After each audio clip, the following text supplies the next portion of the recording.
No, I really can't do it anymore. So strong. A clear and indifferent voice uttered such provocative words. Mo felt no pleasure in hearing that, not even if the speaker was the most beautiful woman in the company. Because Mo himself was at his limit. Half his body was pressed against the door, which thumped loudly, as if a betrayed husband were trying to break in. If it were a real discovery of adultery, Mo would be laughing, but what was outside the door was not human, or rather they no longer belonged to the category of humans.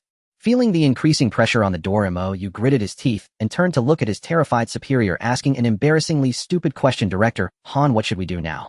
Startled by Mo's question, Han Shi looked at him in disbelief, as if unable to believe he could ask such a stupid. In that moment of distraction, the office door was forced open a crack, and a rotting arm dripping black pus. Terrified, Han Shi let out a sharp scream and fell to the ground. Mo was also badly frightened, but he knew this was not the time to scream and sit like Han Shi. When it came down to it, these young women couldn't be relied upon, and a man had to step up. Knowing he could not hold the door alone, Mo suddenly stepped back. Just as the door was pushed open by the monster outside, he kicked it fiercely, slamming it shut again. The door, which had just been forced open, slammed shut again. The monster outside had stuck its head into the gap. Caught in Mo's powerful kick, the door pinched the monster's arm and head, severing them. Black blood spurted, staining the wall beside the door completely dark. The scene was as disgusting as it could be. Han Shi instinctively bent over and began to dry heave. Mo wanted to vomit too, but he knew he didn't have time to waste. Ignoring the black blood on the floor and the rolling monster head, Mo once again pressed his body against the door he had just shut. It was fortunate that Han Shi, as a senior director, had an office door of decent quality, otherwise having an intact door now would be nothing but a pipe dream. Seeing Han Shi still dry heaving, Mo lowered his voice and growled at her, "Keep quiet, or we'll both die." Mo, who usually acted timid and submissive before her, shouted at her like this, leaving Han Shi a bit stunned. She looked up at him in confusion. Mo's white shirt was stained with black blood, even his face was covered, making his originally handsome features look somewhat terrifying.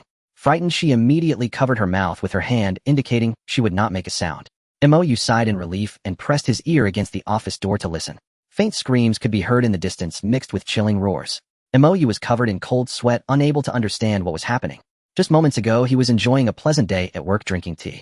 How did everything turn into this after the sky? Fortunately, at that time, Mo was in Han Shi's office being scolded by her. The reason was laughable. Mo had been commenting on Han Shi's perfect figure in the break room, and she caught him red-handed.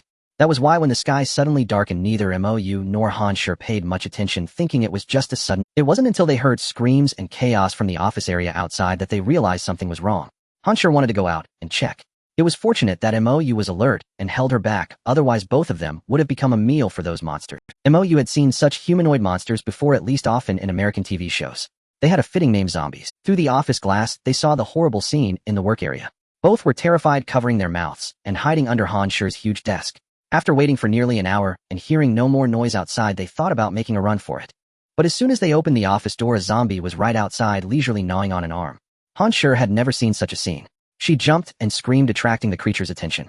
And so the story began. Fortunately, only that one zombie was left in the entire office area. Otherwise, Mo and Han Shi would have. After waiting a while longer and confirming there were no more zombies outside, Mo decided not to rush out. Who knows how many of those monsters were in the building? Based on Mo's understanding of modern military firepower, the possibility of a zombie outbreak in today's society is almost zero. As the saying goes, under absolute firepower, all carbon-based life is a joke. So the wisest choice now was to wait for military rescue, not to run around blindly. With that thought, Mo beckoned to Han Shi, who was still slumped on the floor, and together they moved all the movable objects in the office to barricade the door. Only then did they feel somewhat safe. Both collapsed onto the floor. After taking a few deep breaths, Mo turned to Han Shi and asked, "Director Han, you're knowledgeable. Do you know what's happening?" Han Shi was also exhausted. After catching her breath, she looked at Mo and gently shook her head. "I don't know. Maybe it's a terrorist attack." Mo rolled his eyes, looked out the office window, and said sarcastically, "Which terrorist attack? Makes the sky." At that remark, Han Shi blushed a little and muttered softly, "I said maybe, I didn't say it was certain." Mo had never seen Han Shi like this. After all, the most beautiful woman in the company always gave off an aloof and unapproachable impression. Mo could never have dreamed of seeing such a shy and coquettish side of Han Shi, even in his wildest dreams. Seeing Mo's somewhat dazed stare, Han Shi instinctively tensed her shoulders, shuffled back, and warned Mo, "I warn you, I'm a black belt in Taekwondo." Mo looked at her blankly and asked in confusion, "Then what? You want to go out and fight zombies?" Han Shi's beautiful face instantly turned pale, and her head shook like a rattle. Her charm index skyrocketed exponentially. There is a kind of beauty in the world known as the ultimate contrast cuteness. Han Shi at this moment was the very embodiment of this contrast. Every word and every movement she made stood in stark contrast to the aloof, icy goddess she had been just over an hour ago. You would be the first to deny that. Seeing Mo's tendency to lapse into a daze again, Han Shi realized that her current behavior was a bit over the line. She was fully aware of her own beauty, so she gradually calmed her expression, not forgetting to shoot Mo a warning look. If she hadn't made that expression, it would have been fine, but doing so only amplified the sense of contrast. Mo watched, feeling overwhelmed. His dazed gaze started to verge on that of an obsessed admirer. A reckless idea suddenly sprouted in his mind, startling even himself. He thought since no one would come to rescue them anytime soon, why not just, hee, what are you laughing at? And why do you look so disgusting? Han Shi crossed her arms defensively and looked at Mo warily. Mo snapped back to reality, his face full of innocence as he stared at her confused. Did I laugh out loud? Han Shi nodded with full vigilance and contempt. Mo felt a bit embarrassed, rubbed his nose, and clumsily changed the subject. Does that head over there look familiar to you? Han Shi responded with a contemptuous nasal sound, then muttered under her breath. You're the one who's familiar with Mon. Despite her muttering, her gaze instinctively shifted toward the severed head that had stopped spinning near the entrance. Her expression froze. Mo had only spoken to fill the silence, but when he seriously looked at the monster's head that had been severed by the door, his expression matched Han Shi's. He instinctively stood up and walked toward it. With each step, his heart tightened. That head wasn't just familiar. It was Xiao Zhao, his slacking off buddy from the off. When he reached the head, Mo finally confirmed it was indeed his good brother. He turned to Han Shi in disbelief, his voice heavy. Xiao Zhao. Han Shi didn't approach, but she had long recognized the identity of the severed head. She nodded slowly, looking at Mo with sympathy. That's how things are. The truth is right in front of you, yet people instinctively choose to avoid it until there's nowhere left. Mo turned back to face Xiao Zhao, let out a deep sigh, crouched down, and gently closed Xiao Zhao's wide-open, unseeing eyes. His voice was hoarse and low. Xiao Zhao, rest in peace. Han Shi watched Mo's melancholic back, a flicker of emotion crossing her face. She knew that Mo and Xiao Zhao had a good relationship in the office. Xiao Zhao's death must have deeply saddened Mo. She gently began to step forward to offer some words of comfort when she heard Mo continue, his low murmur. It was Han Shi who kicked the door just now. If you become a ghost, you should know. Oh heck. Before Mo could finish, he felt a sharp pain in his rear, and his body uncontrollably. Then came Han Shi's angry voice from behind. Mo, why aren't you the one who died? Since Mo's hand was still pressing on Xiao Zhao's head, the sudden fall caused a crack sound, and his palm became sticky and wet. He cursed under his breath, mainly at himself for his loose tongue. Just an hour ago, his loose tongue had gotten him dragged into Han Shi's office for an education. Now only a short time later, he had completely forgotten that lesson. Though he knew his own mistake, he couldn't lose face. Normally, he might let it slide, but who knew if this was the end of the world? If he let Han Shi push him around again, he might as well go find a block of tofu to bash his head against. The moment his body hit the floor, Mo sprang back up, quickly glaring at Han Shi with what he deemed a fierce, icy look. Through gritted teeth, he growled from his throat. Woman, you are playing with fire. Before he could finish, Mo noticed Han Shi staring at him wide-eyed, her perfect, glistening eyes, making his resolve waver. He awkwardly muttered, isn't this how it goes in movies? Why does it feel so cringy when I say it? He instinctively wanted to rub his nose to ease the awkwardness, but then realized what was on his hand. He suddenly felt relieved, thinking close call. If he had wiped his face, it would be gross, and what if there were germs? He would have been done for. He just wanted to find a towel to clean up, but then he realized Han Shi had been silent for a while. He couldn't help but look up at her. Before he could even see Han Shi's face clearly, he felt a push from her, and he instinctively stepped aside. Han Shi stepped past him and crouched directly in front of the crushed head. Mo swallowed, nervously looking at Han Shi with a mix of fear and disgust. He never thought she had such a macabre fascination. Just as he was about to step back to distance himself from Han Shi, he heard her ask softly, Mo, what is this? Mo, without thinking, blurted out, a crushed head. Hearing Mo's reply, Han Shi turned to give him a contemptuous look, which made Mo realize how stupid his answer. Sullenly, Mo walked over to Han Shi, his mouth unwilling to admit defeat, as he stubbornly insisted, if it's not a head, what could it be? As he spoke, his gaze also fell on the already nauseating head, now even more gruesome. The words in his mouth came to an abrupt halt. He asked involuntarily, what is that thing? Han Shi snorted coldly, showing her contempt for Mo, and said sarcastically, didn't you say it was a head? Mo knew that asking was pointless since she had just asked him the same question. He shot Han Shi a sidelong glare and cursed under his breath, vindictive woman. He turned his attention back to Xiao Zhao's severed head. The head itself was unremarkable, but inside the cracked skull, something that shouldn't be there appeared, a small stone emitting a faint blue light. It was scientifically improbable for a stone to appear inside a human head. After all, there is no such thing as brainstones in this world. You hear of people with water in the head, but never stones. And this stone even glowed faintly. His mind raced wildly, but before he could come up with any explanation, he heard Han Shi speak in a commanding tone, dig it out, and take a look. To be continued. It was also because Han Shi had been his superior for such a long time that MOU's mindset had yet to shift. He instinctively called out, "Got it," and without thinking reached out and pulled out the small blue stone. Only then did MOU snap back to reality. Somewhat dumbfounded, he turned to look at Han Shi and said weakly, "I actually wanted to take it out myself." Han Shi rolled her eyes, too lazy to bother with MOU. She reached out, took the small blue stone, and examined it close. Seeing that Han Shi was ignoring him, MOU sheepishly stood up. While her attention was fully absorbed by the blue stone, he stealthily wiped his little paws on the coat she had hung behind the door. He then inspected his hands, found no wounds, and breathed a quiet sigh of relief. After all, even if one hadn't seen a pig run, one had surely eaten pork right. Weren't movies always saying that the zombie virus spread through blood and wounds? Since there were no wounds, it meant he was still safe for now. If it were airborne, then the whole world might as well just give up and go to sleep. MOU. Feeling a light tug on his clothes, MOU's heart tightened. Thinking Han Shi had caught him wiping his hands on her coat, he instinctively looked down at her. She was still crouched on the ground looking up at him. Just as he was about to explain, Han Shi continued, "This stone is beyond my understanding. Do you have any ideas?" Realizing she wasn't accusing him of defiling her coat, MOU breathed a sigh of relief. He crouched down beside her, took the blue stone from her hand, and pretended to think, fabricating nonsense. It might be a radioactive, or like uranium, or something. Seeing Han Shi looking at him with a hint of speechlessness, MOU felt a sense of being underestimated. He puffed out his chest and continued to make things up. "Just kidding. Where's your sense of humor?" Han Shi still looked at him as if he were an idiot, but remained silent, as if waiting for him to come up with something even. Realizing he needed to show some real expertise or else be looked down upon by this woman, MOU drew on his vast knowledge from countless novels and fabricated no more jokes. "This should be an energy stone. If someone eats it, they'll gain immense strength and kill zombies with ease." The zombie's strength earlier probably came from this, right? Han Shi, who likely hadn't read such messy post-apocalyptic novels, actually found some truth in his words. Still, she instinctively questioned, is it possible that this is actually the zombie virus? MOU was momentarily stunned, screaming inwardly, "How would I know? I'm just making this up." But he stubbornly insisted, "Impossible. Does your virus look this big? This is an energy stone, the hope for humanity to fight against zombies." As he rambled on, even MOU began to feel it sounded somewhat plausible. His gaze toward the blue stone in his hand subtly shifted. Han Shi nodded in agreement, acknowledging that MOU's reasoning made sense. Her voice softened slightly as she said, "If that's the case, that's wonderful. MOU, you're truly amazing." Coming from anyone else, those words wouldn't have had the same effect. But from Han Shi, they made MOU feel a bit smug. A narcissistic expression crossed his face as he waved his hand dismissively and bragged, "This is nothing.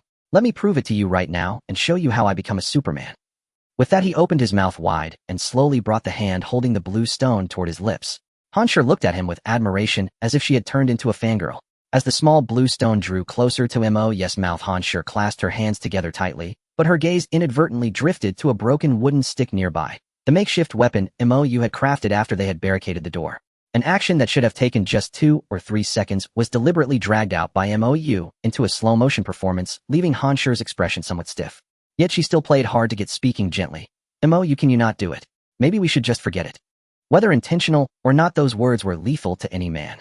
MOU let out a low growl and abruptly slapped his hand toward his mouth. The fierce motion startled Han Shi, who opened her mouth wide, staring at him, feeling something was off. Before she could figure it out, the answer hit her like a thunderbolt, leaving only one thought echoing in her mind. "MOU, you're such a dog." That was Han Shi's last and only thought before losing consciousness. MOU watched her collapse straight to the ground and muttered contemptuously to himself, "Miss Han, has anyone ever told you that when things are too good to be true, there's usually a catch? Is being a fangirl really your style?" Despite his complaints, MOU scrambled to his feet, grabbed the broken wooden stick from the floor, and warily eyed Han Shi. Better safe than sorry. What if this stuff really was a virus? Seeing the faint traces of blue liquid at the corner of Han Shi's mouth, the possibility that the blue stone was a virus seemed quite high. Thinking back to how Han Shi had watched him slap his mouth with the hand that didn't hold the stone while the hand holding it had lightning-fast shoved it into her mouth, MOU felt a strange sense of satisfaction. He mused inwardly, "I'm definitely not a good person, and clearly Han Shi isn't either." Even as he thought this, his body tensed up, because Han Shi began to react, trembling slightly. MOU tightened his grip on the wooden stick and gently pressed it against her exquisitely beautiful face. To be honest, no one would want to harm a face like Han Shi's, but MOU knew that compared to his own life, even a goddess was just a fleeting illusion. The expected scene of Han Shi turning into a monster did not occur. Instead, MOU inexplicably felt that her face had become even more beautiful. Already stunningly gorgeous, it seemed to be evolving into something that could topple empires. MOU gritted his teeth and shook his head lightly, telling himself it was all an illusion, and continued to watch Han Shi with full focus. Her slightly trembling body turned a deathly pale, and her usually calm brow furrowed slightly. Then her expression grew increasingly pained, and the trembling intensified significantly. Startled Mo, you nearly drove the wooden stick down by accident. Fortunately, Han Shi groaned in pain just in time. So cold. So cold. Only then did Mo you pull back, barely avoiding a cruel act. After all, zombies probably couldn't speak right. Letting out a deep breath, Mo you reached up to wipe the cold sweat from his forehead, then turned toward the coat behind the door. A little humanitarian care was in order, wasn't it? After all, Han Shi was sacrificing herself for science. He fetched the clothes quickly and returned just as fast. At this moment, Mo, you dared not relax in the slightest. However, when he returned to Han Shi's side, he rubbed his eyes in disbelief before confirming the scene before him. From the moment he dashed to the door and back, no more than 2 or 3 seconds had passed. How had Han Shi managed to strip herself completely naked? Truly completely naked. Mo you swallowed hard and blurted out instinctively, "Wh." Before he could finish, he forcibly stifled the rest of the sentence, feeling that uttering that word would seem rather lecherous no matter how you looked at it. He rubbed his nose, sheepishly relieved that nothing embarrassing had occurred, then muttered under his breath, "No matter if you believe me, when you wake up, this really wasn't something I intended to see." Despite his muttering, Mo's eyes never once left Han Shi's alluring figure. After all, it was precisely because he had commented on her physique that she had taught him a lesson, which spoke volumes about how perfect her body was, and that was even when she was fully clothed. Without needing a mirror, Mo you knew exactly how lecherous his expression must have looked. Just as he was about to concoct some high-sounding excuse for himself, Han Shi's pained moans jolted him back to his senses. Mo you pinched the soft flesh on his inner thigh hard, forcing himself to gradually calm down. He furrowed his brow slightly as he watched Han Shi, who kept complaining of cold, yet had paradoxically removed her clothes, and suddenly understood what was happening. He wasn't sure if others who had undergone 9 years of compulsory education knew this, but he himself understood that in such a situation, when a person was chilled to the extreme, the heart would beat rapidly, blood circulation would intensify, and the internal body temperature would rise significantly. Although the external body remained cold, the body instinctively began to shed clothing, a phenomenon commonly seen in people suffering from hypothermia. This also indicated that Han Shi was in a very dangerous state. Mo you gritted his teeth and cursed under his breath, "Damn my cursed kindness. If you survive this and don't offer yourself to me in gratitude, I'll just take what's mine. If you agree, just grunt once." He had completely forgotten that he was the one who had caused Han Shi's current predicament. As if on cue, Han Shi let out an unconscious pained grunt. Mo you bent down, draped his coat over Han Shi's body, and reached out to pull her into his arms. The warmth and softness of her form had barely registered before he could appreciate her graceful curves. Mo you immediately dropped her back onto the ground. Then he frantically rubbed his shoulders, exclaiming, "Holy crap." Even through the coat, the icy coldness radiating from Han Shi's body chilled him to the bone. It felt less like holding a stunning beauty and more like clutching a giant block of ice. Everyone called Han Shi an ice-cold beauty, but this was taking it a bit too literally, wasn't it? She was no longer just an ice queen. She was the goddess of the frozen mountain itself. Seeing Han Shi about to tear off the coat again, Mo you reluctantly reached out and gently touched her, only to yank his hand back instantly. Mo you stared at Han Shi with a look of utter horror. At this body temperature, a human shouldn't even be capable of moaning, should they? He instinctively took 2 steps back, grabbed the broken stick from the ground, and warily watched her. Han Shi had already pulled the coat open again, curling up on the floor, her face pale, presenting Mo you with yet another generous eyeful. But Mo you had no leisure to appreciate the view. Gripping the broken stick, he feared Han Shi might suddenly spring up and transform into a voluptuous little zombie. Just as he was contemplating whether to nip the danger in the bud, Han Shi's pained moans gradually faded, leaving only faint, unconscious murmurs. Mo you was too far away to make out what she was saying. Driven by curiosity, he cautiously crept closer and heard Han Shi repeating over and over, "Mo you. Mo you." Apart from his own name, which he could identify clearly, Mo, you couldn't make out a single word of. Yet with her stunningly beautiful face and those unconscious whispers, she appeared utterly pitiable. Mo you gritted his teeth and muttered, "I suppose I owe you this much." Then he stood up and glanced around Han Shi's office. He knew that director-level offices usually had their own restrooms, but he really had no idea where Han Shi's was located. After all, aside from a massive bookshelf, Mo, you couldn't see any other doors. He thought to himself, surely it can't be that cliché. He walked over to the bookshelf and knocked on the panel. The hollow sound indicated there was space behind it. Mo you cast a disdainful glance back at Han Shi on the floor and thought to himself, hiding the restroom like that. You really know how to play games, don't you, little lady? Seeing Han Shi's movements growing weaker, Mo you had no more time for silent complaints. He frantically searched the bookshelf, hoping to find a switch or something. After searching for a while, he realized he might have been overthinking it. The bookshelf was simply a sliding one, not equipped with some clever hidden mechanism like in the movies. He cast another contemptuous look at Han Shi, then swiftly entered the restroom. Seeing a large round double bed with complete bedding, he felt immensely relieved. He dashed out of Han Shi's restroom, sprinted back to her side in a few strides, wrapped her in the coat, gritted his teeth, and lifted her horizontally into his arms. The moment she entered his embrace, Mo instinctively shuddered and almost threw her away again. But seeing her current state, he knew that if he dropped her once more, she would likely meet her end. Gritting his teeth, he rushed into her restroom. Without caring whether her double bed was soft, he quickly tossed her onto it, pulled the blanket over her, and pressed himself down. After doing all this, Mo panted heavily, as if he had just run naked through the winter while clutching a block of ice. The more he thought about it, the more fitting his analogy seemed. He looked down at Han Shi in exasperation and muttered, "Only someone as kind-hearted as me would bother with a big ice cube like you." Huh. Before he could finish, Mo froze, staring blankly at Han Shi, who was now looking back at him with wide eyes. His expression turned awkward as he weakly asked, "If I said I was trying to save you, would you believe me?" To Mo, yes, surprised, Han Shi nodded gently. Her gaze became surprisingly sincere, leaving Mo utterly bewildered. He instinctively reached out to touch her forehead and asked softly, "You didn't freeze your brain, did you?" But the moment he touched her forehead, he remembered. Han Shi was still a giant block of ice. Yet it was too late to pull his hand back. However, the bone-chilling cold he had expected didn't come. Though still icy, it was worlds apart from what it had been just moments ago. Han Shi instinctively tried to shake off Mo's hand, but she was too weak to succeed. In a hoarse whisper, she said softly, "Mo, I'm so scared." Han Shi's voice had shed its usual coldness and superiority, taking on a hint of Lin-Dai's fragility. Though Mo was aware of Han Shi's knack for this endearing contrast, he still found himself utterly captivated by her demeanor. Subconsciously tightening his embrace, his voice softened as he gently reassured her, "Don't be afraid, I'm here." After speaking, even Mo felt a bit awkward, wondering how this had turned into a scene straight out of a romantic drama, so out of place with their current surroundings. Seeing that Han Shi remained silent, Mo cleared his throat to ease the tension, about to explain his villainous act of stuffing the small blue stone into her mouth. Then he noticed Han Shi gazing at him with a hint of tenderness in her eyes. A single phrase instantly popped into Mo's mind: Stockholm Syndrome. Swallowing hard, Mo inwardly exclaimed, Han Shi, could she really be this incredible? Is fate finally smiled? Of course, there was also the possibility that this sly woman was toying with him. Mo decided to test it out. His gaze turned equally passionate, as if he were deeply drawn to Han Shi, and he slowly leaned in toward her. Anyone with half a brain could guess what Mo intended to do. Expecting a slap across the face, Mo was surprised to see Han Shi gently close her eyes, her long lashes fluttering, an image of sheer temptation. Originally planning just a bluff to scare Han Shi, Mo suddenly found himself struggling to hold back. His lips slowly descended toward her perfect, tempting mouth. He could even clearly catch the faint orchid fragrance from her breath. Mo's heart pounded violently as he felt his blood begin to boil. Just as he was about to recklessly press forward, a slender pale finger pressed against his lips. Mo silently grumbled, "Tch, I knew it would end like this." Before Mo could ask, Han Shi spoke in a pitiful, soft voice, "Mo, am still a bit cold. Can you help me?" No sooner had Han Shi's words fallen than a startled cry escaped her lips, only to be smothered back into silence.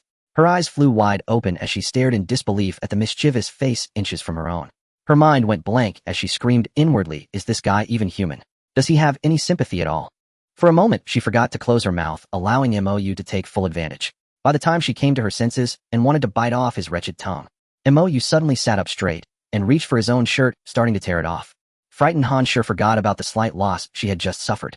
She quickly sat up too and tightly grabbed Mo's hand, stopping him from unbuttoning, and urged, "That's not the kind of help I meant." Seeing Mo actually stop, Han Shi breathed a sigh of relief and instinctively patted her chest. Then, dazed, she looked down and immediately opened her mouth wide, a earth-shattering scream about to erupt. Mo, too busy to admire the view, reacted swiftly and clamped his hand over Han Shi's mouth quickly, saying, "Miss, have you forgotten what the situation is like outside right now?" Han Shi snapped back to reality, instantly slapped Mo's hand away, and dove headfirst under the covers, burying herself completely like an ostrich, though she refrained from leaving her rear exposed. This series of actions left Mo utterly bewildered. For a moment, he had no idea what Han Shi was up to. Just as he was about to pat the blanket and ask her, a small gap appeared in the covers and Han Shi's muffled voice emerged, "Mo, can you go to the bathroom and run some hot water for me? I still feel cold all over." Mo paused, turned to look at a closed door inside the lounge, and muttered under his breath, "Damn capitalists." He rose quietly and walked over. Pushing the door open gently and seeing the lavishly decorated bathroom, Mo finally came to his senses. He rushed to the faucet and turned it on full blast, letting out a heavy sigh of relief only when he saw the steady, undiminished flow. He cursed himself for being an idiot. Without food one could last a while, but without water they'd be done for in 2 days. It was all Han Shi's fault for being so bewitchingly beautiful, who otherwise he wouldn't have made such a basic mistake. Regardless, with the situation unclear, who knew when rescue would come? Just as he was thinking about what to use to store some water, he heard Han Shi's gentle urging from the lounge. Mo, are you? Mo snapped back to the task at hand, turned to look at the large bathtub deeper in the bathroom, cursed the dog capitalist again, and then unhurriedly walked over, turned on the tap, tested the temperature, and began filling the tub. Since the water hadn't been cut off yet, you didn't mind using a little extra, though he still aimed to be thrifty. The ideal solution would be for them to bathe together. Now that would be an eco-friendly move. But the moment that thought crossed his mind, Han Shi's perfect curves resurfaced in his imagination, and combined with the bathtub, the mental image grew a little too risque. Just as he was lost in fantasy, light footsteps sounded at the bathroom door. Mou instantly wiped the lecherous grin off his face and said with feigned seriousness, "I'll still take a while. Just wait in the blanket so you don't get cold again." As he spoke, he turned his head gently to look behind him. A whooshing sound cut through the air, and the handsome smile was still frozen on Mou's face as he crashed to the floor with a thud, eyes rolling back, his body twitching instinctively. Han Shi glared at the despicable man lying on the ground, swung the wooden stick in her hand a couple more times toward him, and viciously cursed, "You bastard." Then she tossed the stick aside, crouched beside Mou, and began unbuckling his belt. Mou, who was only pretending to be unconscious, nearly screamed, "Stop, pervert." He felt Han Shi pull out his belt and tie his hands behind his back. Her movements were surprisingly practiced, though her naughtying skills left much to be desired. After fussing for a while, Han Shi clapped her hands with satisfaction, seemingly pleased with her handiwork. Just as she was about to kick Mou awake, she couldn't help shivering again, her gaze drifting toward the steaming bathtub. After a moment's thought, she bent down, grabbed Mou by the leg, and tried to drag him out of the bathroom. But after just 2 steps, she collapsed onto the floor exhausted and muttered, "You pig, you're as heavy as one." Mou fumed inwardly. "I've got a perfect build. Lean, but muscular, you oblivious woman." Realizing she really didn't have the strength to haul Mou out, Han Shi bowed her head in thought for a moment, as if making a difficult decision. She grabbed a towel, draped it over Mou's head, and then headed toward the bathtub. Hearing her footsteps fade, Mou shifted the towel slightly, creating a small gap that allowed him to see Han Shi's movements. He saw that Han Shi had somehow already changed into a white silk nightgown. With her back to him, she was testing the water temperature with her hand. Mou was speechless. So this woman actually wanted to take a bath. As the bathtub filled with water, Mou's breath also came to a halt, his eyes wide open as if afraid to miss a beautiful sight. He thought to himself how utterly pathetic he was. Hadn't he seen it before? Why was he still secretly anticipating it? He wondered if it was because something freely given was never as enticing as something stolen, and he almost felt a kinship with thieves. Han Shi had no idea that the bastard she cursed was staring right at her with wide eyes. Humming a tune, she yanked off her pajamas in one swift motion, crisp and efficient, leaving Mou a bit disappointed. Shouldn't it have been a slow reveal starting with a bare shoulder? Such abruptness felt like something was missing. But Han Shi's flawless silhouette still assaulted Mou's visual senses. Yet in the next moment, Mou felt it was worth it. For some unknown reason, Han Shi didn't step into the tub immediately.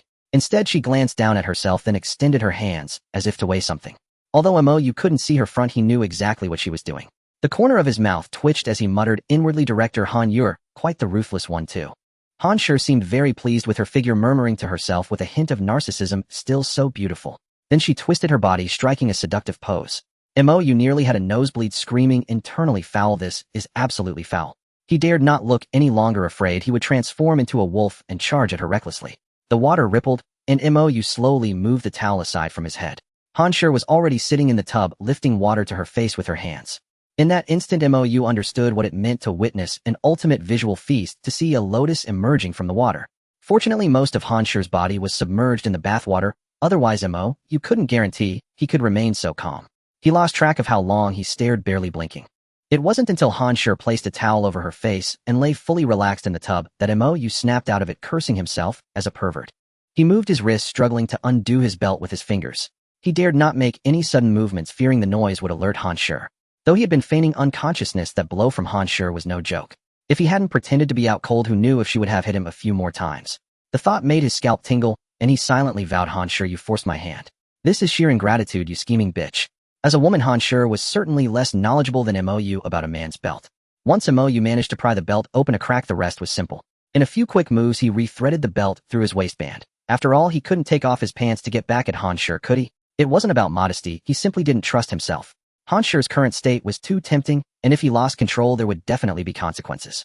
He slowly removed his shoes, rising stealthily like a thief, and crept toward the bathtub on tiptoe. He kept encouraging himself, "It was that bitch Han Shi who struck first. I'm just scaring her as I should." The more he thought about it, the more he convinced himself that he only intended to frighten her, that he was a rare, great benefactor in this world. By the time he reached Han Shi's side, he had fully steeled his resolve and took a long, greedy look at the bombshell floating on the water's surface. Like lightning, Mou shot out his arm and instantly locked it around Han Shi's neck, forcing his voice into a vicious growl. "Didn't expect this, did you, you bitch?" He didn't need her answer to know she hadn't. A short, startled cry escaped her, and then Mou felt a sharp pain in his arm. The woman had bitten him while shrieking. No wonder Han Shi loved to call him a bastard, or she herself was quite the dog with a bite that was devastatingly effective. The pain made Mou surrender immediately, but Han Shi showed no sign of releasing his arm. Frustrated, Mou hardened his resolve and reached his hand toward the water. Whether it was due to Han Shi or his own exceptional talent, his strike was lethal and perfectly aimed. Yet the force almost pushed his hand away, revealing just how formidable Han Shi was. Another low cry, and the pressure on Mou's arm eased.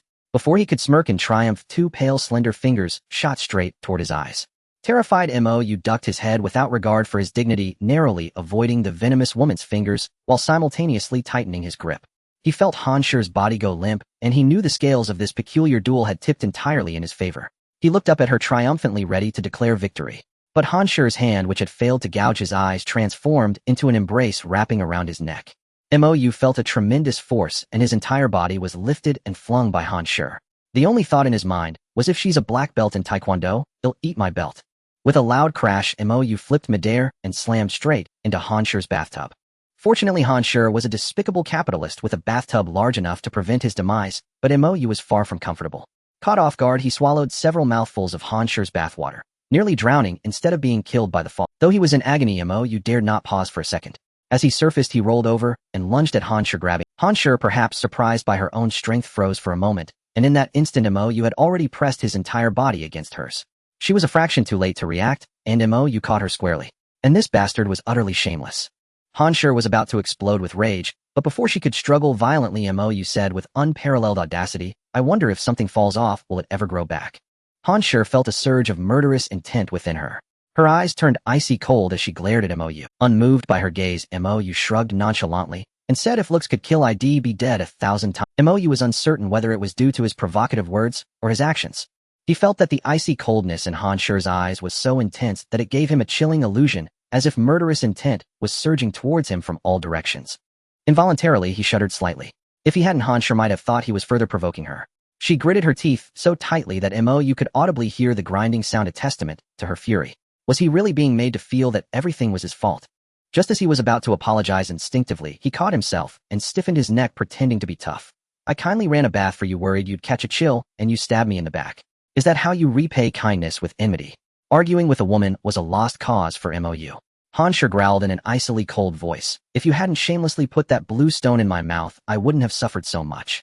It's all your fault." Mou shot back without a second thought. "As if you weren't sneaking peeks at that wooden stick back then. We're both old foxes, let's not play dumb."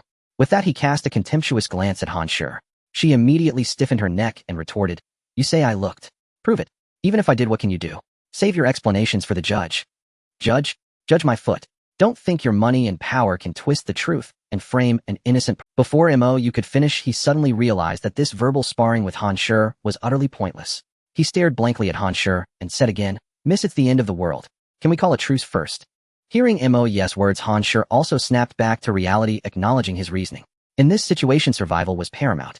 She wanted to make a harsh retort, but thought better of it, remembering that a gentleman seeks revenge even after 10 years. Though she seemed to forget that Mou had taken great advantage of her. Reluctantly, she nodded with a haughty air. Seeing her nod, Mou felt a huge relief and let out a deep sigh. As a gesture of goodwill, he proactively removed his wandering hand. His hand slipped away from her neck smoothly, but the other one wouldn't budge. Mou looked down to see what was wrong. He was met with a delicate fist which gave him a free smoky eye makeup. The pain sent Mou reeling backward. Strangely, even then, he didn't let go of that mysterious left hand. Han Shi was pulled along, falling onto Mou, and their positions swapped, with Han Shi now on top. Han Shi was so furious she felt her head might explode. Forgetting her dignity and the risk of attracting zombies, she cursed, "Mou, you bastard. Are you insane? Weren't you the one who suggested a truce?" She rained down her tiny fists on Mou's head without restraint. Despite her slender arms, her strength was no joke. Mou felt as if a burly man was beating him up. Mou felt deeply wronged. He wanted a truce, but why did his left hand have a mind of its own? It defied. Knowing he was in the wrong, he dared not resist, and only pulled harder to free his hand, proving his innocence. A soft moan escaped Han Shi, and she stopped her playful punches. Frowning, she looked down. At the same time, a bewildered Mou stared at his still stuck hand. They both asked each other simultaneously, "What's going on?" Somehow Mou's entire left hand had frozen to Han Shi's skin, literally frozen, with visible ice crystals. It was utterly illogical. After staring for 2 seconds, they both looked up with expressions of seeing a ghost. The next moment, Mou cried out in pain. Now that he was aware, a piercing cold shot from his palm and spread through his entire body. Forgetting to investigate the cause, Mou almost shouted at Han Shi, Whether you did this or not, figure something out. Though they were frozen together, Han Shi felt no biting cold. Instead, she found it slightly pleasant. Feeling ashamed of her own sensation, she retorted instinctively, figure out your ass. I don't have any idea. The next second, as if a realization struck her, Han Shi gently placed her hand on the water's surface. An incredible scene unfolded instantly. Centered around Han Shi's jade-like hand, the entire water surface began to visibly form a thin layer of ice. Mou and Han Shi were both stunned. Then Mou felt his hand loosen, and his nearly frostbitten left hand was suddenly freed. But before he could sigh in relief, the thin ice around him thickened, instantly freezing him in place again. This was the true meaning of ice and fire. His lower body was in warm water, while his upper body was trapped in ice, nearly driving Mou crazy. His purple-blue lips were proof enough. Bewildered, he looked at Han Shi and asked a question he knew was stupid. Weren't we reconciled? As expected, Han Shi looked at him like he was an idiot, then flashed a smile, and slowly stood up in the bathtub. She didn't care that Mou was right in front of her, eyes wide open. After all, being seen once or 100 times made little difference. Mou, however, had no leisure to appreciate the view. The sensation was unbearable. He looked at Han Shi with a weak, pitiful gaze. Han Shi leisurely grabbed a towel, casually dried herself, then put on her white, silk nightgown. She sat slowly on the edge of the bathtub and said calmly, "You know, I'm not quite satisfied with that truce you mentioned." Mou spoke at the fastest speed of his life, his face full of sincerity. "Truce? No, it's allegiance. From now on, I'm your most loyal servant, Boss Han. If you say catch a chicken, I won't go west." He rambled on incoherently, but Han Shi remained silent, a playful glint in her eyes and a slight smile on her lips. She watched him until his voice grew too weak to hear. Then Han Shi gently dipped her hand into the bathtub, and the ice trapping Mou vanished instantly. Mou jolted and leaped out of the tub like a dying man's last surge of energy. Ignoring Han Shi's presence, he frantically tore off his wet clothes and bolted out of the bathroom. Han Shi was left stunned, her eyes wide as she watched Mou's weak-colored back. A faint blush crept onto her face, and she muttered to herself, "Tch. Shameless." Whether she was cursing Mou or herself remained unclear. As she walked slowly to the bathroom, Han Shi saw Mou huddled under the blanket on the large bed, trembling uncontrollably, just as she herself had been moments ago. Frowning slightly, Han Shi approached the bed with irritation and snapped, "Who allowed a slave to use the master's?" Hearing Han Shi's words, Mou, still dazed, turned to look at her and asked uncertainly, "Wasn't it little brother? When did it change to slave?" Han Shi rolled her eyes at Mou and said flatly, "You can try recalling what you said just now." Why would anyone want to recall that agonizing feeling? At that moment, even if Han Shi had called him her son, he wouldn't have hesitated for a second. So what she said was likely true. He really had no bottom line, did he? Rubbing his body vigorously, Mou threw off the blanket. After all, as the old saying goes, when in Rome, do as the Romans do, and also a wise man knows when to yield. Who knew if Han Shi might hit him with another? Ice and fire. Literally ice and fire. Seeing Mou actually throw off the blanket, Han Shi's eyes widened, and she instinctively turned away. Then, regaining her composure, she shot him a disdainful look and said calmly, "Fine, you can cover yourself for a while longer. Remember, this is my grace to you." Mou didn't dare to be cheeky.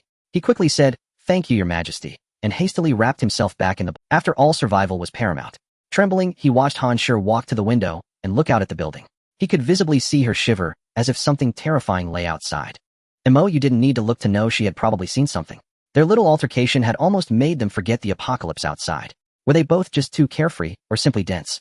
Seeing Han Shi standing by the window without returning, Mou, feeling somewhat better, said softly to comfort her, "You have to trust the government, the military, and the police. They'll come to rescue us sooner or later." Han Shi didn't answer immediately. After a long pause, she let out a faint sigh and said, as if to Mou, or to herself perhaps. With that, she gently drew the curtain and walked back to the bed, sitting down at the foot. Her tone was calmer as she looked at Mou and said, "Let's discuss how to get through this crisis." Mou was so relieved to hear Han Shi finally getting down to business that he almost jumped up to hug and kiss her, shouting, "Boss, you finally understand what's important." But he dare not show it. Nodding with feigned sincerity and determination, he flattered her, "This crisis is nothing for you, miss. You've turned into a superwoman. Freezing a zombie with one hand. You could probably protect us both, if not save the world." Han Shi glared at him disdainfully and snorted, "Are you the master, or am I? Since when does the master charge into battle?" Mou muttered under his breath, "Without your ability, who knows who'd be the master?" His voice was too low for Han Shi to hear clearly, but she knew it wasn't anything good. She raised her hand as if to give him a memorable punishment, scaring Mou into submission. He quickly nodded and echoed, "I'll charge. I'll fight." Satisfied, Han Shi nodded and stopped bickering. Looking down at her hands, she continued analyzing, "Do you think this ability of mine comes from that blue stone?" Mou nodded eagerly, "Absolutely. Didn't I already analyze that? It's a kind of energy stone. That's how it works in all the novels." Hearing this, Han Shi glared at him and gritted her teeth. "So you're saying your initial theory came from novels?" Then you realized his slip of the tongue. This was clearly about to reignite Han Shi's anger. He quickly interrupted, impossible. I was just trying to lighten the mood with a joke. Since it wasn't funny, I won't do it again. Let's get back to analyzing our predicament. Han Shi knew this wasn't the time for arguments.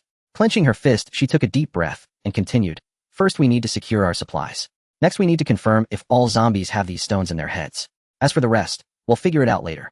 You wanted to add something, but seeing Han Shi's sidelong glance stopped himself and declared loyally, as you can. Han Shi nodded with satisfaction, then stood up and stared straight at you making him feel uneasy. He asked uncertainly, is there something else? Han Shi snorted, didn't I just give you 2 tasks? What are you waiting for? Yes, eyes widened in disbelief. Stammering, he asked, you mean you want me to gather supplies, and then catch a few zombies for you to study? Han Shi nodded seriously. You let out a mournful cry of protest. But you said we'd discuss it.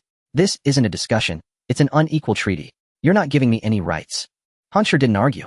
Instead, she looked down at her delicate hands and turned them over, the meaning clear.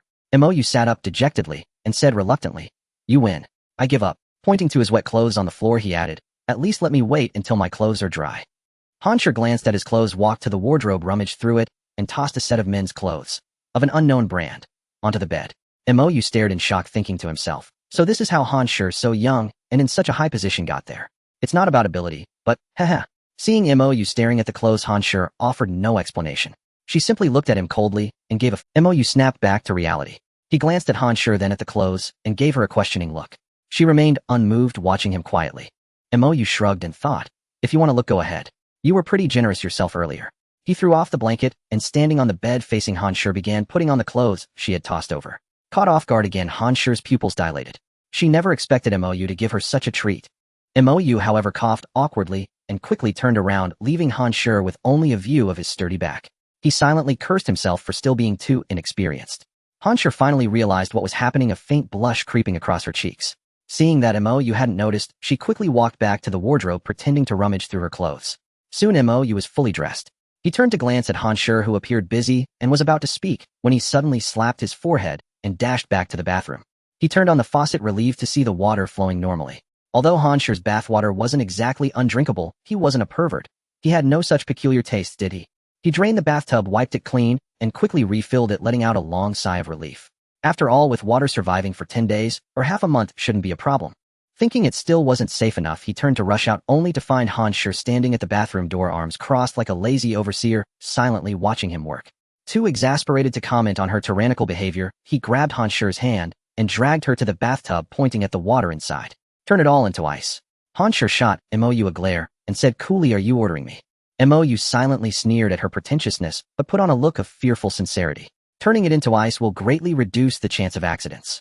It'll increase our odds of survival. An accident with the bathtub isn't impossible, you know. Seeing that Mo's attitude was acceptable, Han Shi shook off his hand, walked to the bathtub, and gently dipped her hand into the water. After a moment of fussing, she pulled out a crude ice sword. More like an ice stick. You stared dumbfounded. He had to admit, damn, that was incredibly cool. Han Shi was also slightly impressed. The icy expression on her face softened a bit as her eyes sparkled at the ice sword in her hand. She then cast a smug glance at Mo.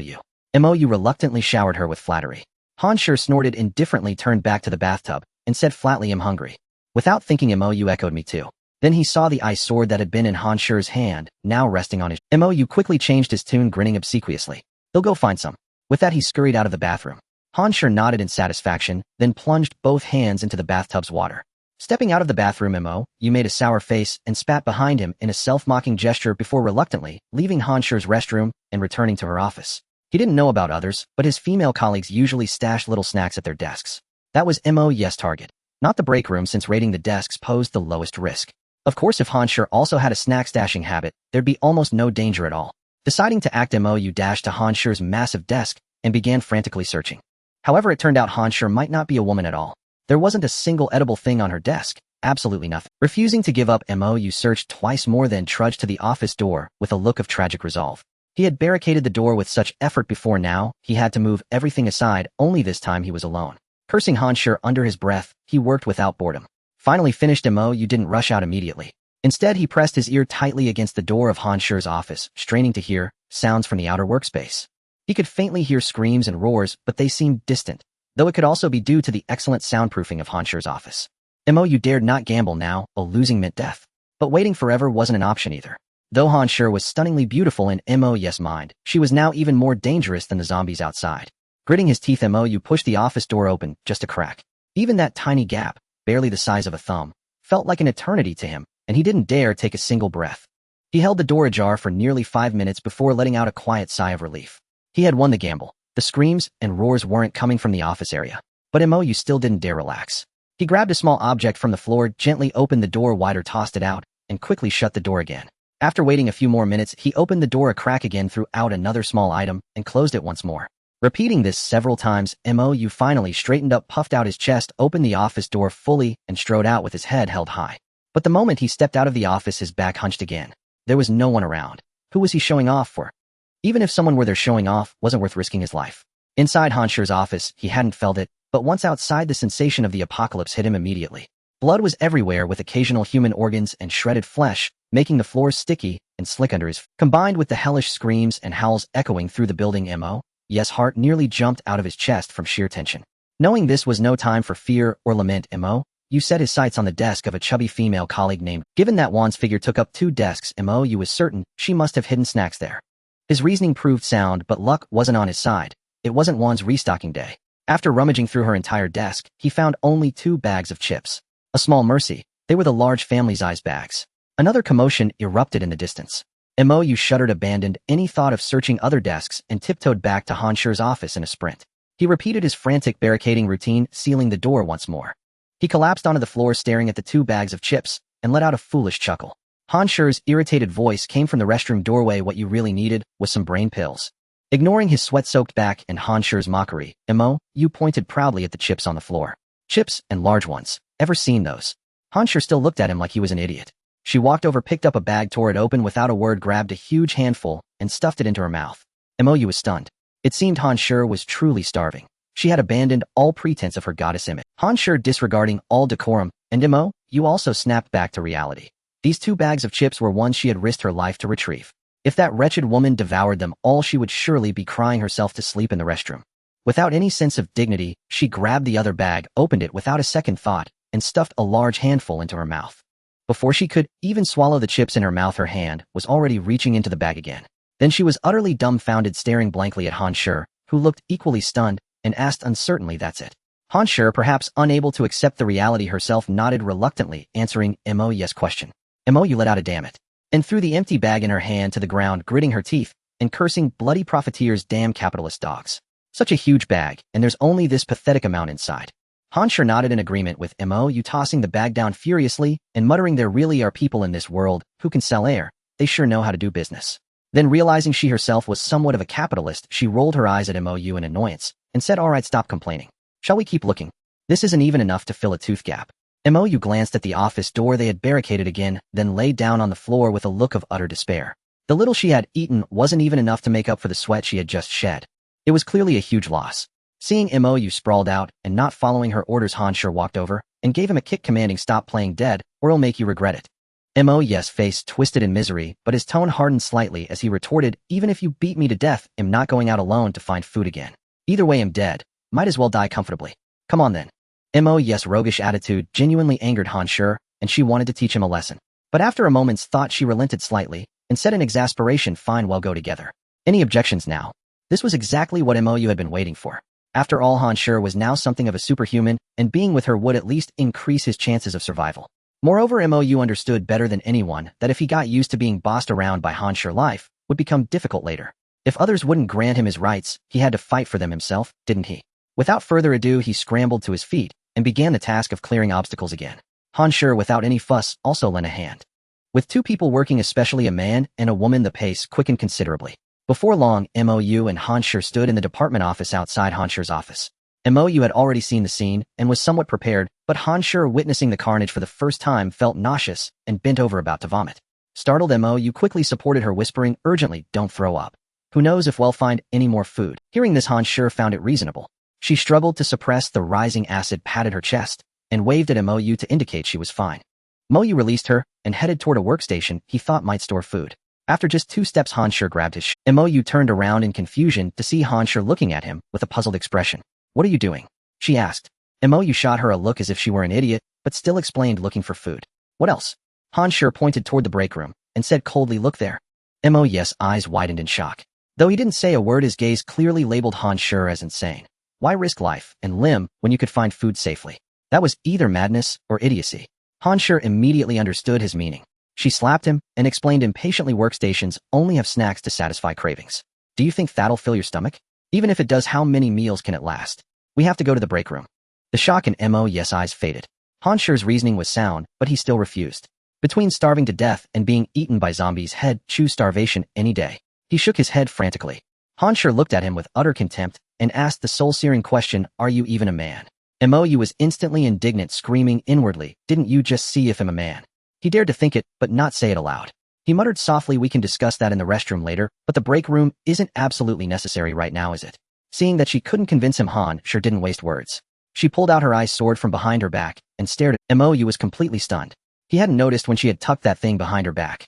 With the familiar gesture and the familiar chill of the ice sword on his shoulder, "Mo, you wisely said the break room, here I come." With that, he turned and strode toward the break room, his fearless demeanor as if he hadn't been the cowardly one moments ago. Han Shi looked at the ice sword in her hand with satisfaction and chuckled softly. This thing really works. Despite his show of bravery, Mo didn't let his guard down. He tiptoed out of the office, and just then a medium-sized blue box appeared not far away. Mo's heart leaped with joy. He crouched down and grabbed it, wanting to share the good news with Han Shi. After all, with this box of Oreos, they might not have to risk the break room today. But when he saw the words on the box, he swallowed his foolish idea and cursed inwardly. Which bastard packaged this to look like Oreos? Isn't that a scam? If I show this to Han Shi, she'll probably give me a frozen heart right here. Hearing Han Shi's footsteps, he panicked, stuffed the box into his pocket, and stood up calmly. Han Shi looked at him with confusion, wondering what had gotten into him. Mo rubbed his nose awkwardly and explained, "My shoelaces came undone." Han Shi glanced down at his leather shoes, snorted contemptuously, and ignored him. She pointed with her ice sword to signal him to continue. Mo nodded quickly and turned to carefully edge forward again. He wasn't sure if every floor of the building had the same layout, but he knew this floor well. The break room wasn't far from the office area, just a short corridor away, and it was right around the corner at the end. To be continued. Two comical heads peeked stealthily over the glass door of the office area, glancing outward like thieves. Fortune finally smiled upon Mo and his companion. Despite the roars, screams, and clamor echoing from all directions, the short corridor, their only hope for survival, was devoid of any standing zombies. As for the mutilated, bloody objects on the ground, Mo and Han Shi couldn't quite confirm if they were zombies. Crouching, Mo looked up at Han Shi above him. Without daring to make a sound, he gestured with his finger toward the ice sword in her hand, signaling her to break off a piece and toss it at the objects on the floor. Han Shi didn't grasp Mo's meaning at first. Only after he repeated the absurd gestures several times did she finally catch on. She shot him a disdainful glance, as if mocking his terrible sign language. Nevertheless, she reached out and gently wiped the ice sword, conjuring a lychee-sized ice ball in her hand. Mo stared in amazement, silently grumbling, "You've had this ability all along. Why didn't you use it sooner? I had to come up with the plan." Despite his inner complaints, Mo hypocritically gave Han Shi a thumbs up. Han Shi raised her head proudly, aimed at the prone object, and flung the ice ball directly at it. Surprisingly accurate, it struck the lump that resembled a piece of rotten flesh. The two held their breath, staring intently at the spot. 1 second, 2 seconds, 1 minute. After a long while, the object remained motionless, clearly lifeless. Both felt a surge of joy, exchanged a glance, and then disdainfully looked away. Seeing that there was no real danger, Mo's confidence grew. He was the first to crouch and emerge from the office area. It wasn't as if he had a choice. Han Shi would have made him volunteer anyway. Han Shi was quite satisfied with Mo's performance. The ice sword that had been pressing against his waist mercifully ceased its pressure. Instead, she followed nervously behind him. Given the chaos in the building, the noise was overwhelming, so their footsteps on the short corridor weren't particularly conspicuous or distinct. This offered Mo some comfort, though he instinctively lightened his steps. He swore he had never felt this short corridor to be so long. A journey of 1 minute took him nearly 20. When he finally stood 2 steps from the corner, Mo let out a heavy sigh of relief. So much time had passed without incident, so there probably was no danger. Turning to look at the equally tense Han Shi, he made a gentlemanly pleased gesture, implying that the leader should take the lead when it came to good fortune. Han Shi shot Mo a contemptuous look and silently mouthed, "Drop your petty schemes and scout ahead immediately, or this ice sword of mine won't be a vegetarian." Mo rolled his eyes, silently mimicking Han Shi's vicious expression on his face, then turned and crept toward. This time Han Shi didn't follow closely. She stood still, quietly watching Mo. Close to the corner, Mo didn't notice Han Shi had stopped. His entire focus was ahead. Holding his breath, he mimicked his earlier move at the office door, slowly poking his head around the corner. One look and a single word exploded in Mo's mind: damn. Clearly Lady Luck had flown away. Who was the wretched soul that, while fleeing for his life, ran toward the break room instead of the obvious stairwell? So that's why the office area and corridor had no zombies. They were all here. Now between the corner and the break room on a corridor less than 3 meters long, zombies were packed tightly, like sardines, all desperately squeezing into the break room. Seeing the break room door wide open, you knew that the poor soul who ran there had probably already become refreshment. Following Han Shi's lead was indeed a bad idea. This was a complete disaster. Now wasn't the time for complaints or blame. You swallowed hard, slowly pulling his head back. He didn't need to see himself to know he looked utterly ridiculous, but so be it. His life was more important. After all, this minimized noise and avoided alarming those living ancestors in the corridor. But as luck would have it, just as he was about to withdraw his head completely, Han Shi's small voice came from behind him. "What are you doing cosplaying as a Ninja Turtle?" Though her voice was soft, it struck you like a thunderbolt. Without even mentally cursing Han Shi's ancestors, he jerked his head up to look at the zombie army. He locked eyes with several terrifying creatures. Perhaps these zombies thought no human would be foolish enough to offer themselves willingly, so they were momentarily stunned, staring at MOU in a dazed, idiotic way, as if trying to burn out their remaining CPU. In this life-and-death moment, MOU became eerily calm. He slowly straightened up, turned around nonchalantly, and walked toward Han Shi, as if nothing were wrong, exuding an aura of confidence and bravery. Han Shi was bewildered by his demeanor. She looked at him in confusion and whispered, "What's the situation ahead?" MOU didn't answer. He gave her a confident smile, calmly walked past her, then turned back and said lightly, "Run." Then like a mad dog, he bolted forward. At the same time, earth-shaking roars and howls erupted behind Han Shi. Han Shi's pupils dilated uncontrollably. Before she could even finish cursing, "You bastard," she blindly hurled the ice sword backward and sprinted after MOU. MOU swore his current speed was second only to his swimming days as a sperm. Han Shi was no slouch either. Even though he had a head start, in the next second they were neck and neck with her, threatening to overtake him. MOU almost regretted warning her with that run. Otherwise she might have bought him some time. Goddess or not, you can't eat it. With chaotic thoughts, they dashed back into the office area and straight toward Han Shi's office. MOU realized he had wrongly blamed that poor soul who ran to the break room. When chased by zombies, anyone becomes a headless chicken. Running into Han Shi's office would be just as doomed. So that guy wasn't any worse off. Though they knew they were done for, every second delayed was a second gained. They instinctively darted into Han Shi's office. At the same time, the zombie army surged into the office area, smashing desks and chairs with a deafening crash. In MOU's mind, only one thought remained: game over. Han Shi, as if still clinging to hope, dashed into the office and slammed the door shut with all her might, buying every possible second to delay the zombies. MOU felt like mocking Han Shi's futile effort, but then thought, what would be the point? Following instinct and Han Shi's footsteps, he darted into the break room again, and together they swiftly pulled shut the hidden door, disguised as a bookshelf. Just as the last sliver of light vanished, MOU clearly saw countless zombies crashing into Han Shi's office. The sight was both awe-inspiring and terrifying. Instantly, MOU and Han Shi held their breath, staring intently at the door before them. Then the entire office erupted with spine-chilling roars, and howls mingled with the incessant sounds of countless objects shattering and exploding. But mercifully, the zombies seemed not to have discovered the hidden door. It was obvious, really. Even MOU hadn't spotted it at first, let alone these brain-dead creatures. After a while, Han Shi, convinced they were temporarily safe, let out a soft sigh. MOU, however, wasn't so optimistic. He poured cold water on her hopes, whispering almost inaudibly, "The place is crawling with zombies outside. Even if we're alive now, we won't last long." Han Shi understood their predicament, but his grating voice still infuriated her. Remembering his shameless behavior moments ago, she glared at him like a fierce lioness ready to strike. Seeing her fury, MOU felt a pang of guilt. Before he could explain, Han Shi leaped onto him, sinking her teeth. She was determined to bite this scoundrel to death, or else her hatred would never be avenged. MOU knew well the strength of her bite. Caught off guard, he couldn't dodge, never expecting her to be so reckless. It showed just how furious she was. Han Shi might not care about the consequences, but MOU did. Clenching his teeth, he stifled any groan, terrified of attracting the zombies outside. Realizing this, he endured the pain and whispered in her ear, "Better not draw blood. The smell might lure them in." At his words, Han Shi loosened her grip, but didn't fully let go, as if she'd heeded his warning. Now instead of biting, it felt more like she was giving him a hickey. MOU's heart fluttered, and he even felt a certain stirring. Knowing this wasn't the time, and seeing Han Shi hadn't completely lost her mind, MOU figured he could still salvage the situation. He whispered again, "Let go of me. I have a way to save us." Han Shi released his neck, staring at him with utter distrust, as if to say, "With that brain of yours, what good idea could you possibly have?" MOU had been clueless a moment ago, but a slight nod from a certain friend had sparked an idea. He wasn't sure it would work, but it was worth a try. He patted Han Shi, gently signaling her to get off him.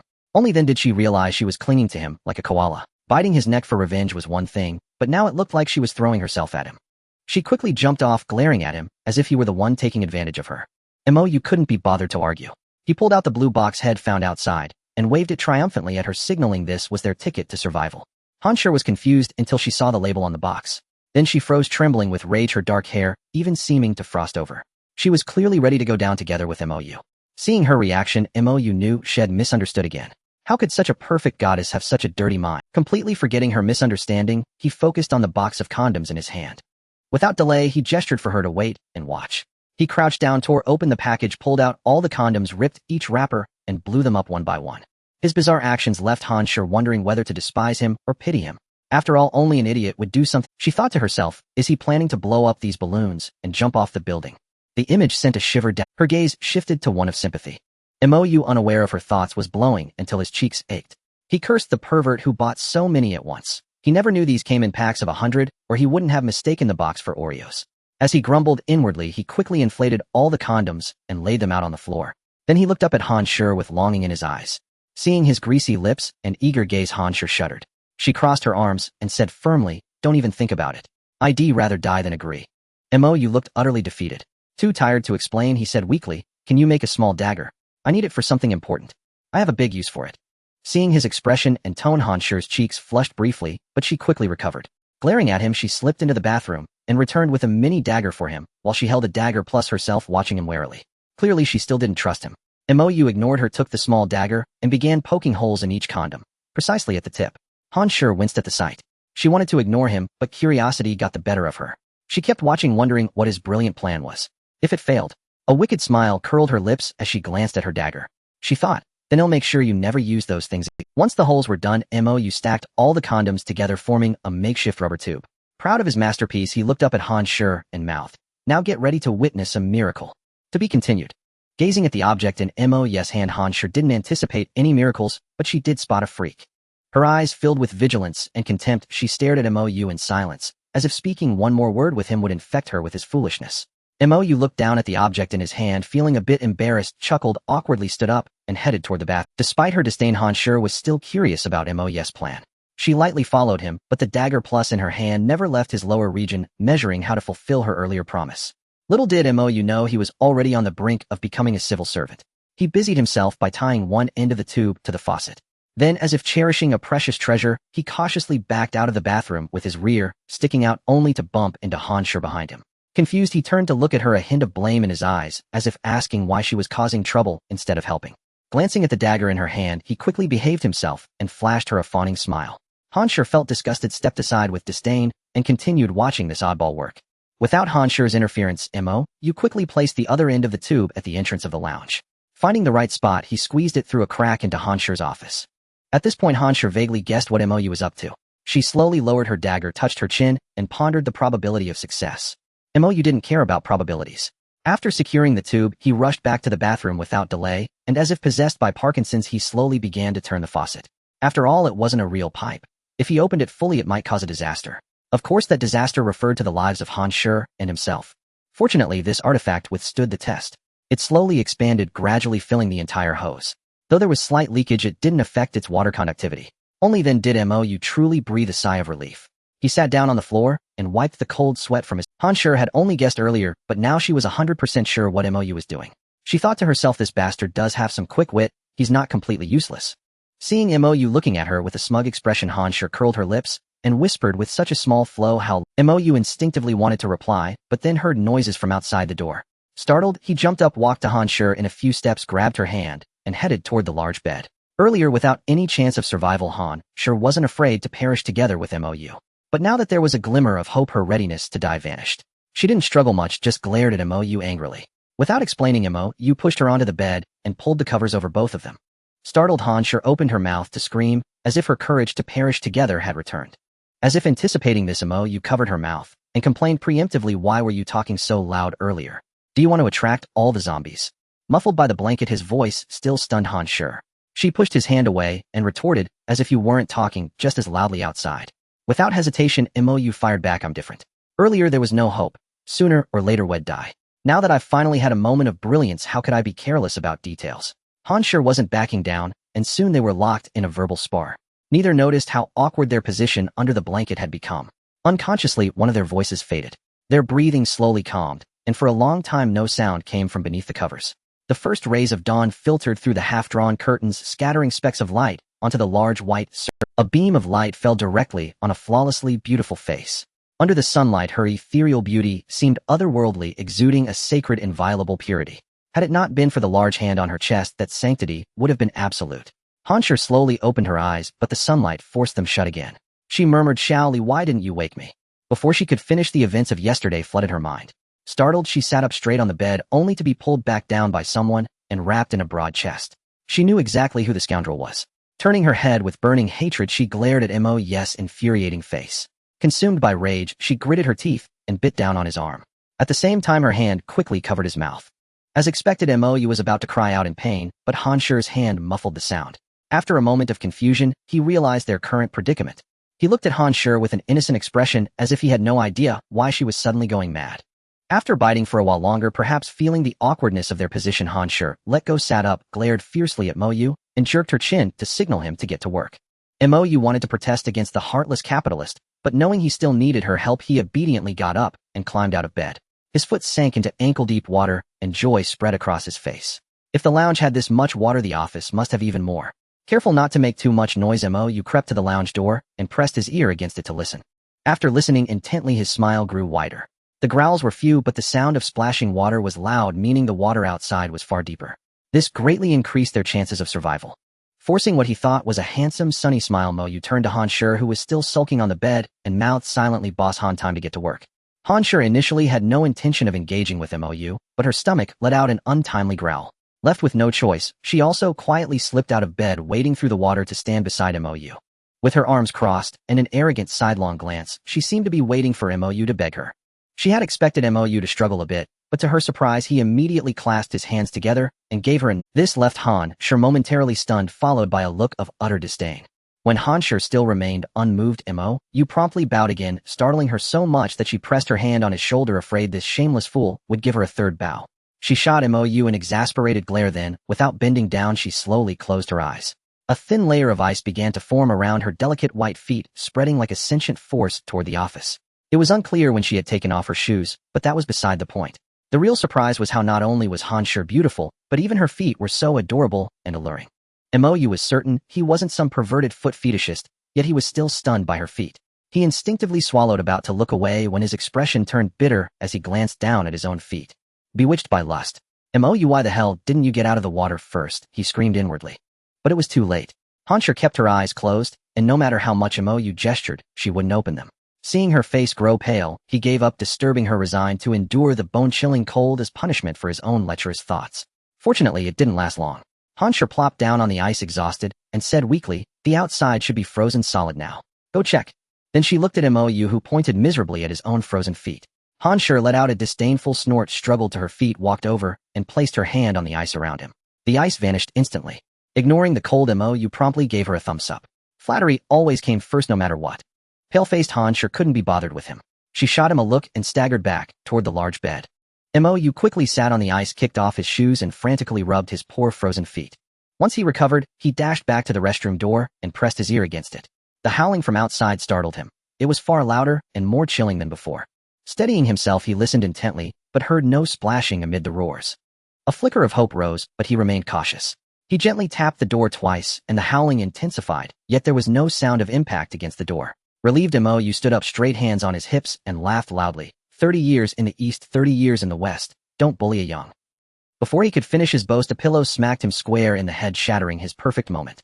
He turned back to Han Shi on the bed, a look of grievance on his face. Han Shi glared at him, gritting her teeth, as she spat out, "Hurry up." Seeing her murderous gaze, Mo nodded frantically, grabbed the broken staff he had leaned against the door the day before, and pulled open the bookshelf door. Then with an embarrassed smile, he pointed at the door and said, "Looks like it's frozen too." Han Shi rolled her eyes in exasperation, struggled to her feet, walked over, and placed her hand on it. Soon the door slid open easily.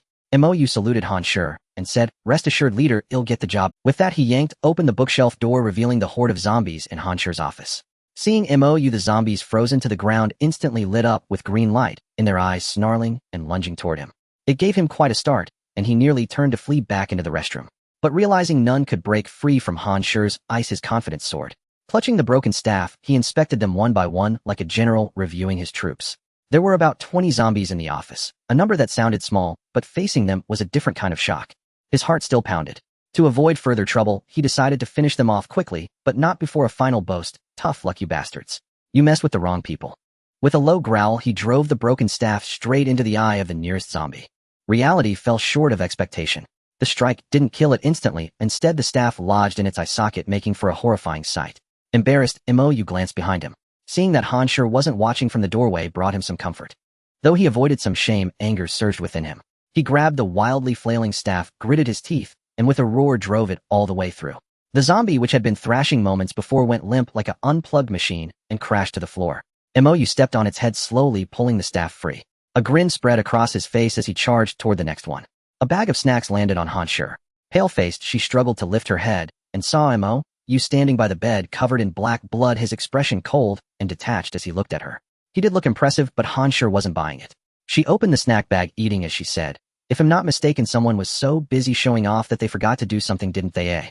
Mo froze, his carefully crafted expression turning blank. He asked instinctively, "WH at?" Before he finished, realization hit him. He wanted to slap himself. He turned and strode out of the restroom. How could he forget to dig out the precious blue stones? With those, he wouldn't have to fear that wretched woman Han Shi. But he immediately turned back, extending his hand matter-of-factly and saying, "Give me a knife." It was as if he were asking his wife for pocket money. Han Shi rolled her eyes at him, quickly finished the snacks in her hand, then stood up and walked out of the restroom on her own. She stopped in front of a zombie corpse and beckoned to Mo. He trotted over, took the ice dagger she pointed at, and crouched down to work. Then realization struck again. He looked up at Han Shi, who stood with arms crossed beside him, and asked, "You don't?" Han Shi did not answer Mo's question. Instead, she gave Mo a look that said, "You're not entirely stupid." Mo pursed her lips, silently scolding herself for being pathetic. Knowing full well the outcome, she still sought humiliation. If that wasn't pitiful, what was? With that thought, she swung the blade, severing a pristine head. Then rising, she began decapitating the rest one by one. Han Shi, bewildered, dropped her aloof demeanor and asked directly, "You should be digging, and what are you doing?" Mo shot her a look that said, "Your IQ isn't exactly high either." Seeing Han Shi's impending anger, she relented and explained, "Think about it. Who knows if that little blue stone is precious? We need to be cautious and gentle. The office isn't completely safe, though it's better to operate in the restroom." Hearing Mo's words, Han Shi had to admit there was some logic to them, so she said nothing more and quietly watched Mo work, offering no help whatsoever. Given the circumstances and considering Han Shi was indeed the primary force in killing these zombies, Mo didn't feel resentful and cheerfully resumed chopping heads.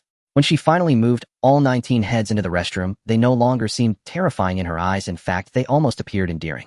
Seeing Mo gazing at the disgusting heads with a love-struck expression, Han Shi shuddered in revulsion, rubbed her shoulders, and said irritably, "Are you planning to bond with these things? Hurry up." Mo turned around, rolled her eyes behind Han Shi's back, ignored her, and crouched down to begin carefully and tenderly extracting the treasures. With the first cut, Mo's stomach churned.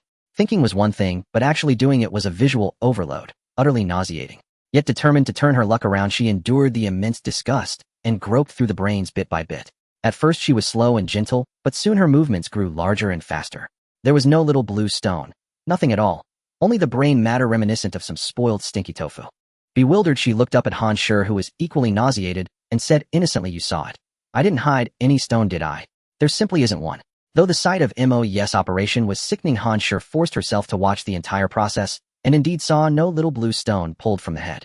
Frowning reluctantly, she crouched down and used her ice blade to gently poke through the disgusting mess. Then she turned to Mo with a puzzled look. Mo grumbled inwardly, "Why are you looking at me?" "I don't know either." But aloud she comforted, "Maybe this one's defective, the next one will definitely have it."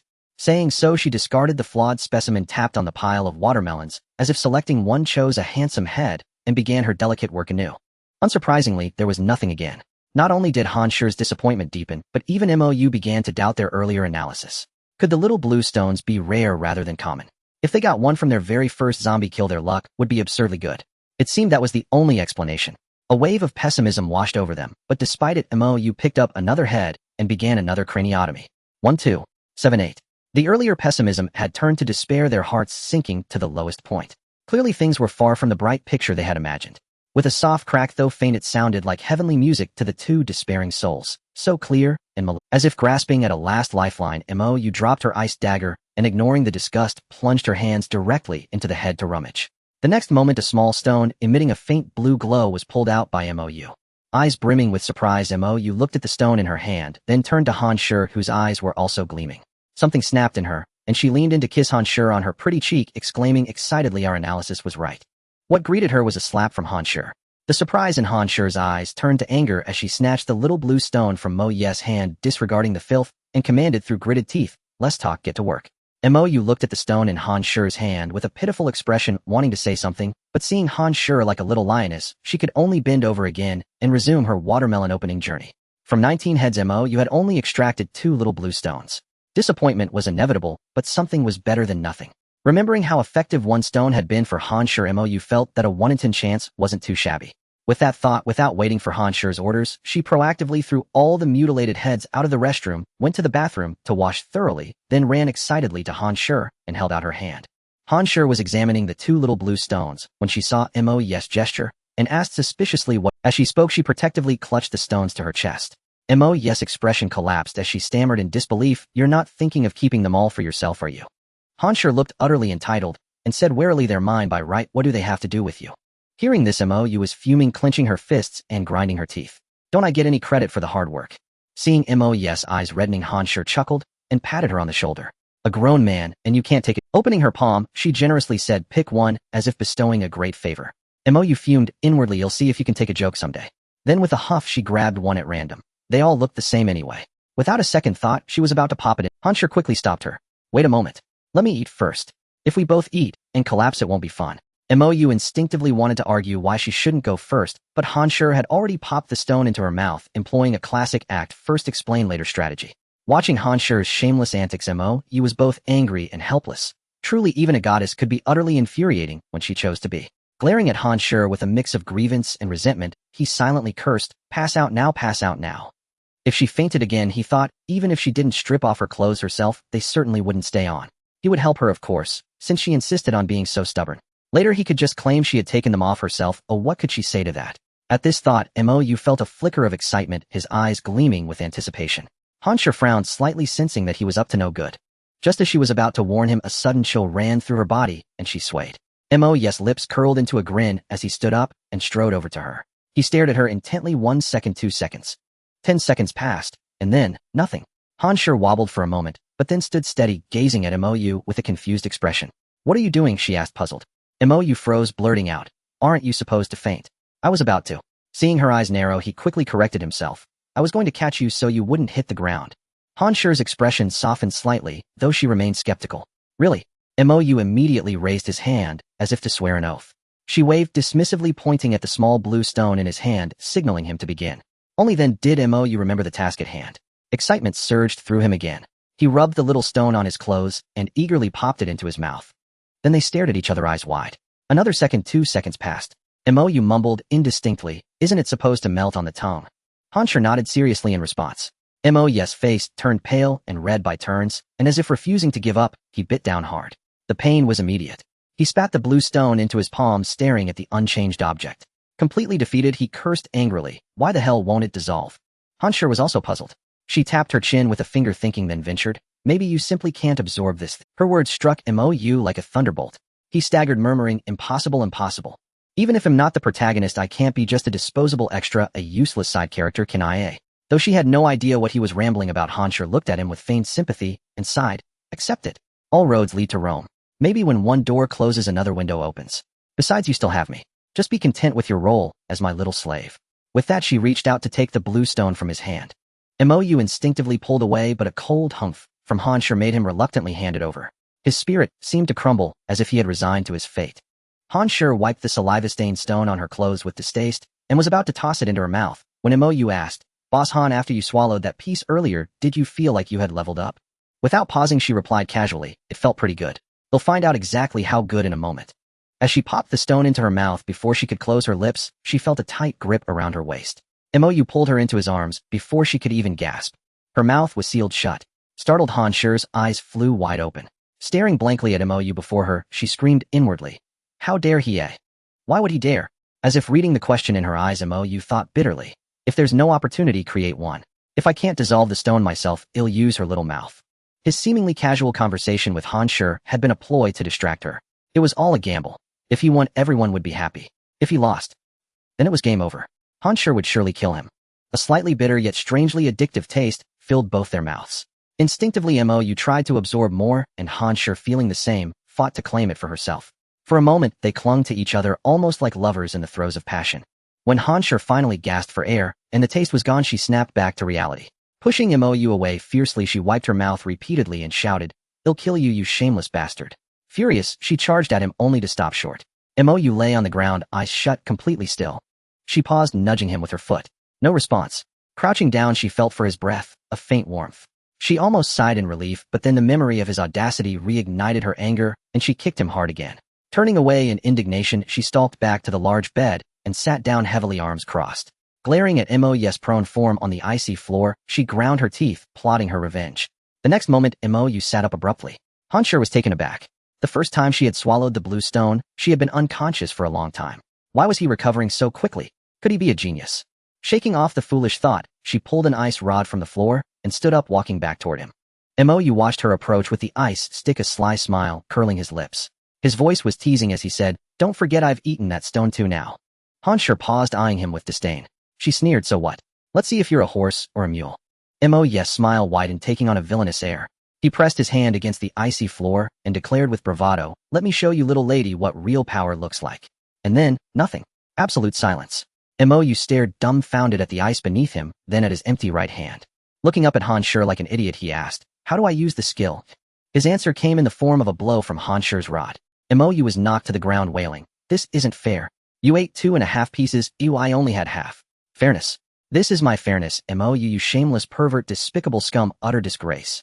Han Shi's goddess-like demeanor completely shattered. Not only did she not lessen her grip, but she also unleashed a torrent of abuse at MOU.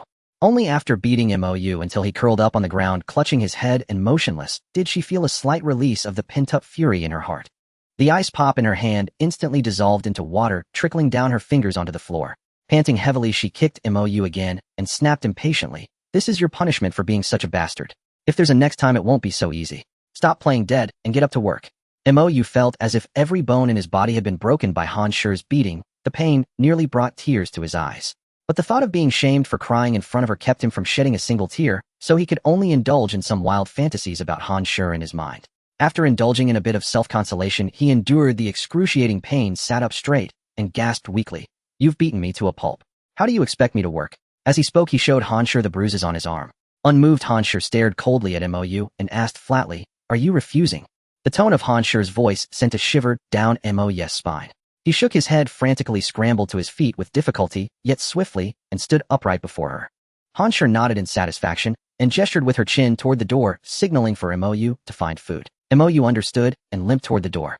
After taking just 2 steps, he turned back and looked at Han Shi with a fawning expression. "Boss, could you teach me how to activate the skill first? That way I can serve you better, right?" Han Shi eyed MOU warily, her gaze full of suspicion. MOU quickly assured her, "I'll fall into a pit again in your wit. If I still had ulterior motives, wouldn't I be a complete idiot?" Han Shi muttered under her breath, "You already are." But after a moment's thought, she crouched down, placed her hand on the icy surface, and said to MOU, "Try to feel it. Do you sense a special connection between yourself and the ice?" MOU imitated Han Shi and placed his hand on the ice. Aside from noticing that it wasn't as freezing cold as before, he felt nothing extraordinary. He closed his eyes and concentrated, but still failed to experience the sensation Han Shi had described. He looked at her with a crestfallen expression. Han Shi stood up and shrugged helplessly at MOU, indicating that she truly had no solution. Seeing that she didn't seem to be deceiving him, MOU reluctantly accepted this grim reality. Yet a glimmer of hope lingered in his heart. Perhaps because he hadn't consumed a complete blue stone, the skill hadn't been activated yet. With this thought, MOU instinctively glanced at Han Shi's cherry-like lips and swallowed hard. It wasn't out of desire but fear. He doubted Han Shi would ever agree to help him using the same method again. Giving him another beating was more likely. Catching MOU's lecherous gaze, Han Shi raised an eyebrow and let out a cold snort. MOU immediately stood up and headed for the door. Hope was better than no hope at all, and MOU felt a faint spark of motivation. Yesterday's horde of zombies chasing him and Han Shi had seemed overwhelming, but now it appeared there were fewer than 20. The entire office area was in complete disarray, with desks and chairs overturned as if a tornado had swept through. MOU still dared not venture beyond the office area, so he could only search through the debris for anything edible. After another round of rummaging, he managed to find some sausages with meat. Ignoring the dirty packaging, he wolfed down several sticks before pocketing the remaining 2 and continuing his search. Perhaps because Han Shi was generous, their department enjoyed excellent benefits, with most people relying on company provisions rather than bringing their own food. When he finally placed all his findings before Han Shi, she frowned and glared at him accusingly. "Is this all?" MOU immediately launched into an animated tale exaggerating the countless trials and tribulations he had endured to gather these items. Han Shi waved her hand to stop him and exposed his lie with a disdainful tone. You never even left the office area. Stop pretending to be a hero. Mo awkwardly rubbed his nose and continued flattering her. You're so wise and perceptive, boss. I'm in awe, completely prostrate before you. Han Shi picked up a food package and slowly tore it open, gesturing for Mo to keep going. She meant for him to continue his flattery without pause. Though a bit flustered, Mo kept showering her with sweet. Only after Han Shi had eaten her fill and stood up to stretch did Mo finally get a break. Just as he reached for some food, Han Shi said flatly, "Let's move. We must take the break room today." Mo looked at her in bewilderment, pointing at himself and then at the snacks in his hand. Han Shi shot him a glare and gave a firm Mo could only dejectedly put the snacks back, his face full of grievance as he looked at Han Shi. She sneered, "Next time you sneak a bite, wipe your mouth clean." After saying this, she felt the words carried an unintended implication and cleared her throat awkwardly before leaving. Mo flipped her a middle finger behind her back and resignedly followed, figuring he had no choice since Han Shi was his lifeline now. Seeing no zombies in the short corridor brought some relief to Mo. He couldn't resist buttering her up. "Looks like the remaining zombies on this floor were nothing but useless trash, all turned to bubbles under your brilliant leadership." Han Shi shot him a disgusted glance, ignored his flattery, and walked toward the corner at the end of the corridor. Since she didn't ask him to take the lead, Mo was happy to follow leisurely behind her. Then he saw Han Shi repeat his own cosplay from yesterday, retreating like a beautiful little turtle. Her face. Mo knew something was wrong. Unlike Han Shi's rashness yesterday, he tiptoed over and peeked around the corner. It was the same old story, the same scene. One might think this was a monster spawn point in some game. How had so many zombies gathered here again? Crouching and retreating, they exchanged glances, both seeing confusion in each other's eyes. Though both were equally baffled, Mo didn't blame Han Shi for her confusion, but Han Shi clearly harbored some discontent with Mo's bewilderment. She instinctively raised her hand as if to give Mo a knuckle sandwich, though it was merely a gesture to startle him. Mo played along, feigning fright and instinctively leaping back a step, but in his calculations he forgot about the mysterious object he had seen in the short corridor yesterday. Tripping over that thing, he landed hard on the ground, his hand reflexively pressing down, sending a jolt of pain through his arm, already sore from Han Shi's earlier whipping, and he couldn't help but let out a pained groan. In an instant, Mo knew he was doomed, and he jerked his head up to look at Han Shi, who stood there utterly dumbfounded. Whether she could process it or not, Mo fully embraced the principle of better you than me, scrambling forward in a desperate dash, perfectly replicating his betrayal from yesterday, with the sole difference being that this time, he didn't shout run at Han Shi. After all, he had said himself that he learned from his mistakes, right? A piercing roar that made their eardrums ache followed. Han Shi's words, "Mo, you dog" thing, finally escaped her lips in full, and she instantly bolted after Mo. In that moment, the endless horde of zombies behind them crashed against the wall at the corner, like hyenas chasing prey, howling and snarling as they gave furious chase. Without looking back, Mo knew this was far worse than last night, more numerous and more ferocious. It made sense, really. They had been starved for another night, so ferocity was inevitable. He didn't choose to retrace yesterday's path back to Han Shi's restroom. Last night's escape was largely luck, and even if they made it to the icy floor of Han Shi's office, it wouldn't let him run fast. If Han Shi failed to grasp the plan and risked herself to lure these zombie overlords into the office area, that would be even better. These thoughts flashed through his mind in an instant as Mo charged straight through the office area's entrance, racing down the corridor toward the other end. Han Shi immediately understood Mo's intent. Without slowing her pace, she didn't head for the office area, but stayed close behind him. This left Mo a bit disappointed, but he still shouted, "While running, boss, use your move, use your move." Han Shi was so irritated by his words that her teeth itched, but she had to admit he had a point. She swung her hand back abruptly, and the ice on the office floor behind them instantly turned into water droplets that shot toward the zombies, transforming midair into sharp icicles that struck the horde. In an instant there was chaos, and miraculously, it actually slowed the zombies' pursuit. Hearing the commotion, Mo and Han Shi both glanced back, a flicker of joy crossing their faces. But the next second that joy vanished completely. It would have been better not to stop them at all. It felt like they had only provoked the zombies. The zombie horde grew even more frenzied and enraged, as if nothing could stand in their way. They tore and bit through their own kind, without mercy, hellbent on ripping Mo and Han Shi apart. Fortunately, even as they looked back, their steps didn't falter, so they narrowly avoided a fatal misstep. Though Mo gasped for breath, his tongue lolling out, his stamina clearly at its limit, yet his mind raced for a solution. His gaze fell on the window at the end of the corridor, and a spark of inspiration flashed in his mind, presenting him with one was to crash through the window and jump straight down. They were on the 18th floor of the building, so he would likely feel no pain before arriving at another kind of 18th floor. Hell, the other path was... Mo's eyes hardened. There seemed to be no other choice. He roared, "Trust me, just hold them off for 1 second." Shouting, he raised his fist, and instead of turning at the corridor's end, smashed it straight into the fire hydrant box by the window. The sound of shattering glass merged with Han Shi's scream, "I'll trust you one last time." Mo knew Han Shi was giving it her all. He didn't dare delay, ignoring the searing pain in his hand as he gritted his teeth and roared, wrenching open the fire hydrant's valve. With the force of the water, a torrent blasted Mo backward into the air. As luck would have it, he crashed right into. The two were swept along by the current toward the zombie horde. Han Shi's mouth moved soundlessly, but Mo could tell she was cursing him fiercely. Thankfully, the water pressure was immense. Not only did it keep Mo and Han Shi from standing, but it also pushed the zombies back, preventing them from tearing the pair apart immediately. Mo didn't waste a second. He wrapped his arm around Han Shi and rolled into a corner, escaping the water jets. Just as he was about to breathe a sigh of relief, he realized his arm around Han Shi, perhaps out of habit, had landed squarely on her chest. Feeling Han Shi's entire body stiffen, Mo knew he had to act fast to avoid a severe beating. He tightened his grip slightly and roared in her ear, "What are you waiting for? Use your ultimate move." Startled by his shout, Han Shi paused and snapped back to reality. This was no time to settle scores. She pressed her hand to the ground, and unlike yesterday's slow transformation of water into thin ice, the water almost instantly solidified into thick ice, covering the entire corridor and even freezing the gushing hydrant outlet. Suddenly, the corridor fell silent. The sounds of roaring water and chaos vanished as if someone had unplugged. Mo stared in utter amazement, then looked at Han Shi, who lay limp in his arms, and asked weakly, "Isn't this a bit unscientific?" Han Shi didn't bother answering his idiotic question. Her face was pale, her chest heaving, and she looked utterly exhausted. Mo wasn't sure if she was still conscious, so he didn't dare say more. Gently, he supported her as they stood and looked ahead. Unlike last night, today's zombies were far worse off. Some stood, some crouched, some lay, all frozen into ice sculptures, almost possessing an artistic beauty from a distance. He took another sharp breath, tightened his hold on Han Shi, and whispered, "Don't be afraid. We're safe, right?" As if he had saved her himself. Han Shi, finally provoked by his shamelessness, opened her eyes weakly and shot him a glare. In a faint voice, she commanded, "You'd better shut up, or I might not be able to resist turning you into a human stump." At the mention of human stump, Mo felt a chill creeping up from his lower regions, instantly silencing himself with a zipping gesture across his lips, signaling he would utter no more nonsense. Han Shi, seeing Mo's bloody hand, felt her anger subside slightly. She freed herself from his support and gestured with her chin toward the ice sculptures. After 2 days together, Mo could instantly grasp Han Shi's intentions.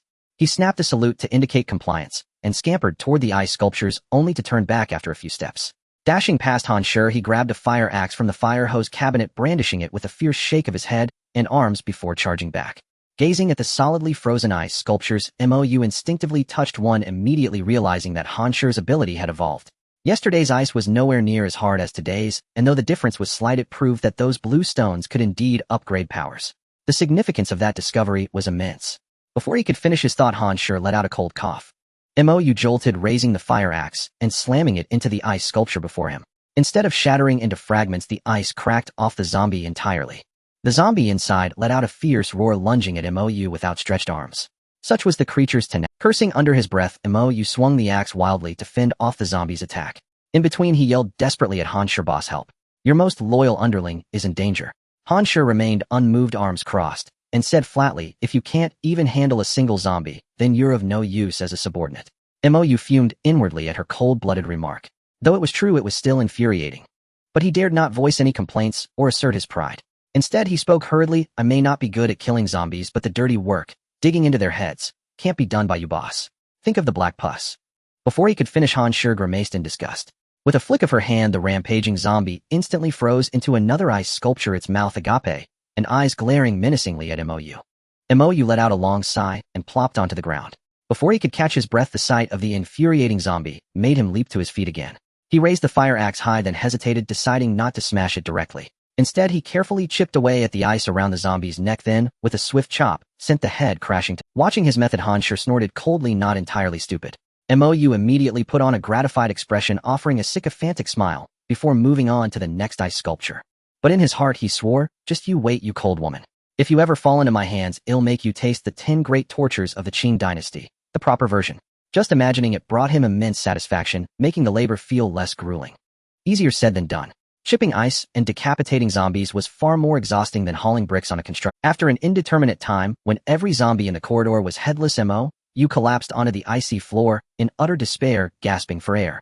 Yet he still managed to flatter Han Shi, "Boss, see, I'm not useless. I'm definitely a worthy investment."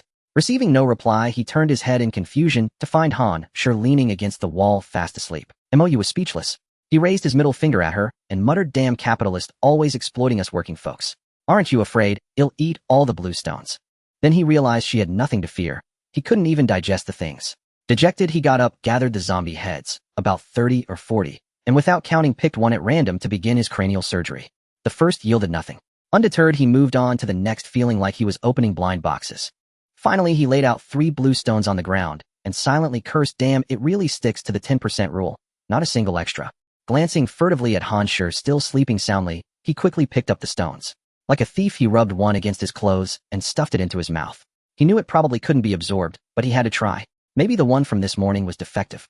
It didn't dissolve instantly, and his heart sank. Just as he was about to spit it out, he felt a faint, bitter coldness. A surge of joy erupted in his chest. There's hope, he thought, suppressing his racing heart as he waited. But then, nothing.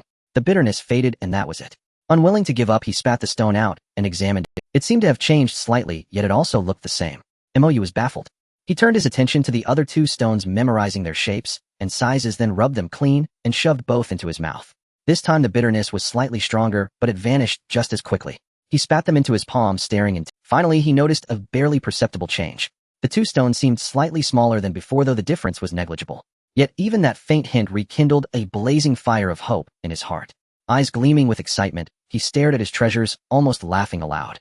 Then Han Shi's icy voice came from behind. "I feel like you're harboring some unspeakable perverse thoughts."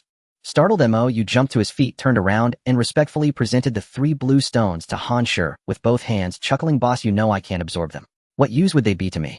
Han Shi sensed something was off, but after a moment's thought, she found his reasoning plausible. She took the stones and asked coldly, "Is this all?" Mou nodded with a mournful face. "It should be about a 10% chance, maybe even less." Han Shi glanced at the number of zombies on the ground, barely acknowledging Mou's words. She picked up the small blue stone in her hand, hesitated for a moment, then set 2 of them aside, putting only one into her mouth. Even so, her eyes remained fixed on Mou with vigilance, fearing he might repeat his earlier act of snatching food from her mouth, like a tiger seizing its prey. Mou felt utterly speechless inside. Now that everything around was encased in ice, if he pulled another foolish stunt, he would likely become the next ice sculpture. Unlike those zombies, he lacked their resilience. One wrong move, and head shatter, quite literally. As the small stone entered her mouth, Han Shi's body trembled slightly, but this time, she didn't stagger. Her complexion shifted from pale to a faint flush. Closing her eyes to sense the effect, Han Shi then shoved the remaining 2 blue stones into her mouth all at once. Mou immediately noticed a flash of blue mist enveloping Han Shi's body. When he tried to look more closely, everything returned to normal, as if it had been an illusion. Uncertain, Mou rubbed his eyes and stared intently at Han Shi, only to find her opening her eyes and locking gazes with him in a wide-eyed stare. Han Shi raised her hand and delivered a sharp punch to Mou, scolding, "Why are you so close? Disgusting." With that, she stepped past him and headed toward the break room. Ignoring the sting in his eye socket, Mou quickly followed Han Shi and said weakly, "Boss, are we just leaving the ice like this?" Han Shi paused, looked around, and felt it wasn't ideal. She pressed her hand against the wall, ready to act, but Mou immediately stopped her. "Boss, the fire hydrant is still running." Han Shi glared at Mou and said with a hint of embarrassment, "Do I need you to remind me? I know that. Mind your own business." As she spoke, the ice around them instantly turned into water, flowing away in all directions, leaving only the ice on the fire hydrant untouched. Mou watched in awe, flattering her for the first time sincerely, "Boss, you're incredible." Han Shi hummed proudly, then turned and continued toward the break room. Mou knew this was his chance to shine. He stepped past Han Shi holding a fire axe and pretended to lead the way with a show of bravado. Of course, he knew there was no real danger. He had been making enough noise earlier that any zombie would have already come out if there were. As expected, when they reached the break room door, there wasn't a single zombie in sight. Still, Mou put on a show, raising his hand to stop Han Shi and mouthing his loyalty, "I'll scout ahead. If there's danger, don't worry about me. You go first." Han Shi looked at him, as if to say obviously. Fuming inside, Mou still acted with righteous resolve, cautiously peeking into the break room. The room was a mess, barely recognizable, but there wasn't a single zombie.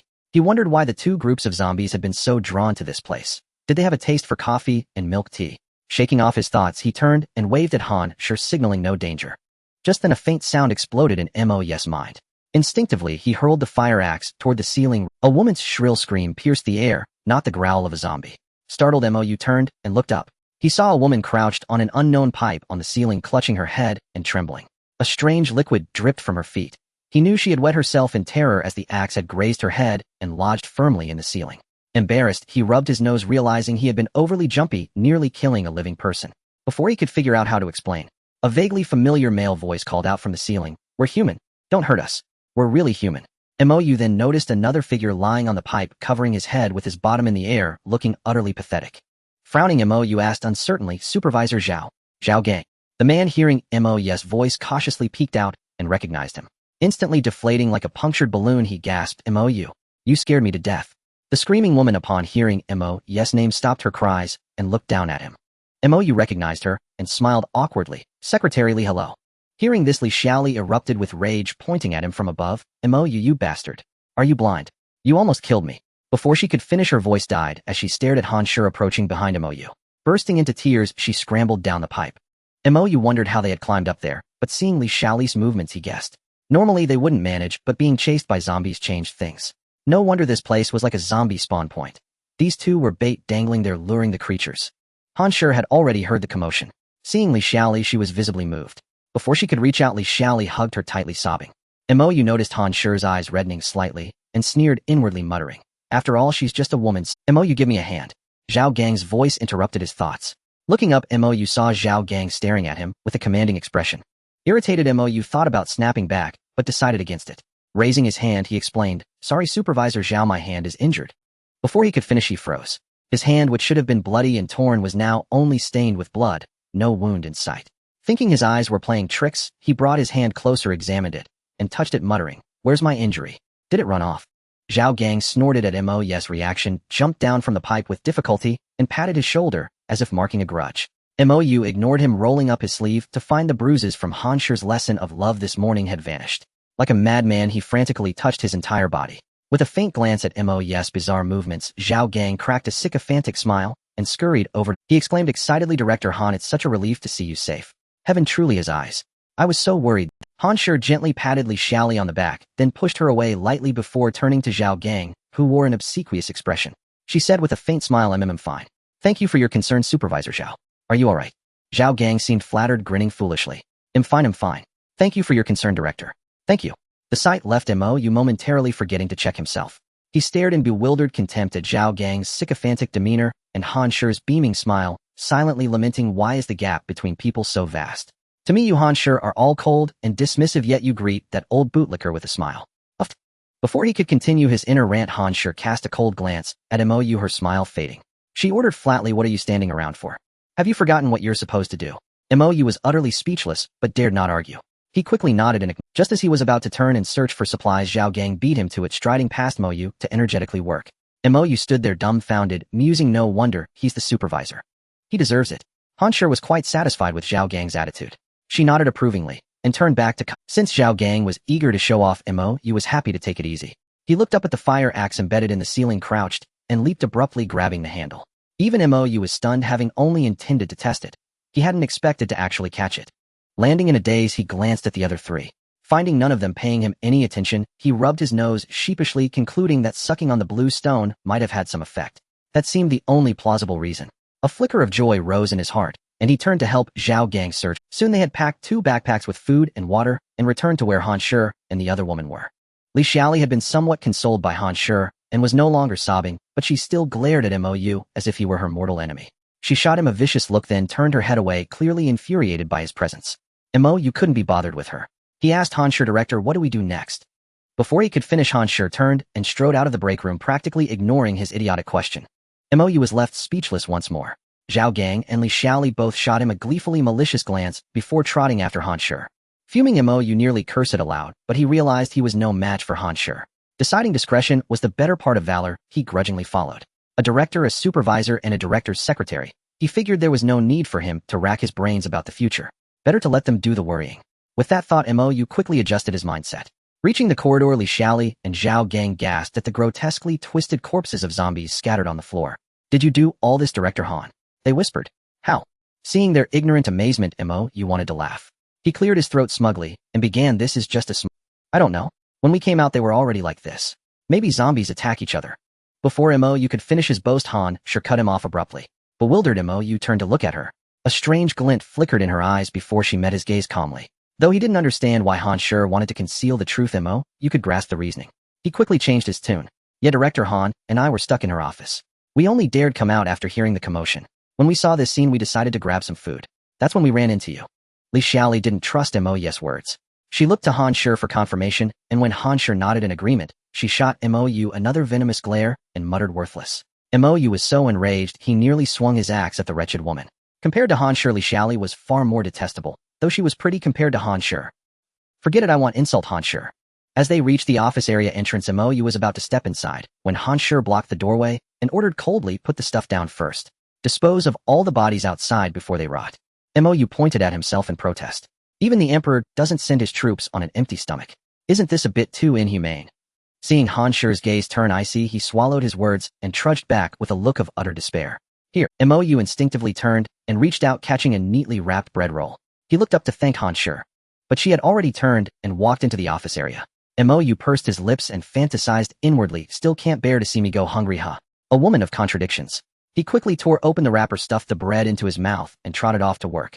As he bent down to drag a zombie corpse, it suddenly dawned on him. Was he being gaslighted? Before he could figure it out, he heard footsteps behind him.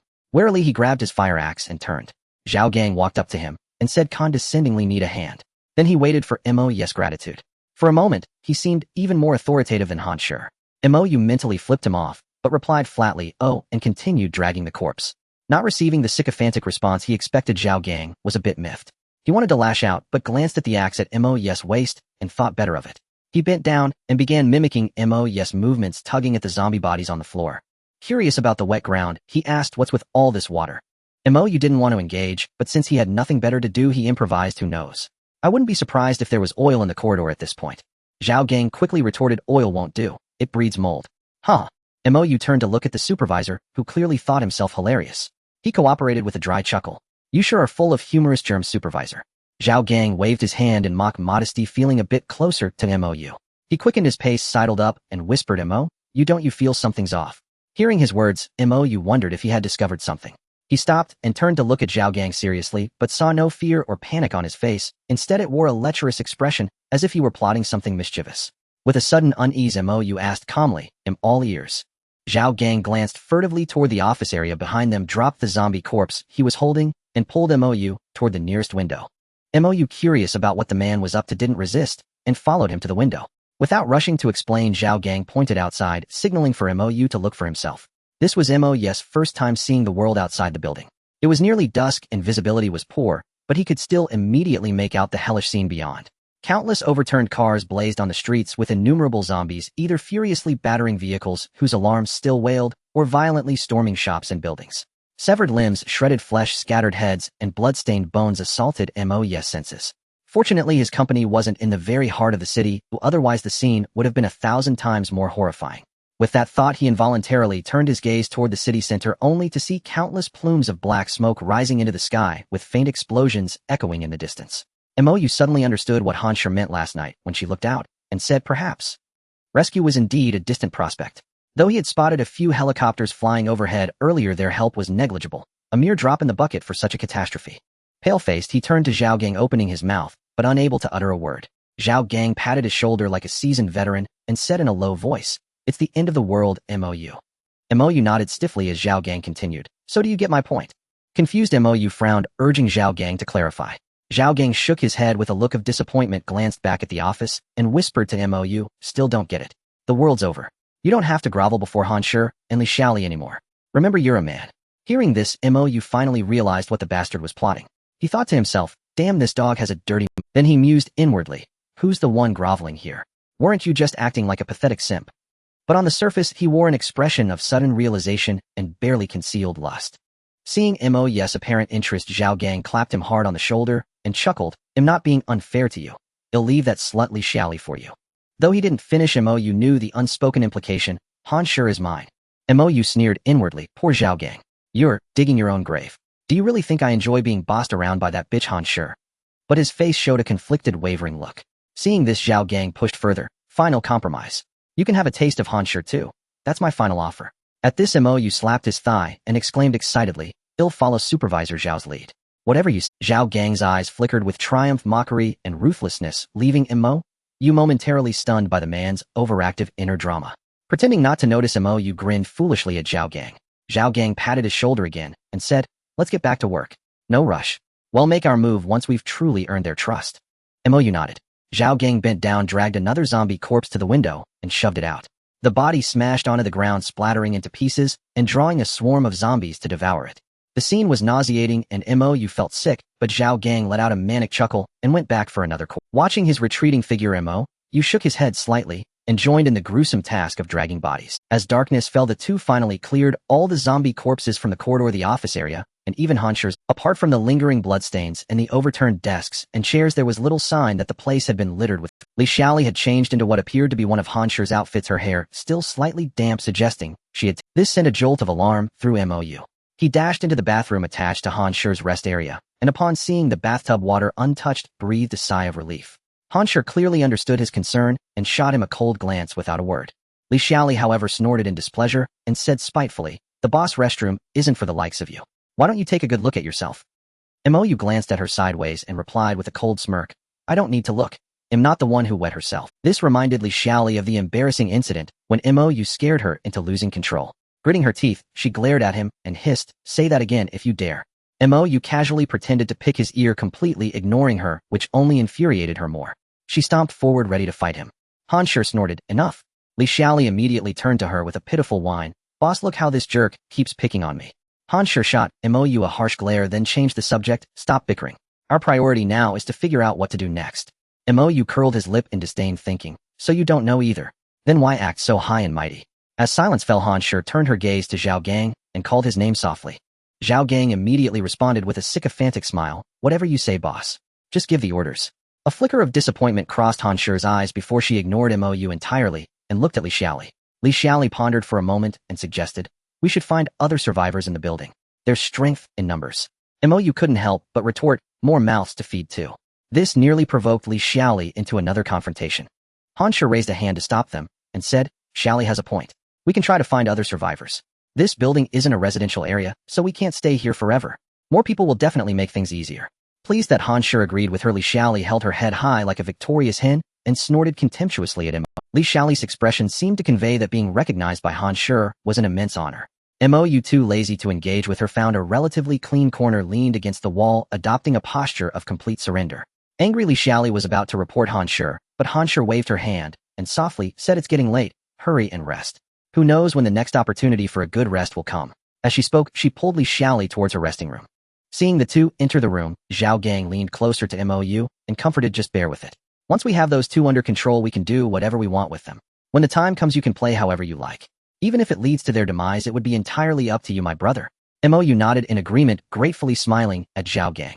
Zhao Gang patted Mou on the shoulder and found another clean spot to sit down.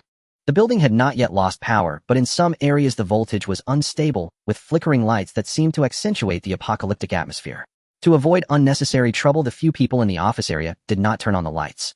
As the outside sky grew darker, the office became so dim that one could barely see their hand in front of their face. After a busy day, Mou was indeed tired. As for the notion of volunteering for night watch, he thought it was better to let them deal with it themselves. He wasn't truly a born coward. Glancing at Zhao Gang, who was closer to the door, Mou felt justified in lying down to sleep. After all, Zhao Gang's robust physique should be able to block a zombie for a while. Of course, to truly fall asleep, Mou still lacked that level of peace. Half awake, he felt a gentle poke. Mou's body tensed, instinctively tightening his grip on the fire axe in his hand, though his mind was not yet fully awake. Without thinking, he blurted out, "Zhao Ge, what's going on now?" Then he saw Han Shi looking at him with a face full of suspicion, her eyes filled with hostility. Mou rubbed his temples and glanced outside the building. The sky was completely dark, with neither moon nor stars, in eerie blackness, suggesting it was still some time before dawn. He couldn't help but wonder why Han Shi had woken him up in the middle of the night. Was this the legendary midnight rooster crowing, a typical landlord's face? In the darkness, they couldn't communicate with their eyes.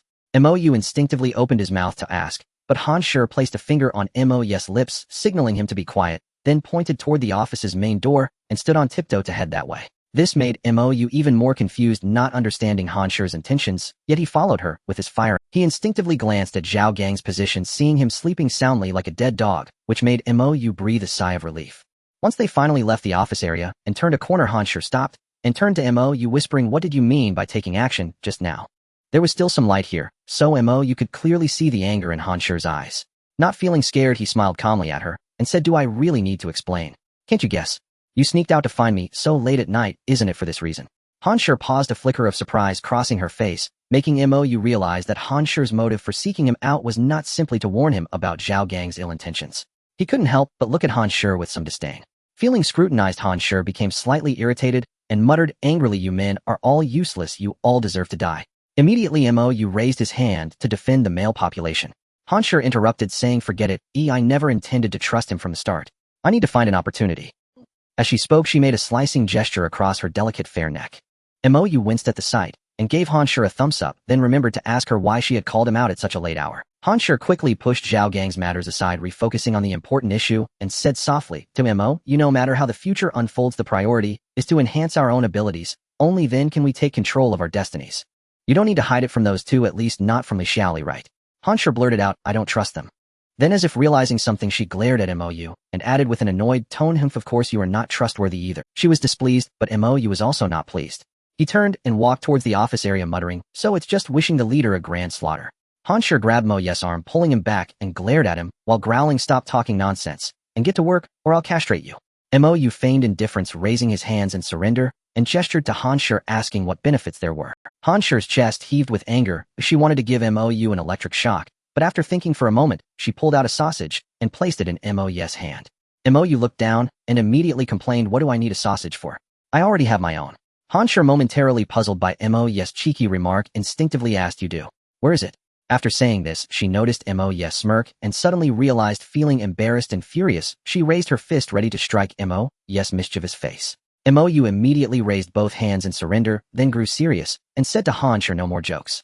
Listen to my conditions. If you agree, we can cooperate. If not, I'm going back to sleep." Han Shi lowered her hand and angrily said, "Speak up." Mou wasn't offended. He leaned closer to Han Shi's ear and whispered a few words.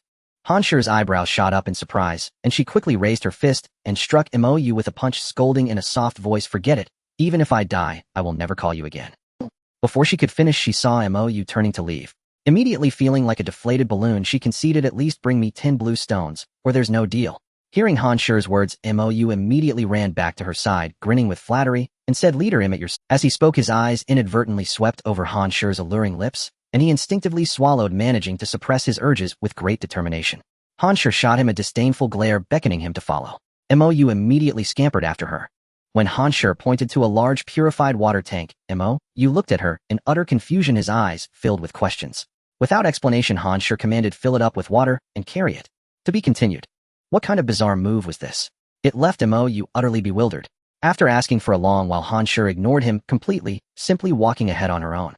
Seeing that he couldn't get any answers, Mou had no choice but to give up. After all, he would find out soon enough. The 18th floor of the building where his publicity department was located housed not only his department, directly opposite, it was the company's HR department. The two departments were separated by the building's elevator bank, one on the east and one on the west. Han Shi seemed to be heading toward the HR department. Of course, she could also be heading for the elevator, unless she had some serious brain damage.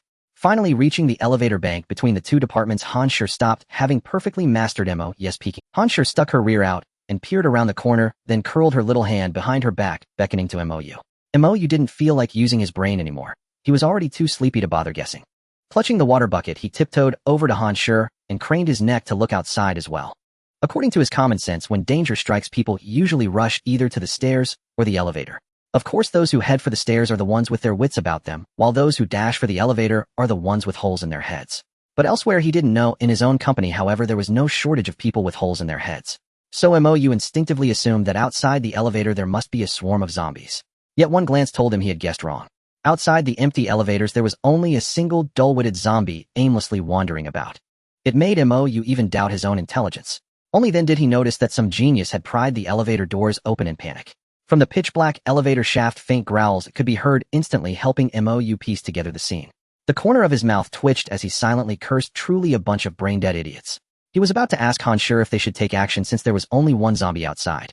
But Han Shi straightened up, adjusted her clothes, and stepped out from the corner with full confidence. A playful smile curled at the corners of her lips as she eyed the lone zombie. Her aura was surprisingly self-assured and powerful. Mou was stunned. Not only Mou, but even the dim-witted zombie froze for a moment, unable to believe that food had fallen from the sky. Its brain short-circuited again as it stared at Han Shi for several seconds. Then with an excited roar it lunged ferociously at Han Shi. Mou couldn't shake the feeling that these zombies were far more ferocious at night than during the day, both in their roars and their running speed. Yet Han Shi showed no fear. She casually weighed the fire axe in her hand. Mou's axe. And a cruel smile crept across her lips. Without looking back, she reached her small hand behind her and placed it on the water bucket Mou was holding. With a sharp cry, "Go to hell." But then, nothing. The silence was deafening. The ice she had imagined never appeared, the water in the bucket remained placidly inside. Han Shi's expression instantly turned ashen. All her calm evaporated into thin air. Her eyes widened as she stared at the tightly sealed bucket lid, and all she could manage was a curse, "You ill fuck your ancestors." The terrifying, blood-curdling roar was now right behind her. Tears the size of beans burst from Han Shi's eyes, and despair consumed her entirely. Only then did Mu finally understand Han Shi's plan. He had no time to mock her for showing off in front of the wrong. He hurled the water bucket to the ground and kicked out with all his might at the zombie whose claws were about to grab Han Shi. Despite using every ounce of strength, he only managed to knock the zombie back a couple of staggering steps. Then it charged again. Mu knew that even if he turned and ran, he might not outpace this clearly faster zombie. Gritting his teeth, he snatched the fire axe from Han Shi's hand.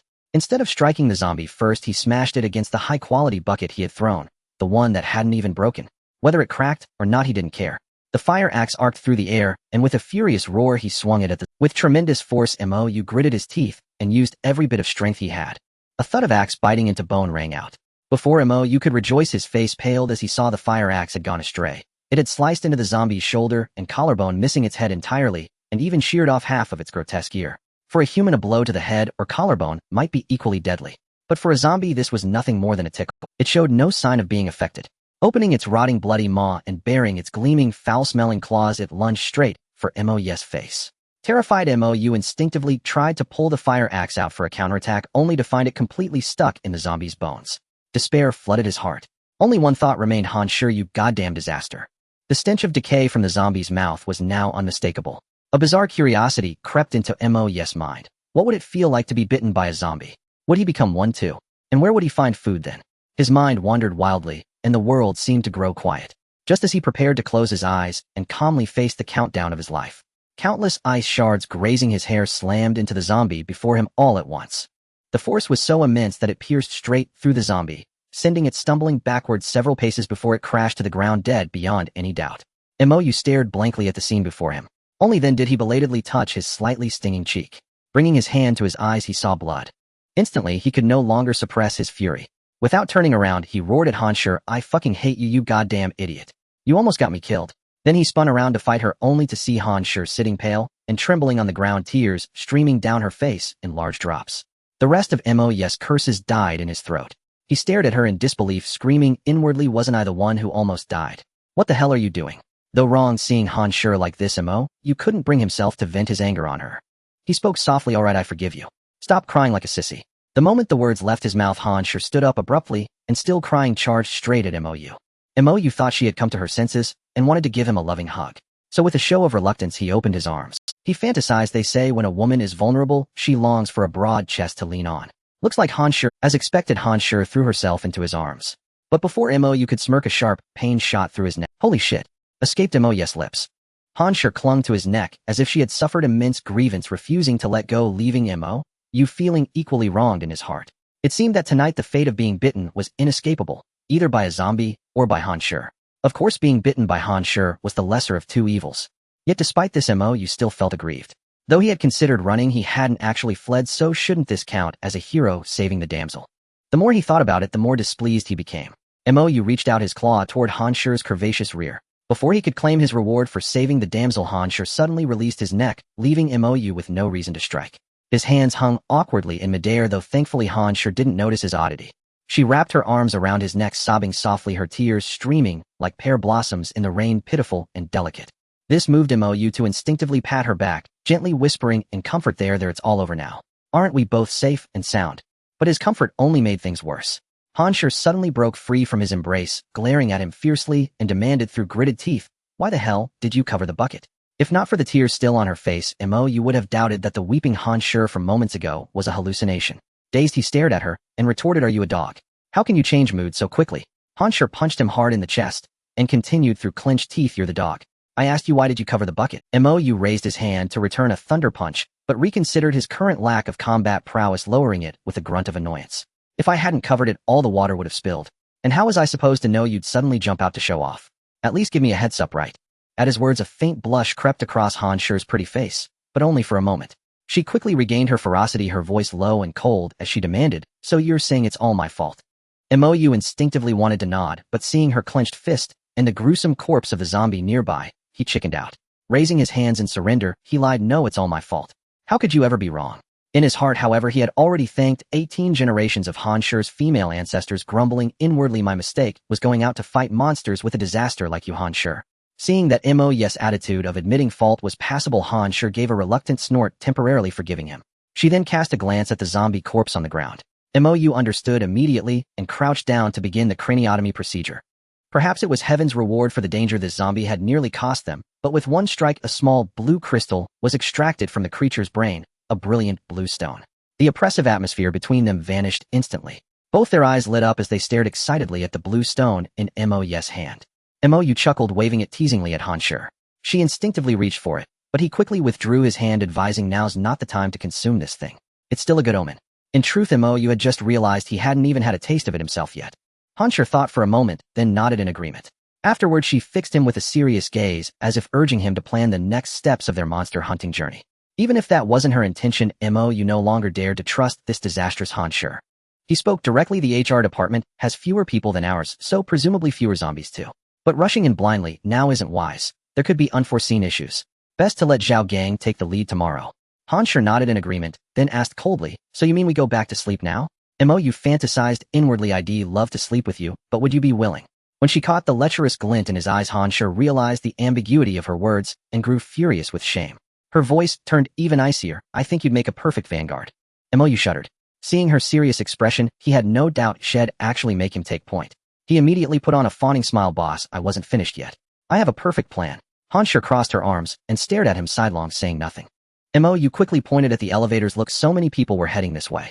Most unluckily fell, but some lucky ones might have taken the elevator. And maybe there are even elevators inside the elevators. So isn't the elevator a perfect place to hunt monsters? Hearing this, Han Shi turned to look at the elevators, eyeing the flickering indicator lights.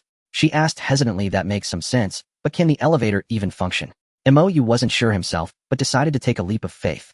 Patting his chest confidently, he assured her it should be fine.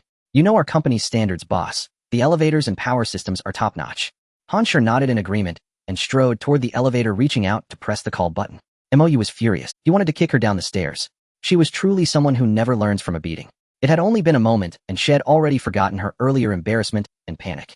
Despite his thoughts, he quickly grabbed her hand to stop her. Sis, what if a whole elevator full of zombies comes up? How would we handle that with just our fists? At his words, Han Shi realized her rashness, but showed no sign of admitting fault. She glared at him, stubbornly retorting, don't I have these? With that, she crouched down and gathered all the ice shards from the zombie's body into a long icicle. Mou rolled his eyes, inwardly muttering sarcastically, maybe one or two you could handle, but if there are more, someone might end up crying again. Grumbling aside, Mou didn't argue with her. He spoke directly, the more preparation, the better our chances. He then headed to a nearby fire hydrant, working swiftly to connect the hose. As a precaution, he turned the valve slightly to test the water flow. Only then did he give Han Shi an okay gesture, signaling her to press the elevator button. She instinctively reached out, then stopped, shooting him a glare that told him to do it himself. Mou, bewildered, walked over to Han Shi, who wasted no time in commanding, you press it. With that, she fluttered away like a butterfly to where Mou had stood. Mou fumed inwardly. When caution was needed, you were reckless. When it wasn't, you were overly cautious. Was his life not worth anything? He cast a resentful glance at Han Shi's shapely figure, then turned and pressed the elevator call button. The surrounding lights dimmed for an instant, and the indicator on the elevator door flickered with increasing frequency. This only heightened the already tense, eerie atmosphere. Mou prayed silently, come on, come up, or else I'll have to lead the charge. As if answering his prayer, the floor indicator above the elevator began to change, signaling that the elevator was moving. Mou clenched his fist in a victory gesture, but immediately a terrifying roar echoed from the elevator. Terrified, Mou sprinted back to Han Shi without looking back. He thrust one end of the hose into her hands while gripping the fire hydrant valve tightly with both of his. His eyes were fixed on the elevator doors, ready to flood the elevator car. Han Shi, equally tense, gripped the hose tightly, her gaze unwavering from the elevator. The distant clamor around them faded away, leaving only the sound of their own hearts pounding in the tense silence. The elevator, which usually moved slowly, now seemed to be approaching with alarming speed, or so it felt to them. Just as they braced themselves, the elevator stopped at the 18th floor and slid open with a sluggish groan. At the first glance, Mou distinctly heard Han Shi gasp. A wave of dread washed over Mou, making his scalp tingle. For a moment, he doubted they were on the 18th floor of the building, but rather in some hellish 18th layer. The sight before them was horrifying. The pristine white walls of the elevator were drenched in blood, which dripped slowly down, illuminated by the flickering dim light within. The terror was palpable. But that wasn't the worst part. Instead of a horde of zombies, there stood a single 2-meter-tall giant that didn't resemble a typical zombie. It was so tall with its back to the door that Mou and Han Shi couldn't even see its head. Swallowing hard, Mou suddenly felt his plan wasn't so perfect. He was about to flee. But the monster in the elevator slowly turned around. The sight that greeted them made Mou's stomach churn with fear. He couldn't run, his legs had turned to jelly. Two bloody heads were attached to the giant monster. No, they seemed to grow from its chest, their pale eyes wide, open mouths gaping and shrieking. The scene was utterly grotesque and surreal. Han Shi too seemed paralyzed by the sight, having not moved. A deafening roar erupted from the elevator. Compared to this, the cries of ordinary zombies were as soft as a Mou felt as if the entire building trembled from the roar. But there was no time for such thoughts. The colossal monster had clearly spotted them. It lunged out of the elevator with terrifying speed. Han Shi let out a rare scream of fright. Mou wanted to scream too, but he knew that if he did, both their heads would soon be adorning that monster's chest. Gritting his teeth, he let out a roar and twisted the fire hydrant valve to its maximum. A powerful jet of water surged through the hose, blasting out from the end in Han Shi's hands.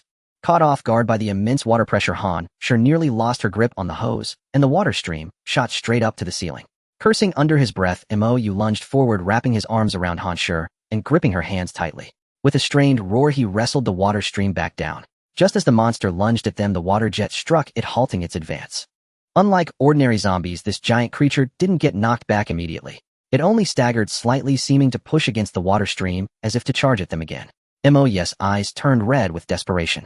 He gritted his teeth and shouted at Han Shi, "What are you waiting for? Use your skill." But his shout was useless. The deafening roar of the monster and the rush of water drowned out even his own voice, let alone Han Shi's hearing. Furious, Mou raised his arm, tilting the water stream upward slightly directly into the monster's gaping maw, cursing inwardly, "Shut the hell up." At the same time, he opened his mouth and bit down hard on Han Shi's slender neck, forcefully rebooting her. The effect was immediate. The monster, assaulted by Mou's crude water blast, stumbled back several steps, while Han Shi, jolted by his bite, snapped back to her senses. Everything went according to Mou's plan. The only thing he hadn't anticipated was that his actions seemed to enrage the giant monster even more, and it charged at them with renewed speed against the water stream. Fortunately, Han Shi didn't let him down. She opened her mouth and let out a roar mimicking Mou's, and countless ice spikes shot forth along the water stream, piercing into the giant zombie's body. But the spikes didn't penetrate deeply. They only left small wounds on its surface. The damage was minimal, but they did manage to slow the monster down, creating a temporary stalemate. Mou gritted his teeth, and Han Shi did the same. Neither dared to slack off, knowing that even a slight misstep would allow the reedy giant to tear them to shreds. The water pressure held, but Han Shi couldn't keep this up for long. Mou's mind raced with anxiety. Finally, clenching his jaw, he tightened his embrace around Han Shi, and against all logic began to push forward step by step under the immense pressure. Although Han Shi didn't know what he was planning, she didn't resist. Her eyes reddened as she pressed forward, as well increasing the speed of her ice spikes. Miraculously, they managed to force the giant monster back step by step until it retreated into the elevator car. Mou felt as if every bone in his body was about to shatter, and his limbs no longer felt like his own. But he persisted, whispering hoarsely to Han Shi, "Freeze it all at once." Han Shi was barely in better shape than Mou, but she trusted him despite her instinct that freezing might be futile. With a sharp cry, she channeled her power, and the entire water stream visibly began to freeze solid. As the water pillar was frozen, the entire space fell into a momentary silence. Mou instinctively breathed a sigh of relief, her head going limp as she rested it on Han Shi's shoulder. Han Shi was also exhausted to the extreme, but she felt that this monster couldn't be frozen so easily. Her eyes were fixed on the giant ice sculpture inside the elevator car. She even completely ignored Mou's taking advantage behavior. Seeing this, Mou felt a bit amused and was about to tease Han Shi. Then a faint crack sound came from the car, growing louder and louder. The hairs on Mou's body stood on end in alarm. Without a second thought, she grabbed Han Shi and tried to run backward. But when she pulled, Han Shi's body only stumbled, barely moving from her spot. Mou herself felt her legs go weak, and she fell straight to the ground, pulling Han Shi down on top of her. This time, Han Shi didn't scold Mou. She turned her head and gave a bitter smile, saying, "This is the first time you didn't abandon me and run away alone."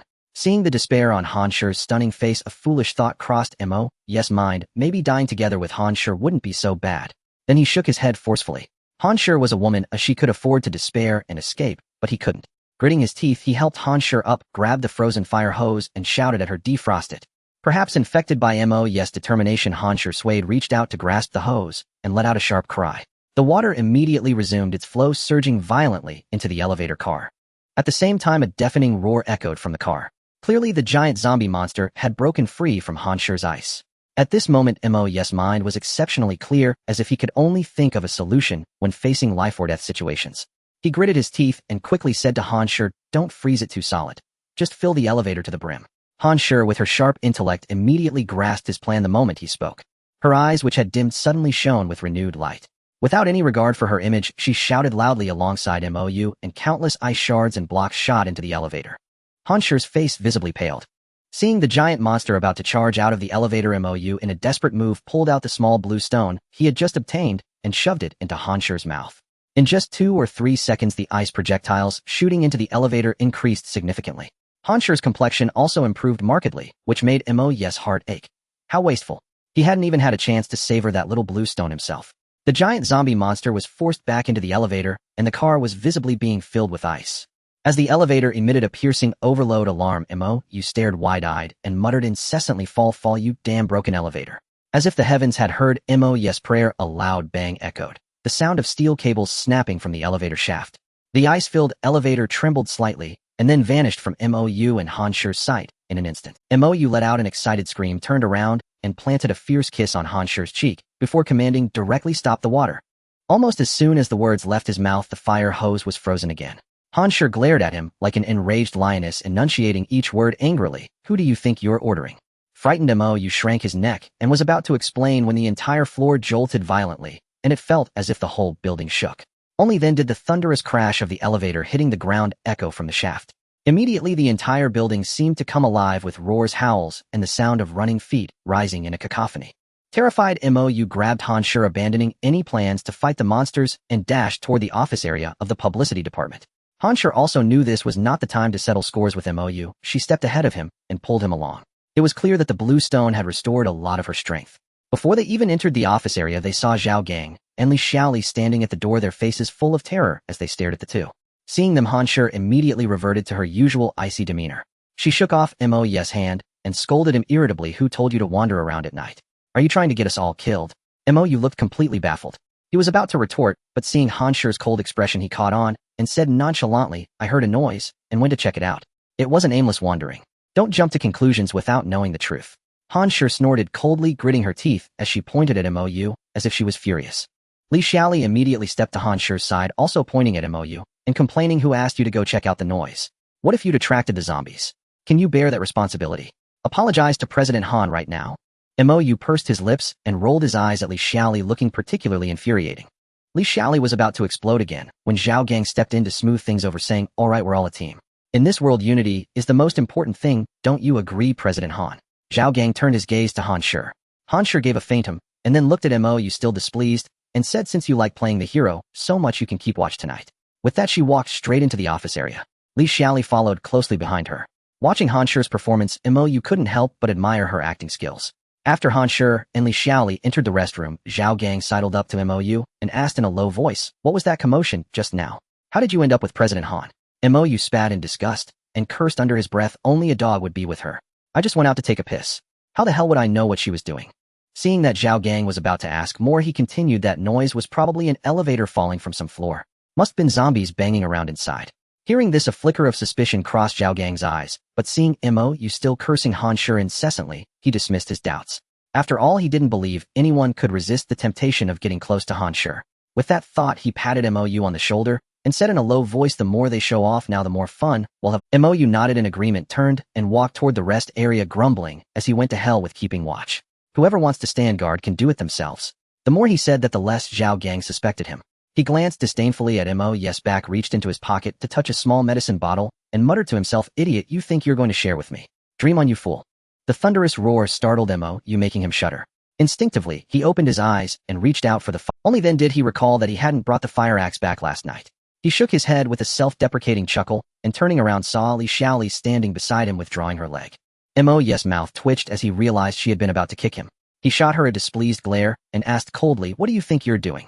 Li Xiaoli was also startled by the thunder, but at Mou's attitude, she stiffened her neck and retorted, "Manager Han told you to keep watch, and this is how you do it. Do you have any sense of responsibility?" Seeing her accusatory demeanor, Mou couldn't be bothered to respond. He stood up on his own and turned to look out. The dark clouds outside hung so low it seemed one could touch them by opening the window. Lightning flickered within them, heralding an impending storm. Li Xiaoli grew even angrier at being ignored. Pointing at his back, she rattled on, "I'm talking to you. Can't you hear me? As a man, why can't you take on more responsibility?" Mou was amused by her absurd remark. He turned to look at her sideways and retorted, "Now you remember that men should take responsibility.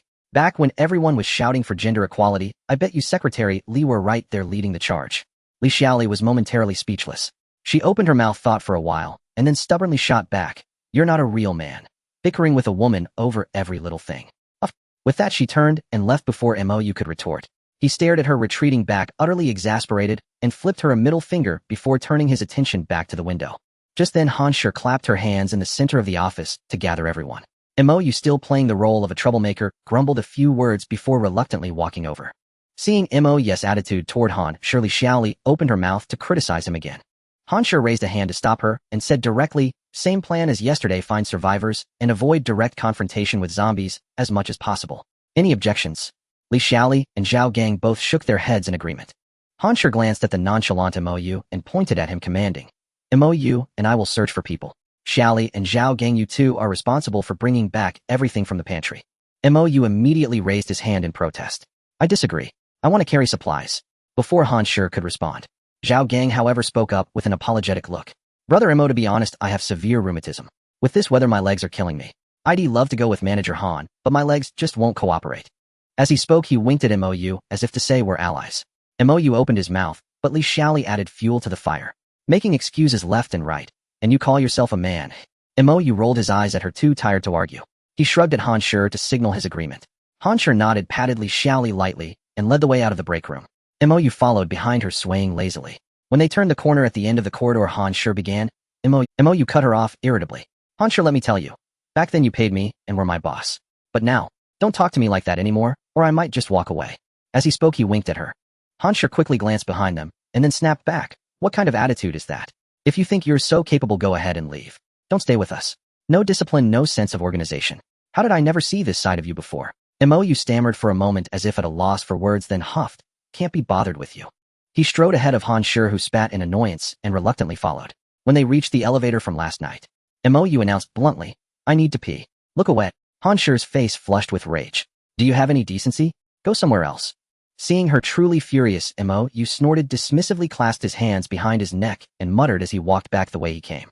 He distinctly heard the faint sound of footsteps. A sly smile crept across his face. Playing a little drama now and then. Not bad at all, he mused. When he reached the corner, the space was empty, but Mou knew someone had been there. Ever since he had sucked on that blue stone, his sight and hearing had sharpened considerably. That was why he and Han Shi had put on an act. More than likely it was Zhao Gang following them, though Li Xiaoli couldn't be playing the part to the end. Mou relieved himself before sauntering back to Han Shi. Before she could ask, he said, "I get why you don't trust Zhao Gang, but why Li Xiaoli?" Han Shi shot him a sidelong glance and said slowly, "Didn't you say it yourself? I'm not paying her anymore. Why would she listen to me? And she's not a man." Mou was dumbfounded. What if she just admires you? And men are even less likely to obey. They'd only want to take advantage of you. Seeing Han Shi's eyes turn dangerous, he chuckled nervously and changed tack. "Other men, I mean. I have absolutely no such intentions." Han Shi snorted, but didn't respond. Instead, she continued, "Precisely because I'm not sure about Li Xiaoli's intent." She made the classic hand gesture across her throat. Mou couldn't help but give her a thumbs up. He had to admit Han Shi was born to lead. At least her decisiveness and ruthlessness far surpassed his own. Ignoring his flattery, Han Shi walked to the elevator shaft where the giant zombie had fallen the day before. Peering down, her face was filled with longing. Mou was taken aback. He picked up the fire axe from the floor and asked, "Why do I get the feeling you want to jump down there?" To his surprise, Han Shi nodded, leaving him at a loss for words. She said softly, "Mou, how big do you think the stone in that giant zombie's head is?" Mou instantly understood her longing. Her words even stirred a flicker of temptation in him. He immediately dropped to his belly, peering into the elevator shaft. A chill breeze brushed against Mou's face, indicating the shaft was not sealed. Based on common sense, the elevator had likely plunged to the lowest point of the third underground level, meaning he and Han Shi would have to descend 21 floors. Deflated like a punctured balloon, he slumped to the ground and lamented to Han Shi, "Don't dream on. Going down even one floor is a struggle, let alone reaching the basement. I'm afraid even a humble servant couldn't manage that." Han Shi understood the predicament. She had hoped Mou could devise a plan, but upon hearing his words, she shot him a glare and uttered the classic feminine retort, "I don't care. I want it done." Mou was left speechless. He made a pleading gesture to Han Shi, begging for mercy, then stood up. Han Shi sighed and rose as well, still unwilling to give up. She asked casually, "Is there really no way? I have a feeling that special zombie's brain holds something unique. It might just change our fate." The more she spoke, the more Mou's curiosity was piqued. The temptation was undeniable. He turned to Han Shi, pondered for a moment, and stroked his chin.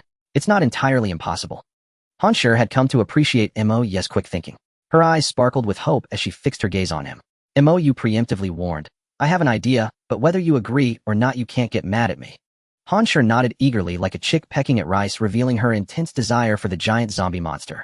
Mo cleared his throat and pointed at himself. The solution is for you to boost my combat power. That way our survival rate, when we go down, will be much higher. As for how to boost it, you know what I mean, boss. He puckered his lips suggestively. Han Shi immediately understood. Furious, she kicked him hard in the shin and cursed through gritted teeth. You shameless pervert. Don't even think about it. With that, she turned and strode toward the HR office.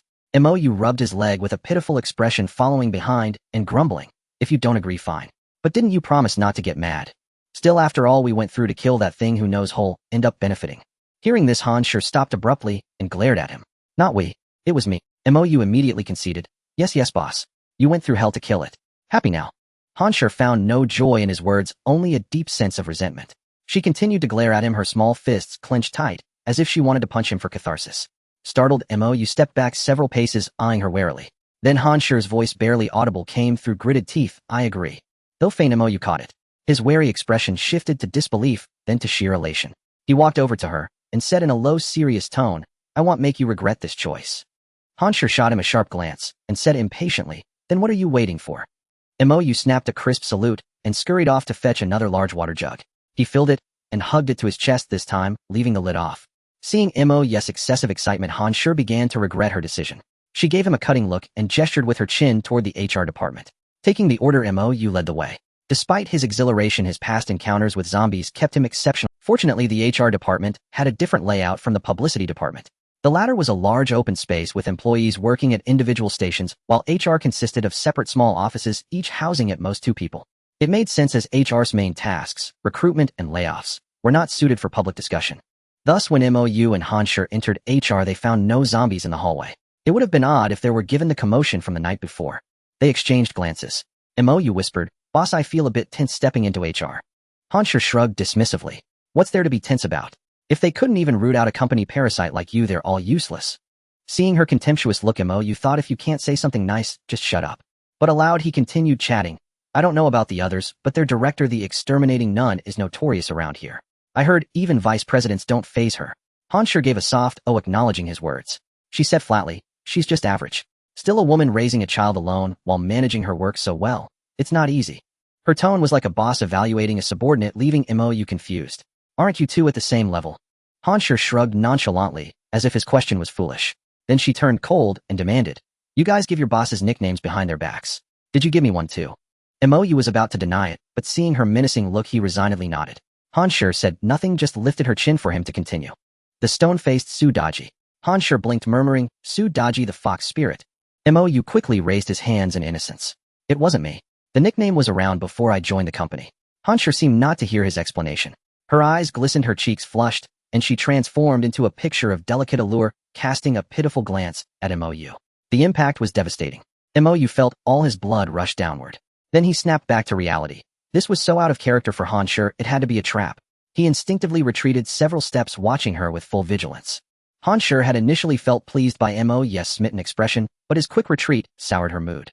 Her face instantly turned cold, faster than a Sichuan opera mask change. Seeing her back to normal, Mo breathed a sigh of relief.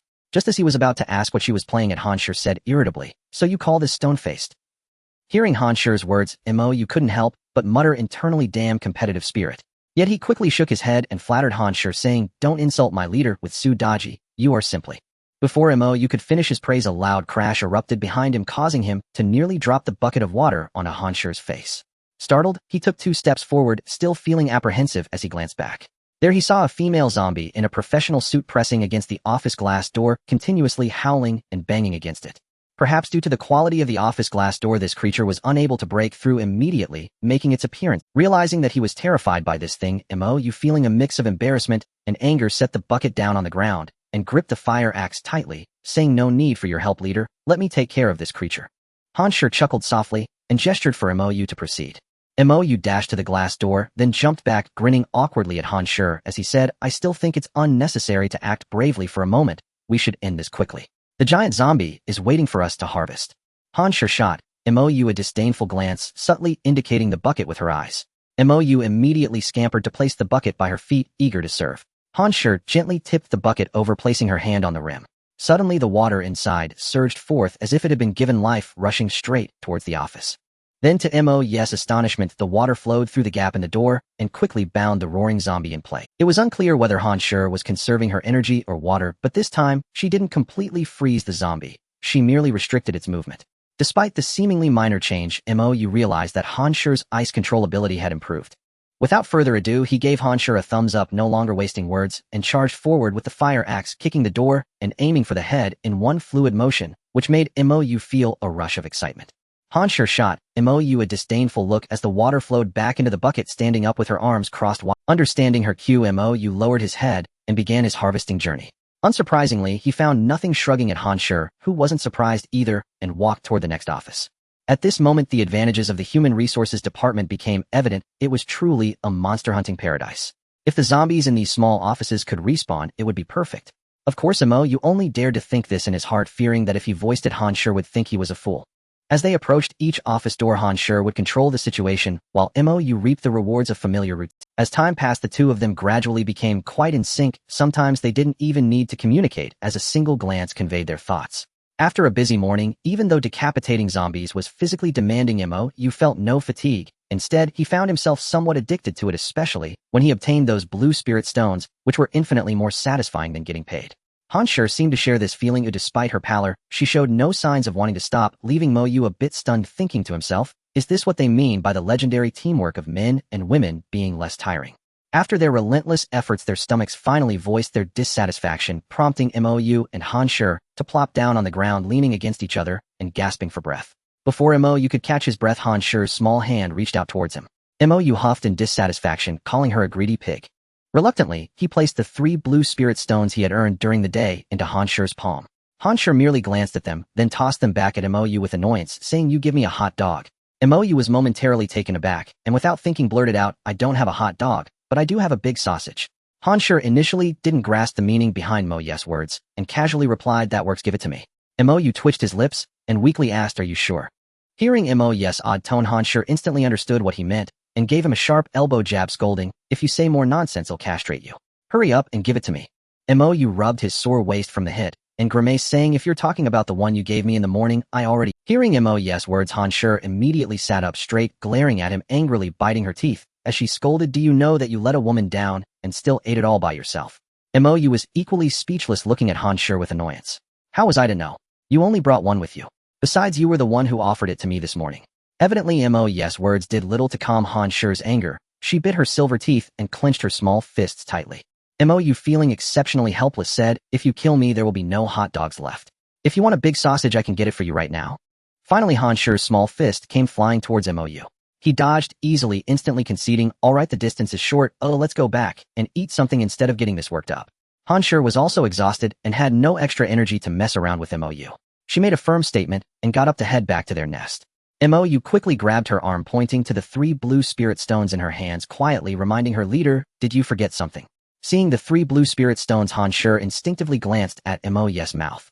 She immediately pursed her lips, pretending to be weak, and dismissively said, "What's the rush? Let's talk about it after we eat." However, MOU had other thoughts. He immediately grasped Han Shi's shoulders and said with a serious tone, "Leader, think about it. If Zhao Gang or Li Xiaoli finds out about this, won't it cause unnecessary trouble? We can't afford to be careless." Looking into MOU's sincere eyes, Han Shi sighed, helplessly closed her eyes, and said, as if she were heading to the gallows, "All right, fine, you've convinced me, go ahead." Gazing at Han Shi's exquisite beauty combined with the ambiguity of her words made MOU instinctively swallow hard, his mouth inching closer to Han Shi's delicate lips. As expected, the icy soft touch sent a jolt through MOU's very soul. He had kissed before, but this time he felt his heart racing, leaving him with an indescribable thrill. To be continued. The very moment MOU's lips met Han Shi sensed something amiss. She instantly opened her eyes, gazing at MOU with a dazed and adorable expression. Then she abruptly stepped back and executed a move called the 18 Dragon, subduing palms, producing a crisp smack. The slap left MOU utterly bewildered, staring at Han Shi with an innocent look. Seeing Han Shi's face flushed with fury, he instantly realized what he had done.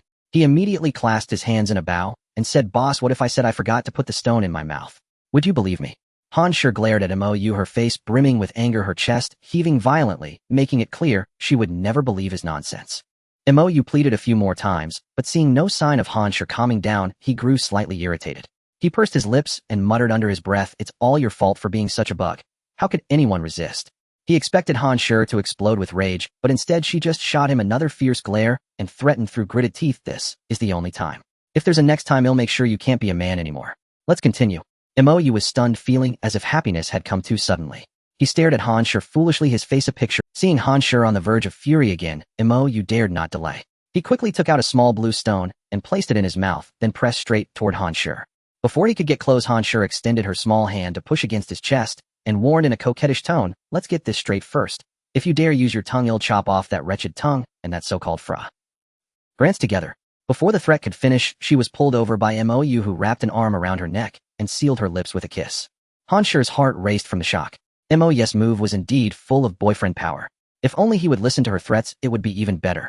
The moment the blue stone entered Han Shi's mouth, it dissolved instantly, and a slightly bitter taste flooded. Instinctively, they both fiercely fought over the ownership of this flavor. Not to mention Mo's tongue. Han Shi's tongue was equally busy. Their state seemed to be evolving into that of a passionate couple. Just as Han Shi was about to close her eyes again, Mo suddenly pushed her shoulder, catching her off guard. Thinking of her own behavior and Mo's disgusted push, Han Shi felt a surge of fury. She reached out and twisted the soft flesh at Mo's waist, ready to exert force. But Mo turned his head with a grave expression, staring into the dim depths of the HR department corridor. The lights there were completely broken, and with the flickering light here, Han Shi couldn't see anything in that direction. Just as she was about to ask, Mo turned back and said to her in a serious tone, "On guard. Continue." Then he pulled Han Shi's neck and kissed her fiercely again, without putting another blue stone in his mouth. Han Shi instantly understood that Mo had discovered something. Though displeased, she pretended to cooperate, keeping her eyes open and staring intently in the direction Mo had. As time passed, Han Shi's eyes widened. A shadowy figure was silently creeping along the ceiling of the corridor. Though she couldn't make out its appearance, she knew instantly it was nothing good. She pushed Mo's chest and shouted, "Seal." Almost simultaneously, the fire axe, which Mo had somehow picked up again, flew fiercely toward the ceiling. With immense force, it aimed to strike down the thing on the ceiling. Han Shi didn't pause either. She kicked over a bucket of water, stepped into it, and countless ice spikes shot into the air. Whistling, they stabbed toward the creature on the ceiling. But to their surprise, all their attacks were effortlessly dodged by the creature. Its speed was so incredible that it seemed impossible for any humanoid being, or even a zombie, to achieve. Yet the evidence was right before them, leaving them no choice but to believe. Stunned, they stood frozen for a moment. The creature also seemed wary of their attacks, refraining from immediately leaping down to kill them. It only let out a chilling hiss, poised to strike at them. Only then did Mo and Han Shi truly see what was above their heads, and they both involuntarily gasped. A thin humanoid figure was clinging upside down to the ceiling. Long black hair covered its entire face. Whether its head or body could rotate 360 degrees was unclear, but it defied science by sticking to the ceiling. Its head faced them directly, hissing. Ever seen Sadako? This thing looked even more terrifying than Sadako. Suddenly Mo felt his arm tighten. Han Shi had grabbed it. He wondered if this was the usually aloof Han Shi being afraid of the creature, or simply fearing that he might flee alone. Still, it gave him a hint of smugness. He chuckled inwardly, "Humph, this is what women are like." But before he could dwell on it, he caught a clear glimpse of the restless creature's face. His heart skipped a beat, and he blurted out, "Extinction Shifter." Perhaps the name triggered the creature as it let out a piercing shriek and lunged at them. Mo had no time to regret his loose tongue. He grabbed Han Shi and kicked toward the airborne creature. But the moment his leg extended, he hastily withdrew it. The creature's claws had long nails that glinted. Even if it got him with those, he wouldn't even need an amputation. Losing his balance, he tumbled to the ground with Han Shi. With a rip, the Extinction Shifter's claws gouged several deep scratches into the thick floor. Mo felt immensely relieved that he had made the right call, but there was no time for self-congratulation. Almost instinctively, he rolled on the ground with Han Shi twice, aiming for a small office he had kicked open earlier. The Sadako-like Extinction Shifter had no intention of letting them go. It darted forward, its form blurring as it charged at them again. Mo had no choice but to hurl everything within reach at it. In his panic, he nearly threw Han Shi as well. But luckily, he barely stopped himself. They rolled into the small office, just in time. Without getting up, Mo used his leg to kick the glass door shut narrowly, trapping the Extinction Shifter outside. Without a moment's pause, he roared directly at Han Shi beside him, "Fire sprinkler." In truth, there was no need for Mo's reminder. Han Shi had already sprung to her feet, in an instant grabbing a chair from the floor and hurling it fiercely at the fire sprinkler on the ceiling above. In an instant, the entire office was drenched in a torrential downpour. At the same time, the piercing screech of nails scraping against glass ceased abruptly as the thick glass door was shattered into pieces by the relentless grip of the Extinction Master. Half of the glass door crashed straight down onto Mo's shin. The pain wrenched a curse from Mo's lips, and just as he moved to kick it away, the Extinction Master's claws had already appeared within his pupils. Mou lamented with a mournful cry, "My life is forfeit," and could only manage to spit a mouthful of saliva at the terrifying face of the Extinction Master, not quite resigning himself to death, without a struggle. Just as the Extinction Master's claws drew so near that he could almost see his own great-grandmother. A massive icicle slammed violently onto the Extinction Master, and whether it was an illusion or not, Mou thought, he heard a faint sound of bones cracking. Paying no heed to anything else, overwhelmed by the immense joy of a narrow escape, Mou blurted out to Han Shi, "If I weren't a man, I'd bear your children."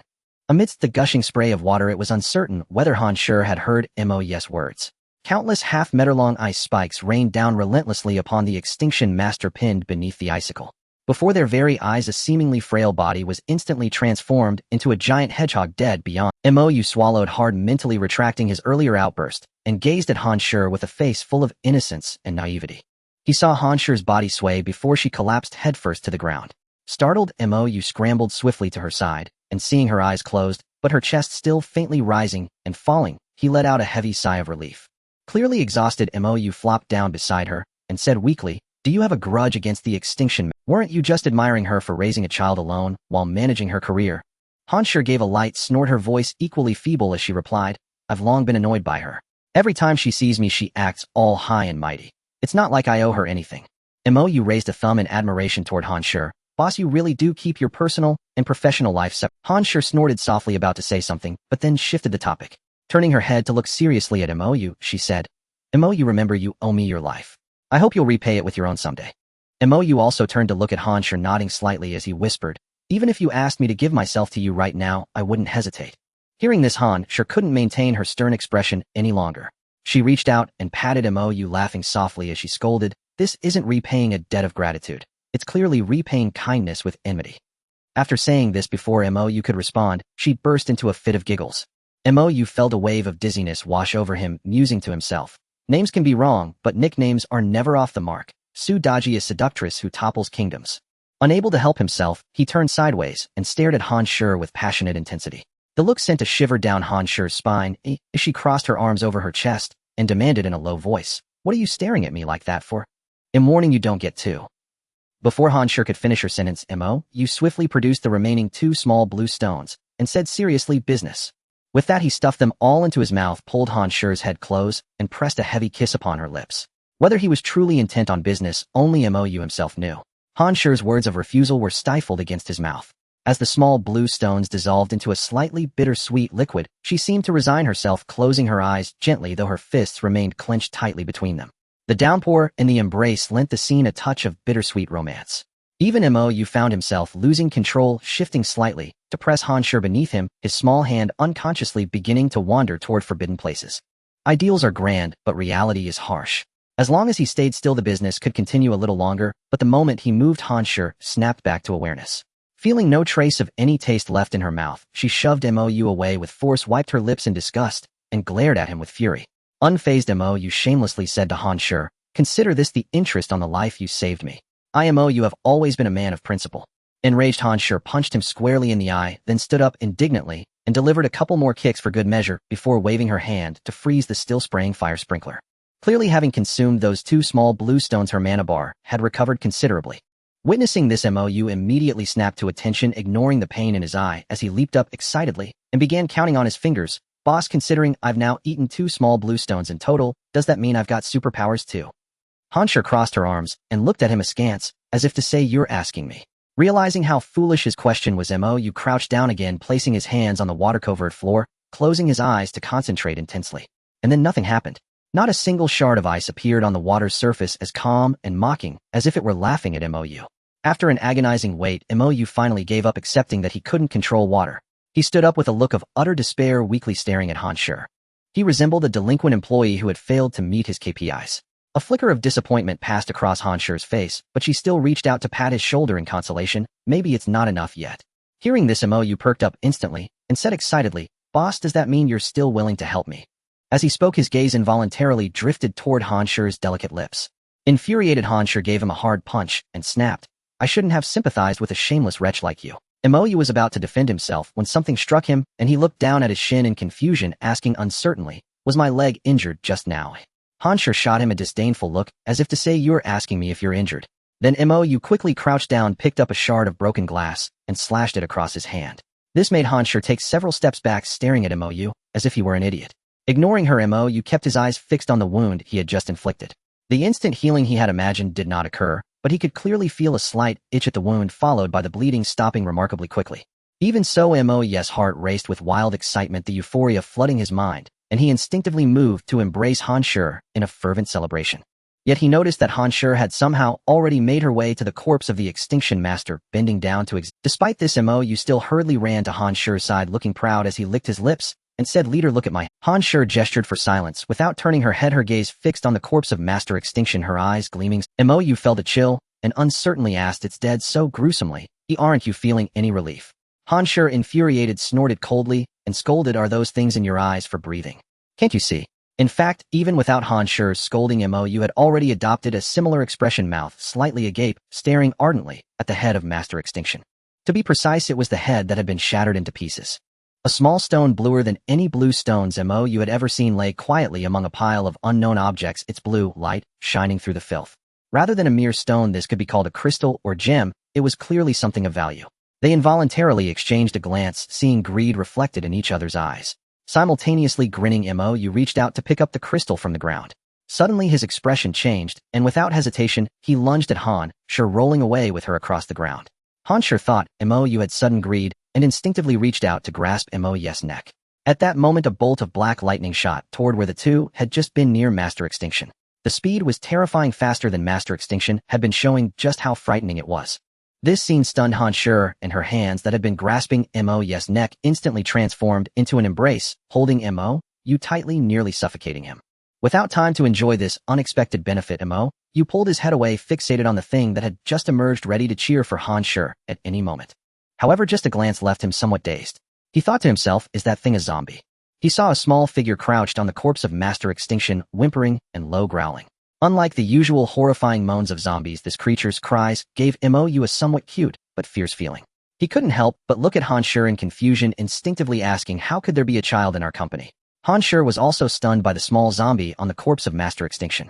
Hearing Mo's words, she turned to him and replied uncertainly, "Could it be the daughter of Master Extinction, Supervisor Zo?" Mo nodded in agreement, otherwise it wouldn't explain why this little zombie was crying on Master Extinction's. Let's just say its wailing counts as crying. Seeing Mo agree with her speculation, Han Shi sighed softly. Poor Mo twitched his lips and retorted, "If you put down what you have in your hand, I might actually think you have a bleeding heart." He looked at the long ice blade that Han Shi had somehow picked up, clearly indicating that she intended to reunite them. Han Shi shot Mo a glance, pushed him away, and slowly stood up, directly heading towards the little zombie. Mo felt no psychological burden. After all, a zombie was still a zombie, and despite its small size, a bite would probably still hurt. He kept a close watch on Han Shi and the little zombie, fearing any unexpected turns, especially given how abnormal the little creature's speed had been earlier. But after just 2 glances, Mo surprisingly saw a red glow emanating from the little zombie, identical in appearance to the blue light he had seen in Han Shi, except for the color.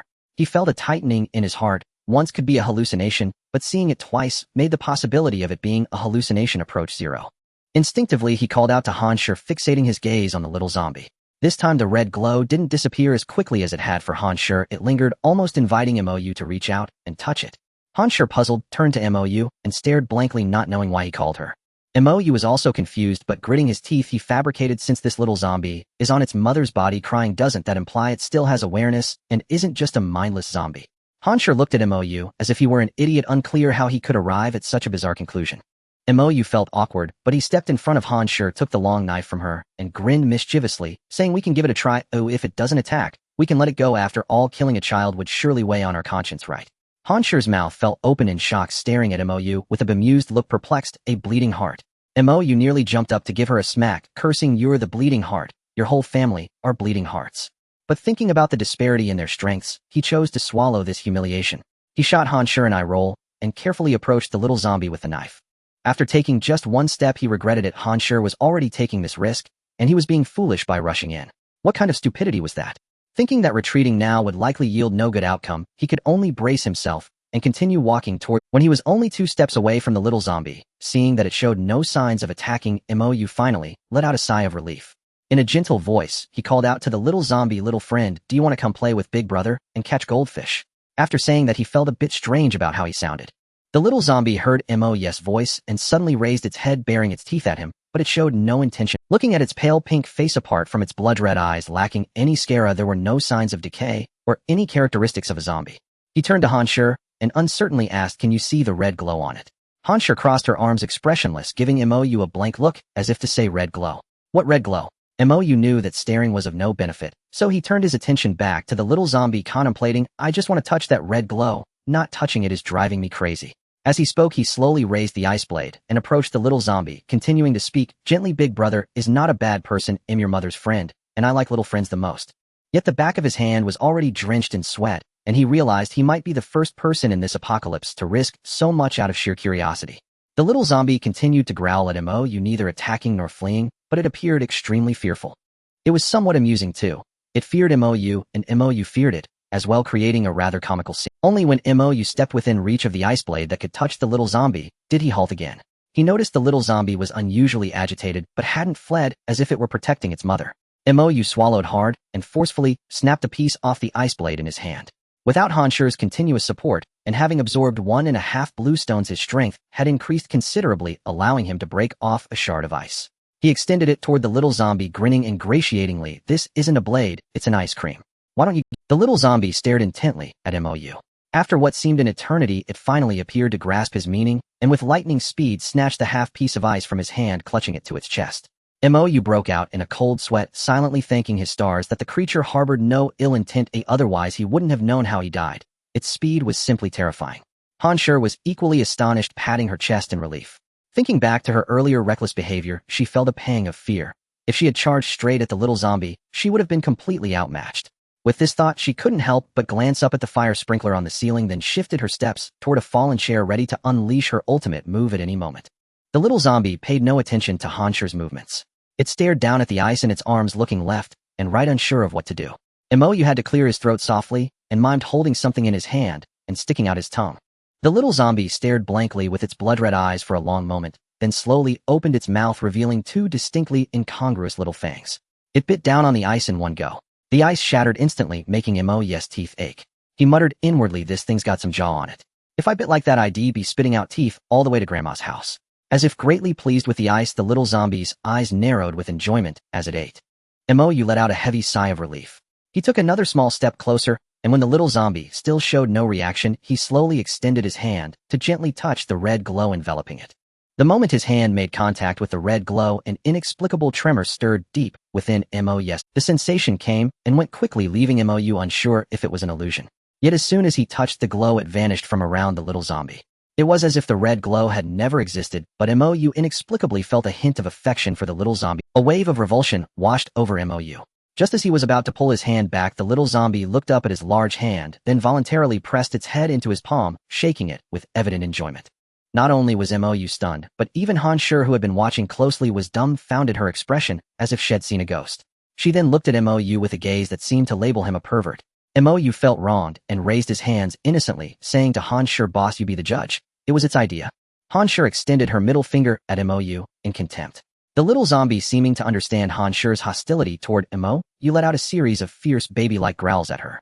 Han Shi rolled her eyes, reached down, and a massive ice cream, half a meter tall, materialized before her. She waved it at the little zombie, who instantly defected, appearing beside Han Shi in a flash. It wrapped its tiny arms around the giant ice cream, nearly as tall as itself, and happily licked it with its little tongue. Han Shi beamed with joy, ruffled its head, and said with a laugh, "Stick with big sister, and you'll never run out of ice." The little zombie seemed to understand, nuzzling Han Shi's leg affectionately with its face. If it weren't a little girl, it would have been the perfect little sycophant. Seeing this little traitor, Mo was so exasperated he snapped at Han Shi, "The living and the dead are on different paths." "Huh? The living and the zombie are on different paths. We should send it back to its mother as soon as possible." At Mo's words, Han Shi shot him a glare, and the little zombie bared its tiny fangs at him fiercely, looking for all the world like a pair of little mother and daughter. Mo shrugged helplessly, bent down to pick up the blue crystal from the merciless nun's head, and asked Han Shi softly, "So what do you plan to do with it?" Han Shi looked down at the little zombie, happily devouring its ice cream, her face full of conflict. She opened her mouth, but couldn't utter a word for a long time. Seeing her predicament, Mo waved his hand weakly. "I can't stand to see you troubled, so I'll make the call." At Mo's mention of "can't stand to see you troubled," Han Shi nearly flew into a rage, ready to show him what for. But before she could, Mou walked over, took the little zombie's hand, and headed for the door. The little zombie instinctively struggled, but seeing the serious expressions on both Mou and Han Shi's faces, it miraculously stopped resisting. Mou led it all the way to the elevator lobby before they stopped. Han Shi, puzzled, looked at Mou questioningly. He then pulled out the blue crystal from the merciless nun's head and waved it at the little zombie.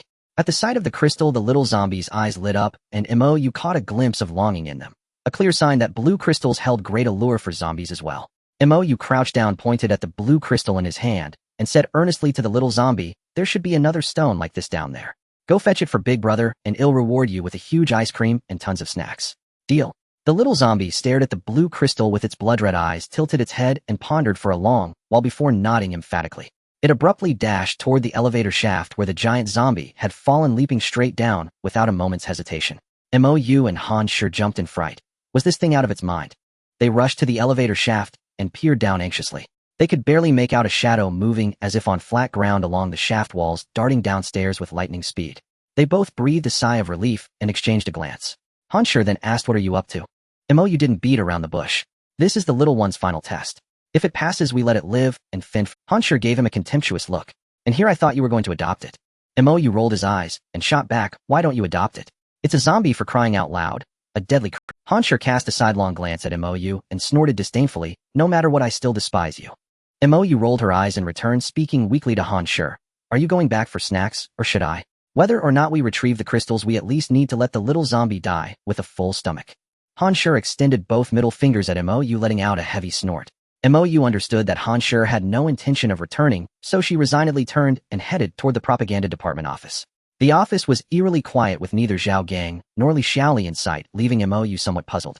However, seeing the neatly arranged supplies that had been brought in, she assumed nothing unusual had occurred. Shaking her head dismissively, she bent down to pick out a few snacks that a child might enjoy, bundled them into a large pack, and stepped out of the office. Just as she was about to leave, a faint, discordant sound caught her ear. It was only due to the transformation from the blue stone that she could perceive such subtle noises. She turned an incredulous gaze toward the break room, her lips twitching as she thought to herself, "What on earth is Li Xiaoli after?" Shaking her head in utter confusion, she refrained from approaching and instead pivoted toward the elevator. Before she reached it, she saw the little zombie had returned and was crouched on the ground with Han Shi both absorbed in even Mou's return went unnoticed by Han Shi, sparking her curiosity. She tiptoed behind them, and a single glance left her gasping.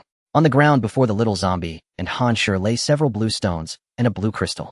Clearly the little zombie had not only completed the task, but exceeded it. Before Mou could question Han Shi, the latter spoke first, still want to abandon her to fend for herself. Mou's lips twitched. Truth be told, she now felt reluctant to let the little zombie go. Yet the little zombie was still a zombie, and if it suddenly turned hostile, she would have no one to blame but herself. She forced herself to say to Han Shi, "She can never blend in with humans." Hearing this, Han Shi immediately understood Mou's decision. She sighed softly, took the snack pack from Mou, and placed it gently before the little zombie, speaking tenderly, "Little one, this is your reward. Big brother and sister have to go." With that, her eyes brimmed with reluctance, tinged with a hint of maternal light. The little zombie seemed to sense their low spirits, whimpering as it stared at them with wide crimson eyes. Ignoring the snack pack, it pushed the blue stones and crystal toward Han Shi, a clear gesture of ingratiation. Watching the little zombie's remarkably human-like actions, Mou could no longer bring herself to call it. She pinched her thigh hard, turned away, and let out a heavy sigh. Han Shi gritted her teeth, her body trembling slightly as she made a firm decision. She pushed the blue crystal back toward the little zombie, whispering, "Eat this. It'll give you a better chance to survive." The little zombie still struggled to grasp human speech, but it understood Han Shi's gesture. It picked up the blue crystal, hesitated briefly, then popped it into its small mouth, clearly long tempted by its allure. Seeing it swallow, Han Shi stood up and sighed, "Let's go." Mou felt no regret over giving the crystal to the little zombie and nodded, rising as well.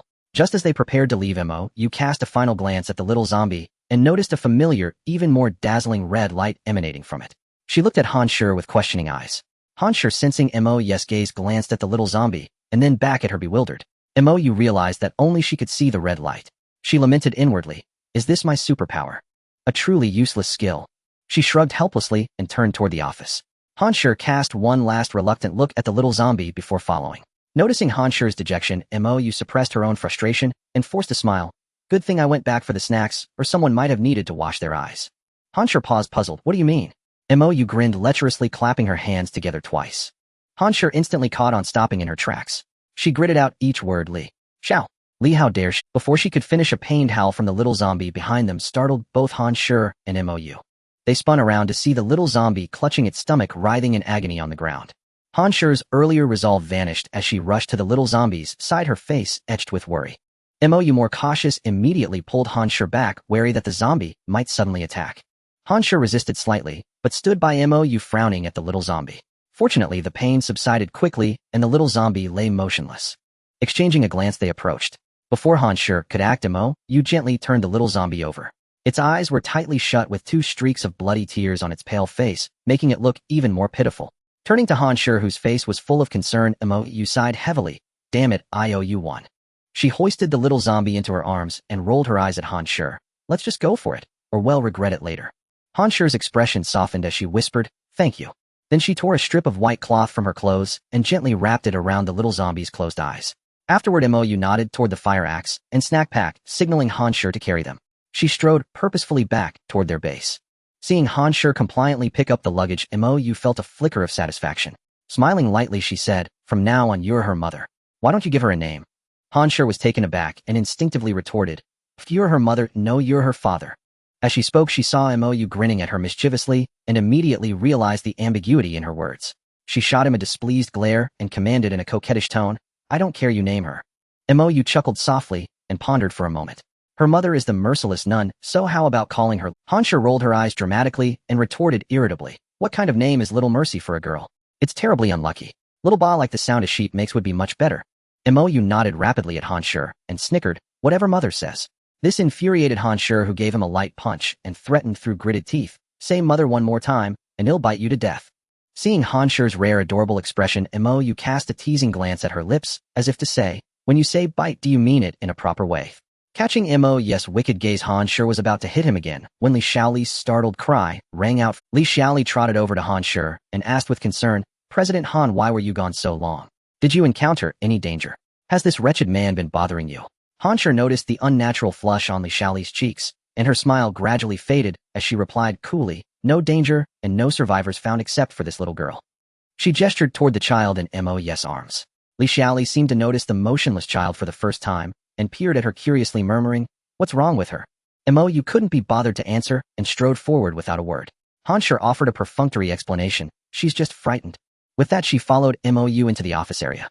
Li Xiaoli watched their retreating figures, clenched her fist tightly, then quickly composed herself and trailed behind them. Zhao Gang looked at the child in Mou's arms with obvious disappointment and muttered discontentedly, bringing a kid at a time like this is just asking for trouble. A child this young won't survive at all. Mou shot a slightly helpless glance at Han Shi, implying it wasn't his idea. Zhao Gang nodded slightly in understanding, then turned to Han Shi with a fawning smile. President Han, we're in for a treat.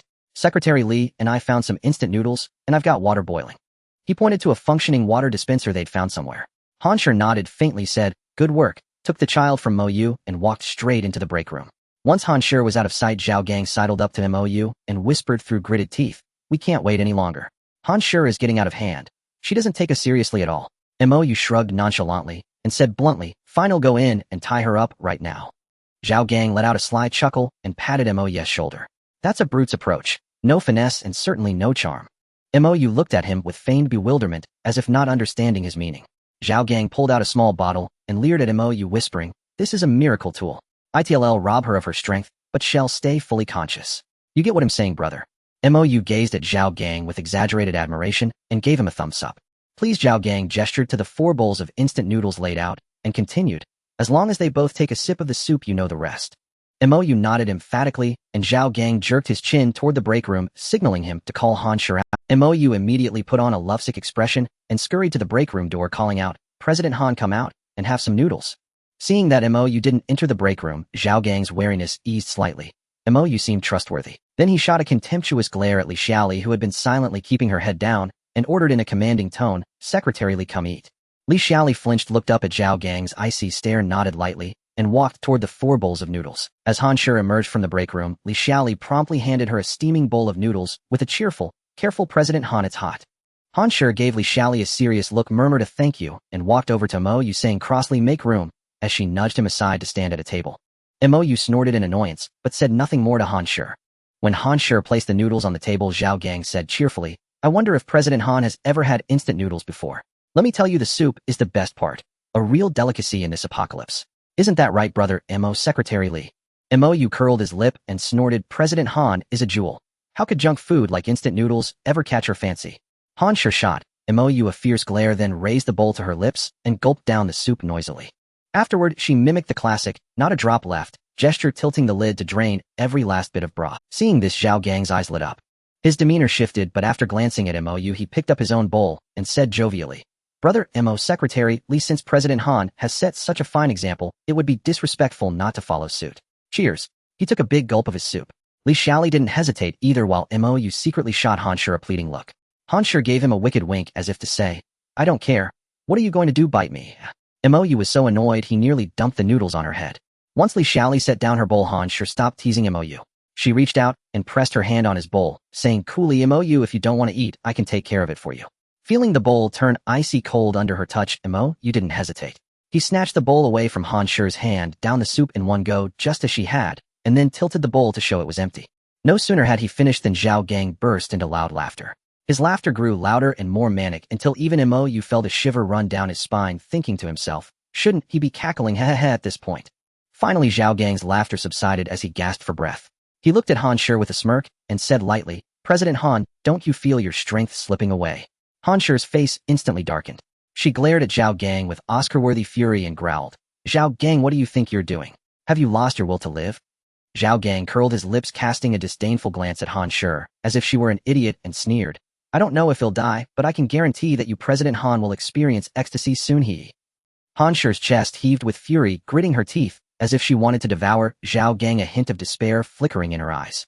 Mo, irritated by Han Shi's Oscar-worthy performance, abruptly stood up, wobbled, and then crashed to the floor, looking up at Zhao Gang with feigned disbelief and terror. Watching Mo's over-the-top act, Han Shi subtly rolled her eyes, shooting him a look of mild contempt. Seeing Mo's reaction, Zhao Gang burst into manic laughter, pointing at Mo's nose and roared, You brainless fool, did you really think I'd share my woman with you? With a mind like yours, even in the old days you'd have been played to death. Mo stared back at him, dazed, as if unable to accept reality. Zhao Gang, aiming to twist the knife, walked over to Li Xiaoli, pulled her close by the waist, and shot a smug glance at Mo and Han Shi, before planting a deep, passionate kiss on her lips. Mo could see a trace of resistance in Li Xiaoli's eyes, but her body offered no struggle. He exchanged a look with Han Shi, silently communicating, This is hard to watch. Should we just kill them all? Han Shi gave a slight shake of her head, then coughed lightly to interrupt them. Zhao Gang released Li Xiaoli, eyeing Han Shi with amusement, and leered, President Han jealous. Don't worry, I won't play favorites. As he stepped toward her, Han Shi's face remained expressionless, ignoring him completely. She fixed her gaze on Li Xiaoli and asked coldly, Xiaoli, I want to know why.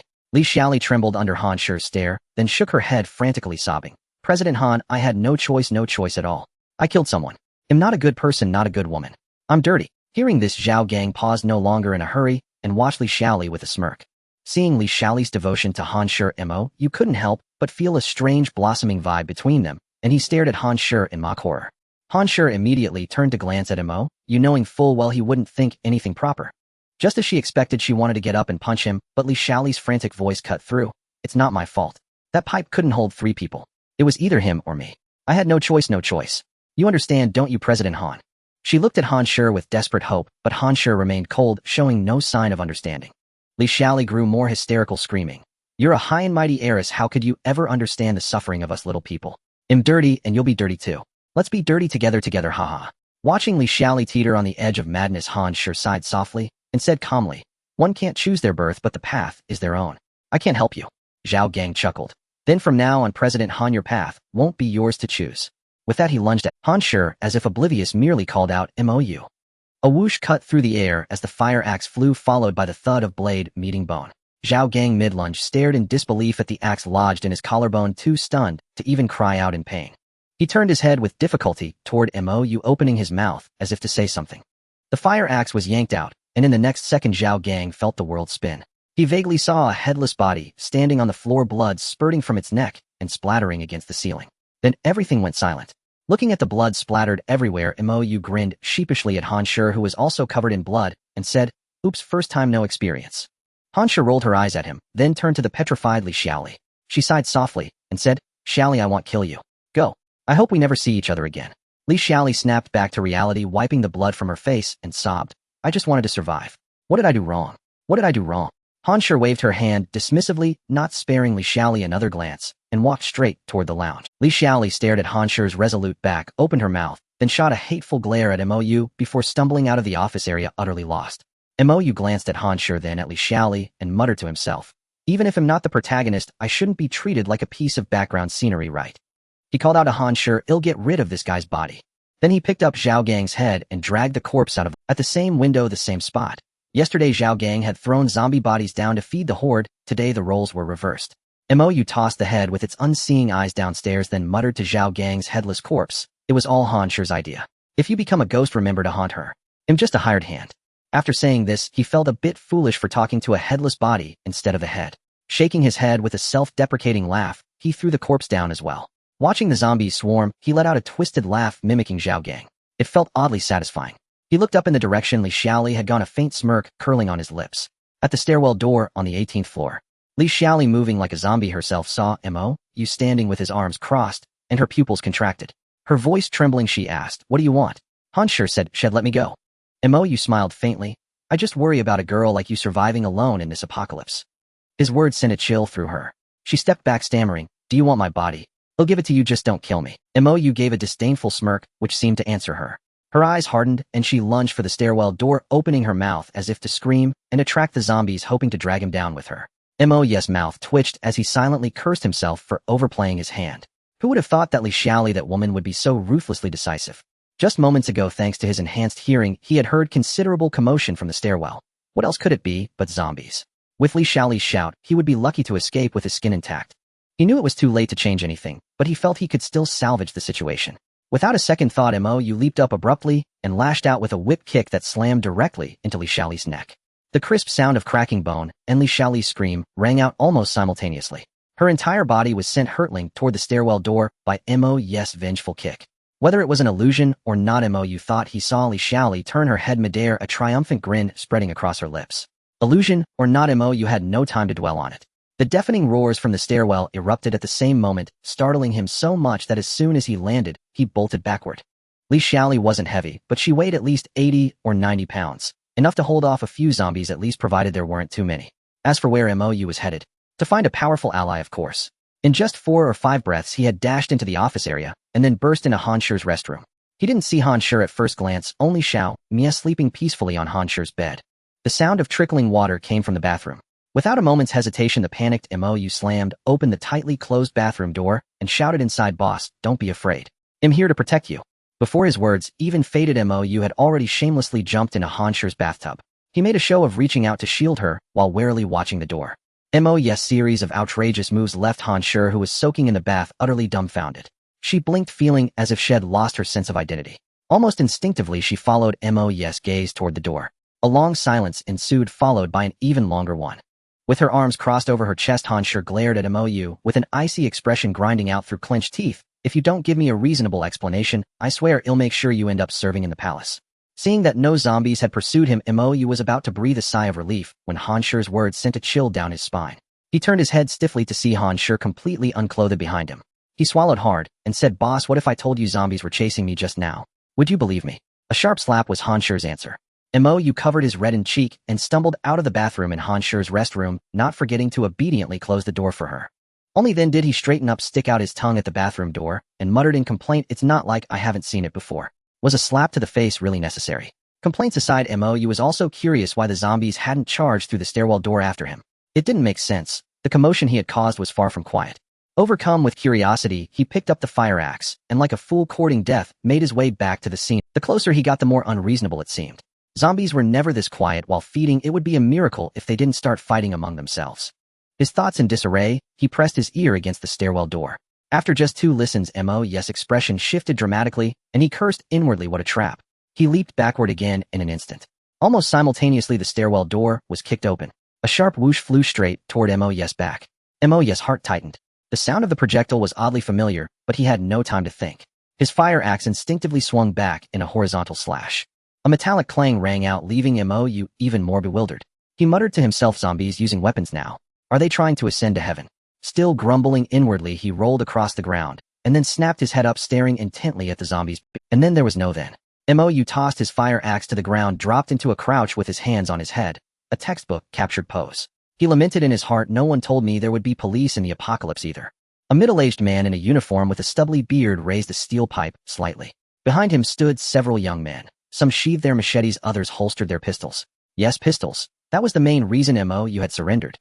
The middle-aged man's voice was low and cold as he questioned, you, which department are you from? Is there anyone else here besides you? From his tone, you realized these people weren't police, which relieved him. After all having just killed someone, he felt a twinge of guilt when facing law enforcement. He looked up and took a closer look at the middle-aged man's uniform. It was strangely familiar. Wasn't it the same as the company's security uniform? With that, he dropped his hand, stood up with a smile, and said cheerfully, it's all a misunderstanding. We're all colleagues, huh? The middle-aged man remained expressionless and snorted coldly, did I tell you to stand up? Answer my question. Yes, mouth twitched again, but he crouched back down, put his hands on his head, and replied weakly, you from the publicity department. On this floor it's just me, our director, and a little girl of 5 or 6. Hearing the word director, the middle-aged man's eyes lit up. He was about to ask you something else when a cool voice sounded from behind. You Wong Quan, you're still alive. At the sound of that voice, the stubbly middle-aged man instinctively straightened up and addressed Han Shi politely. President Han, you're safe too. That's wonderful. The chairman will be very relieved to hear this. Han Shi responded with a faint oh and asked, is he in the building as well? The middle-aged man Wong Quan shook his head and denied softly, no, but the madam, and Han Shi raised her hand slightly to cut him off, showing little interest in any madam. She pointed at the crouching MOU and said, he's one of mine. Let him go. Wong Quan nodded and said to MOU with a polite smile, I never meant any harm to you, young man. Don't take it to heart. MOU, of course, wasn't foolish enough to act tough. Who knew how much influence Han Shi's word carried? He picked up the fire axe from the ground and tucked it into his belt, then said with a grin to the middle-aged man, you must be Director Wong Quan from the security department. I've heard so much about you. Wong Quan smiled and shook Missouri yes hand. You're too kind. Thank you for taking care of President Han these past 2 days. Leave the rest to us. Listening to Wong Quan speak like that, MOU couldn't help but find it somewhat off. He blinked and asked weakly, Director Wong, do you mean for me to fend for myself? Han Shi also cast a cold glance at Wong Quan. Wong Quan let out a hearty laugh and patted MOU on the shoulder, saying with a smile, little brother, you've misunderstood. What I mean is, well, take care of not only President Han, but also you. MOU instinctively stepped back, feeling a sudden tightness in his rear, and looked at Wong Quan warily. This burly, stubbly man. His very appearance invited suspicion. Wong Quan had no idea what dirty thoughts were running through MOU's mind. Seeing MOU dodge, he glanced at him in confusion, then turned to Han Shi and continued, President Han, we've gathered quite a few colleagues in the top-floor executive office. Let's head up together. Han Shi looked at Wong Quan, and the people with him thought for a moment and nodded. I have some supplies in my office. Let's bring them along. With that, she turned and walked toward her office. MOU eagerly trotted after her, leaning in to whisper, what exactly does our company do? Why are the security guards armed? And what's your relationship with the chairman? Han Shi cast him a cold glance and snorted, what happened earlier isn't over yet. If I were you, the smartest choice right now would be to shut up. Recalling the flash of white skin in the restroom, MOU immediately fell silent, covering his mouth with his hand to indicate he hadn't said or asked anything. When Han Shi came out of the break room, carrying little Mia in her arms, she saw MOU rummaging through supplies with his rear in the air. Her anger flared, and she cleared her throat, glancing at a jug of purified water before shooting him a sharp glare. The two had a certain unspoken understanding. A hint of determination flashed in MOU's eyes. He slung a carefully selected bag of food over his back, hoisted the water jug in 2 strides, and stood by Han Shi's side. Han Shi nodded in satisfaction, then turned to Wong Quan and the others, saying coldly, Director Wong, I appreciate your trouble. Wong Quan looked at MOU's peculiar posture with the water jug and subtly pointed at his own head, silently asking Han Shi, President Han, is your employee a bit off? Seeing that Han Shi remained as aloof as ever, Wong Quan felt foolish. He gestured for them to proceed, then said to his men, you all stay and move whatever supplies you can. With that, he led MOU and the others toward the stairwell door. MOU and Han Shi exchanged a glance, both feeling slightly relieved. After all, if Wong Quan intended them harm, he wouldn't have left his men behind. When they reached the scene of MOU's incident, he discreetly looked for any trace of Li Xiaoli. Aside from a few bloodstains on the stairs, there was nothing. This reassured MOU, yet he felt an inexplicable unease. He couldn't pinpoint why, but something felt off. Feeling he was being paranoid, MOU shook his head vigorously, trying to shake off the anxiety. The odd movement caught Wong Quan's attention again. He asked MOU with concern, little brother, are you feeling? MOU shook his head to indicate he was fine and struck up a conversation with a smile. Director Wong, why aren't there any zombies in the stairwell? Wong Quan gestured for MOU to keep his voice down and explained quietly, who said there aren't any? It's just that there are fewer on the upper floors, and we've cleared them out. Understand, little brother. MOU immediately lowered his voice, but still asked like a curious child, then why haven't we seen a single zombie corpse?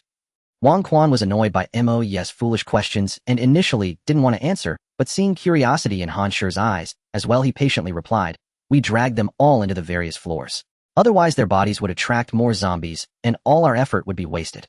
Mou and Han Shi exchanged a look, instantly understanding each other's thoughts. Those were all valuable experience. Seeing Mou fall silent, Wang Quan was happy to have some peace. Soon he led the two up to the 30th floor. He knocked on the stairwell door in a pattern of 3 long and 2 short knocks. The door cracked open slightly.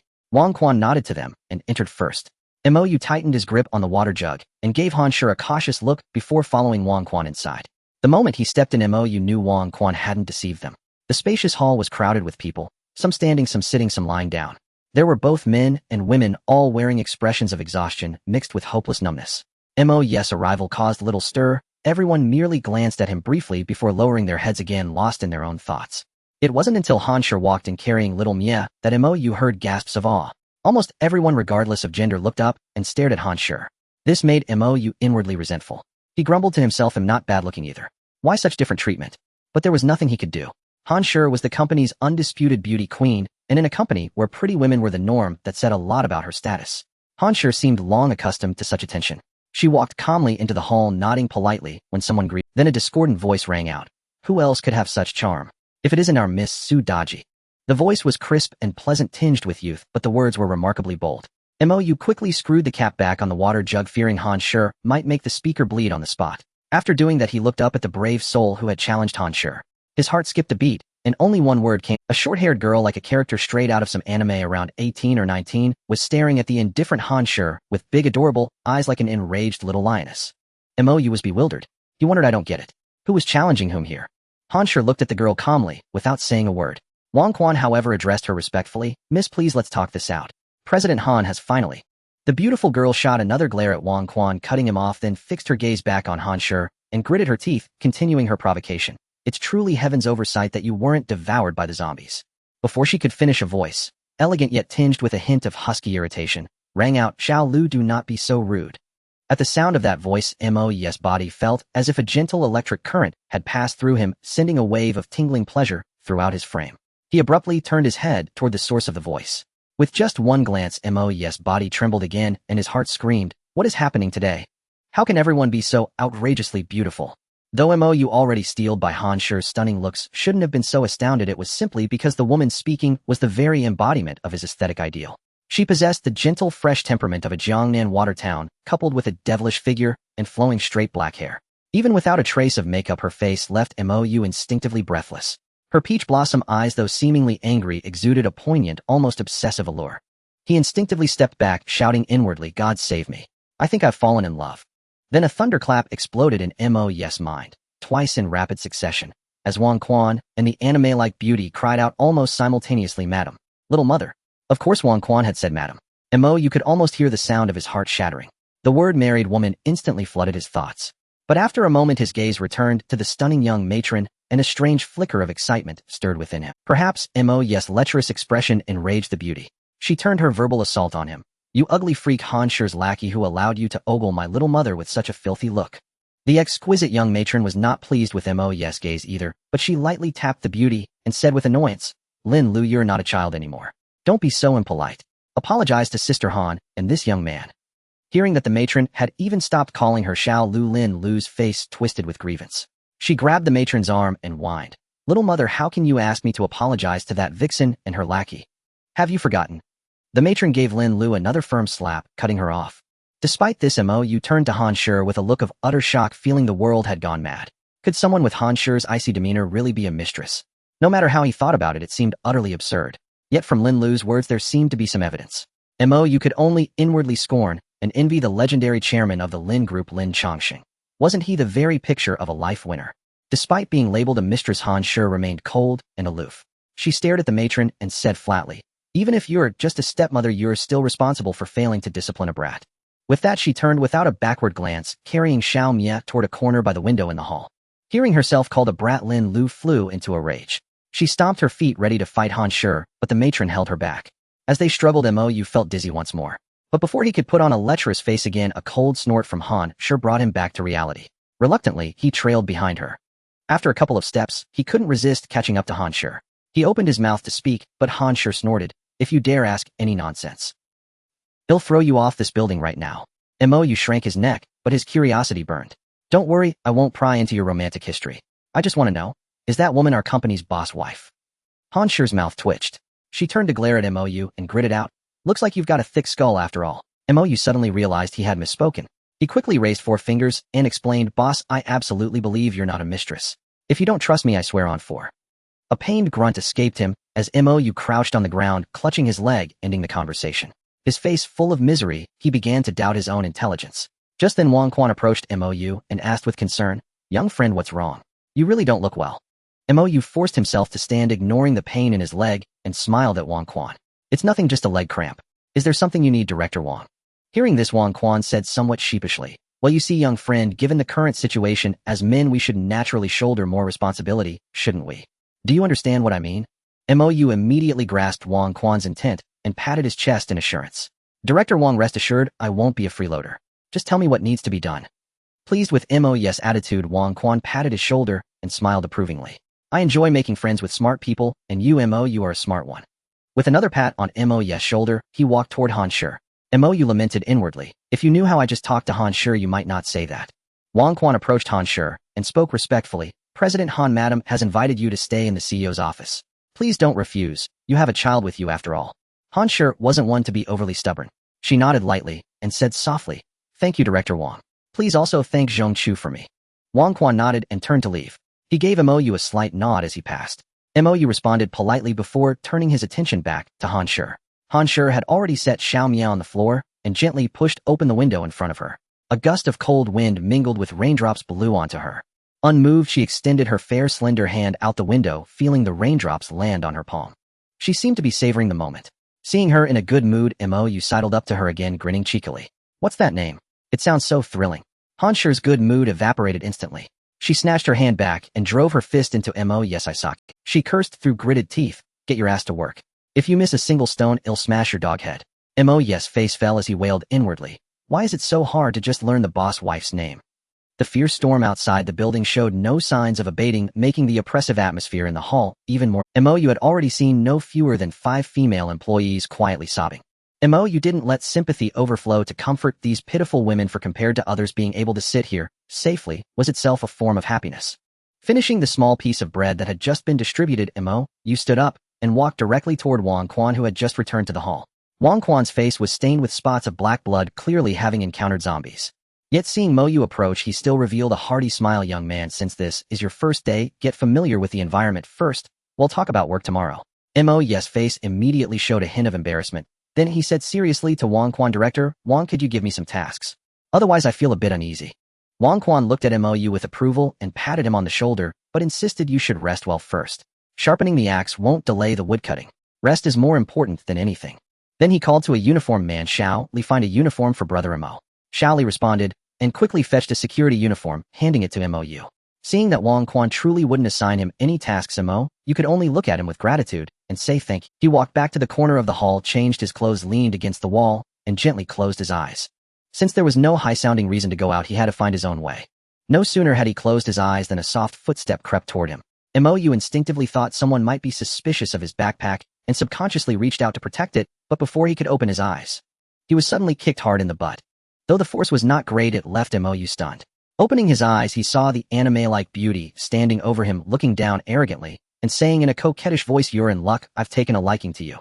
Mo's mouth fell open in shock, and he inwardly exclaimed, "Are these post-00s so direct? Even confessions are this bold."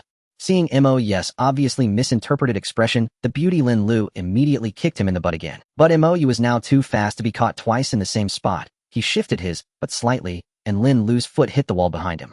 Lin Lu cried out in pain, sat down on the ground, and rubbed her foot with tears in her eyes. Hearing the commotion, Wang Quan rushed over, and seeing Lin Lu's state, glared coldly at Mo. Mo immediately raised his hands and shouted, "I didn't do anything, really. I swear." Seeing Mo's innocent face, Wang Quan, who knew his young lad's temperament well, turned to Lin Lu and soft. Lin Lu initially wanted to use this chance to have Wang Quan punish Mo, but after a moment's thought, she waved her hand and said, "Uncle Wang, I'm fine, just sprained my ankle. It'll be better soon. Go ahead with your work." Wang Quan glanced at Lin Lu, then at Mo, and without another word, turned and left. Mo, as if pardoned, patted his chest and said weakly to Lin Lu, "Miss, just tell me what you want. This is make." Lin Lu shot Mo another fierce glare, didn't stand up, and said bluntly, "While sitting on the ground, I've taken a liking to you. From now on, you're with me." Mo blinked, looking at Lin Lu with a bewildered expression, as if to say, "And then?" Lin Lu's gaze toward Mo suddenly turned contemptuous, as if she looked down on his intelligence. But she patiently explained, "You know I hate that woman Han Shi. I want you to get close to her and dig up her dirt for me. You won't go unrewarded." Mo's mouth hung open in shock. Then, he said with righteousness, "How could I betray my boss? Unless you ask." Before he could say money, his tone shifted, and he declared coldly and solemnly, "Forget it. I am Han Shi's man in life, and her ghost in death. If you want me to betray her, you'll have to kill me first." Lin Lu wondered why Mo suddenly showed such loyalty. Just as she was about to continue pressuring him, Han Shi's cold voice sounded behind her. "Mo, you give me the backpack." Then taking the backpack from Mo, she turned and left without a backward glance, completely ignoring Lin Lu as if she didn't exist. Han Shi's cold mockery might have been bearable, but this outright disregard made Lin Lu furious. She jumped up, pointed at Han Shi's retreating back, and for a long time couldn't utter a single curse word in her rage. Then she abruptly turned to Mo, who was smirking and threatened through gritted teeth. "Mo, is it? He'll remember you. Just you wait." With that, she stormed off in a huff, leaving Mo caught in the crossfire, utterly bewildered, raising his hand in a futile gesture, wondering what he had done to deserve this. At the entrance to the executive floor corridor, Mo yawned as he approached a young uniformed man who was also dozing. He pulled out a pack of cigarettes, lit one for himself, and offered one to the young man, casually asking, "Brother, what's your name?" The man's eyes lit up at the sight of the cigarette. He quickly took it, pulled Mo into the corridor, and whispered with a smile, "I'm Chi, how the third in my family. Call me Chi-san. You don't know how much I've craved to smoke these past 2 days. Can't let the other guys see this." Mo chuckled, handed the remaining pack to Chi-san, and said cheerfully, "Don't call me big brother. Just call me Mo. It's my first day today, and I hope you'll look out for me." Chi-san quickly stuffed the pack into his pocket and patted his chest, promising, "Don't worry, brother Mo. As long as I have a bite to eat, you won't go hungry." The two smoked together, instantly striking up a regret-net meeting sooner camaraderie. After chatting for a while, Mo changed the subject and complained to Chi-san, "Don't you think we men work ourselves to the bone, while those women not only can't help much, but also cry and whine all day? It's really annoying." Chi-san immediately grumbled, "Who says otherwise? But you'd better not let Director Wang hear that, or you'll be in for a world of trouble." Mo nodded in understanding, but a lecherous grin spread across his face as he chuckled to Chi-san, "There's no one else around, so why can't we fantasize about any woman we want? How about the madam?" Chi-san quickly clamped his hand over Mo's mouth, nervously glancing left and right. Seeing no one, he released his grip and said in a trembling voice, "Brother, if you want to court death, don't drag me into it. The madam is not someone like us little folk can even dream of." Seeing Mo's frightened expression, Chi-san changed his tone and snickered, "But those female employees. We can certainly think about them, can't we? After all, if they want to survive, they'll need a man, right?" With that, the two lechers exchanged a knowing grin. After chatting a bit more, Mo noticed Chi-san yawn and seized the opportunity. "Brother, go take a nap. They'll keep an eye on things here." Chi-san instinctively refused. "That doesn't seem right." Mo immediately patted his chest with feigned loyalty. "I may not be good at much, but I can at least shout if something happens. I slept all day, so I'm not tired now." Hearing this, Chi-san shot him a grateful glance and said softly, "It's not that dangerous. There are a few brothers keeping watch downstairs. Relatively speaking, we're quite safe here." With that, he nodded at Mo and turned to walk into the hall. Mo finally let out a heavy sigh of relief, thinking to himself, "Han Shi, you really should see this. Your boy here had to pull out all the acting chops just to help you out." Then he too entered the hall, taking the spot where Chi-san had stood, and began his shift with a facade of earnest dedication. Only when he saw Chi-san in the distance, already softly snoring, did Mo sneak out of the stairwell door like a thief. What Mo didn't know was that shortly after he left, a small figure also slipped out of the stairwell, tiptoeing at a distance. It wasn't Mo's fault for not hearing the noise behind him. The storm outside was raging, with wind howling through some unseen gap, filling the stairwell with chaotic echoes. Even if the figure had been right behind him, Mo would have struggled to notice. Moreover, it never crossed Mo's mind that someone would be following him. After all, who would be bored enough to tail someone late at night? Probably no one, right? Since Chi-san said there were people watching on the lower floors, Mo figured not every floor could be guarded, as there clearly weren't enough hands. So he set his target for tonight on the 28th floor, just below the 30th floor rooftop. That way, if he made any noise, those above wouldn't easily detect it. Caution was still necessary. Mo silently praised his own cleverness as he gently pushed open the stairwell door on the 28th floor. One glance told him he had come to the right place. Before him lay a pile of unopened precious blind boxes. His eyes lit up. He darted and grabbed a hideous rotting zombie and mimicked Gollum from the Lord of the Rings as he clutched the ring, speaking in a strange tone, "My precious. They take it." After just a few words, Mo coughed awkwardly. This feeling, was he turning into a villain? Having had his little fun, Mo wasted no more time. He pulled the fire axe from his waist and slammed it down hard on the head of this big treasure. This scene was witnessed by a pair of eyes peering through the crack in the door. A pair of fair, delicate hands instantly covered a cherry-red mouth to stifle a scream. Yet she trembled all over in fear, beads of cold sweat dripping down from her short ear-length hair onto her pretty. Indeed, the one boringly following MOU was Lin Lu. Furious at Han Shi and humiliated by MOU, she couldn't sleep. Stepping out of the CEO's office, she happened to see MOU sneakily bribing the guard, so she crouched in a corner of the hall to see what he was up to.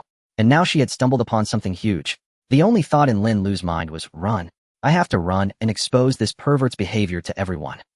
But then she thought if she made a noise and MOU denied everything, she would only alert him. With that in mind, she looked at MOU's detestable back, gritted her teeth, as if making a resolve, and steadied her pounding heart. She pulled out her latest smartphone. Though it had no signal, it still worked for other functions. Opening the video recording function, Lin Lu quietly aimed her phone's camera at MOU's back, although she couldn't see what he was doing from behind. In the dead of night, fiddling with a rotting zombie corpse was definitely not something a normal person would do. MOU had no idea he was being live-streamed. His entire focus was on the treasures he had stumbled upon without. He had to admit the feeling of getting something for nothing was damn satisfying. So satisfying that as he opened his loot, he couldn't help but laugh out loud. This only strengthened Lin Lu's belief that MOU was a massive pervert. Having such a person in the team, the consequences were unimaginable. As if she were a hero saving everyone, she managed to suppress much of her fear. Seeing MOU stand up and head deeper into the floor, Lin Lu didn't flee immediately. Instead, she clenched her little fists, gave herself a pep talk, and slipped sideways into the 28th floor. Tiptoeing quietly to where MOU had been working, she was startled by the sight before her. All the zombie heads on the ground were smashed to pieces, making the already disgusting and horrifying corpses even more unbearable to look at. Terrified, Lin Lu nearly turned and ran, but hearing MOU's distant smug humming, she gritted her teeth, raised her phone, and took close-up shots of each victim. Then she crouched low and followed MOU from a distance again. Turning a corner through the glass window of an office, she finally saw clearly what MOU was doing. MOU raised his fire axe, brought it down, and smashed a zombie's head. Then he reached into the brain matter and groped around wildly. Lin Lu's eyes widened, stomach acid rising to her throat. If she hadn't been mentally prepared, she would have spewed out everything she'd eaten yesterday. Even so, she was convinced that MOU was the most twisted person in the world. The very embodiment of glancing at her phone, Lin Lu thought fiercely, with this evidence, I don't believe you can still strut around in front. Conclusive evidence. Lin Lu was about to make a clean getaway. Just as she switched off her phone and crouched low to retreat, she heard MOU inside the office let out a ha-ha laugh. This instantly reignited Lin Lu's burning curiosity, wondering why MOU would laugh so wickedly and lasciviously. Abandoning her retreat, she poked her little head back to the window and saw MOU holding a small blue stone, laughing so hard his molars were showing. The sight was utterly nauseating. Lin Lu couldn't help but fix her gaze on the blue stone in MOU's hand. Though she didn't know what it was, it clearly looked like a valuable trinket. Otherwise, that pervert MOU wouldn't be grinning like that. While she was racking her brains, she saw MOU stuff the small blue stone into a pouch at his waist and cheerfully walk toward the door. Lin Lu hadn't expected MOU to come out after just 2 laughs. Caught completely off guard, she wanted to bolt, but realized she probably couldn't outrun that pervert MOU. Making a snap decision, she threw herself onto the ground, instantly disguising herself as a zombie corpse. The effect was quite good. MOU stepped out of the office, glanced over, and walked off into the distance. Just as Lin Lu was about to applaud her own cleverness, MOU unexpectedly turned and walked back. He crouched down right beside Lin Lu, pinched his chin, and muttered to himself, "This little zombie's legs are so fair and straight. What a pity she turned into a zombie." With a light sigh, he reached out and flipped the prone little zombie over. The fire axe he had just raised froze mid-swing. In the dim light, staring at that delicate face, a flicker of familiarity crossed his mind. Uncertain, he reached out to pinch the little zombie's chin, trying to lift her head. The little zombie's small fist slammed into MOU's nose. The sharp pain sent tears and snot streaming down his face, and in that instant he realized why the little zombie seemed so familiar. Who else could it be but that damned girl Lin Lu? Just as he tried to grab Lin Lu, she kicked off his body, using the recoil to slide to the other end of the corridor. Leaning against the wall, she raised a small dagger and glared at MOU with fury.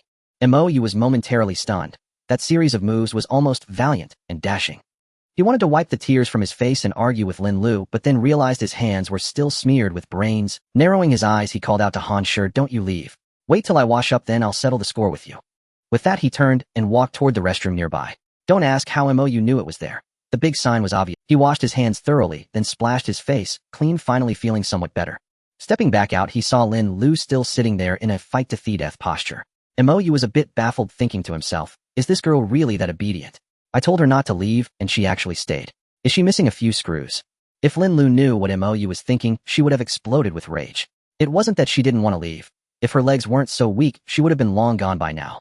Seeing Mo staring at her with ill intent, Lin Lu tightened her grip on the dagger and threatened in a trembling voice, "Don't you dare try anything, or I'll scream." Mo shrugged and made a "be my guest" gesture to Lin Lu. As if he wasn't afraid of her yelling at all, Lin Lu listened to the howling storm and the distant roars of zombies, realizing her shouting would probably be useless. She quickly shifted her threat, gritting her teeth. "Don't think you can get away with this. I've recorded all the evidence of your perversion. Just wait until Uncle Wong wrings your neck. You big pervert, you sicko." As she spoke, she pulled out her phone from her pocket and waved it. Mo was speechless. This girl really was a bit dim-witted. He hadn't planned to do anything to her, but now that she'd said that, how could he just let her off? He shot Lin Lu a sympathetic glance, then spoke frankly, "I wasn't going to do anything to you, but now. Well, don't blame me. After all, those who seek death shall find it." With that, he bent down and picked up the fire axe from the ground. Hearing Mo's words and seeing his actions, Lin Lu's face turned pale. She silently cursed her own stupidity, but her mind raced. She continued to threaten him. "If you kill me, Uncle Wong and the others will find out tomorrow. Your bribing the night watchman with cigarettes was already suspicious. You'll die too." Mo hadn't expected Lin Lu to know about him bribing San with cigarettes. He looked helplessly at this clearly Chinibu girl and muttered, "As a Chinibu girl, shouldn't you be watching romance anime instead of playing with the 36 stratagems?" Seeing Mo's expression, Lin Lu felt a flicker of smugness and quickly seized the opportunity to persuade him. "Actually, I can let you off. Same terms as tonight. If you submit to me and tell me Han Shi's dirty secrets, I won't hand over the evidence of your perversion."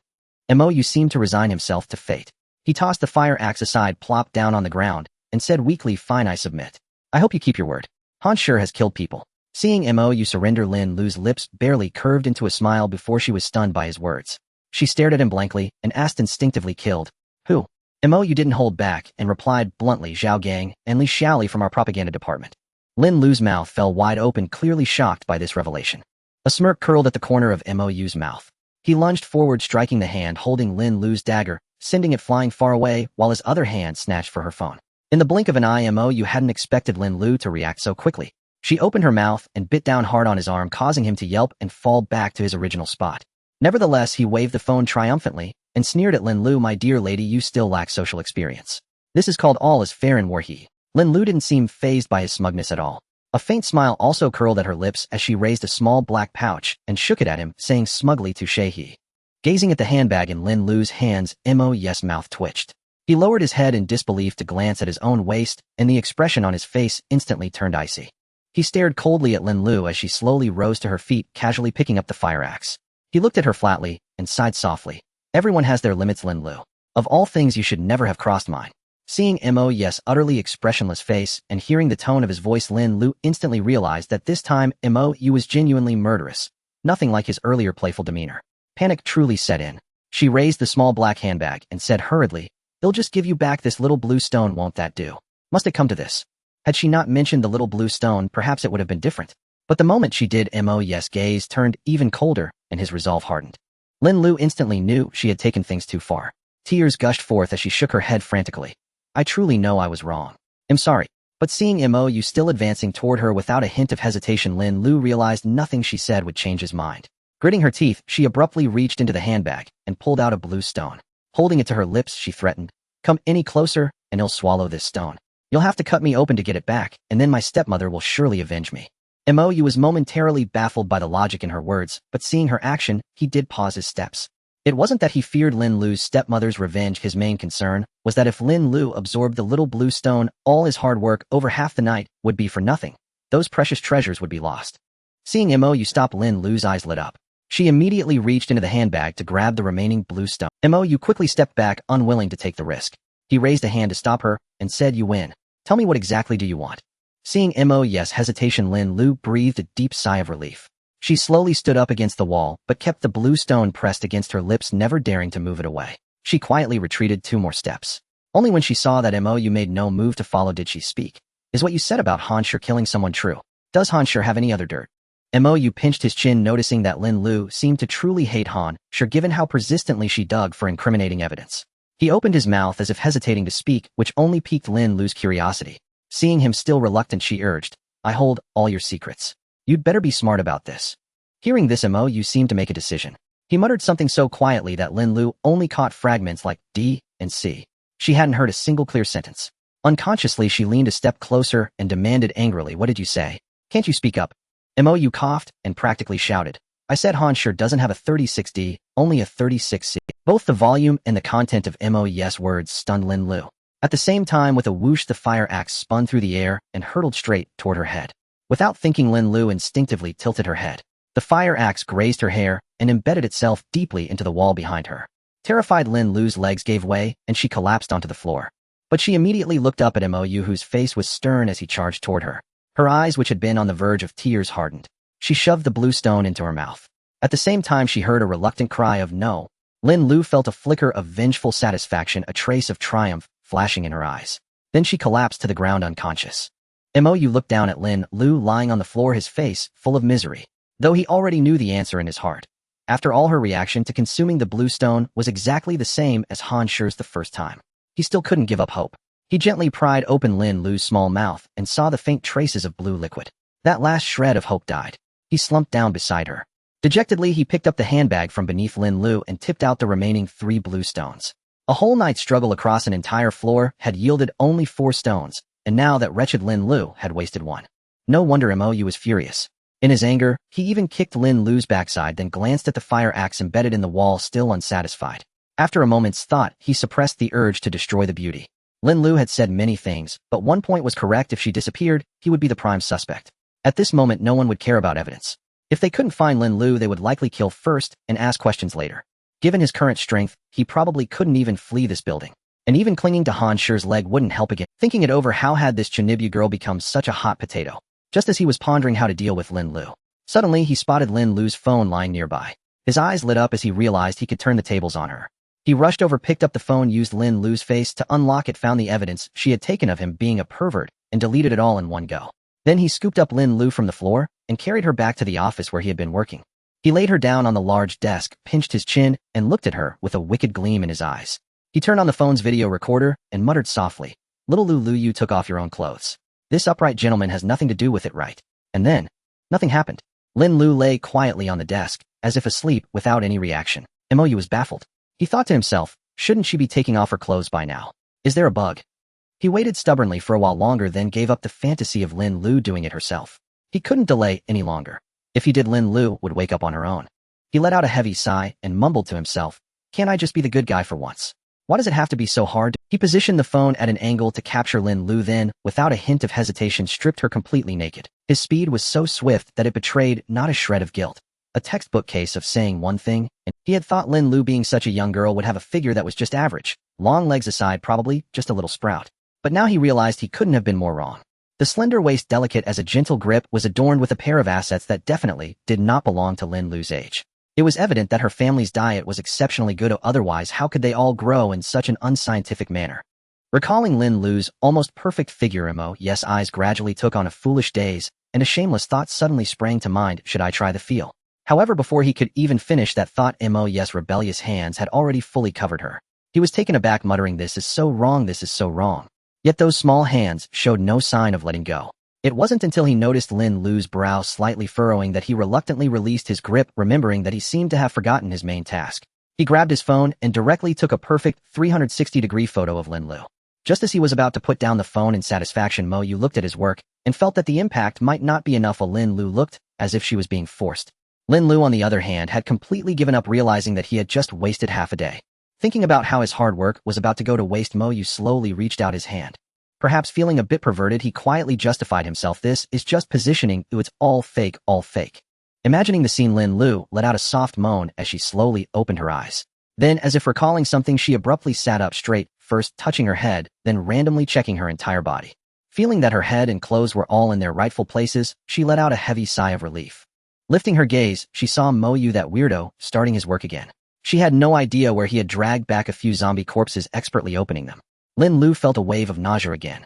Just as she was about to turn her gaze away, her cheeks felt a bit. Then, touching her face, she blinked in confusion. Hearing the commotion, MOU finished his current work, turned to look at Lin Lu on the desk, and noticing what she was staring at, felt a wave of guilt. He immediately spoke to divert Lin Lu's attention. "You're awake, shall we head back?" Lin Lu was indeed distracted by MOU's change of subject. She looked at him in disbelief and weakly asked, "Are you planning to let me go?" MOU shrugged and replied nonchalantly, "I never intended to do anything to you. If you don't go back, I still have." Although MOU said this, Lin Lu still looked at him with suspicion. She couldn't believe that the big weirdo who had just been so ruthless would suddenly change. You didn't know what Lin Lu was thinking. Otherwise, he would have to tell her that her head hadn't exploded, it was something else. Seeing Lin Lu still with a "don't you dare lie to me" expression, you raised the phone in his hand and directly told Lin Lu, "I took a few photos like you taught me. I think with these we can coexist peacefully." Lin Lu blinked and suddenly understood the meaning behind Mo's words. She jumped up and hurriedly stuffed her hands into her pants. Mo's mouth twitched twice, internally cursing, is she a Chinibu girl or pure naive? Uncertain how Lin Lu judged the situation, her gaze turned icy in an instant as she opened her mouth to yell at You perverted creep. I won't let you off even if I become a ghost." The loud voice made Mo's eardrums ache. Just as he wanted to explain that he had done everything else, there were indeed some things he hadn't done. Suddenly a shadow sped toward Mo like lightning, stunning him momentarily, but he instinctively rolled away, narrowly dodging that powerful strike. Before Mo could get back up, several more shadows came crashing down on him. With no time to dodge, he grabbed a nearby zombie corpse and hurled it at the shadow. Then in the astonished gazes around him, that corpse instantly shattered into pieces, scattering flesh and black blood in all directions. Startled, Mo exclaimed, "Oh my god," but still managed to see what those shadows were. They were vines as thick as fingers. Yes, vines. Every thorn and green leaf on them made it clear to Mo that they were undoubtedly a kind of plant. But why would such things grow in this 28-story reinforced concrete building? Almost as soon as the question appeared, the vines rushed toward Mo furiously. Mo rolled away again, instinctively trying to escape toward the massive desk where Lin Lu was. After all, in the entire office, that desk was the only place to hide. Moreover, the fact that he hadn't heard Lin Lu shouting and screaming all this time meant that she must be hiding pretty well, right? At that moment, Mo suddenly had a flash of inspiration and realized that Lin Lu not shouting meant that these things were likely caused by her. The more he thought about it, the more he felt his conjecture was approaching reality. Without a moment of hesitation, he shouted, "I'm innocent. I didn't do anything to you." As soon as the words left his mouth, the sounds of breaking wind behind him halted, but Mo's speed did not slow down at all. He darted to the desk and grabbed Lin Lu by the neck. This move left Lin Lu dumbfounded, staring at Mo with a somewhat silly expression. Mo was drenched in cold sweat, breathing heavily, yet he gritted his teeth and said, "Get rid of those damn things." Hearing Mo's threat, Lin Lu instantly snapped back to reality, a glimmer of ruthlessness flashing in her eyes. She coldly smirked, "I told you I am." Before she could finish her threatening words, Mo tightened his grip on Lin Lu's neck and coldly responded, "Don't try to outdo me. You're still too green." Lin Lu's words were instantly swallowed back, her eyes wide in disbelief as she stared at Mo. The two stared at each other, and it was Lin Lu who was frightened by Mo's resolute gaze. With a slight wave of her small hand, countless vines instantly retreated back into the desk behind them. At that moment, Mo realized that the desk seemed to be made of solid wood. To be continued. He couldn't help but speculate about Lin Lu's abilities, pulling her a step away from the desk. Just as he tried to withdraw his hand, he noticed her cheeks were unusually flushed. Startled, he felt something odd on his hand. His mouth twitched as he pulled his hand away, discreetly wiping it on his pants. With a composed expression, he said to Lin Lu, "We've been at this for a while, and you've gained something too. Let's call a truce. Neither of us will benefit if this continues. Those photos of yours. I wasn't trying to threaten you, just protecting myself." Lin Lu's face was still slightly red, but she remained skeptical. "How can I trust you? You have no integrity at all." Mo's eyes twitched. Annoyed, he retorted, "Nonsense. Anyone who knows me, you can vouch for my character. Don't slander me. Fine, I'll let you take some photos of me too, then we'll be even alright." Lin Lu spat, puffed, "I'd rather not get styes." Then she changed the subject. "They'll trust you, but you have to tell me why I can control those plants." Mo rolled his eyes, cursing inwardly. If I knew, Han Shi would have been pregnant 3 days ago at least. But he voiced his guess instead. "It must be because of that blue stone you ate. Who knows what it is, but it can alter a..." Lin Lu thought for a moment, then pointed at Mo and pressed on. "You've been collecting those stones, so you must have eaten one too. Can you control plants as well?" Mo's mouth twitched again. Her words felt like salt on a wound. He mumbled evasively, "Not exactly. It just improved my kidneys a bit." He glanced at her slightly swollen cheek and thought to himself, "This is proof." Lin Lu was confused, staring at him with puzzled eyes. Mo coughed awkwardly and waved dismissively. "Let's talk later. We should go. It'll be dawn." Lin Lu nodded lightly and headed for the door. After just 2 steps, she suddenly turned back to look at Mo, making him think she had realized what had happened.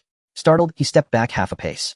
Lin Lu held out her small hand and demanded confidently, "You still have 3 in your bag. Give me one more." Mo reached out and touched her forehead, asking uncertainly, "Are you running a fever? Why are you talking nonsense? On what grounds?" Lin Lu slapped his hand away and retorted irritably, "You stayed up all night, and so did I. I deserve..." Mo's jaw dropped as he stared at her. He said weakly, "Is being unreasonable every woman's ultimate skill? You're just a kid. Don't pick up such bad habits." Lin Lu muttered under her breath, "You're the kid. You're not." She caught herself and shut up, then glared at him and raised her voice. "And after all the nasty things you did to me, shouldn't you give me another one?" Mo shrugged and spread his hands in defeat. No. No stones, or you can take my life. Seeing him acting so shamelessly, Lin Lu stomped her foot in anger and said coquettishly, fine, then I'll ask Uncle Wong to dig for me too. Panicked Mo grabbed her arm and said in horror, miss, if anyone else finds out about this, we're done for. Lin Lu seemed to understand, but she shook off his hand and continued to threaten, so are you giving it or not? Mo reluctantly pulled a small blue stone from his bag and said weakly, I can't give you a whole one, but we can negotiate for half. Lin Lu looked at the stone in his hand puzzled. Half? Can it be cut? Mo shook his head slightly and gestured for her to come closer. Curious, Lin Lu leaned in without suspicion. The next moment, Mo popped the blue stone into his own mouth, pulled her close by the neck, and lunged forward. Startled, Lin Lu instinctively tried to clamp her mouth shut, but it was too late. Somehow Mo's forced kiss technique was impressive. She tasted a bittersweet sweetness, and her tongue instinctively fought back, even making her eyes narrow slightly. It wasn't until Mo patted her cheek that she snapped out of it. She blinked dazedly at him, who looked rather A surge of annoyance rose in her. She pointed at him and scolded. I'm not even complaining about how disgusting this is. What's with that expression? Mo was bitter inside. He had only thought about giving her half the stone for getting what she had just had in her mouth. It felt like he had done something to himself. Unable to explain, he brushed it off with a laugh. I've given you half. Remember, don't tell anyone, not even your stepmother. Otherwise your artistic photos will end up all over the streets, and you'll be sliced up for research by scientists. Lin Lu rolled her eyes and muttered disdainfully, don't scare me. Something like this can only be hidden for so long. The whole world will know eventually. Mo was surprised that she was thinking clearly for once, and he even gained some respect for her. Seeing his look, Lin Lu grew more smug.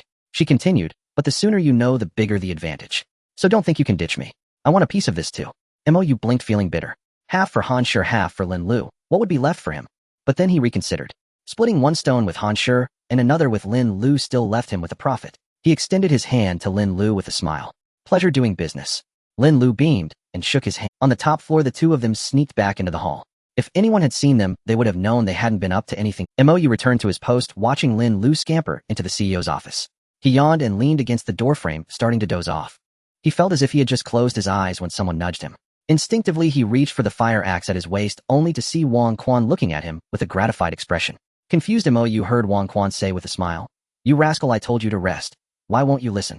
Mo immediately declared with righteous fervor, "How can I sleep soundly if I cannot contribute to everyone?" After speaking, he dramatically shook his head. Wang Quan's expression of relief grew more pronounced as he heavily patted Mo on the shoulder and said heartily, "It was my lack of insight, brother. You truly are commendable.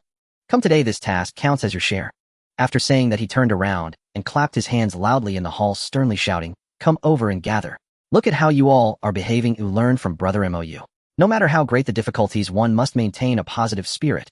Seeing the displeased looks from the crowd, Mo instantly felt he might have overdone it and wanted to tell Wang Quan, "Actually, I haven't slept all night. I could use a moment of rest." However, it was clear that Wang Quan did not give Mo this opportunity, as everyone stood in front of him. Wang Quan did not hesitate, pointing out several individuals clearly in poor condition, telling them to stay behind, then waving his hand grandly. "We must take the 10th floor medical laboratory today. Do you understand?" The intermittent weak affirmations from the group indicated their lack of confidence. Seeing this state, Wang Quan wanted to encourage them further, but thought better of it, shaking his head and sighing. He turned to Mo and said softly, "Let's go, but slightly safer if you stay behind me." Mo nodded, but still asked in confusion, "Shouldn't we take the cafeteria or something? Why go for the medical lab?" Wang Quan sighed lightly, about to say something to Mo when Lin Lu's voice suddenly rang out beside them. "Uncle Wang, I want to go too. Sister Lei Ting did that for me." Mo, hearing this, was even more confused and instinctively asked, "Lei Ting? Who is she and what happened?" As soon as Mo mentioned that name, the previously lackluster team suddenly perked up, clearly having a different sentiment towards this person. Wang Quan did not hesitate to refuse directly. "Miss, this is not a joking matter. Someone could die at any moment." Yet Lin Lu still looked determined to go, biting her lip and staring hard at Wang Quan, who maintained a no negotiation. Lin Lu even directly cast a pleading glance towards Mo. Mo felt utterly speechless, internally complaining, "We're not even acquainted. What do you want from me? Besides, I'm just a little nobody right now." Wang Quan also noticed Lin Lu's gaze and curiously turned to look at Mo. Mo could only steel himself and said, "I completely understand Miss Lin's fervent heart. I think it's reasonable to go out and take a look. After all, we can't stay cooped up here forever, right?" Hearing Mo's words, Wang Quan found some merit in them. He turned around and earnestly instructed Lin Lu, "Miss, stay at the back of the group. If there's any sign of trouble, come back immediately. If anything were to happen to you, I could only apologize with my life." Seeing Wang Quan agree, Lin Lu raised her hand vigorously in a yes gesture, darting around the hall like a little deer and somehow found a piece of wood which she took as her weapon. Wang Quan shook his head with a faint smile, gesturing to Mou, saying softly, "You must ensure that Miss Lin suffers not even a scratch." Seeing Mou nod in agreement, Wang Quan stopped wasting words, waved his hand, and led the way out the door. The remaining people immediately followed suit. Once everyone had exited, Mou glanced at the piece of wood in Lin Lu's hand and gave her a thumbs up, saying, "Miss, you are truly wise and brave. My safety now relies entirely on you." Lin Lu waved the piece of wood, spat quietly, and bypassed Mou to catch up with the group. Seeing that Lin Lu did not engage in banter with him, Mou felt a bit unsatisfied and yawned while following. The entire stairwell was still as it had been last night, with howling winds and the faint roar of zombies, the sounds exceptionally chaotic. Yet everyone walked with extreme caution, hardly daring to make a sound. The floors above the 18th had already been mostly cleared by Wang Quan and his team, so when they reached the birthpoint of Mou and Han Shi, they did not encounter many zombies. Even if there were a few stray zombies, they were quickly overwhelmed and met a gruesome end. At this moment, Mou felt excited, and without needing any prompting, almost before the zombies fell to the ground, he was already dragging their bodies away to dispose of them. This made Wang Quan appreciate Mou even more for being such a diligent young man. Only Lin Lu approached Mou with a glimmer of cunning in her eyes, quietly negotiating, "Half for each of us, otherwise don't think you'll get any. Don't forget your task is to protect me." Mou shot a contemptuous glance at the grinning Lin Lu, then helplessly nodded and replied softly, "As long as you don't cause trouble, we can split it when we get back." Hearing Mou's words, Lin Lu's little face instantly blossomed into a smile, gently saying to him, "I'm not the type to cause trouble, don't worry." Then she shifted the topic, "But isn't there a bit of a shortage of zombies right now? How can we possibly reach the 10th floor today? Sister Lei Ting is still waiting for rescue." Mou glanced skeptically at Lin Lu, disdainfully saying, "What can we do about it? Don't tell me you have a solution." Lin Lu's lips curled into a smug smile as she nodded rapidly. This made Mou regard Han Shi with newfound respect, gesturing for her to begin her performance. Then to his horror, he saw Lin Lu kick her leg, striking the fire axe in her hand. Caught off guard, who would have thought Lin Lu would cause such a ruckus when she said she wouldn't? The fire axe spun in circles and fell through the gap of the stairs, accompanied by the sound of metal clashing against. The clanging echoed continuously.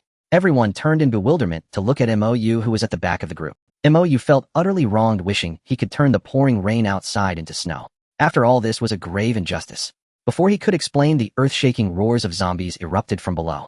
The sounds drowned out the rain outside, causing the entire stairwell to tremble slightly. Wang Quan's expression changed immediately. He shouted desperately to the panicking crowd, trying to flee, barking orders. "Raise the blast shield. We cannot retreat. If we do, everyone will die. If anyone takes a step back, don't blame me for being ruthless." The impact of his words was immediate as 3 team members lifted a blast shield taller than a person to block the stairway. To be continued. Behind them, 6 or 7 more people squeezed and pressing against their backs, clearly having rehearsed this maneuver. Wang Quan immediately tucked the steel pipe back into his waistband, drew his pistol, and aimed it straight at the stairwell entrance, his expression more solemn than ever. The remaining teammates who had guns also drew their pistols. At this point, noise was no longer a concern. In such a situation, a pistol was far more useful than a fire axe or a machete. Lin Lu hadn't expected her cleverness to cause such a commotion.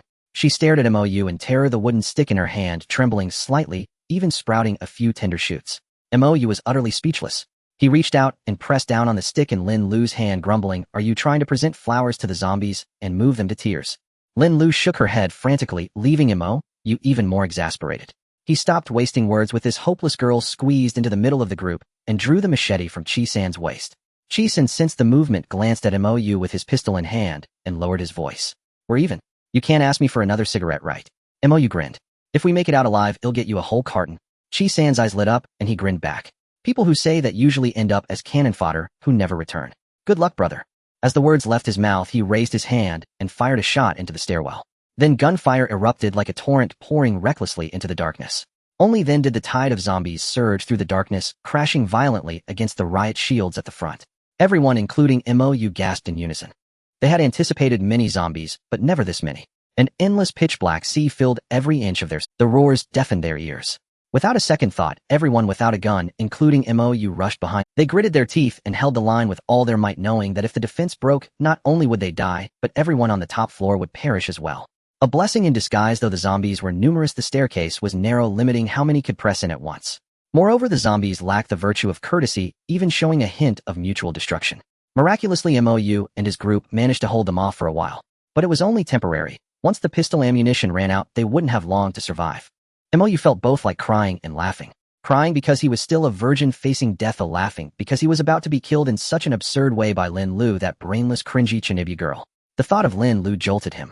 He turned his head sharply and saw her still standing there like a fool. Struggling to free one hand, he gestured for her to come over.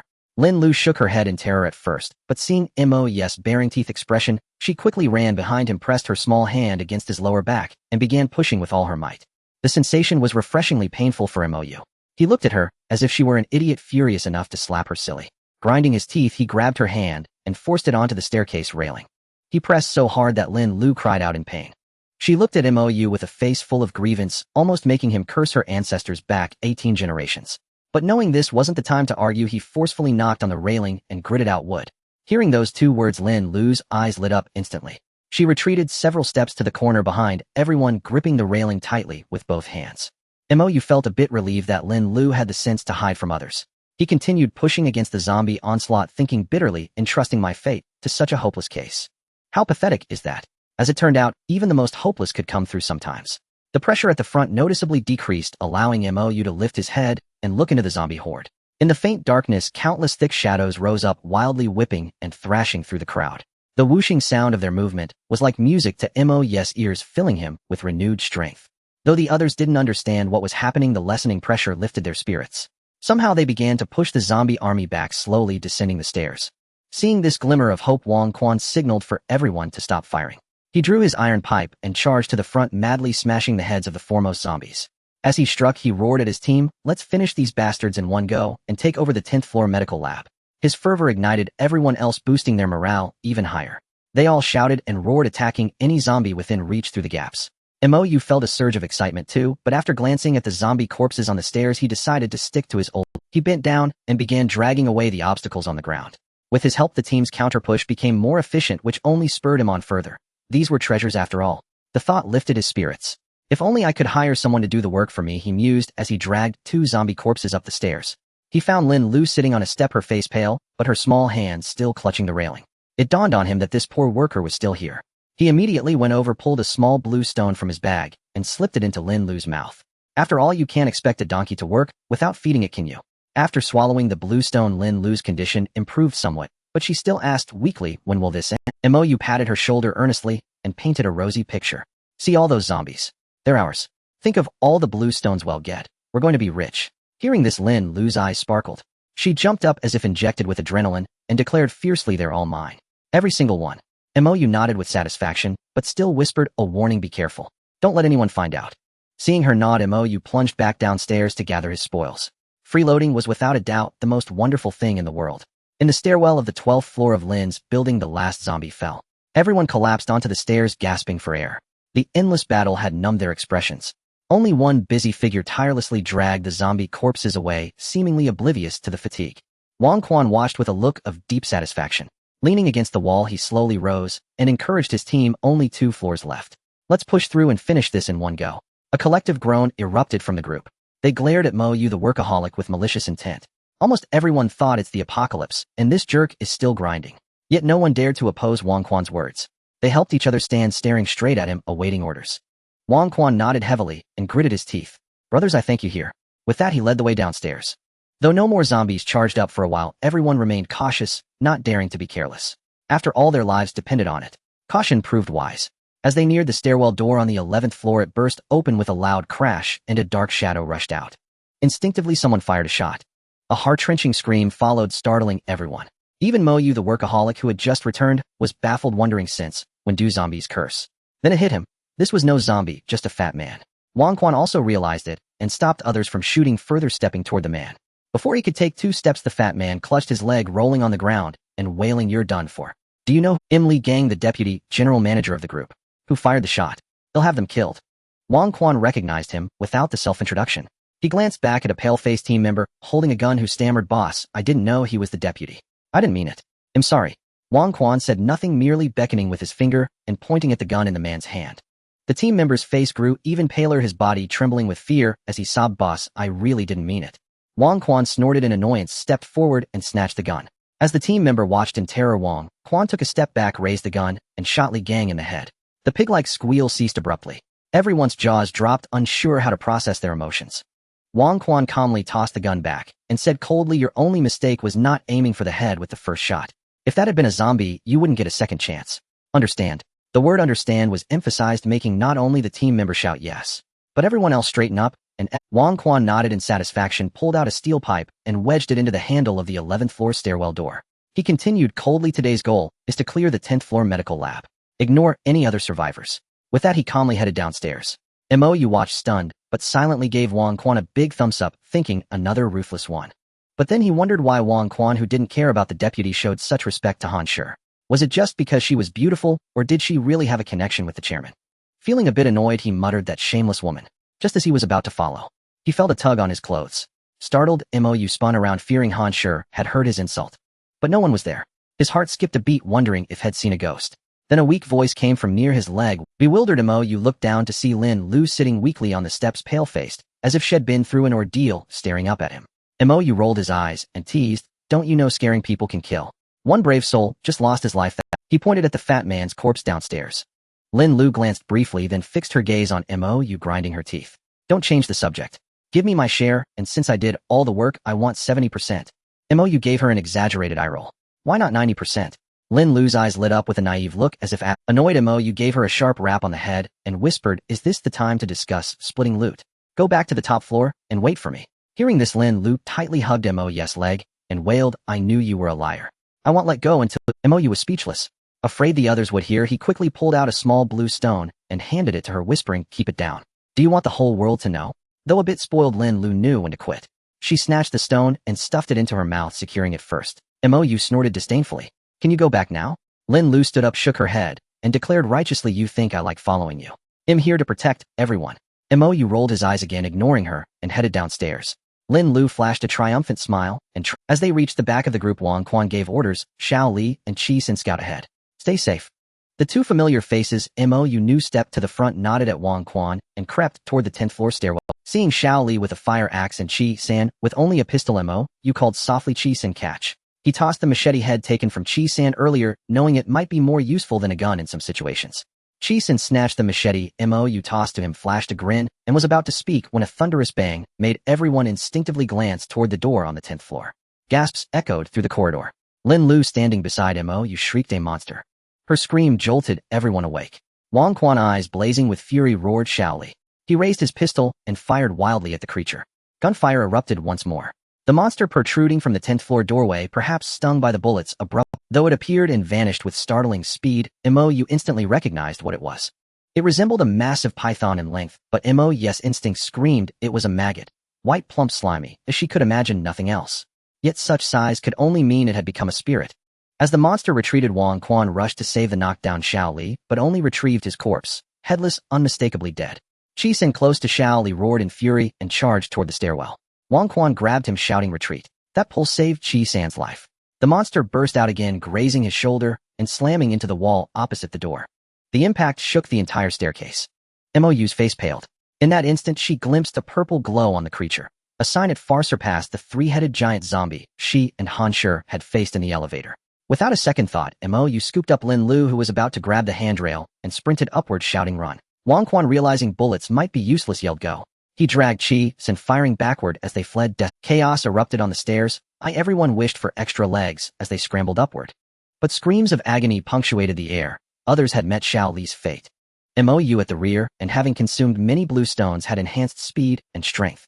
Even carrying Lin Lu, she outpaced others by 4 or 5 floors.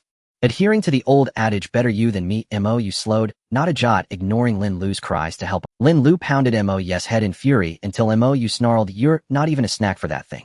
If you want to die, I'll grant your wish. She moved to drop Lin Lu, whose terrified eyes met Mo's cold gaze. Lin Lu instinctively clung to Mo's head, falling silent. Mo nearly sighed in relief, but her foot slipped. Then a torrent of water cascaded from above, turning the stairwell into a waterfall. She cursed who the hell left the rooftop door open. Before she finished, Han Shi stood above, arms crossed, staring coldly. Mo shut up, scurried to Han Shi's side, and meekly said, boss, would you believe I wasn't cursing you? Han Shi ignored her, fixing her gaze on Lin Lu in Mo's arms. Since when are you two so close? She asked icily. Mo immediately dumped Lin Lu onto the floor, raising her hands in innocence. She's injured. I carried her out of humanitarian concern. Lin Lu yelped in pain, then cursed from the steps, are you both insane? The monster's coming and you're chatting here. You muttered, inwardly running up was to find Han Shi my lifeline. Now that I've got her, only a fool would keep running. She looked at Han Shi with hopeful eyes. As screams grew nearer and the stairs trembled, Han Shi frowned, but didn't activate her freezing ability. Instead, she glanced upward. You followed her gaze. A small dark silhouette hung upside down in the darkness above, then shot down. Lin Lu blinked, pointing upward. Did you see that? There was something there. Though you couldn't identify the shadow, its sudden red glow told her exactly who it was. She pressed a hand on Lin Lu's head. You're seeing things. Get up and run. I'm not carrying you again. Lin Lu was about to retort when Wang Quan and his team arrived panting. Spotting Mou and the others, he urged, Miss Han, run. The monster's right behind. Han Shi's expression remained calm. She asked coldly, and where would running to the rooftop lead? Wang Quan paused, his face hardening. He turned to his men. No more running. We fight. He raised his gun, eyes fixed on the stairs below. But the monster that had been so close didn't appear. Distant roars echoed as if it were badly injured, and the stairway shook even more violently. Everyone exchanged bewildered glances, utterly clueless. Wang Quan looked to Han Shi for answers, sensing absurdly that she was somehow involved. Han Shi didn't deign to respond. She snorted coldly. Seems fate isn't ready to claim us yet. Let's head back. She turned and walked away, exuding an aura of cool indifference.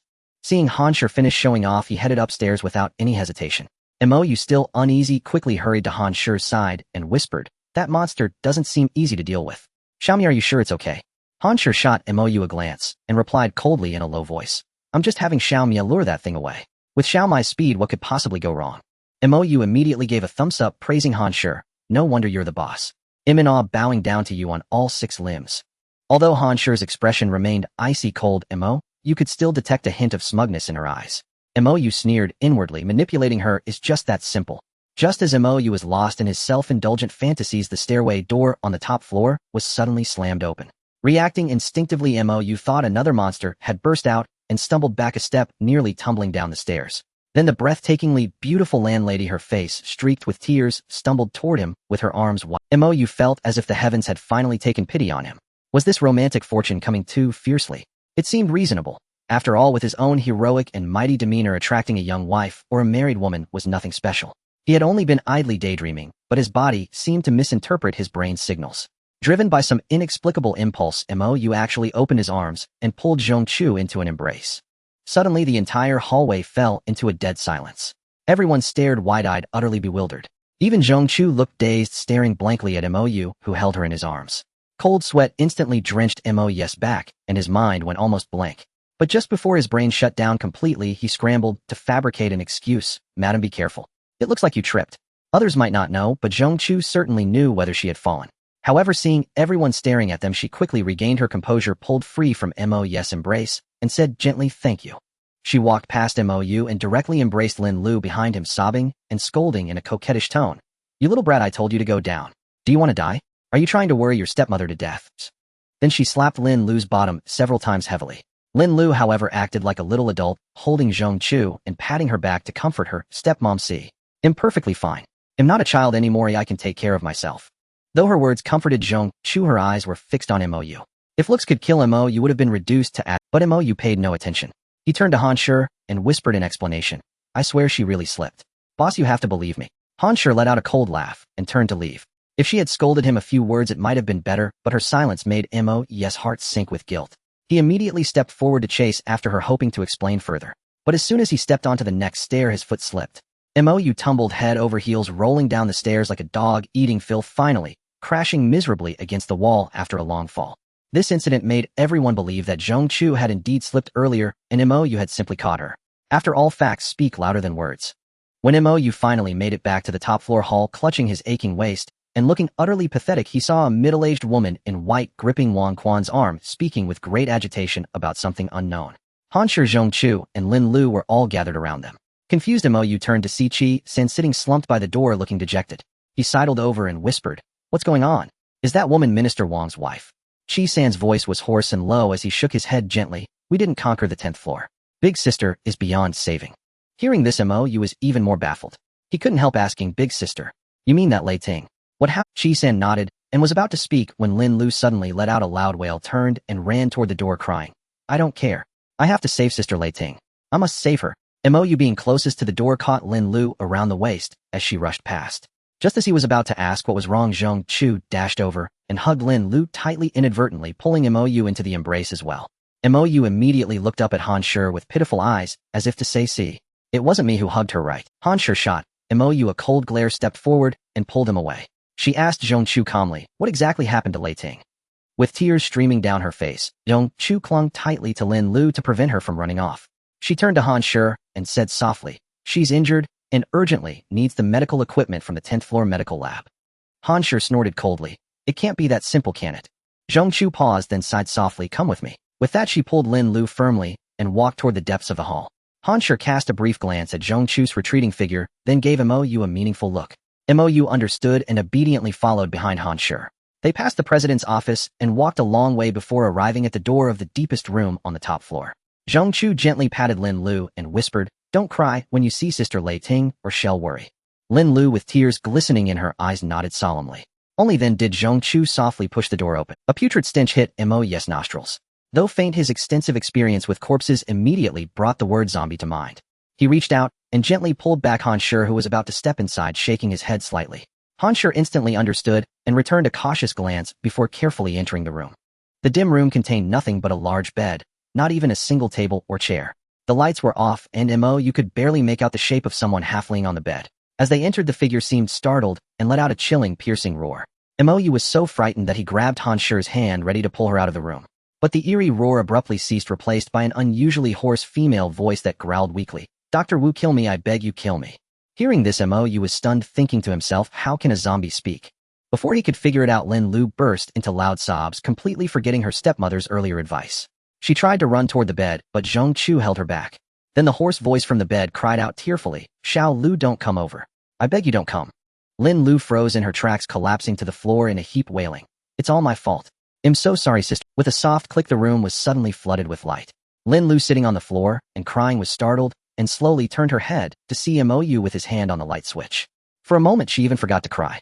As everyone's gaze fell on him, Mou coughed awkwardly. I just thought turning on the light might be a little more convenient, you know.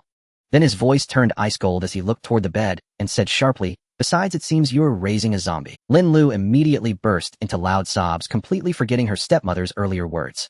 Lin Lu froze, then slowly turned her head, looking at Mou, who had his hand on the light switch. Hearing Mou's words, Lin Lu erupted in fury, scrambling to her feet and charging at him, her voice shrill, Sister Lei Ting is not a zombie. Don't talk nonsense. Unmoved by her hysteria, Mou coldly reached out, pressed his hand on her head, and shoved her back to the ground. With Mou's action, an absolute silence fell over the room once more. Zhongchu, who had been composed and serene, suddenly snapped to attention. She rushed to the sobbing Lin Lu, her gaze icy as she fixed Mou with a look, her voice dropping to a chilling low, you will regret what you've done for the rest of your life. Her demeanor perfectly conveyed the cold indifference of a ruler who treats lives like mere weeds. Mou sneered inwardly, I knew it. There's no such thing as a gentle, soft woman among the wealthy elite. But now, trapped in this high-rise with the world possibly ending, what use were their former statuses? Completely ignoring Zhongchu's threat, he turned and cast a meaningful glance at Han Shi. Han Shi's eyes lacked Mou's cold resolve. After a moment of conflicted struggle, she steeled herself, pulled a dagger from her person, and tossed it to Mou. Mou nodded slightly, caught the dagger, and strode toward the large bed. Seeing this, Lin Lu struggled again, wrapping her arms around Mou's leg and crying out, don't hurt Sister Lei Ting. She did this for me. I beg you. Zhongchu also spread her arms to block Mou, gritting her teeth, if you want to harm her, kill me first. But you won't survive either. Watching Zhongchu's chest heave with rapid breaths, Mou swallowed hard, his hardened resolve instantly softening. He hesitated in his motion to push her aside, then patiently coaxed, Madam, you know better than anyone. This woman named Lei Ting is suffering more alive than she would in death. Zhongchu trembled slightly, about to argue, when a hoarse voice came from the bed behind her, Madam, please grant my wish. I'm in so much pain. Hearing Lei Ting's voice, Zhongchu's held back tears burst forth. Her body swayed, and she collapsed to the floor. Quick as a flash, Mou reached out, encircled her slender waist, and pulled her into his arms, making it seem as if he were taking advantage of her. Just as he was about to play the gentleman and push her away, he felt her sobbing silently against his chest. He raised his hands in innocence, turning to Han Shi with a bewildered look. Han Shi snorted, shooting him an annoyed glance, then grabbed Lin Lu as she tried to charge again. She said calmly, I don't think either of you wants to see Lei Ting die, do you? Lin Lu tried to struggle, but a chill spread from her wrist through her entire body, numbing her limbs, and even her mouth, leaving her unable to speak. Mou felt Zhongchu's body shudder, but she quickly steadied herself. She stood up slowly, her back to Lei Ting, her voice soft and choked with tears. Lei Ting, the Lin family will never forget you. You will always be one of us. We won't let you die in vain. With that, she walked past Mou without looking back, took Lin Lu by the hand, and led her out of the room. Mou turned to Han Shi in utter confusion, asking weakly, I meant well. Can you vouch for me? Han Shi couldn't be bothered to reply. She cast a deep glance at Lei Ting on the bedside, softly waved dismissively at Mou, and walked out as well. The room was left with only Mou and Lei Ting, who could turn into a zombie at any moment. Feeling deeply frustrated, Mou inexplicably turned to her and blurted out, is it always the good people who suffer? It was only then that Mou truly saw Lei Ting's current state. Her arms and legs were bound to the bed with her short, sharp hair and angular, striking face. She exuded an androgynous allure. Yet that allure was utterly ruined by the black veins crawling across her exposed skin. These grotesque veins seemed alive, spreading across her neck, relentlessly surging toward her face. The sight was horrifying. Mou had never seen how a person turned into a zombie after being bitten, but Lei Ting's condition was clearly abnormal. Nothing like the zombie movies he'd watched. Before he could figure it out, Lei Ting, as if on the verge of collapse, rasped at him, what are you waiting for, you big idiot? Do it. Don't act like a coward. Enraged, Mou flung his hand, hurling the dagger straight at Lei Ting's head. Even so, Mou saw no fear in her face, only a sense of relief, as if she were about to be freed. The dagger grazed her hair and embedded itself in the wall behind her. Lei Ting blinked, staring at him as if he were an idiot. Mou feigned irritation. Oops, looks like I missed. Just as Lei Ting was about to curse him out, Mou reached into his pocket, pulled out something, and shoved it into her mouth. Seeing its flashy blue color, Lei Ting instinctively tried to close her mouth, but it was too late. A bittersweet taste flooded her senses. Her heart sank. Her body went limp, and tears of despair streamed down her face as she murmured weakly, even like this you do this to me. Your perversion is beyond my imagination.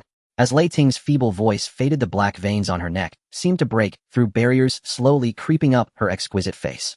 Mou sighed softly, pulled the dagger from the wall, straddled Lei Ting, and gently pressed the blade against her forehead. With a hint of disappointment, he said, don't say I didn't help you. This is the last resort I could think of. If you must blame someone, blame your own fate. He shook his head again, mostly lamenting the waste of a precious blue stone. His gaze turned icy as he waited for the black veins to cover Lei Ting's entire face, silently, hoping that perhaps she would surprise him. Maybe a stone would grow from her head as well. Thinking this, he even found himself anticipating Lei Ting's transformation into a zombie. Yet the more he wished for it, the less it seemed to happen.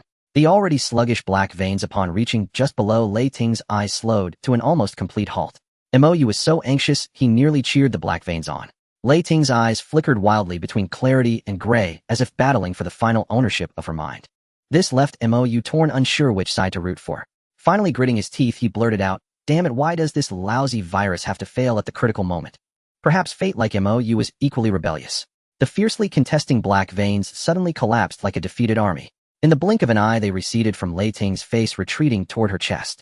Mou stared in bewilderment, his gaze instinctively following their retreat. What had been a terrifying sight moments ago, now with the retreat of the veins, began to challenge Mou's visual sense. Her wheat-colored firm skin rivaled any fair complexion, exuding an even healthier allure. Mou couldn't help but steal a long, lingering glance, as if trying to recoup the loss of the blue stone with it. But thinking of the blue stone only reminded him of the loss, and he reached out again. Yet his mouth justified, don't misunderstand. I'm just making sure those black veins are all gone. Only after the black veins vanished completely from Lei Ting's feet did Mou smile with relief. It's lucky you had me. Without me, you'd be a zombie by now. Before he could finish, the smile froze on his face as he felt something cold against his head. Stunned, he looked up. He was horrified to find Lei Ting had regained consciousness and freed one arm from the rope. In her hand, she held a silver desert eagle pressed against his head, staring coldly at him. Her eyes held no emotion, as if she might pull the trigger at any moment. Mou quickly explained, I swear I meant well. You have no idea how precious that thing was. I couldn't even bear to eat it myself. Lei Ting remained expressionless, her voice still hoarse but cold. Do you take me for a fool? The implication was clear. She didn't believe a single word he said. Mou put on a look of injustice and raised his hand, as if swearing an oath. Think about it. If I wanted to hurt you, wouldn't it be easier to just kill you with one strike? Why go through all this trouble? Lei Ting hesitated for a split second. Mou seized the moment, jerking his head upward toward her face, while pressing his entire body against hers. He refused to believe a grown man couldn't overpower a woman he had deliberately handicapped. But reality proved that overconfidence could be one's downfall. With a dull thud, Lei Ting moved like lightning, not firing the gun, but smashing the entire pistol against Mou's head. Perhaps she feared the gunshot would attract outsiders given her current state. Mou, however, suffered greatly. He felt as if Lei Ting's blow had cracked his skull, unable to fathom how a woman could possess such strength. He crashed heavily onto Lei Ting's body, unable to control himself. Lei Ting let out a soft grunt, her eyes as cold as ice, as if she had made a firm decision. She pressed the desert eagle against Mo's temple, her voice devoid of any warmth. Say your last words. Mo's head throbbed with pain, but he managed a faint chuckle. Thank you for the opportunity. My last words are don't think you're the only one with a gun. His absurd last words caught Lei Ting off guard, freezing her finger on the trigger as she stared at him in bewilderment. Mo slightly raised his head and gestured downward with his eyes. Lei Ting followed his gaze, and her expression instantly darkened. She seemed to despise men, her teeth grinding audibly in fury. Mo too was at a loss for words. Who would resort to such shameless tactics unless utterly desperate? He took several heavy breaths before gritting out. He'll put my gun away, you get off me. Let's pretend none of this happened. Yes, look. Do I look like an idiot? Was his only reply to Lei Ting's proposal. Seeing Mo like this, Lei Ting was so furious she was about to pull the trigger. But after a moment's thought, she softened her tone and continued to negotiate. Then what do you suggest? There has to be a solution, right? Mo also knew she couldn't stall any longer. Lei Ting's gun could fire at any moment while hers was far from. Despite thinking this, she remained stubborn. Taking them both at once is impossible. I'm betting my life here. I can't afford to lose. Lei Ting thought it over. Mo indeed wouldn't risk her life just for a moment of impulse. She then threatened coldly. You'd better keep your promise. Otherwise death might be the best outcome for you. With that, she slowly moved the desert eagle away from Mo's head. The instant the muzzle shifted, Mo suddenly reached out and slapped Lei Ting's wrist. It wasn't that she was dishonest, but Lei Ting was clearly treating her like a fool. As long as the gun was in her hand, she could kill Mo whenever she wanted. Lei Ting hadn't expected Mo to dare such a move. Caught off guard, the desert eagle spun through the air and clattered onto the floor. A surge of fury rushed to her head. Without a second thought, she lunged forward and bit down hard on Mo's shoulder. The force was so great that the taste of blood instantly filled her mouth. Wincing in pain, Mo could no longer support herself. Amid their terrified and panicked expressions, she collapsed heavily onto Lei Ting. But she still instinctively shouted, "This wasn't my intention. This time I can really swear it." The moment the words left her mouth, Mo froze. She saw a blue light rising from Lei Ting like mist surging straight toward her. This blue light wasn't new to Mo. She had seen it on both Han Shi and Lin Lu. But for it to rush directly into her body like this was baffling. Unsure whether it was a blessing or a curse, every cell in her body felt as if an electric current had passed through, leaving a tingling, numbing sensation of pure comfort. She could clearly feel Lei Ting's bite weakening until her entire body went limp like a strand of noodles. Mo was certain she felt something similar. Incredulous, she looked at Lei Ting. One glance was enough to startle her. Lei Ting had somehow reached her free hand under the pillow and was slowly drawing out a dagger. Mo was livid. She muttered inwardly, "Is your pillow an arsenal?" Then with a sharp glare, she pressed her hand over Lei Ting's and gritted her teeth. "Are you forcing me to do this?" In the master bedroom of the top-floor CEO office at Lin's tower, Han Shi stood with her arms crossed, leaning against the doorway. She watched calmly as the mother and daughter sobbed in each other's arms on the bed. Showing no sign of consolation, she said in a flat, emotionless tone, "Actually, rather than grieving for Lei Ting, you should be worrying about your own fate." Hearing this, Zhong Chu and Lin Lu's cries gradually subsided. They looked at Han Shi with puzzled, awed expressions, unsure of her meaning. Seeing their naive, foolish gazes, Han Shi sneered, "Lei Ting is dead. Who do you think can protect you now? Don't tell me you're counting on Wang Quan and those bodyguards of yours." Lin Lu, already irritated with Han Shi, erupted like a furious lioness. "Why can't we rely on Uncle Wang and the others? They're good people, a million times better than you wretched woman." Han Shi let out a faint laugh. "Why? Because they're men. Strip away your identities as the chairman's wife and daughter of Lin Corporation, what do you have left? Besides your looks, I can't think of anything else." Before Lin Lu could flare up again, Zhong Chu stood up, glaring coldly at Han Shi. "And you? Are you saying you're not a woman? Besides, I believe they will never betray the Lin family." Han Shi shrugged nonchalantly and smirked. "Want to make guess how many days they can hold out once they learn Lei Ting is dead?" She emphasized the word hold out with particular. Zhong Chu nodded almost without thinking. "Fine, I bet it is." Then, Seeing Zhong Chu unable to name a wager, Han Shi waved dismissively with a faint smile. "No need for all that trouble. If you lose, you're doomed anyway. Essentially, you're betting your lives." Zhong Chu was rendered speechless. Her mouth opened and closed for a long time, but not a single word came out. Lin Lu, however, glared at Han Shi with a furious little face, grinding her teeth. "Don't think you've already won. If you lose, you have to strip naked in front of everyone." Before she could finish, Lin Lu stared in stunned silence at something behind Han Shi. Trembling with fear, she stammered, She. Han Shi was just about to hear what shocking wager Lin Lu had in mind. Seeing her reaction, she turned. A smile lit up her face. She reached out to pat Xiao Mia on the head and asked gently, "Xiao Mia, you're back." Xiao Mia shook her head proudly, then fished a small sparkling purple stone from the pocket of her clothes and handed it to Han Shi's. Eyes lit up. She quickly tucked the purple crystal into her bosom, picked up Xiao Mia, and gave her a big kiss. Then pointing to Lin Lu's snacks in the room, she said generously, "Take whatever you want. Big sister rewards you." At Han Shi's words, Xiaomia turned into a dark blur and zipped over to the table of snacks. Zhong Chu watched her mouth agape in utter disbelief. But Lin Lu's focus wasn't on Xiaomia at all. Her eyes were fixed intently on Han Shi, more precisely on the spot where Han Shi had tucked the purple crystal. Though she had never seen a purple one before, her instincts told her it was a treasure far superior to the blue stones. She couldn't help swallowing enviously. Han Shi caught this and narrowed her eyes, asking casually, "Do you know what this is?" As she spoke, she pulled out the purple crystal again. Lin Lu was about to nod, but remembering she still had leverage over Mo, she forced herself to stay calm. "It's just amethyst. I'd be a ghost if I hadn't seen it before." Seeing Lin Lu's evasive eyes, Han Shi instantly understood that Mo, you must have told her about the stones. A wave of anger washed over her, and she ground her teeth inwardly. "Mo, you're definitely going to be a civil servant now." Then she crooked her finger at Lin Lu and said coldly, "Come out with me. We need to talk." Little did Han Shi know that the man she believed was about to become a civil servant was drenched in sweat, plunged into deep self-doubt. He had initially thought that his iron kidneys enhanced by the little blue stone would easily handle Lei Ting, a completely inexperienced novice. But as time passed, he was always just a bit short of being able to subdue Lei Ting. Mo gritted his teeth and thought to himself, "Boss Han, I'll just borrow the public funds for now. This is about a minute." He reached into his bag, pulled out a small blue stone, stuffed it into his mouth, and charged directly at Lei Ting's lips. A slightly bitter taste spread through his mouth, and Mo, you instantly felt revived. A wicked smile curled at the corner of his mouth as he chuckled at Lei Ting, ready to face the terror. Mo was confident, but he forgot one crucial point. While his own abilities had increased, Lei Ting's had improved. He fell into a vicious cycle, turning into a pill-popping brute, constantly reaching into his bag for more little blues, until he heard a loud bang. Mo muttered, "Oh no," and stood there dumbfounded. The large bed he and Lei Ting were on had collapsed, all four legs broken, creating a rather comical scene. But that wasn't the most awkward part. The thumb-thick ropes binding Lei Ting's wrists and ankles had also snapped. This meant Lei Ting was now completely unrestrained. Mo swallowed hard and looked down at Lei Ting. Her face was flushed, but her eyes were icy cold. She asked in an emotionless tone, "Enjoying yourself, aren't you?"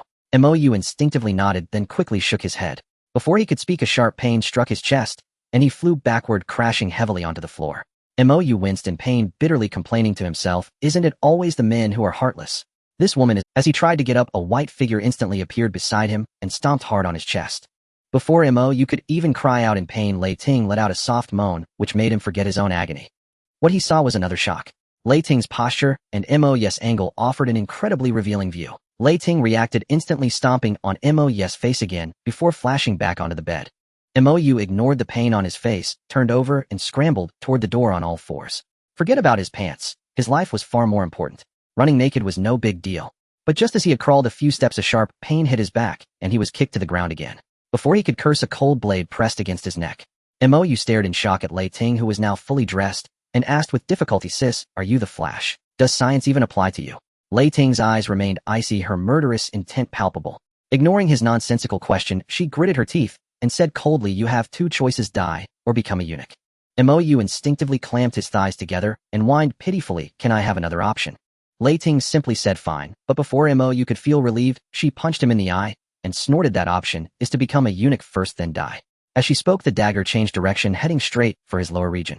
Mo was terrified and shouted, "Is it your The question caught Lei Ting off guard. She turned her head sharply, staring into Mo's eyes, and roared, "Don't tell me." Mo quietly moved his hand to protect the culprit, nodded with great embarrassment, and whispered, "First time, no experience. Don't hold it against me." Lei Ting's face changed, and she screamed, "I'll kill you, you pervert, you bastard." With that, she punched him in the other eye. Mo had been waiting for this moment of her losing control.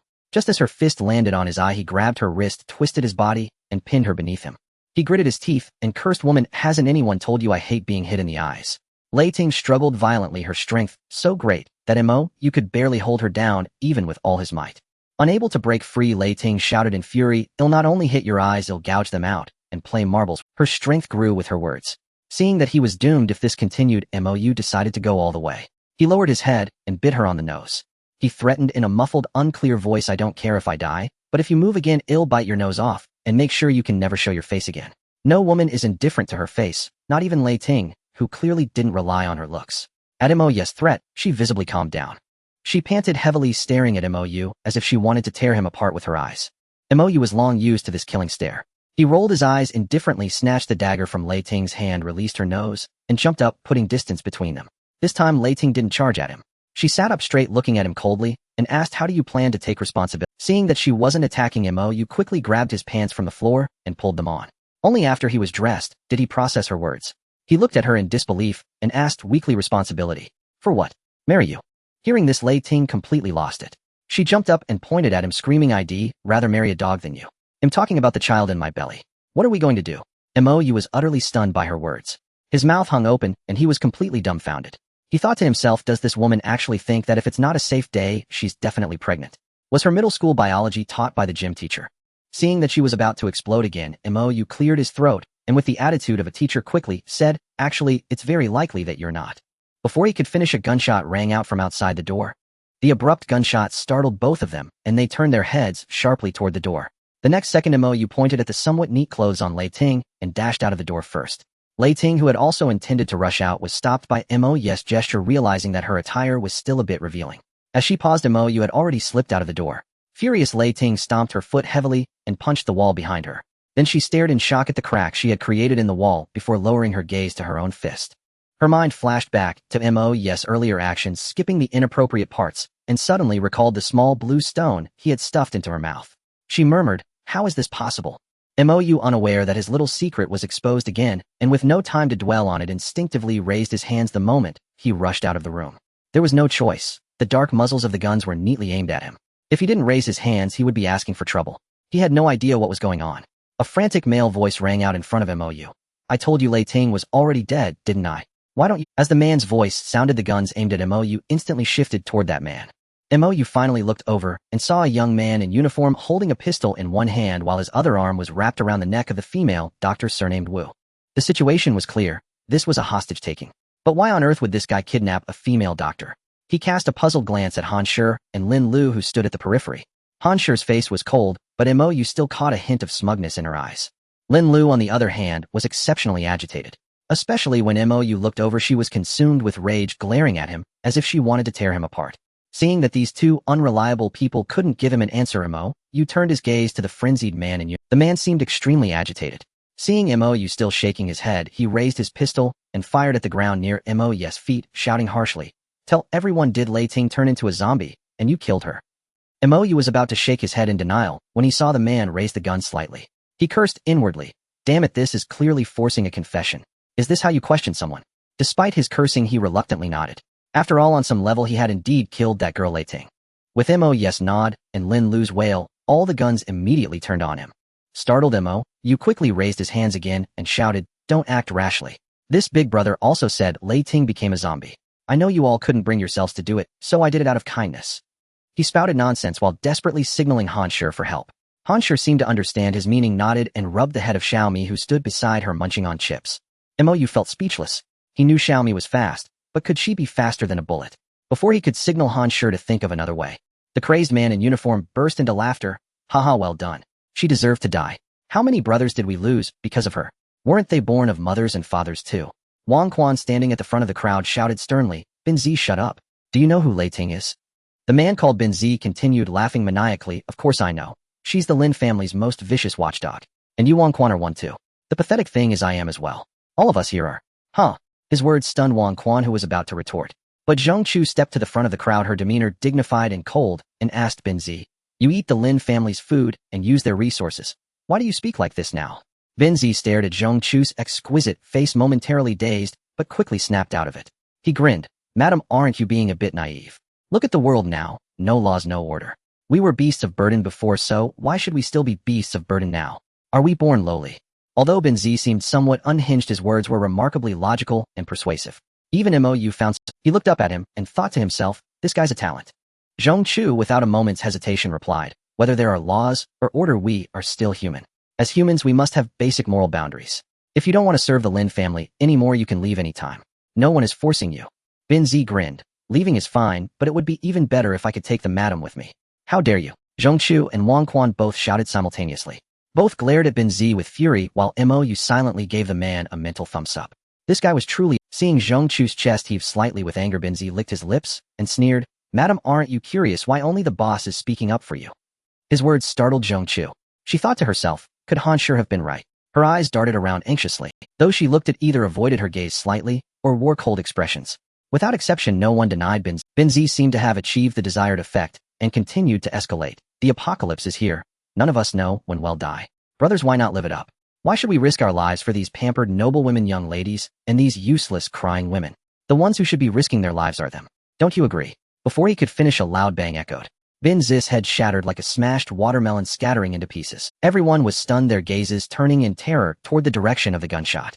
Lei Ting stood coldly at the doorway, gently blowing the smoke from the muzzle of her Desert Eagle, and asked icily, "Is that what you all think too?" Instantly, everyone snapped to attention, puffed out their chests, and shouted, "No." Even Wang Quan complied. Mo's heart turned cold. He had perhaps been too optimistic about the future. Lei Ting was an absolute ruthless killer, unblinking in her violence. He thought about what he had done in the room just now. Wasn't that practically dancing on the edge of death? Hearing the crowd's response, Lei Ting said indifferently, "Good." But he was right about one thing. No one is born to be protected. From now on, women will also participate in operations. Anyone who disagrees can speak up or leave. Lei Ting's voice was not loud, yet no one dared to utter a single word of dissent. Satisfied, she nodded and gestured for everyone to leave. Without hesitation, everyone turned and walked away, a testament to the considerable psychological shadow Lei Ting cast over the group. Mou swallowed hard, stealthily attempting to slip away unnoticed, seeking to vanish without a trace. Unexpectedly, Han Shi blocked his path, her cold gaze fixed on him as she extended her delicate hand. The meaning was unmistakably clear. She wanted her share of the spoils. Mou instinctively touched the satchel at his waist, nearly breaking into tears. He turned his head toward Lei Ting only to see his own satchel strapped around her waist. His face crumpled in despair as he turned back to Han Shi.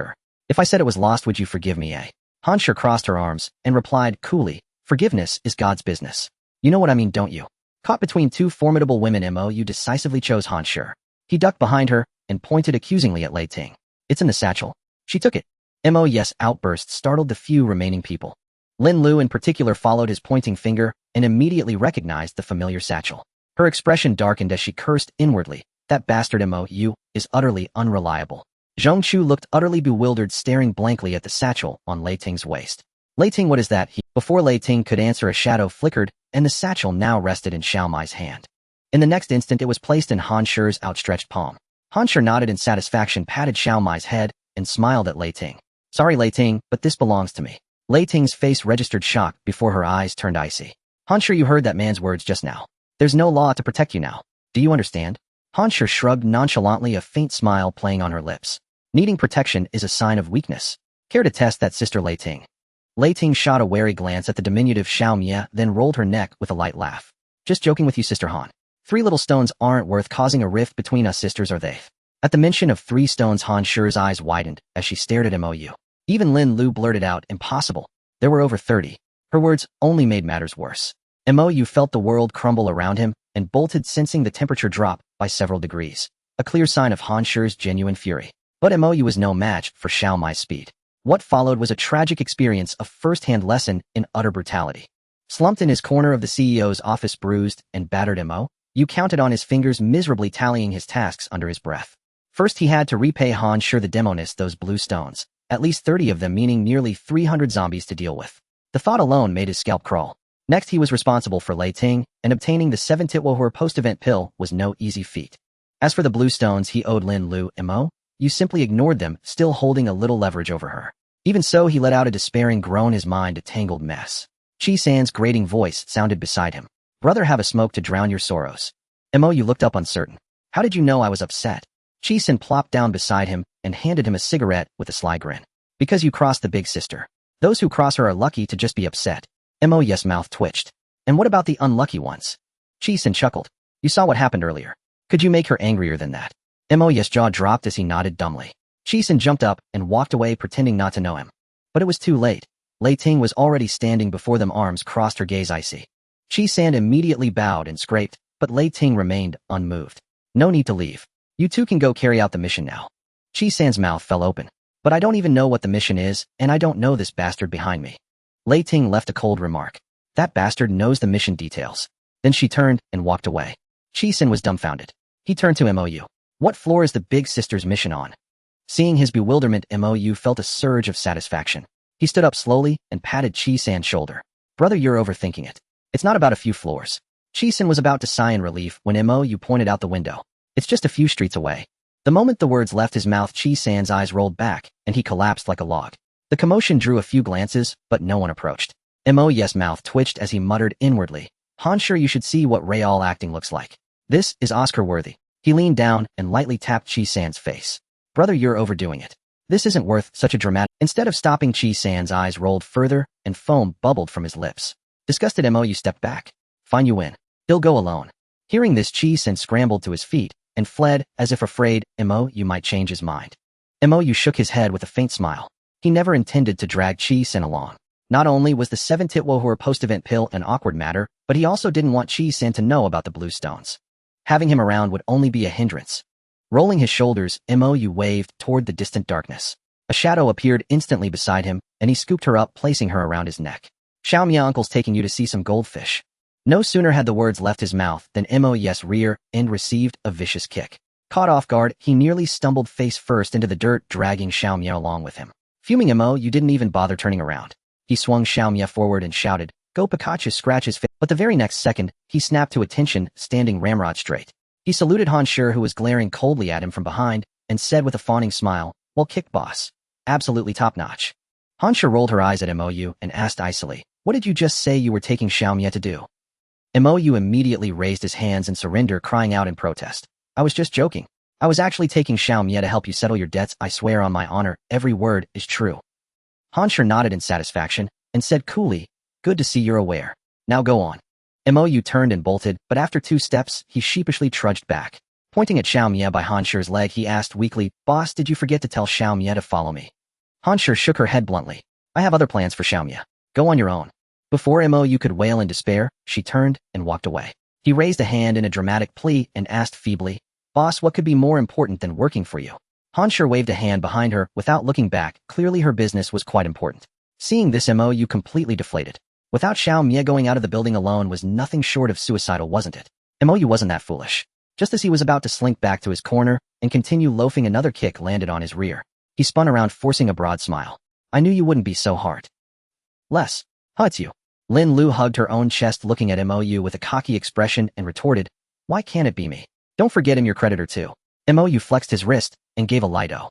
He reached out and grabbed Lin Lu by the neck, lifting her like a chick and dragging her to his corner, cursing angrily. "I mean, since it's you, this is easy. I was just feeling frustrated, and you come to warm me up." Seeing Mou's stance, Lin Lu opened her mouth to scream, but Mou calmly added, "Go ahead, yell. Let everyone enjoy the sight of the young lady in all her glory. Special glory, mind you." Lin Lu instantly sobered up, her face breaking into a fawning smile. "Hee, just kidding around, no need to go that far. If you're still mad, I'll let you kick me twice too." With that, she wiggled her rear at Mou. Mou gave her a half-hearted slap, and then waved her off disdainfully. "Go play with your spoon. Can't you see him?" Lin Lu instinctively wanted to curse after being hit, but recalling Mou's shamelessness, she swallowed her pride and said, "Come on, you owe me now. At least let me go dig with you again." Mou thought it over and figured it wasn't entirely unreasonable. He couldn't just give up, every little bit counted. Han Shi's debt could wait, but lay things after 72 wasn't something to take lightly. He turned to look at Lin Lu seriously and asked, "Young lady, do you know where I can get some medicine?" Lin Lu instinctively wanted to ask what kind, but after a moment's thought she nodded firmly. "I know. Right here in the building. No one knows this place better than me." Seeing the doubt slowly rising in Mou's eyes, Lin Lu patted her chest confidently. "What, you don't believe me? Don't forget this is my building after all." Mou thought for a moment and realized she had a point. He patted Lin Lu on the shoulder and said earnestly, "Good comrade, we must not let the organization down. Let's move out." Lin Lu let out a quiet yet turned and ran off. Soon she came back with a wooden stick, grabbed Mou's arm, and dashed toward the hall's entrance. As luck would have it, Chi-san was still at the door. Seeing Mou and the young lady coming out all tangled up, his face was a mask of shock, and he secretly gave Mou a big thumbs up. He expected Mou to explain, but instead the shameless man just bared his teeth at Chi-san in an infuriated. Chi-san felt as if the sky had fallen. He touched his face in disbelief and muttered to himself, "Is the young lady blind? Am I not more charming than that, Mou?" Mou couldn't care less about Chi-san's existential crisis. He disappeared into the shadows, following Lin Lu as they headed downstairs. As they went deeper, Mou noticed Lin Lu peeking into every floor cautiously. This made Mou suspicious. He grabbed Lin Lu's wrist and asked with doubt, "Are you messing with me? Just trying to trick me into paying off your debts?" A flicker of unease crossed Lin Lu's face, but she insisted stubbornly, "How could that be? I've never lied to anyone in my life." The moment she said that, Mou knew for sure that this unreliable Lin Lu was definitely playing him. He fell into deep doubt about his own intelligence for being fooled by her. He shook off Lin Lu and waved his hand weakly. "Forget it. He'll go back and wait for Xiaomia. At least she's more reliable than you." Lin Lu grabbed his arm again, panicking. "How could I be less reliable than that little brat? I really do know where the medicine is. It's on the 10th floor, the medical lab." "Yes, the medical lab. I hang out there all the time." I've seen all kinds of medicine. Mo looked at her speechlessly, thinking you're obviously making this up. Do you really take me for a fool? But on second thought, since it was called a medical lab, it wasn't unreasonable to have medicine there. He pretended to believe Lin Lu and made a pleased gesture. After all, Lin Lu was at least some combat power. Who knew if that serpentine maggot monster was still around? Lin Lu could at least provide some cover. But since Xiao Mia had come back and scathed, that creature was probably half dead, so it was worth the risk. Otherwise, he wouldn't dare gamble with his own life. Lin Lu seemed to have already forgotten the terror of that maggot monster, dragging Mo straight to the corridor on the 10th floor. A pile of bones lay at the entrance. With lightning speed, she leaped backward and clung to Mo's neck. She wailed loudly, "Run. I forgot that big monster is here." Mo rolled his eyes in exasperation, patted her on the rear, and said calmly, "Want to take a look? That pile of bones might just be your big monster." Lin Lu froze, then slowly looked over while still clinging to his neck. The bones indeed resembled a giant python's, clearly dead beyond any doubt. She let out an awkward cough, slid down from Mo's body, and said sheepishly, "I wasn't scared. I was just what?" Mo couldn't be bothered to entertain whatever flimsy excuse Lin Lu might concoct. He strode over to the pile of conspicuously clean bones. Setting aside whether Xiao Mia had such an appetite, even if it had gnawed at them, how could they be this spotless? This heap wasn't just the skeleton of the maggot fiend. There were clearly several human remains as well. He couldn't tell if they had been devoured by the maggot fiend, or if they were the team members who had sacrificed themselves here during the day. But if they were team members, why was nothing left except bones?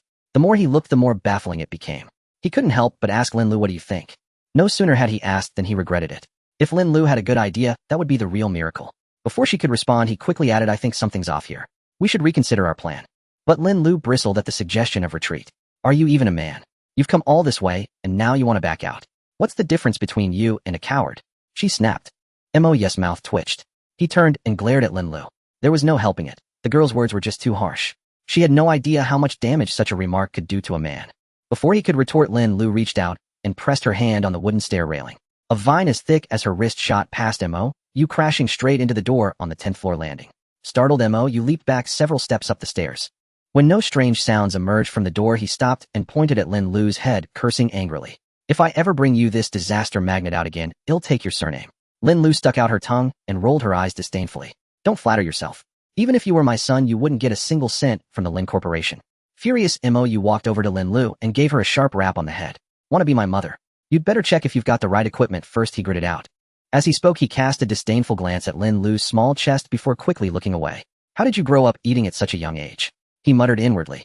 "Doesn't this defy all scientific logic?" Lin Lu didn't immediately grasp what Mo meant by equipment. She blinked, about to ask, but Mo grabbed her hand and urged impatiently, "Since nothing's happening right now, why are we wasting time talking? Let's get to work." With that, he pulled her into the medical laboratory on the 10th floor of the building. Calling it a lab was an understatement. It was more like an entire department, absurdly large compared to ordinary labs. Stepping inside felt like traveling to the future with an overwhelming sense of technological sophistication. Unlike the other floors where the voltage was unstable and lights flickered, the entire 10th floor was bright as day. If not for the dark bloodstains on the floor, there would be no trace of the apocalypse. Yet that very normalcy felt strangely out of place. After walking for a while, he turned to exchange a glance with Lin Lu. Before he could speak, she tightened her grip on his hand and whispered, "Don't you feel something weird?" Mo would never admit to sharing a feeling with this jinx. He shook his head quickly and glared at her. "Aren't you a regular here? Let's find the medicine first. Do you even know where it is?" he urged in a low voice. Lin Lu's lips trembled. Instead of answering, she stubbornly countered, "Shouldn't we be mining the stones first? Medicine isn't going to grow legs and run away. By the way, you never told me what medicine we're looking for." Mo's face flushed with embarrassment. "What do you care what medicine? To mine stones we need to have." Before he could finish, Mo suddenly realized what was so wrong about this floor. There wasn't a single zombie. Not even. This was absolutely 100% unreasonable. Instantly, a bone-chilling dread welled up from the depths. Without another word, Mo grabbed Lin Lu's hand and turned to run. Whatever the reason, it couldn't be good. But the moment he turned, his foot froze mid-step. Behind them, the corridor they had just walked through was now densely packed with crawling creatures. Mo swallowed hard. Is this floor cursed? How can it be full of such bizarre things? He muttered under his breath. Receiving no reply from Lin Lu, he turned to look. She was completely petrified, trembling like a leaf, her legs clearly too weak to move. Mo was tempted to toss her right into the swarm of rats blocking the corridor. For lack of a better term, that's what. Except for their long tails and tiny eyes, these creatures bore no resemblance to ordinary rats. With mouths full of sharp teeth and claws noticeably longer than their bodies, they were veritable tyrants among rodents. Realizing that throwing Lin Lu in wouldn't even be a snack for them, Mo instead hoisted her onto his shoulder and bolted. His movement was like a signal for attack.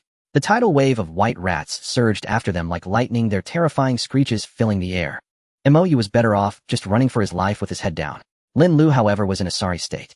Perched on his shoulder, she had a front-row view of the giant rats chasing them. Her screams turned into a different pitch. Mo felt a sudden warmth on his chest, which quickly spread through his body. This genuinely infuriated him. "You've got time to wet yourself, but you can't even use that crappy stick of yours," he roared. Jolted by his shout, Lin Lu snapped to attention. She raised the wooden staff in her hand, and several thin vines shot out from it, hurtling toward the rat horde. The vines pierced into the swarm. But the staff was too small, and while it had some effect, it only managed to hold the rats back for a fraction of a second. Still, that brief moment was invaluable. Seizing the opportunity, Mo spun around and slammed into a tightly closed door. He burst through with Lin Lu in tow. Thank goodness it wasn't a lab. A huge office desk sat by the window. Mo's heart leaped. He tossed Lin Lu onto the desk and kicked the door shut with a whip-like motion. Then he shouted at the dazed Lin Lu if that desk weren't wooden, would be nothing but scraps. Startled, Lin Lu forgot her pain and pressed both hands onto the desk. In an instant, countless vines of varying thickness crashed toward the door. Mo cursed under his breath, dropped into a roll, and sprang onto the desk himself. He raised his hand and gave Lin Lu a sharp rap on the head. This girl was simply too much of a handful. If he hadn't reacted quickly, he would have died not under the swarm of rats, but at her hands. Seeing Lin Lu still looking defiant, struggling to reach out and hit Mo back, Mo furious flipped over and straddled Lin Lu's waist, pinning her to the desk. He raised his hand and gave her a sharp slap on the bottom, gritting his teeth as he scolded, "Say one more word, and he'll pull your pants down to do it." At this, Lin Lu immediately quieted down, no longer struggling, but still gritting her teeth and cursing in a delicate voice, "Stinky him? But you wait. I swear revenge." As she spoke, it was as if she vented all her immense resentment towards Mo onto the rat swarm chasing them. With a loud bang, the door that Mo had just kicked shut shattered into pieces under Lin Lu's vines. Countless vines then crazily slammed into the swarm of rats. Mo was dumbfounded, weakly asking, "You broke the door. What's the point of hiding now?" Lin Lu was also stunned. She turned her head and looked at Mo with a dazed expression, asking in confusion, "Don't you believe I can kill all these little monsters?" Mo's mouth twitched. He looked at the sea of rats that had already flooded into the office, smiled in despair, wrapped his arm around Lin Lu's neck, and the two of them charged towards the window. Amidst the raging storm, only Mo's utterly miserable voice remained, "Lin Lu, you're a disaster." As Mo and Lin Lu jumped down, the rat swarm that had reached the window surged back. Slowly, a black figure rose from within the swarm, its body covered in rats. Amidst the squeaking and snarling, the faint sound of the word "Mo" could be heard. Lin Lu was completely terrified by Mo's tactic of jumping out when losing. She hugged Mo tightly back, clinging to him like an octopus. But somehow, with the howling wind and rain in her ears, Lin Lu didn't seem so scared anymore. Time also seemed to slow down. She couldn't help but wonder, is this what dying feels like? It's really quite strange, isn't it? She couldn't help but raise her head, seriously looking at Mo's somewhat handsome face, and whispered softly, "Dying together with you is really quite a loss, isn't it?" Then she slowly closed her eyes, her cheeks instantly filling with tears, which were then washed away by the rain. A loud crash accompanied by Mo's pained grunt sounded in Lin Lu's ears. Then she felt her body hit the ground heavily, but didn't feel much pain. She couldn't help but open her eyes again, staring blankly at Mo lying beneath her as large mouthfuls of blood spilled from his lips. Her heart felt as if it was being gripped tightly. Big tears welled up and streamed down her face. She cupped Mo's face and screamed hysterically, "How could you be so stupid? How could you be so stupid? I don't want you to die, I don't care, I order you not to die." The more she screamed, the more heartbroken she became. She slumped heavily onto Mo's chest, wailing loudly. Then she heard Mo's weak voice from beneath her, "What damn luck. I calculated the angle. Shouldn't you be the one on the bottom, you damn girl?" Lin Lu lifted her head abruptly. Seeing that Mo was fine, her eyes instantly filled with surprise. She choked out, "Were you messing with me?" But seeing the evasive look in Mo's eyes, the surprise vanished instantly. She viciously headbutted Mo's forehead, shouting harshly, "You bastard. Why won't you just go and die?" Mo in pain pushed her off him and cursed back, "If it weren't for you, would I be in this mess? Damn it, if I hadn't been quick-witted enough to grab a vine relying on you. Would be digested by now." Lin Lu's brattiness flared up again. She flipped over, jumped on top of Mo and started flailing her fists wildly at him. Mo didn't hold back either and returned the favor with his own wild flurry of punches. The scene was suddenly quite comical. Fortunately, no one else was there to see it. Or perhaps there was. The sound of a round being chambered rang in their ears. Then a blinding light flashed on. Mo and Lin Lu looked around in shock. Both of them, without any rehearsal, simultaneously crouched down, hands on their heads, and shouted in unison, "Don't shoot. We're human." Countless footsteps sounded, and they were quickly surrounded. A young man's voice rang out in confusion. "Who are you? Why did you crash in through the window?" Mo looked up slightly at the young man who had spoken. Despite being disheveled, he was quite handsome and his face didn't look like that of a villain. Mou cautiously asked back, "What floor are we on?" The young man who didn't look like a villain viciously kicked Mou. He pressed his pistol hard against Mou, had his expression instantly turning ferocious. He gritted his teeth and snarled, "I'm asking the questions here. Did I ask you to ask me?" Mou was furious in his heart, cursing, "Damn it, so what if you have a gun? Wait till I get back, I'll get one too." But knowing they were at gunpoint, he had to lie. "We're both company employee survivors too. We heard a commotion in the stairwell during the day and got scared, so we tried to escape the building by climbing down a rope." The young man clearly wasn't convinced by Mou's story. He continued coldly, "Don't you know it's even more dangerous outside than inside the building?" Mou answered without a moment's hesitation, "I figured with the storm outside, maybe I'd have a chance to get home. Otherwise we'd starve to death here sooner or later, right?" Seeing that Mou answered without faltering, the young man turned to look at Lin Lu, who was covering her head, and asked, "What about you? What's your relationship with him?" Just as Lin Lu was about to speak, Mou immediately answered for her, "She's my girlfriend. She's still in college. She came to the company to see me today." The young man kicked Mou again and barked coldly, "Did I ask you to speak?" Then he pressed the gun against Lin Lu's head. "You talk." With the gun to her head, Lin Lu had to abandon the idea of saying that she owned the entire building and the Lin group. She went along with Mou's story. "I'm his girlfriend. I'm a junior at Moda University." The man snorted coldly, "Don't think we didn't see you two fighting just now." Mou reached out to shield Lin Lu, putting on a protective stance. He stammered, "Boss, she really is my girlfriend. If you don't believe me, get a lady to check. I can describe any feature of my girlfriend's." Mou's words drew a wave of disdainful spitting from the surrounding people, especially the women. Hearing Mou's words, Lin Lu was furious. She grumbled in her heart, "Why is there such a shameless man in this world? Did I ask you to look at those features, you bastard?" As Lin Lu lifted her delicate face, the surrounding noise abruptly fell into silence. Mou felt the gun barrel aimed at his head tremble slightly, and he cursed inwardly. They say beauty is a curse. The ancients weren't lying. He quickly shifted his body, exposing Lin Lu to the gun's aim, as well, fearing the young man might be swayed by her. He dreaded being shot dead by this so-called fake boyfriend, especially when he caught a flicker of jealousy in the man's eyes. A pang of anxiety struck him, and he discreetly signaled Lin Lu with a gesture behind his back, then gently tugged at the hem of her shirt. Regardless of whether Lin Lu understood, Mou was ready to strike first. He might lack charm, but she certainly, though it might be shameless if he suddenly pulled down her clothes, wouldn't these people be stunned? Seizing the moment to counterattack, his chances of survival would soar. Just as he was gloating over his plan and preparing to act, a sultry, seductive female voice rang out from the crowd. "No need to be tense, you two. We're all survivors who should rely on each other. Rest assured we won't harm you." At the mere sound of her voice, Mou felt a shiver run through him. It was unmistakably the voice of an understanding worldly woman. He followed the voice and gasped, his eyes tracing up her snow-white straight thighs that seemed to stretch endlessly to her. Mou was dazed, thinking, even a bodhisattva wouldn't go without clothes. A quick second glance revealed she was wearing a cheongsam, albeit with an extremely daring slit. Swallowing hard, he looked up at her upper body, which was impressively voluptuous, not disappointing in the least. But when he saw her face, though pretty, he felt a twinge of disappointment. Not just because of her artificial appearance, but because he had been spoiled by the stunning beauties like Han Shi and Zhong Chu.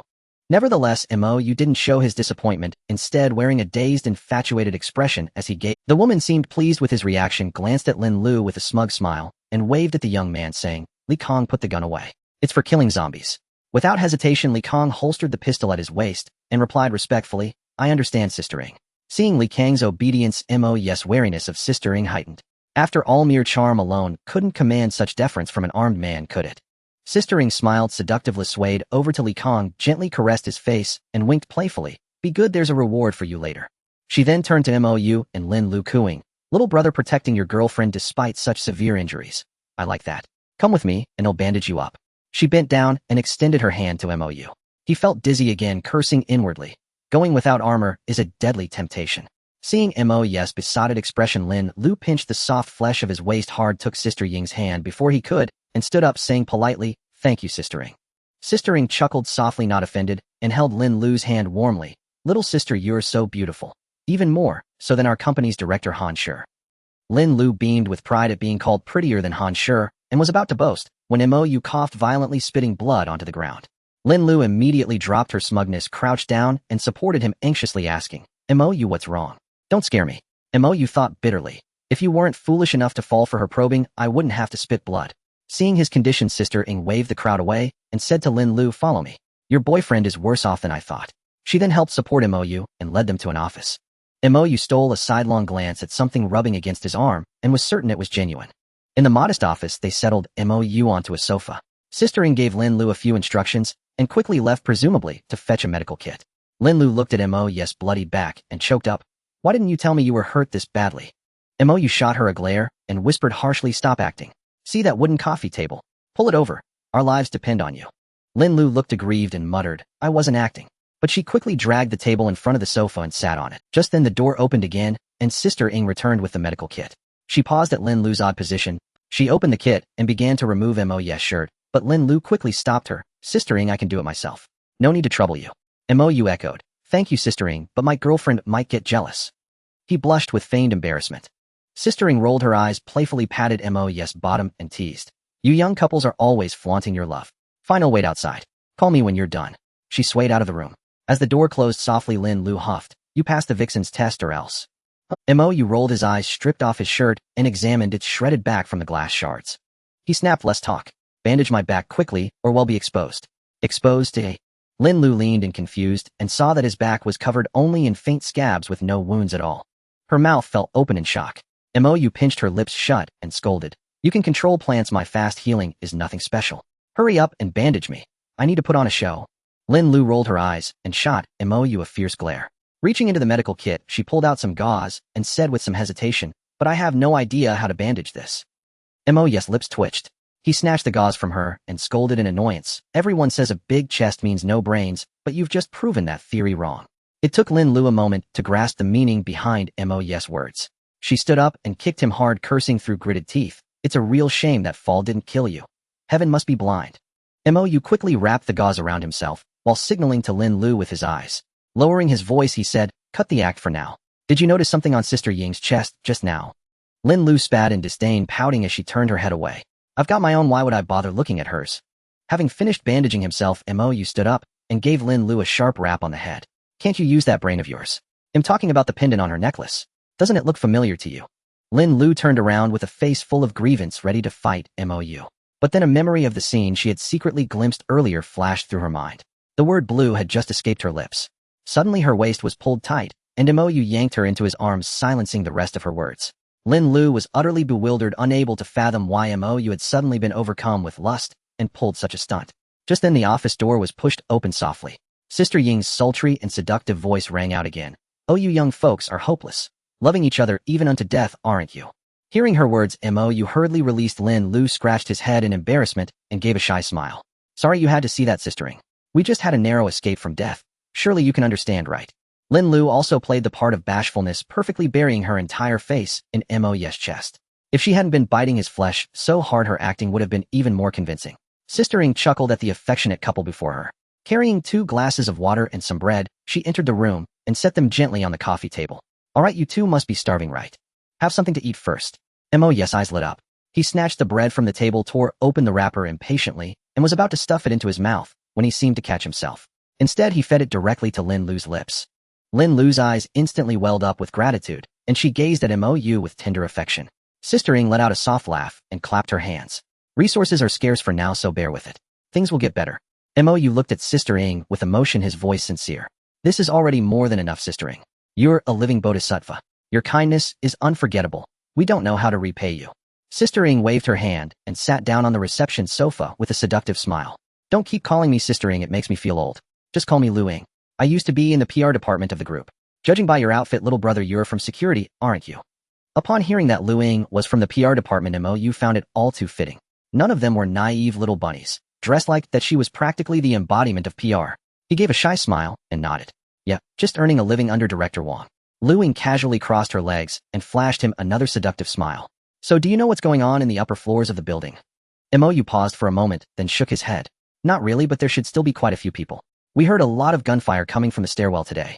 Lu Ing let out an "oh" and pressed on with curiosity. So where do you think they got the guns? Mo put on an air of complete openness, speaking with feigned naivety. To be honest, Sister Ing, our security department has a special unit dedicated to protecting top management. I think you can figure out the rest. Lu Ing nodded slowly, rising to her feet. The seductive look on her face faded, completely replaced by a flat expression. All right, time's up. You can come in now. As her words faded, the door was shoved open from the outside. The man named Li Kong and several other men and women filed into the room, staring coldly at Mo and Lin Lu. Mo and Lin Lu immediately put on expressions of shock, frightened into sitting down hard on the wooden coffee table. Stammering Mou asked Luing, "Sistering, what's the meaning of this?" Luing gave a faint smile, waved a hand at Li Kong and the others by the door, then turned to Mou. "First lesson of the apocalypse, no one does you any favors for no reason." Seeing that Mou and Lin Lu were completely dumbfounded, Luing seemed to lose interest in toying with them. She pointed at their wrists, signaling for them to take a look. Mou and Lin Lu both looked down at the same time. Their faces changed once more. This time the shock, what they saw on their wrists was something they had just encountered not long ago, the same black veins that had been on Lei Ting's body, pulsating and hideously terrifying. Luing didn't beat around the bush. "Congratulations, you're now my slaves." Mou pulled Lin Lu protectively behind him, his voice trembling with fear. "What exactly do you want? If it crosses our bottom line, we'd rather die right now." Lin Lu, leaning on Mou's shoulder, nodded, emphatically signaling that they would never submit. Luing bared her teeth in a smile, a deranged expression flickering across her face. She spread her arms wide in the air and chuckled. "What could be more thrilling than absolute freedom? There's no law now, no morality. Why not live by our desires and cast aside all that hypocritical pretense?" Mou stared at Luing with a dazed look, as if his intellect had failed him, and asked bluntly, "So what's your point?" Luing spun around, grabbed Li Kang's head, and kissed him fiercely, planting a foolin' French kiss. Before Mou could figure out what kind of madness had seized her, she pushed Li Kang away, then wrapped her arms around a middle-aged man and kissed him just as passionately. The scene was growing unhinged, and Mou found himself getting a bit thirsty just watching. When he saw Luing kiss a woman, as well, his moral compass struggled to keep up with the times. Lin Lu was equally stunned, staring at Mou with a blank, dazed expression, as if to say, "People can do that." Before Mou could answer, Luing had completed her feat. Straightening her clothes, she smiled brightly at Mou. "So how about it? You can have any woman here, including me." Mou swallowed hard, putting on a show of being tempted, and asked weakly, "Didn't you say there's no such thing as a free lunch? What's the catch?" Luing pointed casually at Lin Lu, stating it as if it were the most natural thing in the world. "The catch is her. A beauty like this is bound to be fun, ha." With that, she licked her lips slightly. Lin Lu immediately clung tightly to Mou's neck, sobbing and trembling. "No, I'd rather die." Mou was silent for a long moment. He looked up at Luing, his voice also trembling. "And if we refuse?" Luing pointed at Mou's wrist, a confident grin spreading across her face.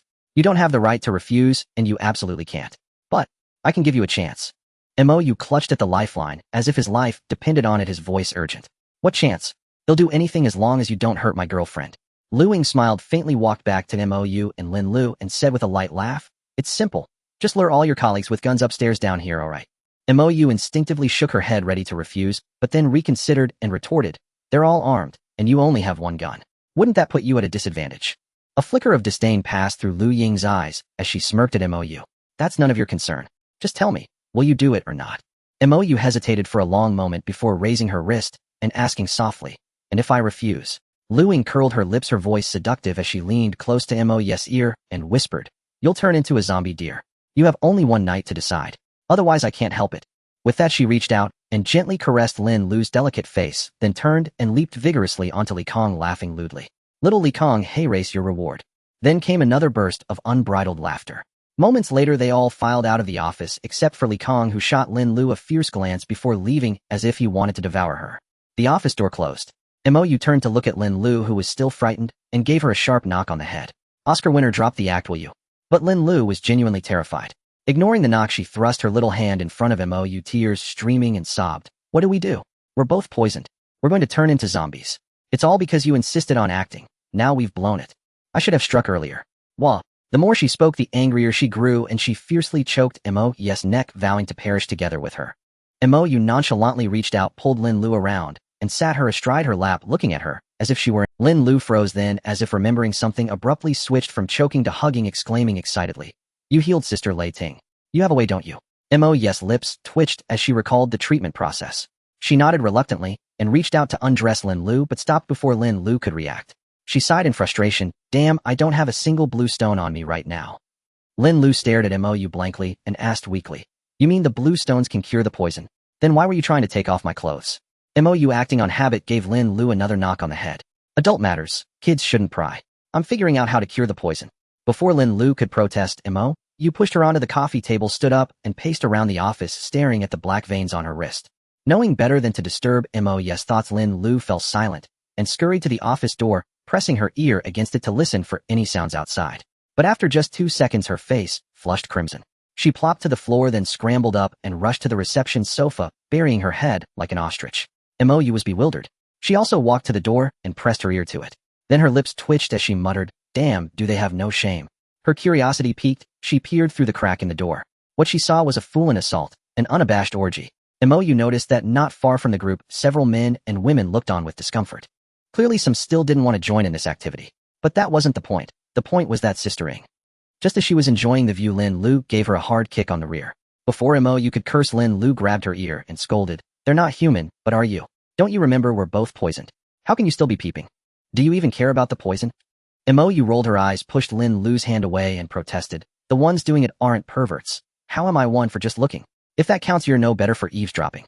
Lin Lu was momentarily speechless, but she stubbornly kicked MOU again and huffed, "Stop the nonsense. Can you do it or not? Have you figured out a way?" MOU's lips twitched as she thought to herself, "Little girl, don't you dare question a man's capability. He'll prove it to you right now." A wicked idea popped into her head. MOU pretended to sigh with difficulty, "There is a way, but I don't think you'll..." Hearing that MOU had a solution, Lin Lu's eyes lit up. She did a complete 180, grabbed MOU's arm, and grinned apologetically. "How could I not agree? I'm not stupid. Just tell me. I'm all in hands and feet." MOU asked uncertainly, "Really?" Lin Lu nodded like a pecking chicken. MOU sighed heavily as if deeply troubled and led Lin Lu to the reception sofa. He lay down on it, striking a pose of heroic sacrifice. Lin Lu stared at the holy light before her, her mouth agape, utterly dumbfounded. She murmured to herself, "I must be dreaming. This can't be real." MOU put on a solemn expression and said gravely, "Blue stones can cure the poison, but we don't have any now. I've eaten over a dozen, so by extension, I am the antidote. Drinking blood isn't safe. This is the only way. Didn't you say you'd agree to anything? Why the cold feet now?" Strangely enough, Lin Lu, who was about to pound MOU, inexplicably felt that there was a sliver of logic in what MOU. Just as she was about to shake off this crazy thought, MOU continued, "That Sister Ring has a blue stone around her neck. Who knows if she knows what it does? And her abilities are unknown. You don't want to end up like her, a woman swarmed by men, do you? And you're 10,000 times prettier than her. Just imagine that scene." At that image, Lin Lu shuddered. She yelled at MOU, "Shut up." Then with a determined look, she gritted her teeth and said, "If you're lying to me, I'll bite you to death." With that, she lowered her head and crouched beside MOU. MOU was completely stunned. She had just been bluffing. A normal person wouldn't actually buy this nonsense, would they? Clearly Lin Lu was not a normal person. As her mind went blank with a buzzing sound, Lin Lu felt she must have lost her mind. How could she have rationalized such an absurd excuse in her own imagination? And that wasn't even the most devastating part for her. It was the inexplicable sense of familiarity, as if she hadn't done this for the first time. MOU sat up with difficulty, looking utterly innocent as she explained to Lin Lu, "Desperate times call for desperate measures. I'm the one at a loss here, you know." If Lin Lu weren't in an inconvenient position, she would have bitten MOU to death right then and there. After several mental reassurances, she reluctantly began the detoxification. But the next second she abruptly lifted her head, staring straight at MOU, and asked, "If I detoxify, what about you?" MOU immediately raised a hand to stop her, saying, "Don't you dare suggest something so disgusting, or I won't be able to look you in the eye." Enraged, Lin Lu lunged at MOU, flailing her fists wildly as she shouted, "You know it's disgusting too. Then why did you make me?" Before she could finish, Han Shi jumped up, keeping a safe distance from MOU, and threatened with arms crossed, "Don't even think about it. I'd rather jump from here than agree to your idea." MOU's mouth twitched, and she flipped Lin Lu off in annoyance. "You think everyone's as dirty-minded as you. Even if I were a pervert, I'd never do something like that." Hearing this, Lin Lu was about to sigh in relief when she suddenly realized and pointed at MOU. "You cursing? So you're saying I'm the pervert, aren't you? MOU, you're utterly shameless, despicable, a super pervert, and a complete rogue." MOU made a shush gesture, pointing at the door, and whispered, "Keep your voice down. Do you want those athletes outside to come in?" Frightened Lin Lu fell silent, but still glared at MOU with fierce eyes. MOU rolled her eyes and pointed at her wrist, signaling that the urgent matter came first. Lin Lu then remembered her great sacrifice and wondered if it had worked. She quickly rolled up her sleeve and froze in place. MOU was too far away to see what was on her wrist. After calling Lin Lu's name softly twice with no response, she quietly approached to check the detoxification results herself. With just one glance, she coughed awkwardly and said, "Looks like we both got it wrong." "How frustrating." Lin Lu turned her head stiffly and asked mechanically, "You're just frustrated?" Sensing the murderous aura radiating from Lin Lu, MOU took a subtle step back and forced a smile. "Actually, I can apologize. After all, it's mostly my fault." But Lin Lu seemed determined, clinging tightly to MOU with a death-defying expression. Only when her strength completely drained did she collapse to the ground, flashing a vengeful smile at MOU. MOU was utterly defeated. She almost gave her a couple of knocks on the head, but instead plopped down beside her, saying weakly, "Let's call it even. Still friends, okay?" Lin Lu glanced sideways at MOU and snorted through gritted teeth, "No way. I said I'd bite you to death, and I will. You'd better sleep with one eye open from now on." With that, she bared her teeth menacingly. MOU then noticed that Lin Lu had two adorable little canine teeth, which combined with her anime-like face were devastatingly charming. Unable to resist Mo, reached out and gently touched Lin Lu's little fong, muttering, "So cute." And then there was no then. Lin Lu clamped her mouth shut, biting down hard on Mo's finger, her eyes blazing. There was also a hint of triumph, as if to say, "There's a path to heaven, but you chose not to walk it. There's no door to hell, yet you barged right in." The pain shot through Mo's heart, making her mentally curse herself for being an idiot. She pinched Lin Lu's little nose, and the two locked into a stalemate. Fortunately, Mo's gamble paid off. Lin Lu struggled to breathe, and soon released Mo's finger. But Lin Lu clearly wasn't ready to let it go, her gaze slowly drifting downward. A chill ran down Mo's spine. She gave Lin Lu a sharp rap on the head, and said sternly, "Fine, you want my life. Here, I'll give it to you." Before Lin Lu could respond, Mo stood up, walked to the coffee table, and gently crushed a glass in her hand, shattering. Picking up a relatively large shard, Mo didn't hesitate for a second. She slashed it across her wrist, cutting along the black veins all the way to her elbow before stopping. Gurgling black blood dripped onto the floor, leaving Lin Lu completely stunned. Then, snapping back to reality, she jumped up and rushed to Mo's side, grabbing her arm and crying in panic, "I wanted to kill you myself. Who told you to commit suicide? I won't let you die. You're not allowed to die." Mo suddenly pulled Lin Lu into a one-armed embrace, her voice low and weak as she asked, "So, are we still best friends?" Lin Lu wept in Mo's arms, nodding frantically. "Can best friends kiss, hug, and lift each other up?" Mo's voice grew feebler. Lin Lu cried, even harder, nodding desperately. Then she felt a tug at her neck as Mo lifted her up and set her aside. Tear-streaked and dazed, Lin Lu stared at Mo, asking weakly in disbelief, "Aren't you dying?" Mo raised her healed wrist and said matter-of-factly, "I just wanted to see if physical detoxification works. Look, the results aren't bad." With that, she extended her wrist toward Lin Lu. Seeing Lin Lu's eyes turn fierce, Mo quickly withdrew her hand, placed it on Lin Lu's head, and said irritably, "All right, stop messing around. Let me detoxify you." Lin Lu, who had been about to fulfill her promise of biting Mo to death, froze. She looked at the glass shard in Mo's hand and shook her head frantically. She quickly backed away, saying urgently, "I can't do that. I'd bleed to death." Mo pinched his chin in thought, acknowledging that Lin Lu's assessment was indeed the most probable scenario.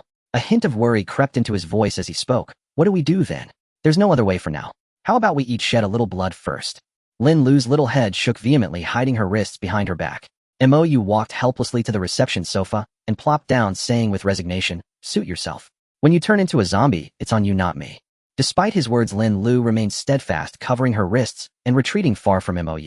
Frustrated, Mo shot her a fierce glare and scolded, "You're supposed to be the heir of a major corporation. With an IQ like that, even without the apocalypse, your company would be doomed sooner or later." Lin Lu bristled, instantly retorting angrily, "Nonsense. My IQ is 150. I'm a certified genius. Don't you know anything?" Mo shrugged and let out a scoff. "I bet your dad bribed the testing agency. 150. 50 is your limit." Enraged, Lin Lu charged over to Mo, glaring with clenched teeth. "They'll show you how a genius girl detox." Mo extended his hand in a pleased gesture. "By all means, begin your performance." A flicker of embarrassment crossed Lin Lu's face, but she pressed her hand firmly onto the wooden coffee table. Instantly, a vine as thick as a wrist shot up. Then an unbelievable sight unfolded before them. The vine seemed corroded, withering, and rotting as soon as it... They exchanged a glance. Just as Lin Lu was about to withdraw her hand, Mo grabbed at his voice stern, "Don't stop. Keep going." Hearing Mo's words, Lin Lu's eyes lit up. Several more vines sprouted on the table. They withered and decayed again, but over time the rate of decay slowed noticeably. Mo watched the dark veins on Lin Lu's wrist gradually fade, letting out a heavy sigh of relief. He patted her head gently and smiled. "Lin Lu, you really are a genius." Lin Lu also noticed the change and grinned smugly. "Isn't it obvious? Do you think it's a joke to be a junior at Magic City University at 18? Hearing her mention Magic City University again, the smile on Mo's lips faltered. He murmured softly, "So you really are from Magic City University?" Sensing his shift in mood, Lin Lu asked curiously, "What are you from Magic City University too?" Mo's gaze grew distant for a moment before snapping back to normal. He ignored her question, stretched, and yawned. "All right, take your time detoxifying. You can keep watch tonight too." With that, he lay flat on the reception sofa, found a comfortable spot, and closed his eyes. Seeing Mo assign her the night watch, Lin Lu immediately protested. She lunged and flopped onto the sofa as well, grumbling, "Are you even a man? Making a beautiful girl stand guard." Mo pushed her little foot off his chest without opening his eyes, saying weakly, "You need to detox anyway, don't you? Might as well kill two birds with one stone." They lay foot to foot. Lin Lu placed her foot back on his chest, let out a big yawn, and murmured drowsily, "They'll detox a little. If they check tomorrow, we'll be exposed." Mo, as if unconsciously praising her, said, "Good point. I didn't think of that. No wonder you're a genius beauty." Lin Lu chuckled, murmured, "Of course," and soon her breathing became steady and soft. Mo sighed softly. Youth is wonderful. He slowly opened his eyes, which held no trace of sleepiness, staring straight at the ceiling. He whispered, "You should be dead by now, shouldn't you?" Outside, the storm showed no signs of abating, the pitch-black darkness seeming to devour the entire world. Even so, Mo sensed dawn was near. He stretched about to wake Lin Lu when a cute little foot unerringly stuffed itself into his just-opened mouth. Mo froze, utterly bewildered, and looked at Lin Lu.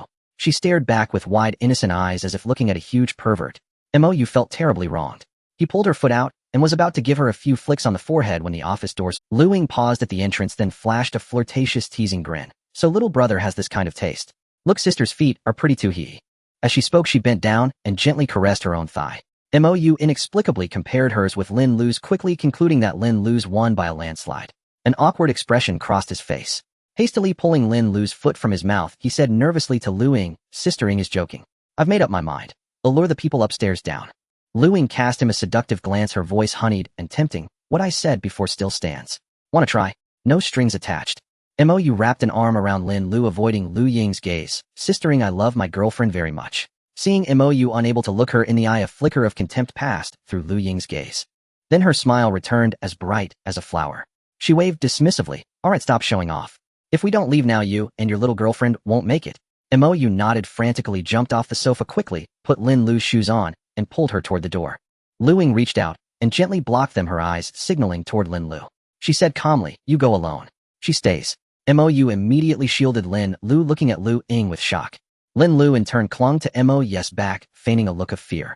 As if expecting their reaction, Lu Ying smiled with sincerity. "I know what you're afraid of. Li Kong will go with you. Feel better now." Mo shook his head, indicating he wasn't entirely reassured. Lu Ying's face instantly turned cold. She squinted and snorted. "Then there's nothing to discuss."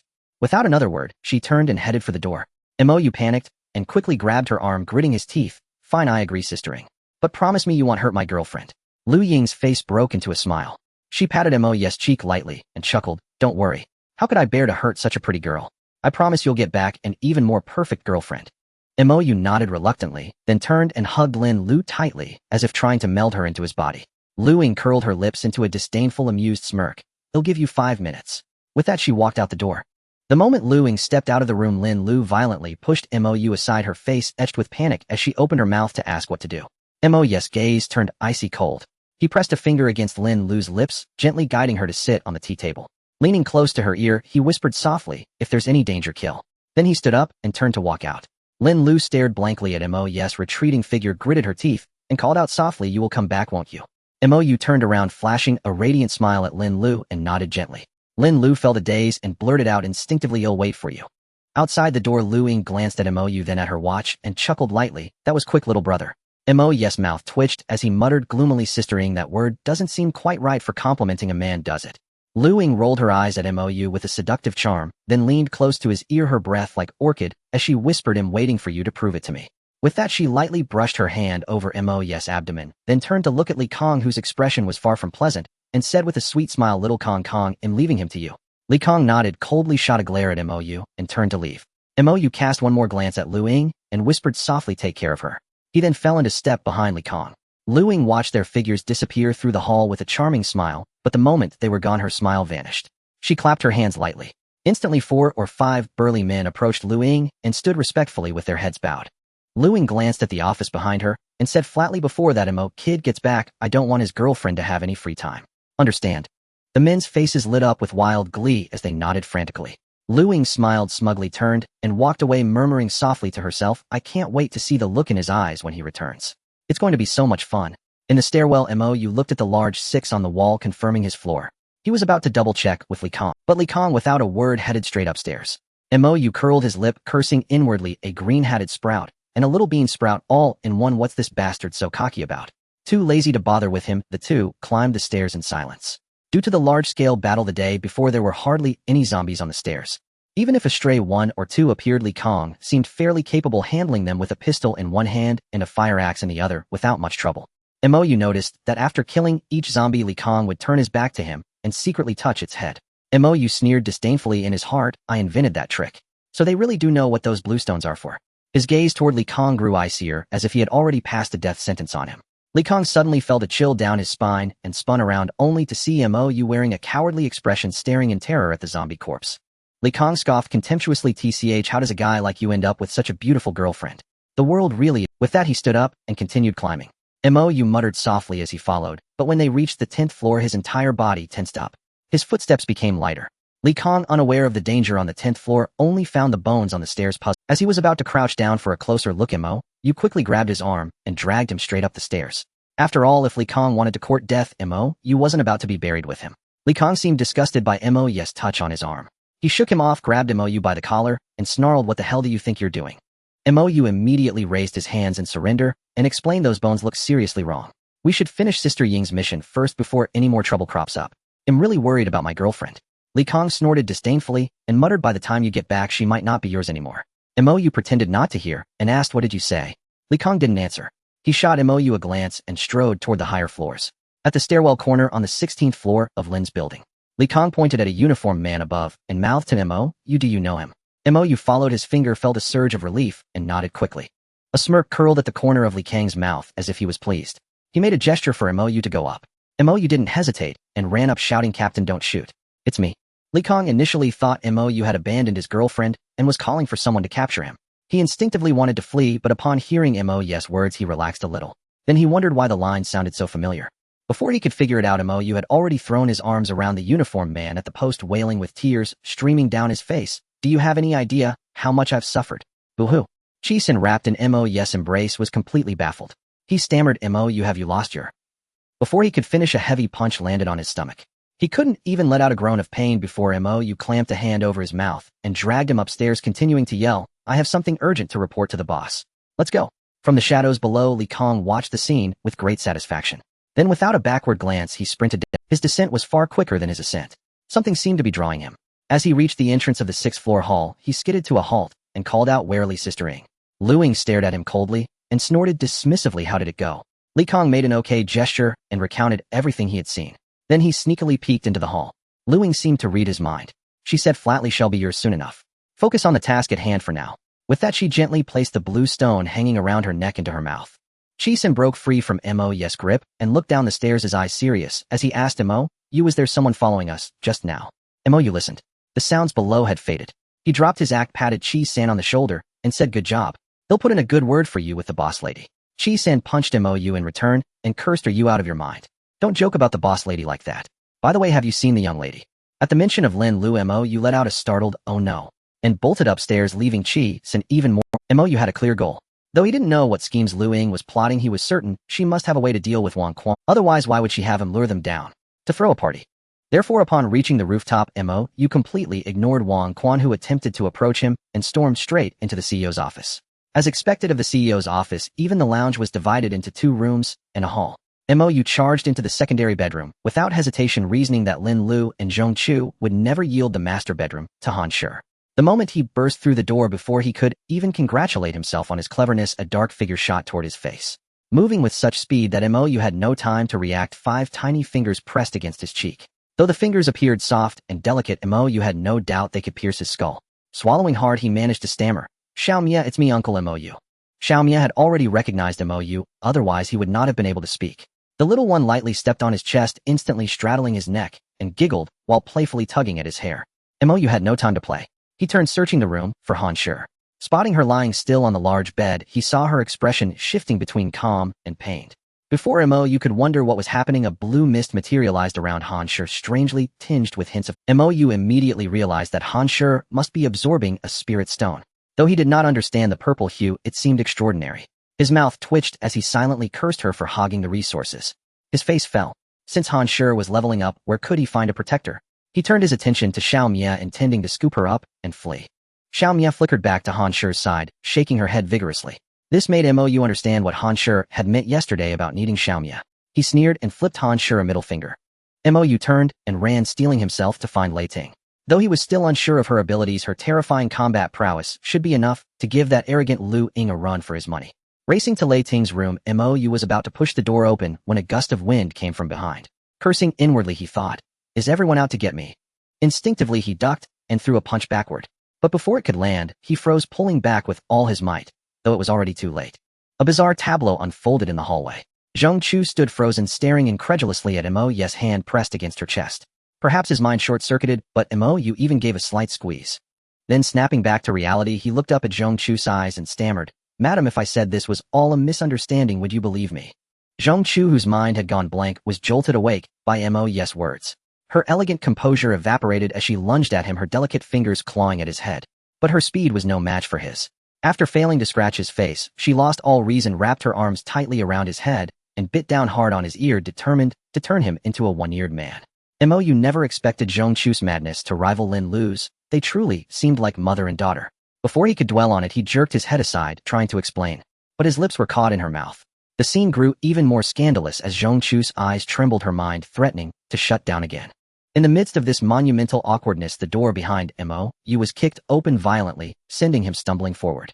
Caught off guard, neither he nor the dazed Zhong Chu could react. He crashed heavily onto Zhong Chu, the impact causing her to instinctively release his lips from the pain. Before Mo could count his blessings, a sharp pain shot through him as he was kicked into the air, tumbling several times before crashing back onto the floor. Just as he was about to curse, Lei Ting's anxious voice rang out, "Madam, are you all right? Shall I kill him?" Mo swallowed his curses, sitting up in a daze as he stared at Lei Ting, silently protesting, "Is a single kiss worth my life?" But he dared not voice these thoughts aloud. With Lei Ting's help, Zhong Chu rose slowly, her dignified composure restored. Waving off Lei Ting, she turned to Mo with a cold, deathly gaze and asked icily, "Where is Xiao Lu? Someone said they saw you with her last night." At the mention of Xiao Lu, Mo slapped his forehead and shouted, "Right, Lin Lu is in danger." Hearing this, Zhong Chu's mask shattered. She rushed to Mo, grabbing his collar, and demanded urgently, "What danger? Where is she?" Tears streamed down her face, her pitiful appearance stirring Mo's heart despite knowing she was dangerous, almost reverting him to a lovesick fool. Enraged, Lei Ting kicked him again and snapped, "Wipe that disgusting look off your face. Spit it out." Mo shook off his stupor, avoiding Zhong Chu's bewitching face as he quickly recounted the situation on the sixth. Upon learning that Mo had left Lin Lu alone in such a den of depravity, Zhong Chu nearly fainted. Losing control again, she bit down on the ear she had been longing for. The pain jolted Mo into action. He grabbed her waist, spun her 180 degrees, and as she instinctively let go, tossed her into Lei Ting's arms. Urgently, he said, "Complaints can wait unless you want to become a grandmother early." The word grandmother seemed to snap Zhong Chu back to her senses. She jumped down from Lei Ting's arms and pointed at her, commanding, "If a single hair on the young lady is harmed, you know the consequences." Her voice was icy, carrying genuine fury. Lei Ting nodded firmly, turned back into the room, and emerged carrying a rifle. Mo was stunned, internally mocking, "Don't tell me you pulled that from the arsenal under your pillow too."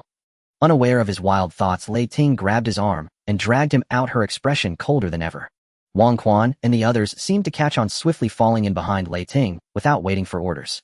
Mo watched, utterly bewildered. Lei Ting looked with satisfaction at the assembled crowd and gave a slight nod. Turning to Zhong Chu beside him, he said softly, "Madam, it's too dangerous. You don't have to go personally. I will bring the young lady back safely." Zhong Chu's face remained expressionless as she shook her head coldly, making her stance perfectly clear. Lei Ting wanted to persuade her further, but after a moment's thought commanded Wang Quan, "Protect the madam or we all die." Wang Quan stood at attention and saluted. Only then did Lei Ting grab Mo by the scruff of his neck and drag him downstairs at a breakneck pace. Mo flailed, awkwardly struggling and shouting, "Can't we use some strategy? They want to ambush us. Why don't we turn their own game against them?" Lei Ting completely ignored Mo's rambling, dragging him all the way to the stairwell on the 10th floor before dropping him and asking, "Tell me your counter-ambush plan." Mo glanced around and, realizing they were back on the cursed 10th floor, was so frightened that he pulled Lei Ting down several more flights. Panting, he said, "They probably want to wipe us all out and take our weapons. They still don't know I've defected. Why don't we pretend not to know and treat them like ordinary survivors? Then when they least expect it." He made a chopping motion with his hand. Lei Ting shot him a contemptuous look and snorted, "A plan as foolish as your pig brain could come up with." With that, she headed downstairs. After taking 2 steps, she turned back to Mo and added, "Well, do it. First confirm the young lad's safety." Mo's mouth twitched. He cursed inwardly but dared not say a word aloud. He scurried over to Lei Ting and murmured, "Your Majesty is most wise." He was the first to reach the stairwell door on the 6th floor. Tapping lightly on the door, he called inside, "Sister Ying, I've run into Minister Wang and the others. We're saved." Almost without pause, Lu Ying's seductive voice came from within, "Haha, well done, my little sweetheart." Mo froze and asked weakly, "Well done at what?" "I don't follow you, Sister Ying." Seeing that Mo was still dawdling even after being exposed, Lei Ting kicked open the stairwell door and strode into the hall beyond, rifle in hand, exuding sheer audacity. Mo's mouth twitched again. Rolling his eyes at Lei Ting in disdain, he straightened up and followed her into the hall. The moment he stepped inside, he raised a hand to stop Wang Quan and the others from entering behind him. He stared warily at the water covering the floor, a startling thought crossing his mind. Could Lu Ying also wield ice powers? He couldn't help but look up to find Lu Ying in the hall. She and Li Kong and the others were all standing on a makeshift island formed by desks, watching the two of them with knowing smirks. Mou was cautious, but Lei Ting was not. She coldly raised her rifle and aimed it at Lu Ying, saying flatly, "Where is my young lady?" Lu Ying let out a seductive laugh and asked with feigned confusion, "Young lady? You mean that little girl? She's just fine, enjoying herself immensely, savoring the finest pleasures this world has to offer." Before Lei Ting could respond, Zhong Chu burst into the room. Her eyes blazing with fury, she roared at Lu Ying through gritted teeth. "What have you done to my daughter? If she loses so much as a single hair, it'll make your life a living hell." With Zhong Chu's entrance, Wang Quan and the others rushed in, as well, forming a protective circle around her. Though Zhong Chu was in a towering rage, Mou noticed that every male on the opposite side drew in a sharp breath, their gazes fixed on her. It was clear just how captivating she was. But Mou felt no such admiration. He wanted nothing more than to strangle Zhong Chu for being a hindrance rather than a help. Lu Ying stared at Zhong Chu's face, hesitated, and asked uncertainly, "Are you the chairman's wife, Zhong Chu?" Zhong Chu's eyes were ice cold as she bit out the words, "It's me. Who are you?" The moment she confirmed her identity, Lu Ying burst into manic laughter, wild and slightly chilling. Mou was utterly bewildered, thinking to himself, is the chairman's wife really that amusing? But he knew this was no time for idle speculation. He edged closer to Zhong Chu, wondering if he could toss the woman out of the... Lu Ying seemed to have laughed herself out. Wiping tears from the corners of her eyes, she said with a playful smirk, "I'm just a disposable slut in the company. Of course the chairman's wife wouldn't know me. But just thinking about you soon becoming as cheap as I am, that makes me so happy." Zhong Chu's face hardened.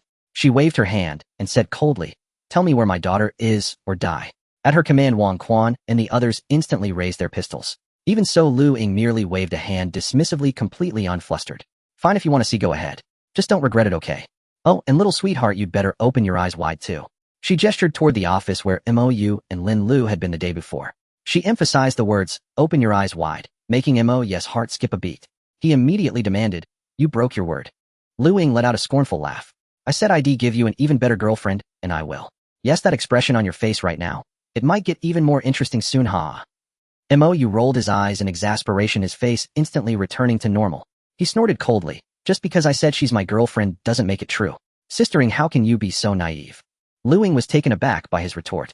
She glared at him angrily and demanded, "You're messing with me." Mou spread his hands, innocently, looking insufferably smug. But then Lu Ying burst into another fit of maniacal laughter, pointing at Zhong Chu and asking Mou, "So is she not really the chairman's daughter either? It doesn't matter whose expression I watch. Maybe Madame Zhong's face will be even more satisfying." Zhong Chu paid no attention to their bickering. She waded through the water to the office door, her hands trembling as she placed them on it. For a long time she lacked the courage to push it open. Her body shook more and more violently, until as if drained of all strength, she collapsed to the floor, sobbing uncontrollably. Lu Ying shot Mou a triumphant glance and grinned. "That's the expression. Absolutely exhilarating." As her words faded, the office door creaked open slowly from within. The hall fell silent as everyone held their breath, staring toward the office. Then came another wave of sharp intakes of breath. Lin Lu stood there drenched in blood from head to toe.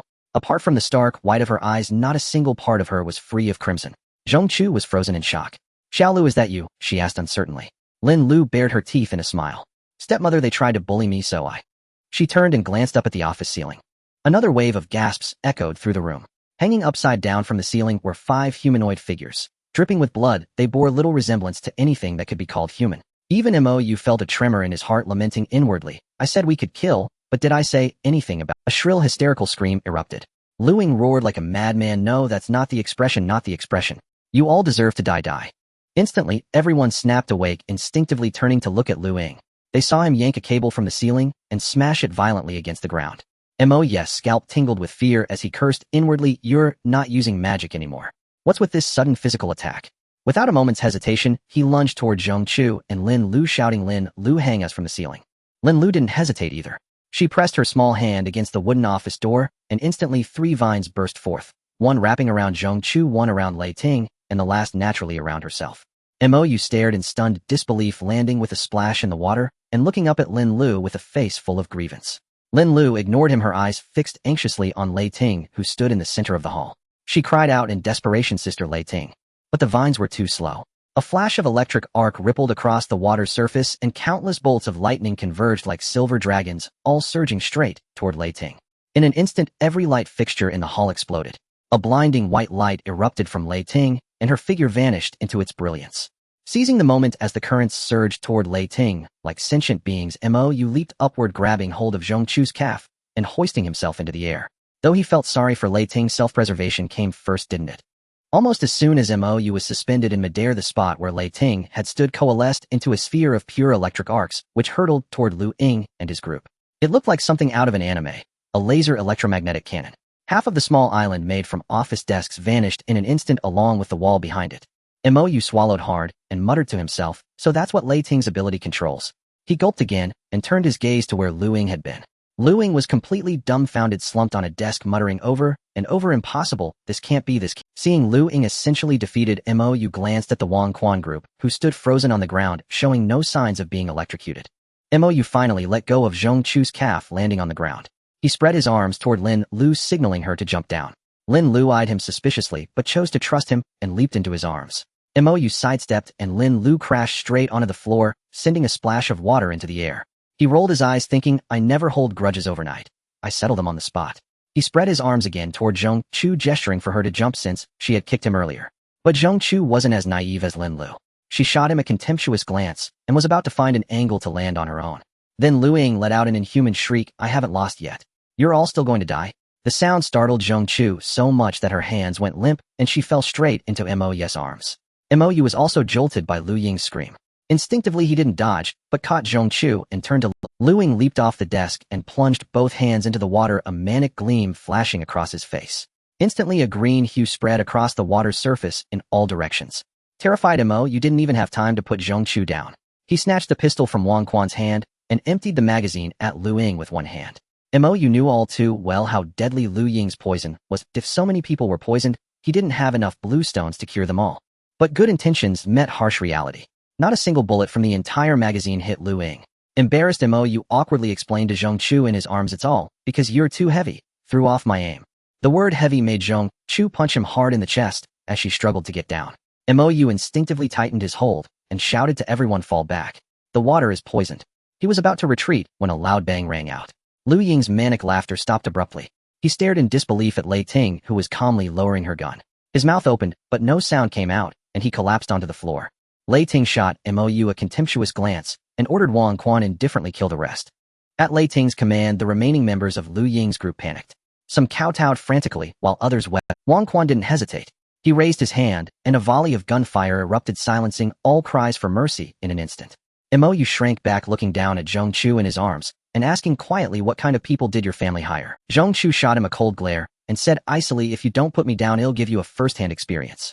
Lin Lu, who had just gotten to her feet, kicked Mou hard in the shin and cursed angrily, Mou, you bastard. Mou didn't dare to resist. Without Han Shi's thigh to back him up, he had to swallow his grievances. He was about to set Zhong Chu down when he froze, staring blankly at the entrance. His voice trembled as he asked in disbelief, what the hell is that thing? Everyone's attention was drawn to the doorway.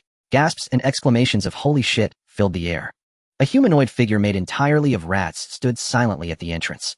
It made no sound, and no one knew how long it had been standing there. Mou swallowed hard, exchanged a glance with Lin Lu, and began to back away, cautiously, still holding Zhong. That movement triggered the monster at the door. A tidal wave of rats surged into the hall.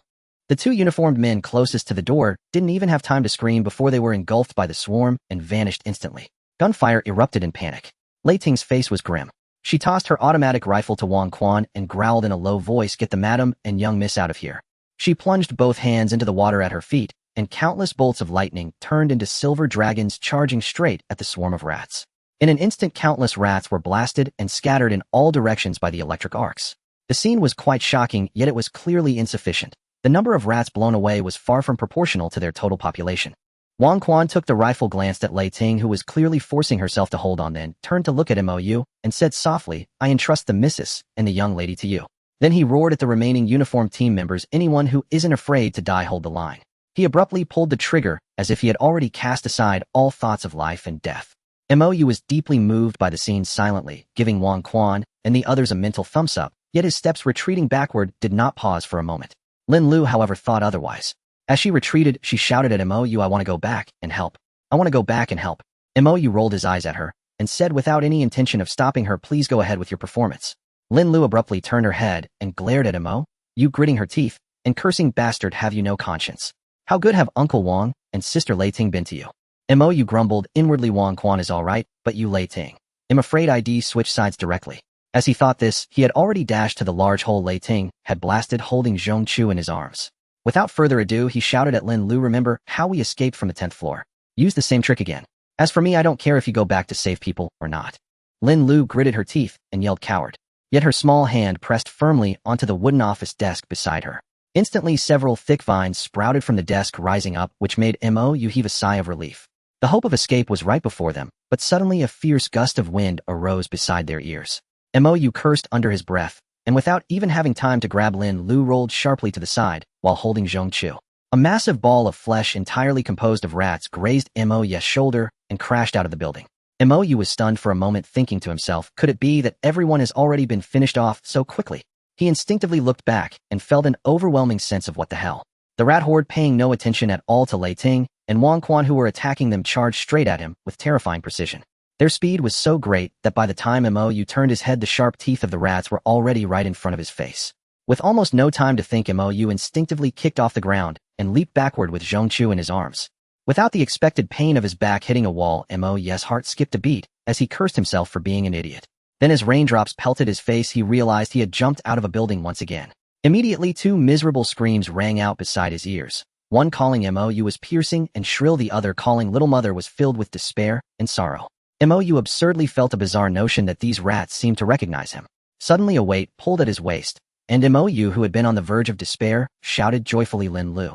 The next second, with a bang, the vine wrapped around Mo and Zhong Chu's waist snapped abruptly, and the rest of Mo's words turned into what a scam.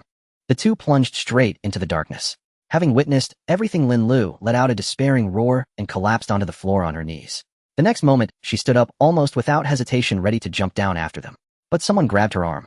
Lei Ting, her face pale, gripped Lin Lu's arm and growled, first avenge your little... Lin Lu, who had been about to struggle, instantly had bloodshot eyes. Staring intently at the rat horde that had reformed into a humanoid shape, she rasped in a low voice, "I'll make you pay with your life." Countless vines rose from the office desks around Lin Lu, abruptly gathering all the wooden desks in the office together. A massive vine like a towering tree shot out and slammed heavily into the rat horde. It instantly shattered the humanoid form into pieces with tremendous force. Yet the next second, the scattered rats reassembled into the humanoid shape in an instant, as if completely unharmed. A mouthful of blood sprayed from Lin Lu's lips. She collapsed instantly, her body swaying as she murmured in despair, "Little Mother, I'm useless. I can't avenge you. I'm useless." A sense of unprecedented despair also rose in Lei Ting's eyes, for with their current strength, the rat horde was simply invincible. She tightened her hold on Lin Lu, turned her head to glance briefly at the broken wall beside her, and a flicker of resolve flashed in her eyes. She turned to look at Wang Quan and the others who had exhausted all their ammunition and smiled radiantly. "In the next life, we'll be brothers again." Before her words faded, the humanoid rat horde actually spoke in a hoarse voice, "Mo Han Shi, both must die. Both must die."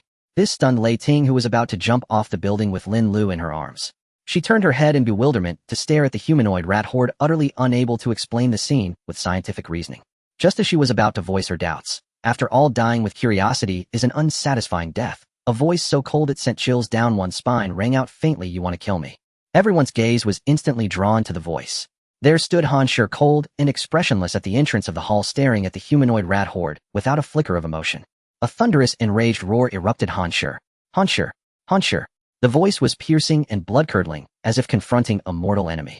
Han Shi tilted her head in slight confusion for half a second before saying indifferently, "So it's you, Li Xiaoli." At the mention of this name, the humanoid rat horde let out another inhuman roar and charged at Han Shi, instantly moving even faster than before. It seemed determined to tear Han Shi apart. Yet Han Shi's face remained impassive. Instead of retreating, she stepped forward lightly. The charging rat horde was instantly frozen into an ice sculpture. The next moment, as Han Shi clenched her fist tightly, the entire ice sculpture visibly shattered. It turned into a pile of ice shards on the ground, leaving only a figure that was utterly unrecognizable as human, half skeletal, half rotting flesh. Even the tough Lei Ting felt a wave of nausea and instinctively stepped back. Han Shi looked at the somewhat familiar figure and snorted coldly, "So it really is you." Li Xiaoli slowly lowered her hand from her face, her voice maniacal and piercing, "Yes, it's me. The Li Xiaoli who respected you the most. Are you satisfied with turning me into this?" "Huh." Han Shi let out a soft hum and said lightly, "I wonder if it's too late to apologize now." Li Xiaoli was stunned by Han Shi's words, as if her mind couldn't process why Han Shi was being so absurd. Han Shi was also inwardly annoyed, thinking to herself, "It's all Mo's fault. Yes, all Mo's fault." Not wanting to waste more words with Li Xiaoli, she slowly raised her hand and said gently, seeing how painfully you live, wouldn't it be better to die a little sooner? Li Xiaoli let out a Naito-like laugh. You really are as cold-blooded as ever. I've already killed Mou, and sooner or later you'll die by my hand too, haha. Hearing that Mou was killed, Han Shi's eyes trembled sharply. She instinctively wanted to speak and confirm. Li Xiaoli lightly stamped her foot and plunged straight down. Along with her, the water filling the room also descended. Startled, Han Shi instantly dashed to where Li Xiaoli had stood. Unbeknownst to her, rats had long gnawed a large hole there leading straight to the floor below. Han Shi sighed, turned to look at Lei Ting and Lin Lu and asked calmly, is it true what she said about Mou being dead? Though her voice was flat, her hands were clenched tightly behind her back. With the wind howling past his ears, Mou didn't have a flashback of his life. Instead, absurdly, he wanted to experience something he had always longed to do, but never dared. Giving himself almost no time to think, in a split second, he abruptly thrust his hand into Zhong Chu's top and gave it a hard squeeze. At Zhong Chu's scream, Mou's heart trembled with satisfaction, and he roared inwardly, indeed, even if I die, this single moment makes it all worth it. With a splash, Mou, ready to embrace death, felt his mind go blank. Before he could even grasp what was happening, his back slammed violently against the ground. The pain made him instinctively want to scream, but his mouth instantly filled with water. Choking with excruciating pain, he shot upward by pure instinct. The next second, he burst out of the water, his face lighting up with wild joy. He wanted to roar twice to express his gratitude for yet another narrow escape from death. But before he could shout, Mou felt a weight in his hand and instinctively tugged. A vaguely familiar top came. Just as the name Zhong Chu flashed through his mind, a scream for help rang out beside him. Mou instinctively reached out to grab her. A powerful current swept him off balance, slamming him back underwater. Cursing under his breath, Mou surfaced again, but Zhong Chu had vanished without a trace. Mou dared not lose this young lady, or he would truly be homeless. He dove back underwater and shot forward along the current. At first he felt nothing, but after just a few meters the torrent was so strong he no longer needed to swim, a testament to the water's ferocity. Mou's heart skipped a beat. He dared not delay further, holding his breath and swimming forward with all his might. After what felt like an eternity, just as he had given up hope and silently mourned for Zhong Chu, a figure suddenly appeared not far ahead, drifting with the current. Overjoyed, Mou mustered all his strength and surged forward. He reached out and grabbed her, pulling her out. A gaping maw lunged at him underwater. Startled, Mou forgot all dignity, executing a carp leap and kicking the creature squarely in the head. With such force that the head of the zombie, suspected to be Zhong Chu, exploded. Mou burst out of the water. Grabbing onto a bus, he sighed faintly. In the dark storm amidst the zombie-infested currents, finding Zhong Chu seemed impossible. He wondered what excuse to give Lin Lu and Lei Ting. Perhaps no explanation was needed, as their survival was His mind in turmoil, he faintly heard his name, Mou. Shaking his head, thinking it was an illusion, the name came again intermittently. Snapping to attention, Mou scanned his surroundings, still pitch black, with no sign of Zhong Chu. Refusing to give up, he gritted his teeth, climbed onto the bus roof, and propped himself up. There he spotted Zhong Chu clinging desperately to a lamppost, calling his name repeatedly. His face lit up with joy. Without hesitation, he plunged back into the water and emerged beside her in an instant, grabbing the same lamppost. "Boss lady, I'm so glad you're okay." "Huh? Why aren't you wearing clothes?" He regretted the question instantly. Her top was the one he had torn off. As expected, Zhong Chu flew into a rage and punched him square in the eye. Caught off guard, Mou tried to dodge, but failed. He jerked his head back, letting go of the lamppost, but at the last moment, he grabbed Zhong Chu's arm. Zhong Chu, who had used one hand to punch him, lost her grip on the lamppost as Mou pulled her. The two were instantly swept away by the current again. Though seething with rage, Mou dared not let go of Zhong Chu. If he lost her again, finding her a second time would be nearly impossible. With that thought, Mou struggled to steady himself, pulling Zhong Chu into an embrace despite her struggles. His eyes fixed ahead, searching for another lamppost to grab. His ideals were grand, but reality was harsh. Perhaps the street was too well-funded, straight and wide in every way except for its poor drainage. For a time, Mou found nothing to hold on to. As time passed, Mou had no desire to continue this thrill ride. At this accelerating speed, crashing into something would be no different from jumping off a building. Just as he wondered if he should enjoy one last thrill before dying, two buses parked side by side gave him a glimmer of hope, perhaps their last chance. He shouted sternly to Zhong Chu in his arms, "If you don't want to die, hold my neck tight." Before she could react, he twisted in the water, feet down, face up, staring at the gap between the two buses. Zhong Chu knew this was no time to settle scores. She clung to Mou's neck tightly. Thinking it insufficient, she wrapped her legs around his waist. That move sent a wave of distraction through Mou, nearly breaking his focus. But at the last moment, he caught the fury in Zhong Chu's eyes and snapped back to reality. Spreading his arms wide, he gritted his teeth and charged straight into the gap between the two buses. With two loud crashes, Mou felt as if his palms were nearly severed by the bus windshield. The searing pain nearly blacked him out, but he told himself, "Don't let go. If you do, everything is lost." With a roar, he braced his legs against the bus body and yelled to Zhong Chu, who was hiding like an ostrich in his arms, "Climb up. Hurry, I can't hold on much longer." Zhong Chu snapped awake. Looking up at Mo, she saw the veins bulging on his face. Without hesitation, she struggled to rise and crawled up over his neck. Mo's heart trembled, and he nearly let go. It wasn't his fault. How could any normal man ignore such an in-your-face provocation? That brief lapse in concentration caused his body to sway, startling him into shutting his eyes tight. He silently chanted, "Form is emptiness. Form is emptiness." But the next second, perhaps due to Mo's swaying, Zhong Chu let out a startled cry. Her arm slipped, and she fell flat against Mo's face. Fortunately, she reacted quickly and wrapped her arms around his head again. Mo never expected such sudden fortune. He snapped his eyes open only to be met with a blinding whiteness and a suffocating sweet sensation. But as time passed, the suffocation turned from sweet to stifling. Mo began to struggle for breath. Though a true facial cleanser was pleasant, one shouldn't overindulge. Seeing that Zhong Chu showed no sign of getting up, Mo decided to act. He abruptly opened his mouth. Zhong Chu, weak with fright, let out a sharp cry. Like a frightened rabbit, she pushed off Mo's body and leaped onto the roof of the bus. She glared down at Mo with fury. Mo completely ignored her gaze, struggling to free his arm from under another bus. He braced both hands against the vehicle, gasping for breath. With a grit of his teeth, he kicked off the bus body and vaulted onto the roof. He collapsed there, laughing wildly despite the pouring rain. Zhong Chu, arms crossed, watched him in speechless exasperation. She strode over and kicked him hard, scolding, "Stop laughing. What do we do now?" Mo sat up with a grin, a sly smile on his face. "There's no one else here, and I've seen it all before." "Why are you?" Hearing this, Zhong Chu looked at him, warily gritting her teeth. Mo, don't you dare think anything, or else I'll jump." Mo chuckled softly as he stood up, his tone light. "I've done my part saving you once. If you jump, there's nothing I can." Seeing him approach like a lecher, Zhong Chu stepped back in fear, her voice trembling as she threatened, "Stop right there. He'll really jump." Before she could finish her threat, Mo lunged forward, appearing beside her in an instant. He wrapped his arms around her and pressed his forehead against hers. Zhong Chu screamed and tried to fight him off, but then she froze. Mo flipped the hem of his shirt over both their heads, draping it over her. Then with a shameless grin, he said, "See, I gave you my clothes without even looking at you. Am I not a gentleman?" Zhong Chu's mouth twitched as she internally raged, "You didn't look, but you touched." As she thought this, she couldn't help but glance at Mo's muscular chest. But Mo had no mind to notice her stealing glances. His own eyes were too busy. If facing an ultimate move wasn't outrageous enough, the rain-soaked wet look was simply too much to handle. He swallowed hard and was about to look away when Zhong Chu caught him. She immediately cursed, "Shut your dog eyes, or he'll..." Her scolding only made him bolder. Instead of hiding, he openly ogled her. Zhong Chu's chest heaved with rage, giving him an even better view. She turned as if to leap off the bus roof. Seeing that he had both looked his fill and riled her up, Mo waved his hand in resignation. "Boss lady, just bear with it. This is all we've got. You can't expect me to never look at you, right?"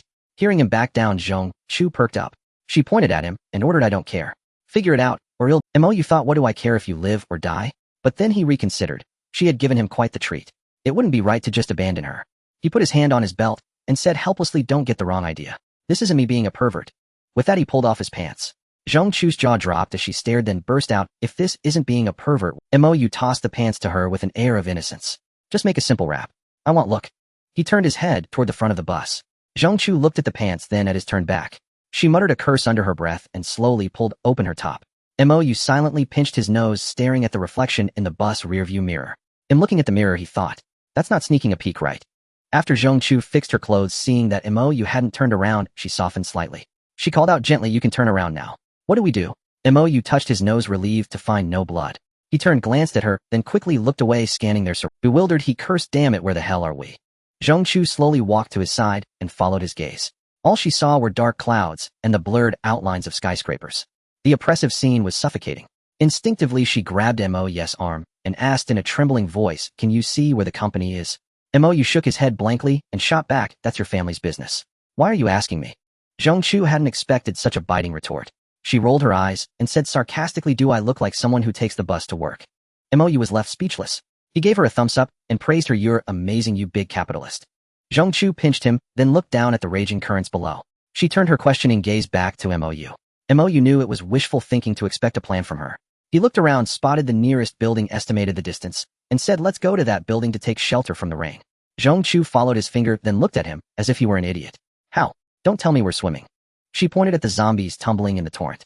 Mo glanced at the water and shot her a contemptuous look. Without explaining, he braced his hands on the bus roof and kicked down hard. The sound of shattering glass rang out. Mo seized the moment and slipped into the bus. Having observed earlier that there were no zombies inside the bus, Mou felt emboldened to show off. Zhongchu crouched on the roof of the bus, puzzled, wondering what Mou was doing inside the water-filled vehicle. After staring for a long while, without figuring it out, she plopped down on the roof, turned her head to gaze into the distance, and murmured dejectedly, "Little dear mommy, will definitely come back for you." With a splash, Mou climbed back onto the roof, pulling a long metal rod out from the bus as he did so. Startled from her melancholy, Zhongchu asked instinctively, "How did you know there was a rod in the bus?" Mou's mouth twitched, and he thought bitterly. As expected, wealth limits Zhongchu's imagination. Isn't it common sense that buses have handrails? Seeing Mou's resentful expression, Zhongchu was baffled, but she decided not to dwell on the metal rod. She pointed at the building Mou had indicated earlier, then at the rod in his hand, her meaning clear. It was still far too lazy to explain. Mou walked over to Zhongchu, handed her one end of the rod, and gestured for her to hook her legs over it as well. Seeing her about to protest, he shot her a fierce glare. "Say one more word, and he'll leave you behind." Zhongchu immediately shut her mouth and obediently clutched the metal rod as instructed. Satisfied, Mou nodded, moved to the other end of the rod, and with a low grunt swung it sideways with all his might. Zhongchu screamed in fright and squeezed her eyes shut. Mou gritted his teeth and shouted, "Open your eyes and let go." Instinctively obeying, Zhongchu released her grip. Before she could regret it, pain flared in her back, and she reflexively turned and grabbed hold. She realized Mou had flung her onto a bus stop sign. Furious, she yelled across the distance, "Mou, you bastard. Can't you discuss things before you act?" Her curses were swallowed by the raging storm, and whether Mou heard them or not, she needed to vent, or she would have burned. Then it dawned on her. She had been tossed over like a piglet, but how would Mou get across? She looked up toward him. She saw Mou holding the metal rod horizontally, taking a running start on the bus roof. Like a pole vaulter, he planted the rod into the water and vaulted toward her. Zhongchu's mouth fell open, and she couldn't close it for a long time. Mou traced a perfect arc, his movements graceful, but his landing was far less elegant. Having miscalculated the distance, he slammed headfirst into the bus stop sign, where Zhongchu was clinging. The impact was so strong it nearly sent her flying off. Furious, Zhongchu almost cursed again, but she reached out and grabbed Mou by the hair, preventing him from being swept away by the raging current. Dazed from the collision, Mou instinctively relied on Zhongchu's help, wrapping his arms around the signpost to stay. They locked eyes, and Zhongchu asked irritably, "Where's the rod?" Mou raised his hand from the water, smirking proudly, "With me always." Without another word, he quickly lifted the rod and wedged it between the bus stop sign and a nearby large tree. Testing its strength, he grabbed hold and began swimming toward the tree. Though Zhongchu was reluctant to get back in the water, seeing that Mou wasn't waiting for her, she gritted her teeth, grabbed the metal rod, and followed closely behind. By the time they both climbed the tree, Zhongchu was gasping for breath. She panted and demanded, "Is this how you treat your savior?" She was clearly referring to grabbing his hair earlier. Mou rolled his eyes and shot back. "And I suppose you nearly yanking my hair out is fine. Don't you know the significance of hair to a man in today's society?" Zhongchu gritted her teeth. "Then go ahead and die with your precious hair." Mou shrugged, utterly shameless. "As you wish, you'll go die right now." With that, he scurried up the tree like a monkey perching on a thick branch. He looked at the building ahead, as if preparing. Seeing that Mou was about to abandon her again, Zhongchu, despite her exhaustion, scrambled desperately up the tree. She grabbed his arm, panting heavily, unable to speak. Before she could curse, Mou pointed at the building and asked, "Can you jump that distance?" Zhongchu took one look and shook her head frantically. Mou grinned. "I can't." Zhongchu was dumbfounded, her mouth opening and closing without a sound. But her hand gripped his arm tightly, terrified he would leap away. Mou pointed to his cheek and said lightly, "That's the price." Zhongchu froze, then looked at him with contempt. Undeterred, Mou pointed at his cheek again. Furious, Zhongchu snorted, "They'll kill you sooner or later."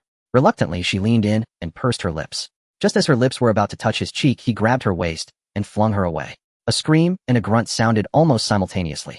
Zhongchu landed on an open balcony. The pain made her forget all dignity, and she unleashed a torrent of curses. After just 2 curses, another piercing scream rang out, nearly causing Mou, who was about to take a running start. He looked up sharply and saw Zhongchu trying to climb back over the balcony, railing, her face pale with terror as she shouted, "Zombies! There are zombies!" Mou's heart skipped a beat. He quickly looked behind her, then relaxed. He yelled, "Don't move. Stay right there." Taking a step back, he leaped directly toward her balcony. He grabbed Zhongchu, who had already half climbed over the railing, and pulled her back. Pointing at the zombie raging behind the glass, he said impatiently, "It's the apocalypse. Seeing a zombie is normal. What's there to freak out about?" As soon as she saw Mou, Zhongchu's fighting spirit flared. She shook off his arm and retorted stubbornly, "How was I supposed to know it was just one? If it were a horde, we'd both be dead." Mou's mouth twitched. He pointed at the balcony and the room beyond. "Do you really think a horde of zombies could come out of a studio apartment like this, eh?" Zhongchu's face flushed with embarrassment, but she refused to back down. "I've never lived in one, how would I know?" Mou felt a pang in his chest. He realized he couldn't keep arguing with her. She was constantly reminding him of just how poor he was. Too lazy to bother with Zhong Chu's showing off, he reached out and pushed her aside. Walking over to the frenzied zombie, he lightly tapped the glass door. The zombie inside became even more frantic, crashing against the glass with a loud clatter. Mou smirked disdainfully and muttered, "Can't even break the glass. You're a disgrace to the zombie race." Then with a sudden pull of the glass door, the zombie charged forward in an instant. Mou calmly sidestepped, letting the zombie brush past his shoulder and rush straight ahead.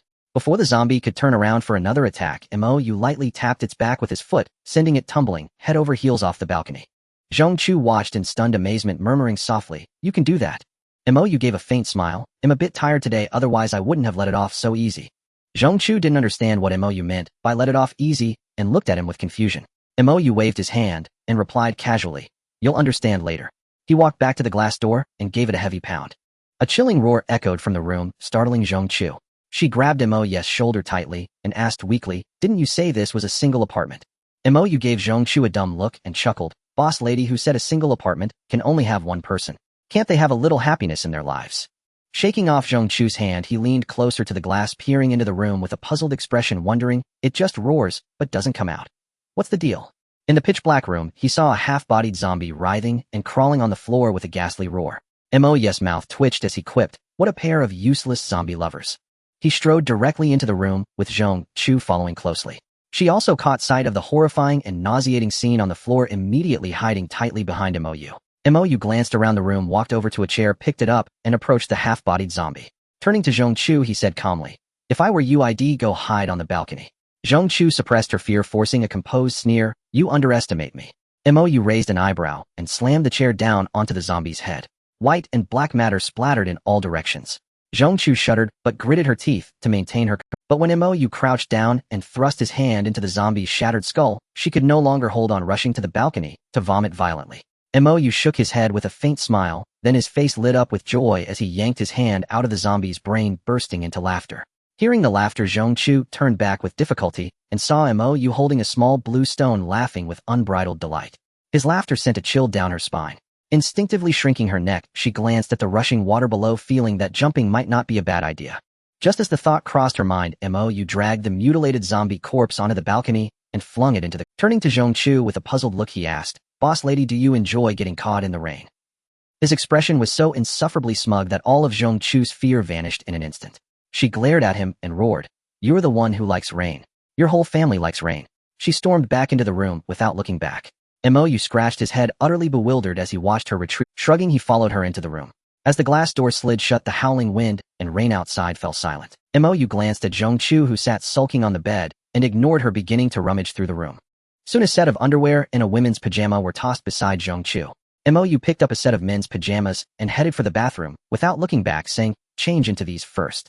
If you catch a cold, I don't have any medicine for you." He walked into the bathroom and tried the light switch, but it remained unresponsive. Perhaps the luck from the blue stone had run out. He shook his head with a wry smile, then tried the faucet. Luckily, the water was still running. He glanced at the shower head above, decided to go for it, and took a cold shower before quickly slipping into the man's pajama. Feeling refreshed, he stepped out of the bathroom and immediately saw Zhong Chu still sitting on the bed in her wet clothes, motionless. Somewhat puzzled, he asked, "Don't tell me you have a thing about wearing other people's clothes. Boss lady, think about the times where..." Zhong Chu's face flushed slightly as she mumbled something under her breath. Even with his sharp hearing, Mou couldn't catch it, so he leaned in and asked, "What did you say? Say it again." Zhong Chu, thinking he was teasing her, snapped angrily, "I said it's too small. I can't wear it." Mou was taken aback, his gaze involuntarily dropping to her chest, then to the underwear on the bed. His mouth twitched uncontrollably. Seeing her about to erupt again, he quickly raised a hand to stop her, saying, "Go take a shower first. I'll hand." Zhong Chu knew better than to dwell on the matter, so she gave a proud huff, picked up the pajamas, and headed into the bathroom. Mou immediately began rummaging again, found some elastic cords, and started modifying the underwear. Satisfied with his masterpiece, he tossed it back onto the bed and began searching for food. Suddenly, a startled cry came from the bathroom. Mou instinctively tensed and rushed to the door, demanding, "What's wrong?" Zhong Chu's trembling voice replied, "Why didn't you tell me there's no hot water?" Mou rolled his eyes in exasperation and swore, "What do you want to fly to heaven to? Want a scrubber while you're at it? I could make a sacrifice." Zhong Chu yelled, "Go to hell." Mou resumed his search, noting that despite the apartment's small size, it was well-equipped, even with a tiny kitchen. He tested the gas stove and grinned with satisfaction. Zhong Chu, shivering, slipped into the pajamas and cracked the bathroom door open. She was about to call for MOU to hand her the underwear when her nose twitched at a scent, and she completely forgot she was still unclothed stepping out of the bathroom. Following the aroma, she plopped down at the dining table and stared at the steaming bowl of noodles, asking in a daze, "What's this?" MOU carried her bowl and plopped down opposite Zhongchu, asking incredulously, "Boss lady, don't tell me you don't even recognize instant noodles." She shot Zhongchu a look as if she were an idiot. Zhongchu spat back lightly. "You're the one who doesn't recognize instant noodles. I'm asking how you managed to do this." MOU shrugged and grinned smugly. "A wise man knows his own tricks. Eat up before it gets cold." Zhongchu didn't stand on ceremony. She grabbed her chopsticks and shoveled the noodles into her mouth, oblivious to the heat, her eyes brimming with bliss. MOU smiled faintly and was about to dig in when Zhongchu's chopstick stabbed into her bowl. With a mouthful of noodles, she mumbled, "Why do you have an egg and ham in yours?" MOU pushed Zhongchu's chopsticks away and said matter-of-factly, "Because I like them, duh." Fury made Zhongchu's chest ache. She snatched the poached egg from MOU's bowl with her chopsticks, guarded it fiercely, and growled, "Well, now I'm telling you. I like them too." MOU watched Zhongchu's childish possessiveness and smirked, a woman about to be a grandmother acting so immature. The word grandmother made Zhongchu bristle. She launched a chopstick attack at MOU, who could only look on, and only after MOU surrendered did Zhongchu satisfied wolf down every last noodle and bit of egg. She flopped onto the big bed, rubbed her belly, and chuckled, "So instant noodles are the best thing in the world, huh?" MOU finished her own bowl quickly and curled her lip. "No kidding. You know this bowl of noodles could get me at least 2 hot babes right now." With that, he also lay down on the bed. It wasn't to take advantage of Zhongchu. The room was just too small with nowhere else for him to rest. Zhongchu kicked at MOU in annoyance, but when she couldn't shove him off, she gave up and said sourly, "2 hot babes. You're way too naive." MOU sneered, "Not now, but soon enough I will." Zhongchu was about to retort when she paused, turned to look seriously at MOU, and asked softly, "MOU, do you think Xiao Lu and the others will be okay?" MOU was already drowsy, his eyelids heavy. Without thinking, he replied, "They've got guns and cannons. Their chances are way better than ours. You should worry about us first." Zhongchu was taken aback and muttered, "What cannon?" MOU mumbled sleepily, "An electromagnetic cannon isn't a cannon." Zhongchu suddenly gasped and sat bolt upright on the bed. Startled, MOU also shot up, looking around. Realizing what happened, he glared at Zhongchu through gritted teeth. "If you're lonely, I could make a sacrifice. No need for such hints." Zhongchu kicked him and spat, "Go to hell. I'm asking why Lei Ting and Xiao Lu have that kind of ability." MOU let out an O, collapsed back onto the bed, and wearily pulled out a small blue stone. "It's from eating this stuff?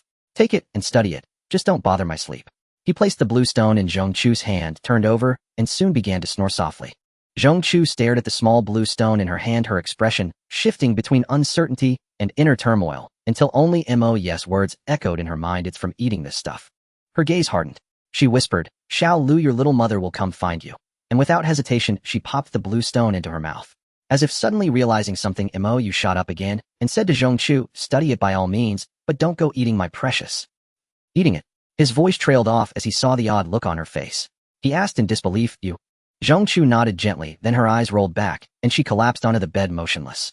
MOU's mouth twitched. He thought about slapping himself, but decided against it. Instead, he gave Zhongchu a couple of vengeful pats, pulled the blanket over her, and lay back down, muttering, "Well, another heavy hitter joins the team." A sharp slap echoed. MOU, dazed, held his cheek and stared blankly at Zhongchu, who stood with her arms crossed. He asked instinctively, "Don't tell me there's a mosquito." Zhongchu's eyes were red as she growled through gritted teeth, "What did you do to me?" MOU was speechless. "You're a woman. Can't you tell if I did anything?" Zhongchu faltered but still glared at him. "You'd better not have, or ill." Before she could finish, MOU was ready to explode and teach her who was boss. But then he remembered that her abilities were unknown and the pecking order was still up in the air. He swallowed his anger and forced a smile. "Let's talk about that later. For now, do you feel anything strange? Like a special connection to something?" Zhongchu paused, suddenly recalling she had swallowed that blue stone last night. She slowly raised her hand and flicked her wrist like Spider-Man, looking rather silly. When nothing happened, she turned to MOU suspiciously, as if doubting his words from yesterday. MOU was at a loss. He slapped his forehead, jumped off the bed, placed Zhongchu's hand on the nightstand, and still nothing. Undeterred, MOU fetched a kitchen knife and put it in her hand. He looked at her expectantly, but Zhongchu shook her head again. Refusing to give up, he dragged her around the small apartment, making her touch everything in sight. There was still no change. Zhongchu began to look at him as if he were crazy, her expression practically asking, "Are you even capable?" Frustrated, MOU gritted his teeth and said, "There's one last way. If this doesn't work, then you're just as much of a useless waste as I am." Zhongchu shook her head frantically, then fixed her gaze on him with determination, urging him to try it quickly. MOU nodded solemnly. "This is a ritual. You need to bathe and change clothes, but not just a simple shower." Zhongchu shook her head, eyeing him doubtfully. MOU's face fell. If you don't trust me, then forget it. Zhongchu looked down silent for a moment, then raised her head with renewed resolve. I'm willing to try. Mou nodded in satisfaction, went into the bathroom, found a portable mini bathtub had seen the day before, filled it with water, and led Zhongchu in. Pointing at the tub, he said, bathe in this. Don't ask why. The more he said that, the more suspicious Zhongchu became. Her resolute look vanished and she shrank back, pointing at the tub. This thing is called a bathtub. It's just a bucket. Mou was stunned. He stared at her disdainful expression, then slapped his forehead in despair. Boss lady, there are crueler ways to kill a man than flaunting your wealth. Zhongchu pouted with that, I don't get it, but I'm right. Look again, infuriating Mou.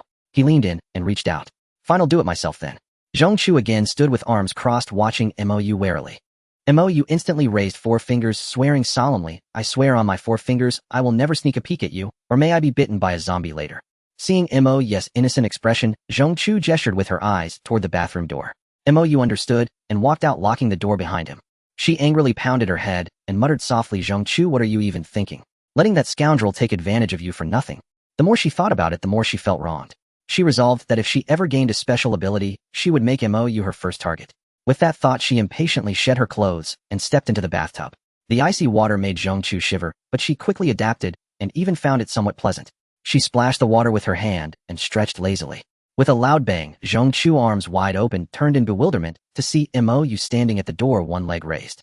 She asked dazedly, didn't you swear an oath? Mou looked utterly unashamed and said shamelessly, yeah, I said I wouldn't peek. This doesn't count as breaking the oath. A piercing scream erupted, startling even the heavens. It caused the apartment door to be slammed violently, evidently attracting the zombies outside. Mou twitched the corner of his mouth, glanced at the apartment door, and found it still holding strong. He picked his ear and walked straight into the bathroom. Hearing the banging, Zhongchu quickly covered her mouth with her hand.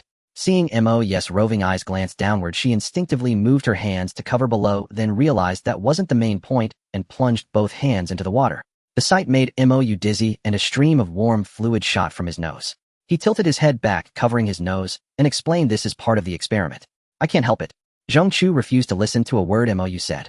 Her voice reached a peak of fury as she almost screamed, get out. Get out of here right now. Mou shook his head, still looking up. The experiment isn't over yet, he thought to himself. I hope she's not an ice user like Han Shi, or my paws will be in trouble. Before he could finish the thought, Mou froze. Ignoring the blood still streaming from his nose, he abruptly looked down into the bathtub. In disbelief, he swished his hand back and forth in the tub. Dumbfounded, he looked up at Zhongchu, who was nearly fuming with rage, and asked blankly, where's your bathwater? Zhongchu, who had been plotting how to bite Mou to death, was also taken aback and looked down into the tub. Apart from her fair and perfect body, there wasn't a single drop of water. Her mind went blank. She reached out and pinched Mou's face hard, muttering to herself, it doesn't hurt. This must be a dream. Mou roughly pushed her hand away and gave her a hard pinch on her body. Does it hurt now? Zhongchu yelped again, curling up in the small bathtub, shouting incessantly, pervert. Big pervert. Mou covered her mouth, pointed at the apartment door rattling from the banging, then at the empty bathtub, and lowered his voice. Stop yelling, or you'll call every zombie in the building over. See, the experiment worked. Zhongchu paused, then nodded to show she understood. Mou released her mouth. The next second, both of Zhongchu's small fists landed squarely on Mou's eyes. Caught off guard, Mou's vision went dark, and he collapsed to the floor. Tears, snot, and blood nearly choked him. It took him a while to recover, and just as he was about to get up and fight Zhongchu was already fully dressed, standing coldly at the bathroom door. Her face had regained its cool elegance, and she looked down at him from on high. This stays between us. I don't want a third person to know, she said in a frigid tone. Her tone was not a request, but a blatant command. Mou paused, gave a disdainful chuckle, and slowly. Zhongchu was trembling in fear, her pupils shaking violently as she stammered incoherently. Suddenly, a massive sphere of water materialized in midair and hurtled straight toward the two of them. The cold water jolted Mou back to his senses. Somewhat embarrassed, he looked up at Zhongchu and said with an awkward smile, boss lady, what if I told you this was also part of the experiment? Would you believe me? Zhongchu seemed to have all her strength drained. She nodded weakly. Mou found another set of women's casual wear and gently placed it on the bed, looking at Zhongchu with a face full of I've done wrong. Zhongchu suddenly became much more docile. She softly said to Mou, thank you, and pulled all the clothes under. Mou looked at the two of them, suddenly behaving like a lady and a gentleman, and burst into laughter. Zhongchu was taken aback and asked softly, what are you laughing at? Not asking was fine, but the question made Mou laugh even harder, almost to the point of tears. This only confused Zhongchu more, and she stared at him intently. Finally, catching his breath, Mou stifled his laughter. I thought you'd awaken some ultimate killing move, but instead you got a warehouse. Zhongchu's face flushed with embarrassment. After a moment's thought about her ability, she too found it somewhat amusing. But seeing Mou laughing so smugly, she snorted disdainfully. And what great killing move do you have? Mou's laughter died instantly. The truth cut deep. Turns out the real clown was me. Seeing Mou's awkward expression, Zhong Chu finally burst into laughter, and the awkward atmosphere between them eased considerably. A metallic clatter rang out abruptly, cutting off Zhong Chu's laughter. Pointing at the apartment door that had been struck with a thunderous crash, he shifted the topic. You let them ram it like that. Mou snapped back to reality and dashed to the door. Peeking through the peephole, he saw a row of rotting faces relentlessly pounding against the door with a pitch-black horde crowding behind them. Were it not for the narrow hallway, these zombies couldn't charge together. This flimsy door won't hold out long. Turning to Zhong Chu, he commanded, grab everything useful. We're switching rooms. Seeing Mou's stern expression, Zhong Chu wasted no words and pressed his hands onto the large bed. Enraged, Mou cursed, what the hell use is a bed? You planning to roam the apocalypse with it? The words came too late. The blanket that had covered Zhong Chu vanished from the bed in an instant. Mou's mouth twitched as he strode over and asked, don't tell me you actually meant to take the blanket. Zhong Chu shook his head in embarrassment. I really wanted to take the bed, but my space might be a bit lacking. Mou rolled his eyes in disdain and muttered, such a useless skill. Grabbing Zhong Chu's arm, he dashed to the balcony and without a word tossed him onto the adjacent balcony. Glancing back at the trembling door, his gaze was drawn to the kitchen knife on the counter. He shot another look at the door, thinking, can't be that unlucky. In an instant, he rushed back into the room, and the next second the apartment door burst open with a deafening crash. A sea of zombies surged at the entrance, pushing frantically. The kitchen knife in Mou's hand nearly slipped from his grip in shock. Without daring to glance back, he lunged toward the balcony. He scrambled out of the room in a flurry of limbs. A piercing scream from Zhong Chu cutting through the storm reached Mou's ears. The pursuing sounds behind him faltered momentarily, as if the zombies were drawn by Zhong Chu's cry, and swarmed toward the next room. Mou wanted to mock Zhong Chu's knack for luring enemies. But the horde gave him no chance. The crash of breaking glass and roars were right behind him. Mou had no idea what was happening with Zhong Chu. Yet, gritting his teeth, he braced a hand on the balcony railing, and with a graceful, flawless motion vaulted onto the balcony, where Zhong Chu stood. There he found Zhong Chu crouched in a corner, trembling with her hands over her head, screaming incessantly. Mou was exasperated. It was just a toss, why such a fuss? Without further words, he grabbed Zhong Chu again, and repeating the move, hurled her toward another balcony. The maneuver stunned Zhong Chu, and before she could react, she crashed heavily onto the balcony floor. Mou leaped beside her in an instant, covering her mouth with one hand as he crouched down. His eyes were fixed on the rear. As expected, the balcony where Zhong Chu had screamed was instantly overrun by zombies. Several of them, a dark mass, were pushed into the raging torrent below. He silently congratulated himself on his quick thinking shot. Zhong Chu, a fierce glare, then hunched over with his rear in the air, crept slowly into the room of the balcony they now occupied. Luckily, the room was free of zombies. Otherwise, it would have been another desperate escape. After firmly closing the balcony door, Mou released Zhong Chu's mouth and scolded, "Are you insane? What the hell were you screaming for?"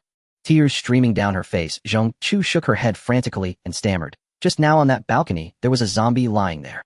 Mou rolled his eyes and pointed at his own eyes, retorting, "You think these are for show? If there were a zombie, I'd see it. If there were, it would have eaten you by now." Before he could finish, Mou looked at Zhong Chu in bewilderment and stuttered, "Don't tell me. You stashed that zombie away." Zhong Chu nodded her head rapidly. Mou's face lit up with ecstasy. He hugged her tightly and planted a kiss on her cheek, exclaiming joyfully, "Your skill is absolutely heaven-defying." Zhong Chu pushed him away in disgust, wiped her cheek, and looked at him as if he were an idiot. Mou chuckled unfazed, glanced around, and pointed at the bathroom. "Follow me." He led the way inside. Zhong Chu, uncertain of his intentions, hesitated before following. Mou raised the kitchen knife, pointing at the bathroom floor, and said to Zhong Chu, "Drop the zombie here. Aim carefully. If it bites you, don't blame me." Hearing this, Zhong Chu's face paled. She stepped back and shook her head. "This bathroom is too small." While Mou shot her a disdainful look and sighed in frustration. If Han Shi were here, she wouldn't ask such a stupid question. The mention of Han Shi irritated Zhong Chu for no reason. She waved her hand dismissively and said curtly, "Fine, take it." Mou never expected Zhong Chu to be so rash when she should have been cautious. A grotesque zombie materialized in midair, hurtling straight toward Mou. With a startled cry, he ducked low and swung the knife instinctively. The zombie's hideous, rotting head flew back into the air, while its headless body crashed heavily onto Mou. Black blood sprayed all over Mou's face and hair.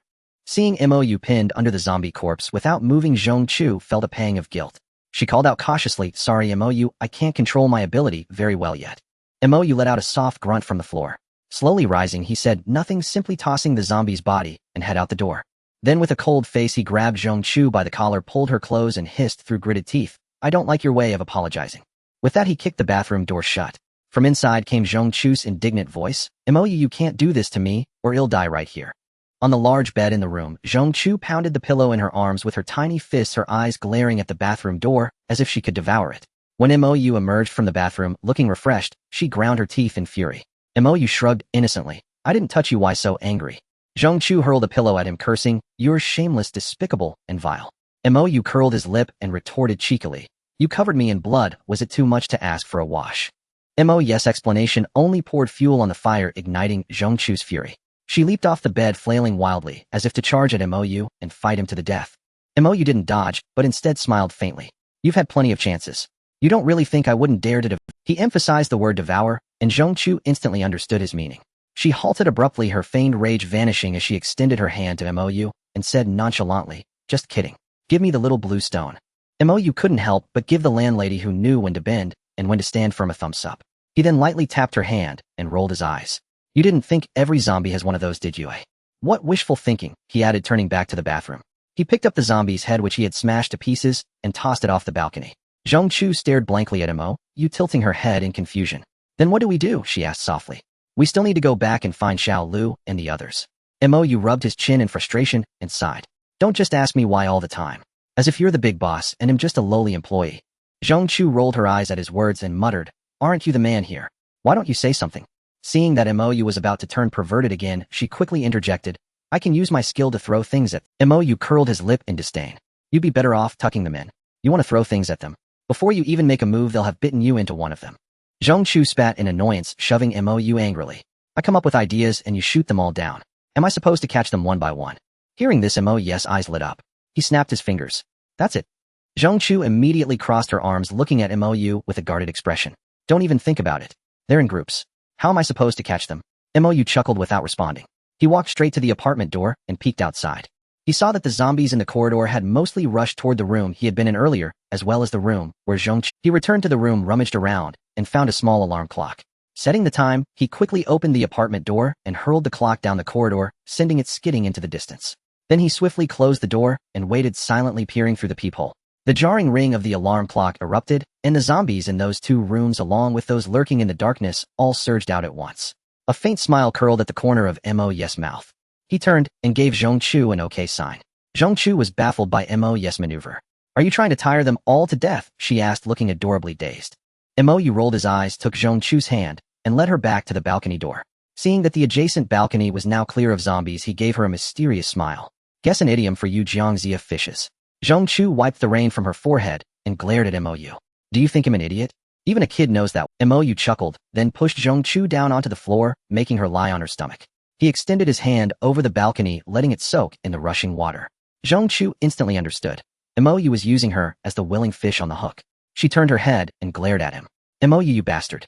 You'll die a miserable death. Mou smirked without replying. He went back inside, grabbed 2 umbrellas and a chair, and returned to the balcony. He propped one umbrella over Zhongchu and another over himself, then sat down, crossing his legs as if on vacation. Zhongchu was so furious her teeth itched. Just as she was about to get up, she heard, Mou, you say slowly, think about Lin Lu. Zhongchu's anger instantly deflated. Grinding her teeth, she focused her attention on her arm. Just then she saw a zombie drifting along the current, heading straight for her arm.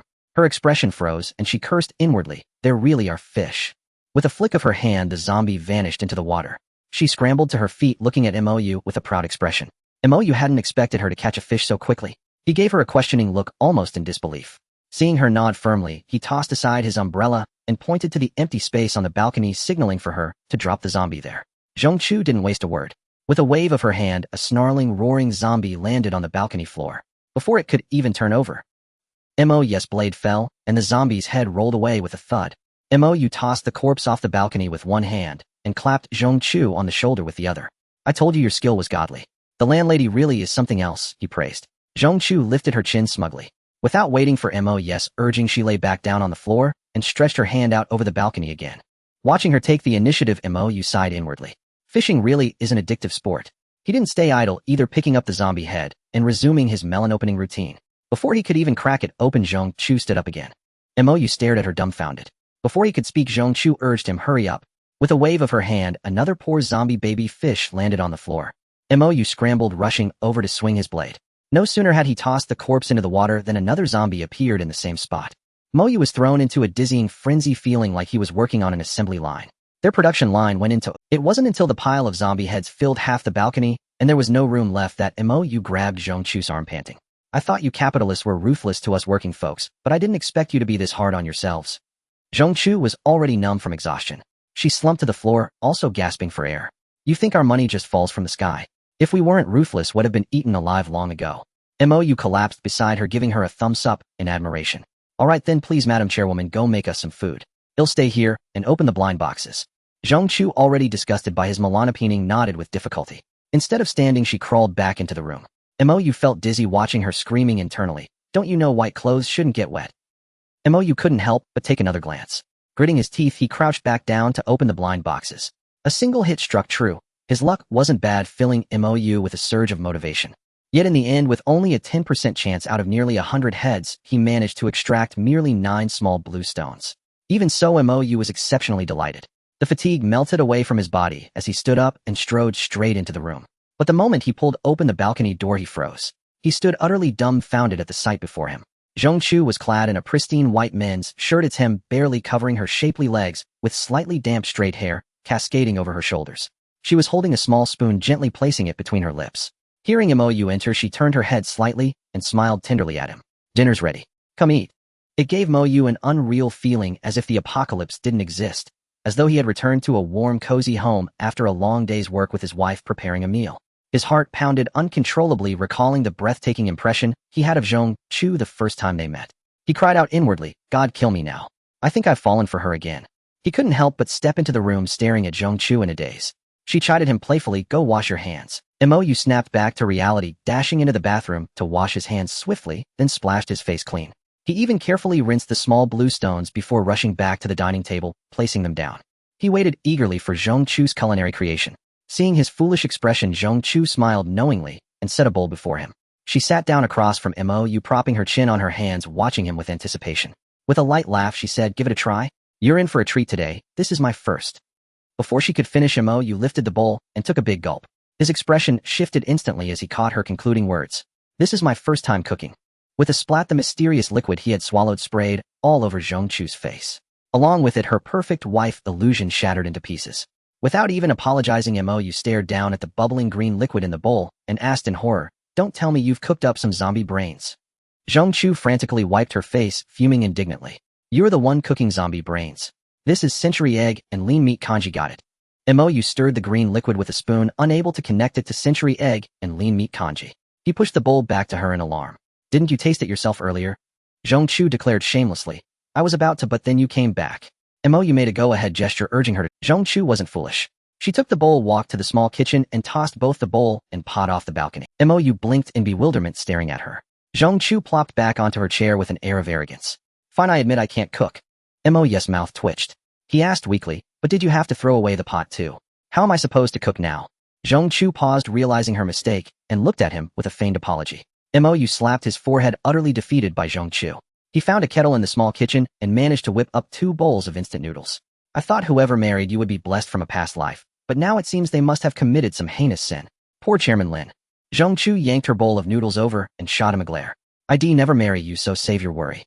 With that, half the noodles disappeared into her stomach. Moyu shrugged nonchalantly, his gaze shifting back to the small blue stones on the table.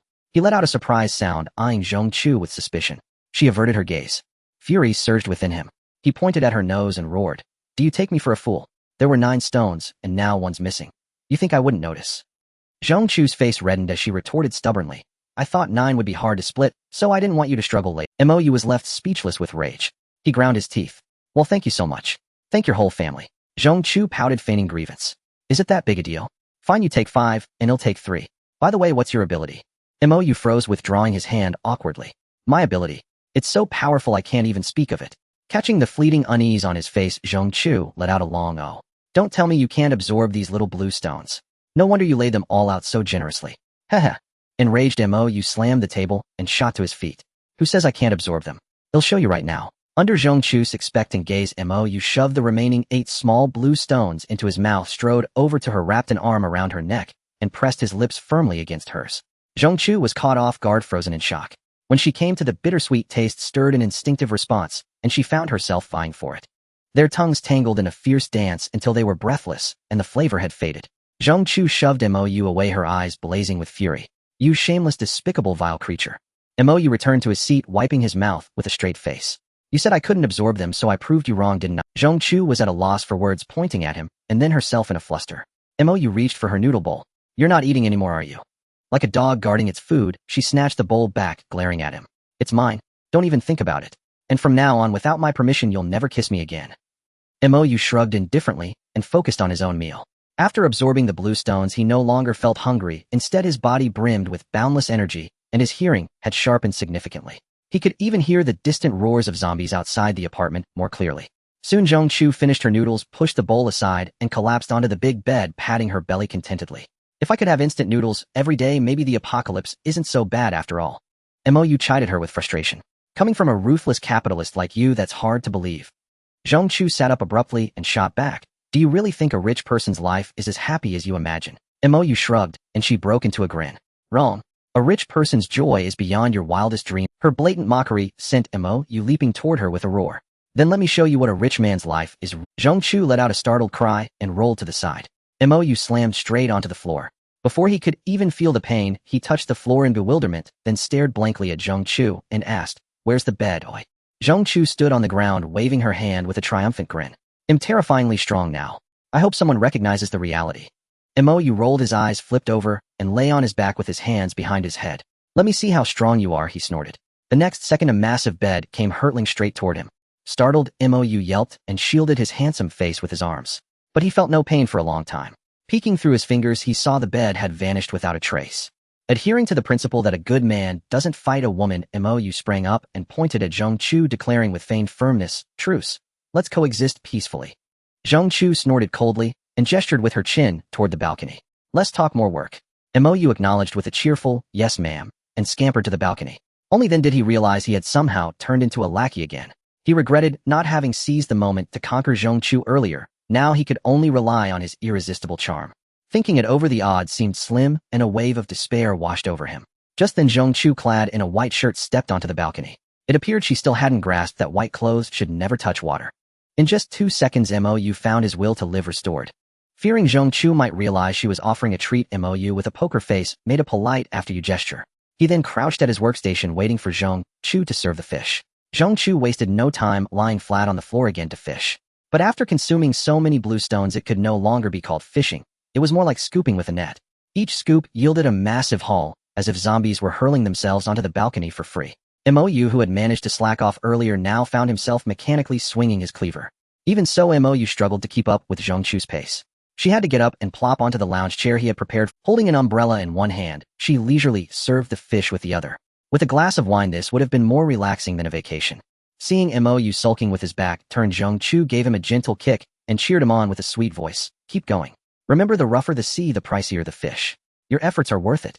Mou turned back greedily, taking in a generous view, and retorted, Thanks, my very skilled boss lady in manipulation. Zhong Chu hummed proudly. Just average third in the world.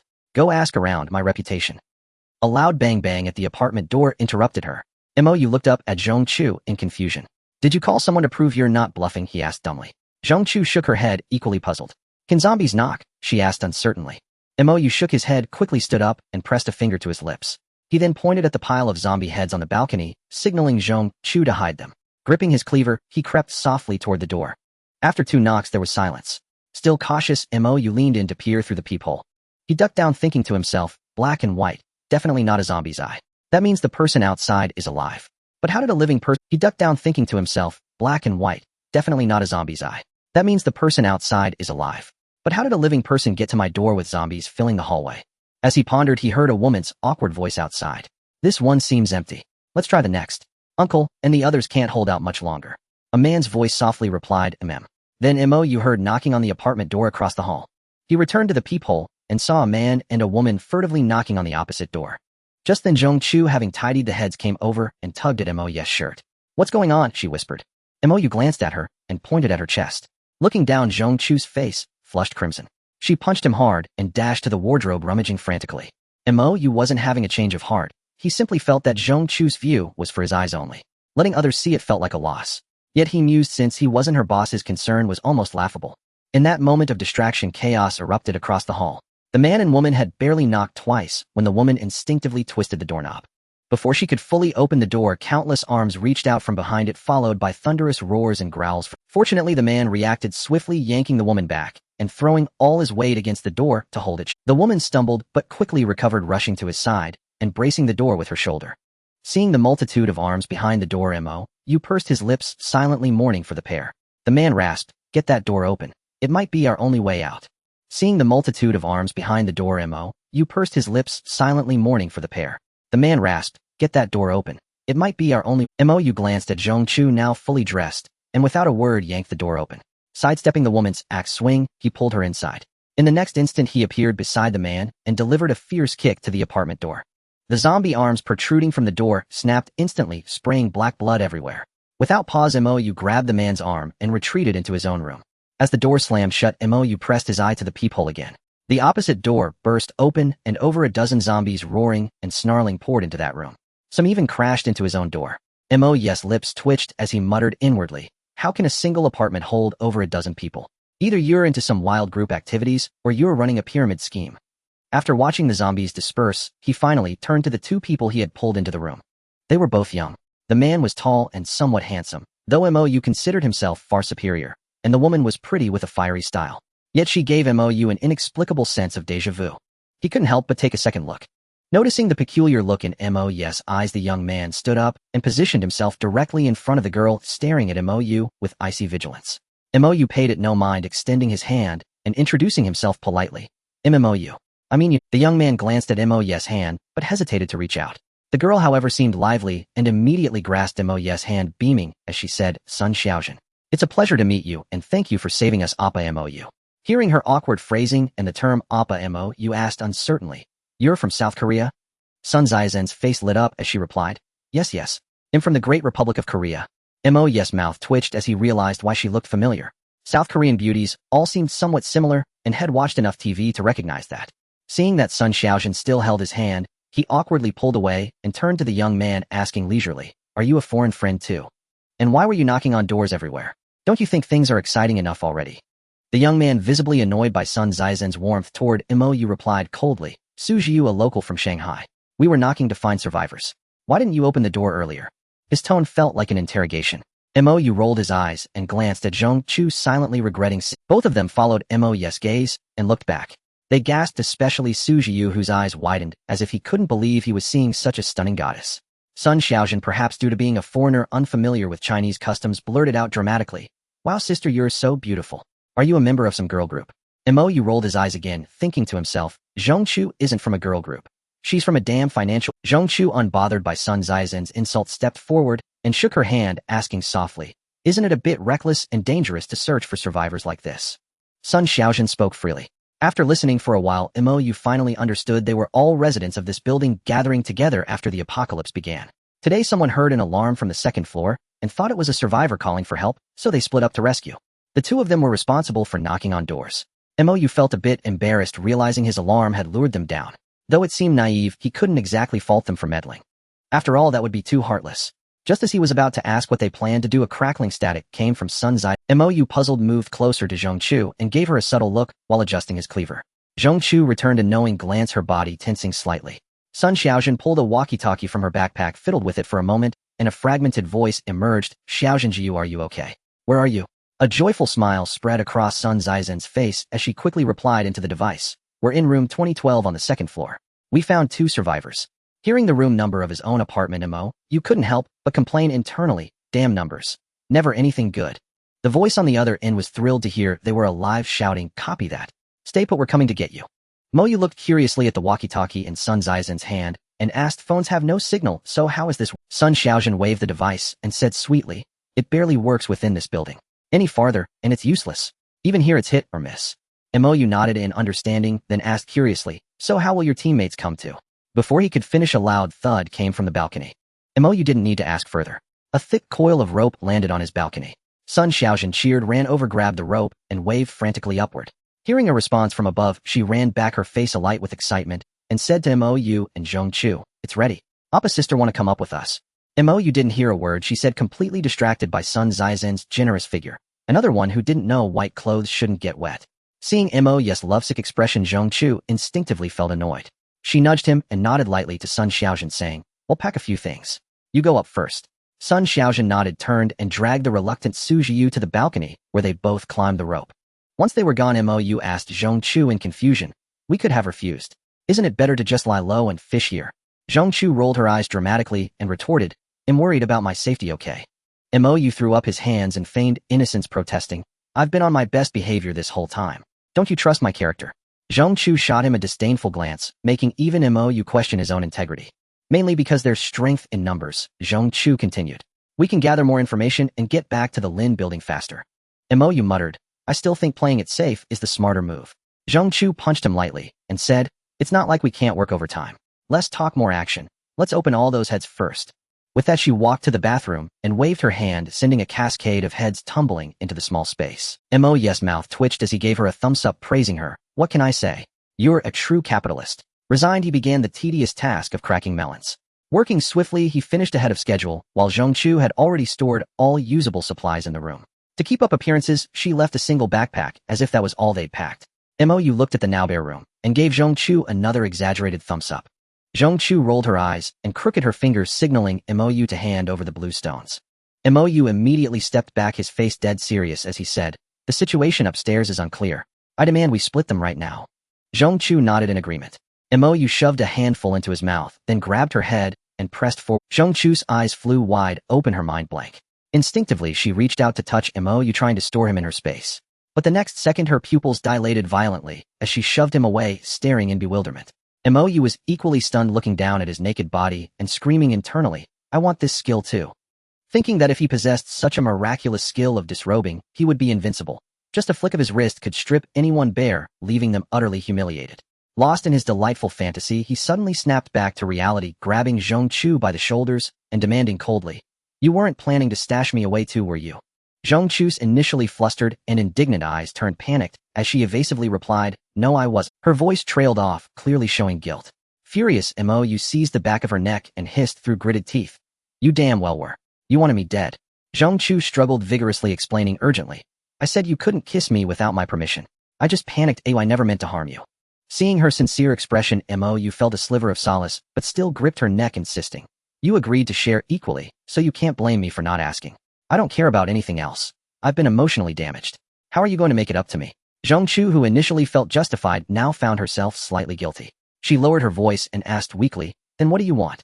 Mou growled, "I haven't had my fill yet," and pressed his lips onto hers, instantly reclaiming dominance. Zhongchu wanted to resist, but seeing that Mou did nothing else, she inexplicably felt that since once was already compromised, twice wouldn't matter much. Slowly, she closed her eyes. On the 5th floor of the apartment building, Mou held Zhongchu first, helping her onto the balcony. Before climbing, he spotted Su Jiu standing coldly in the room, casting an indifferent glance at them. "Follow me," he said expressionless. With that, he turned and walked away.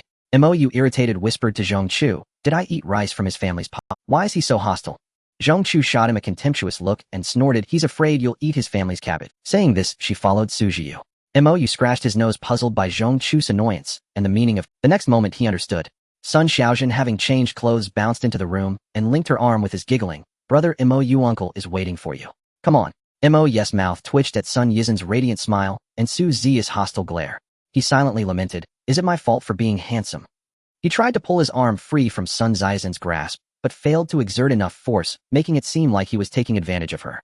Zhongchu, displeased, snorted and turned away.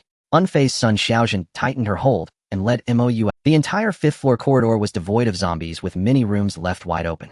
Mou surveyed the area, noticing quite a few people coming and going, lending a semblance of liveliness. As Mou and his group emerged, they were met with the predictable gasps of awe. Naturally, it wasn't because of Mou's devastating charm, it was all Zhongchu's doing. Without a trace of makeup, she effortlessly outshone Sun Xiaojun, who relied on technological enhancements by a mile.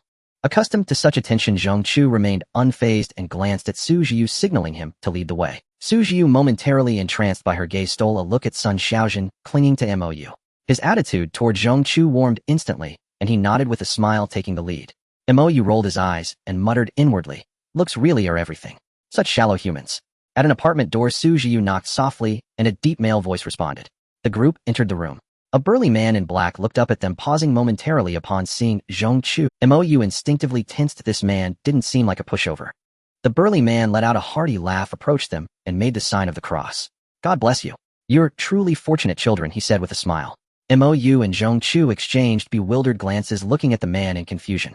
Noticing their puzzlement, the man pointed to a pastor's robe hanging on the wall. Don't misunderstand. I'm a pastor. You can call me by my English name, George. May the Lord bless you. Mo's lips twitched. He pressed his palms together, bowed politely, and said, Peppa. No, Father George, thank you for your timely help. George laughed heartily, clapping Mo on the shoulder. Pressing palms together is a Buddhist greeting. Good thing it's me. Oh, any other pastor would have kicked your backside. Mo feigned embarrassment, scratching his head. George continued, under divine judgment, all are equal. We should help each other and no need for thanks. Just strive to survive together. By the way, are you two interested in converting? Mo waved his hand with a smile. No thanks. I'd hate to defile your faith. George didn't press further and asked cheerfully, what's your relationship? Lovers and siblings came simultaneously from Mo and Zhong Chu. Surprisingly, Mo said siblings while Zhong Chu said lovers. It wasn't Mo's fault. Zhong Chu was a delicacy he couldn't touch, but Sun Xiaojin, the Korean kimchi, was worth. Seeing Zhong Chu's gaze turn icy and George's eyes narrow, he quickly corrected himself with an awkward smile. Couple with an age gap. The Lord wouldn't mind, would he? George laughed heartily, patting Mo's shoulder. You're a joking young man. The Lord only blesses you. He turned to Sun Xiaojin. Find them a room and get some food. Sun Xiaojin showed no disappointment upon learning they were a couple. She cheerfully looped her arm through Mo's and pulled him out. Zhong Chu nodded at George and followed. Alone with Su Jiu, George smiled faintly. Child jealousy is not a good thing. Su Jiu clenched his fists but nodded, leaving the room. George watched his retreating figure with an amused expression. Watching Zhong Chu walk towards the balcony, Mo quickly took out the note that Sun Xiaojin had just pressed into. The note was snatched away by Zhong Chu. Mo looked at Zhong Chu with a face full of despair, muttering, why do you walk, without making a sound. Zhong Chu glanced at the note, tore it to shreds, and threatened, you are not allowed to go. Mo felt a pang of regret. She really couldn't see the room number clearly. After all, she couldn't knock on each door one by one. In a fit of anger, she pointed at Zhong Chu and questioned, why can't I go? You're a full man, how would you know the hunger of the starving? What's wrong with me munching on some spicy cabbage? Zhong Chu's eyes widened in disbelief, and he retorted angrily, who is the full man? You simply cannot go. Mo was about to mention her identity as a wife, but thought better of it. Instead, she angrily asked, give me a reason, and what authority do you have to stop me? Zhong Chu was taken aback by Mo's words, secretly pondering why he was reacting so strongly. After all, he had no standing to prevent Mo from eating spicy cabbage or pickled vegetables. Yet thinking of what Mo was about to do with that Sun Xiaojin, he felt a wave of displeasure and stubbornly said, you're not going, because we have overtime. Yes, overtime. Mo looked Zhong Chu up and down, sneering, I haven't even started my shift, what overtime are you talking about? Zhong Chu didn't initially understand what Mo meant by starting her shift, but upon seeing his expression, he suddenly realized, and angrily punched Mo, scolding, I don't care. If we don't get 100 blue stones today, you can forget about sleeping. Mo's face instantly fell, covering Zhong Chu's forehead, and uncertainly asking, you're not running a fever, why are you talking nonsense? Zhong Chu slapped Mo's hand away and glared at her, asking, what? You want to say you can't do it? Mo became furious, pointing at Zhong Chu and speaking fiercely, you better not regret it.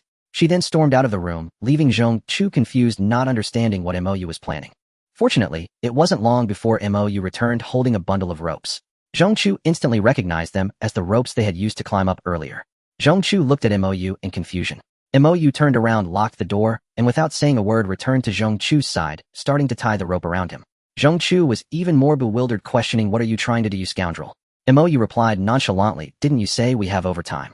Zhong Chu dumbly nodded and pointed at the ropes on his body, indicating, what does this have to do with overtime? Mo smiled mysteriously, secured the rope, and pushed Zhong Chu towards the balcony, tying the other end to the railing, smiling, as she asked, do you understand now? Zhong Chu's eyes widened in shock, pointing at Mo and cursing, Mo, are you insane?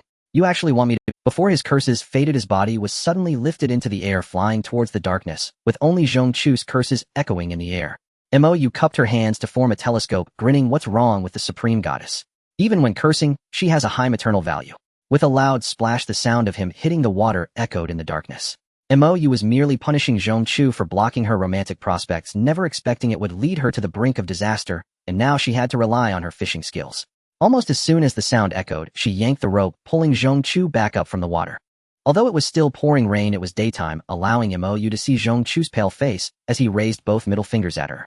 Seeing him still so full of energy, Mo pondered whether to loosen the rope a bit more. Suddenly her expression changed, and she used all her strength to fling the rope upward, her hands moving like an electric motor, never pausing. As the rope tightened around his waist, Zhong-Chu thought, Mo, you was up to no good again. Just as he was about to shout curses, he felt a massive wave crashing against his back. Instinctively turning his head, he saw a gigantic head like that of a car gaping wide as it shot out of the water. Its sharp teeth, the length of his forearm, were almost touching Zhong-Chu's body. Zhong-Chu screamed in terror, Mo, I swear, I won't let you off even if I become a ghost. Before his words fell, his body was tossed high into the air, soaring above the 5th floor, where Mo was heading straight towards the dark sky. The massive impact sounded from behind. Zhong-Chu felt the nearby apartment building shake several times from the car. Before he could recover, his body plummeted rapidly downward. Zhong-Chu swore that none of the thrilling activities he had ever done in his life were as exhilarating as this, and if he hadn't retained a shred of sanity, he would have wet his pants. He thought he would crash into the water again and become a meal for the owner of that huge mouth. As his body tightened, he opened his eyes to see Mo's infuriating face. His heart raced as he looked at her in disbelief, thinking, did he really jump off the balcony for me? Before he could feel touched, his body was yanked back up to the balcony by Mo.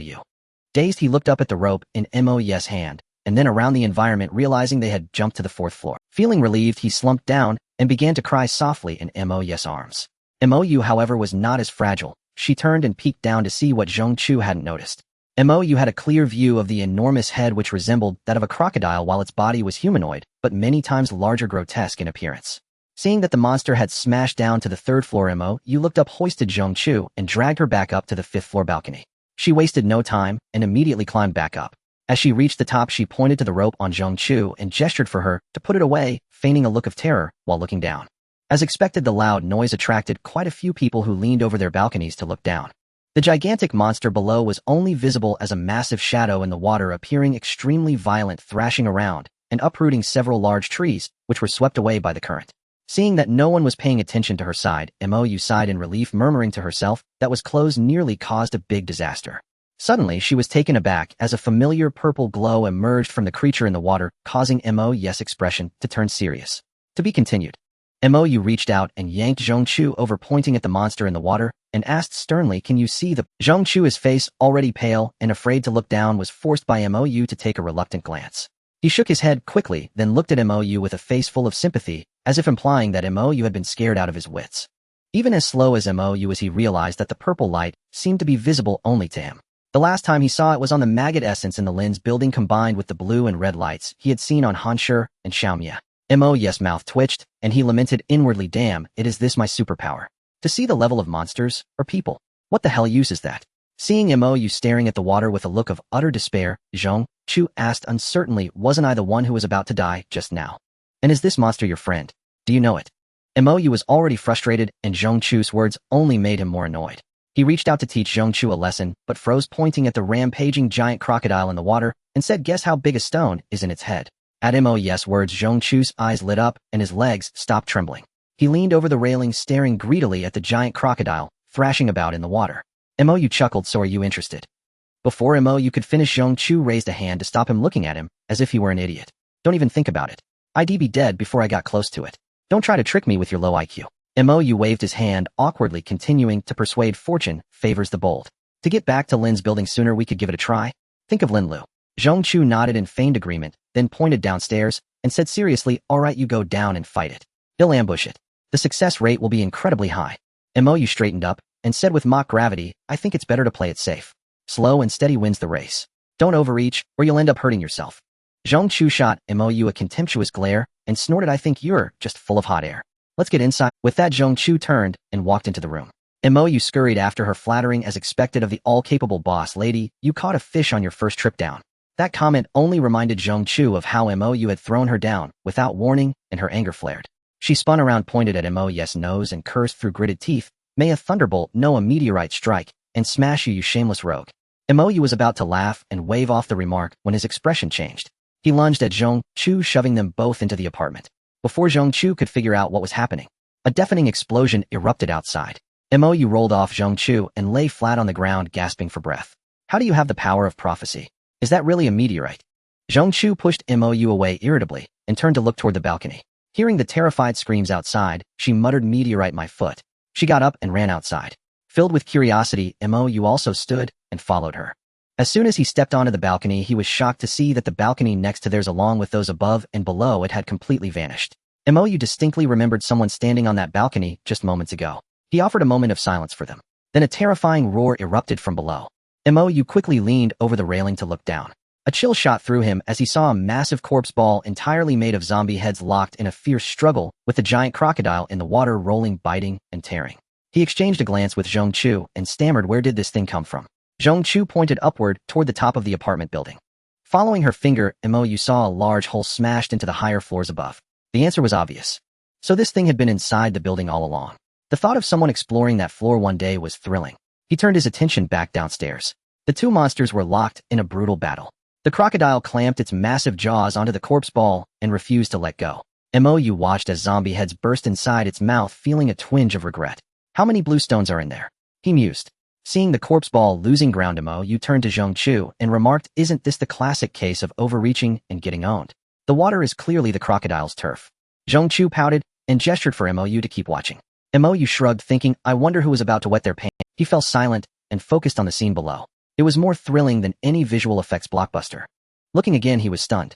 The corpse ball let out an enraged roar, and a dazzling purple light burst from its body. Countless heads shot out in all directions like springs. Connected by long necks, the sight was both terrifying and nauseating.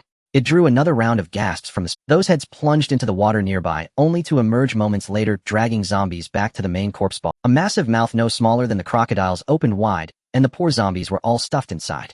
Meanwhile, the heads bitten off by the crocodile regenerated rapidly, allowing it to eat and fight simultaneously. Mo picked up his jaw from the floor, utterly amazed by this fighting style. But the crocodile was no pushover. As fast as the corpse ball grew, it bit just as quickly, its massive jaws acting like a relentless grinder, churning the water below into a raging torrent. The currents scattered many of the zombies heading toward them, and the long-necked heads began to struggle to keep up. The corpse ball seemed to be losing ground again. With a unified roar from all its heads, it abandoned fishing in the water and charged toward the apartment building. Startled, Mo grabbed Zhongchu and pulled her away from the railing. Just then a head coiled around the railing, anchoring itself firmly. They were safe, but on other balconies, unlucky spectators were snagged by the long necks and dragged straight down, proving that nosiness has its risks. The survivors scrambled back into their rooms, wishing they had more legs. Mo was bewildered, wondering, it's not eating zombies anymore. Has it switched to humans? Mo cautiously took 2 steps forward, wanting to see what this corpse ball was all about. Looking down, he couldn't help but admire this thing. It had countless long-necked heads wrapped around the balcony railings, and with a sudden surge of force, the corpse ball shot out of the water, crashing violently into the apartment building. The building shook violently again. The crocodile, now away from its main stage, found itself in a predicament, desperately struggling to return. Mo turned to glance at the zombie head entangled in his balcony railing, muttering softly. Indeed, with more heads, the intelligence has increased significantly. However, looking at the grotesque head, a twisted smile crept across his lips. He picked up the kitchen knife he had thrown earlier and, grinning wickedly, approached the zombie head. That head seemed to sense Mo's malicious intent, incessantly roaring and howling at him, yet it was utterly powerless against him. Zhongchu was about to reach out to Mo, questioning why he was smiling so grotesquely, when he saw Mo's hand raise the knife, striking down directly onto the long neck. The zombie head rolled onto the balcony with a dilly-gully sound, while the long neck snapped back into the air. Zhongchu pursed his lips and gave a thumbs up. Mo grinned with pride, bent down to start opening the melon, but to his dismay, he kicked the zombie head far away and shifted his gaze to the nearby long-necked heads. Calculating whether the risks outweighed the rewards, the continuous sound of bang bang bang bang from metal snapping suddenly interrupted Mo's thoughts. Looking down in confusion, he saw countless balcony railings entangled by long necks, unable to bear the weight of the 2 gigantic monsters, snapping apart one after another. The giant crocodile and the corpse ball once again crashed back into the water. Mo twitched his mouth and remarked to Zhongchu, this big corpse ball probably never dreamed that its downfall would be due to the poor quality of the balcony railings, yet another victim harmed by unscrupulous developers. Zhongchu shot Mo a glare, retorting, I've noticed you have a serious case of class hatred. Mo pouted, grumbling inwardly. If I truly hated the rich, wouldn't you have long been shaped like me, Mo? Seeing Mo's noticeably evil gaze, Zhongchu spat at him lightly and continued looking down. Having learned from its first lesson, the giant crocodile no longer relied solely on its massive jaws. Its eerie limbs joined the fray, tightly clutching the corpse ball to prevent it from taking off again.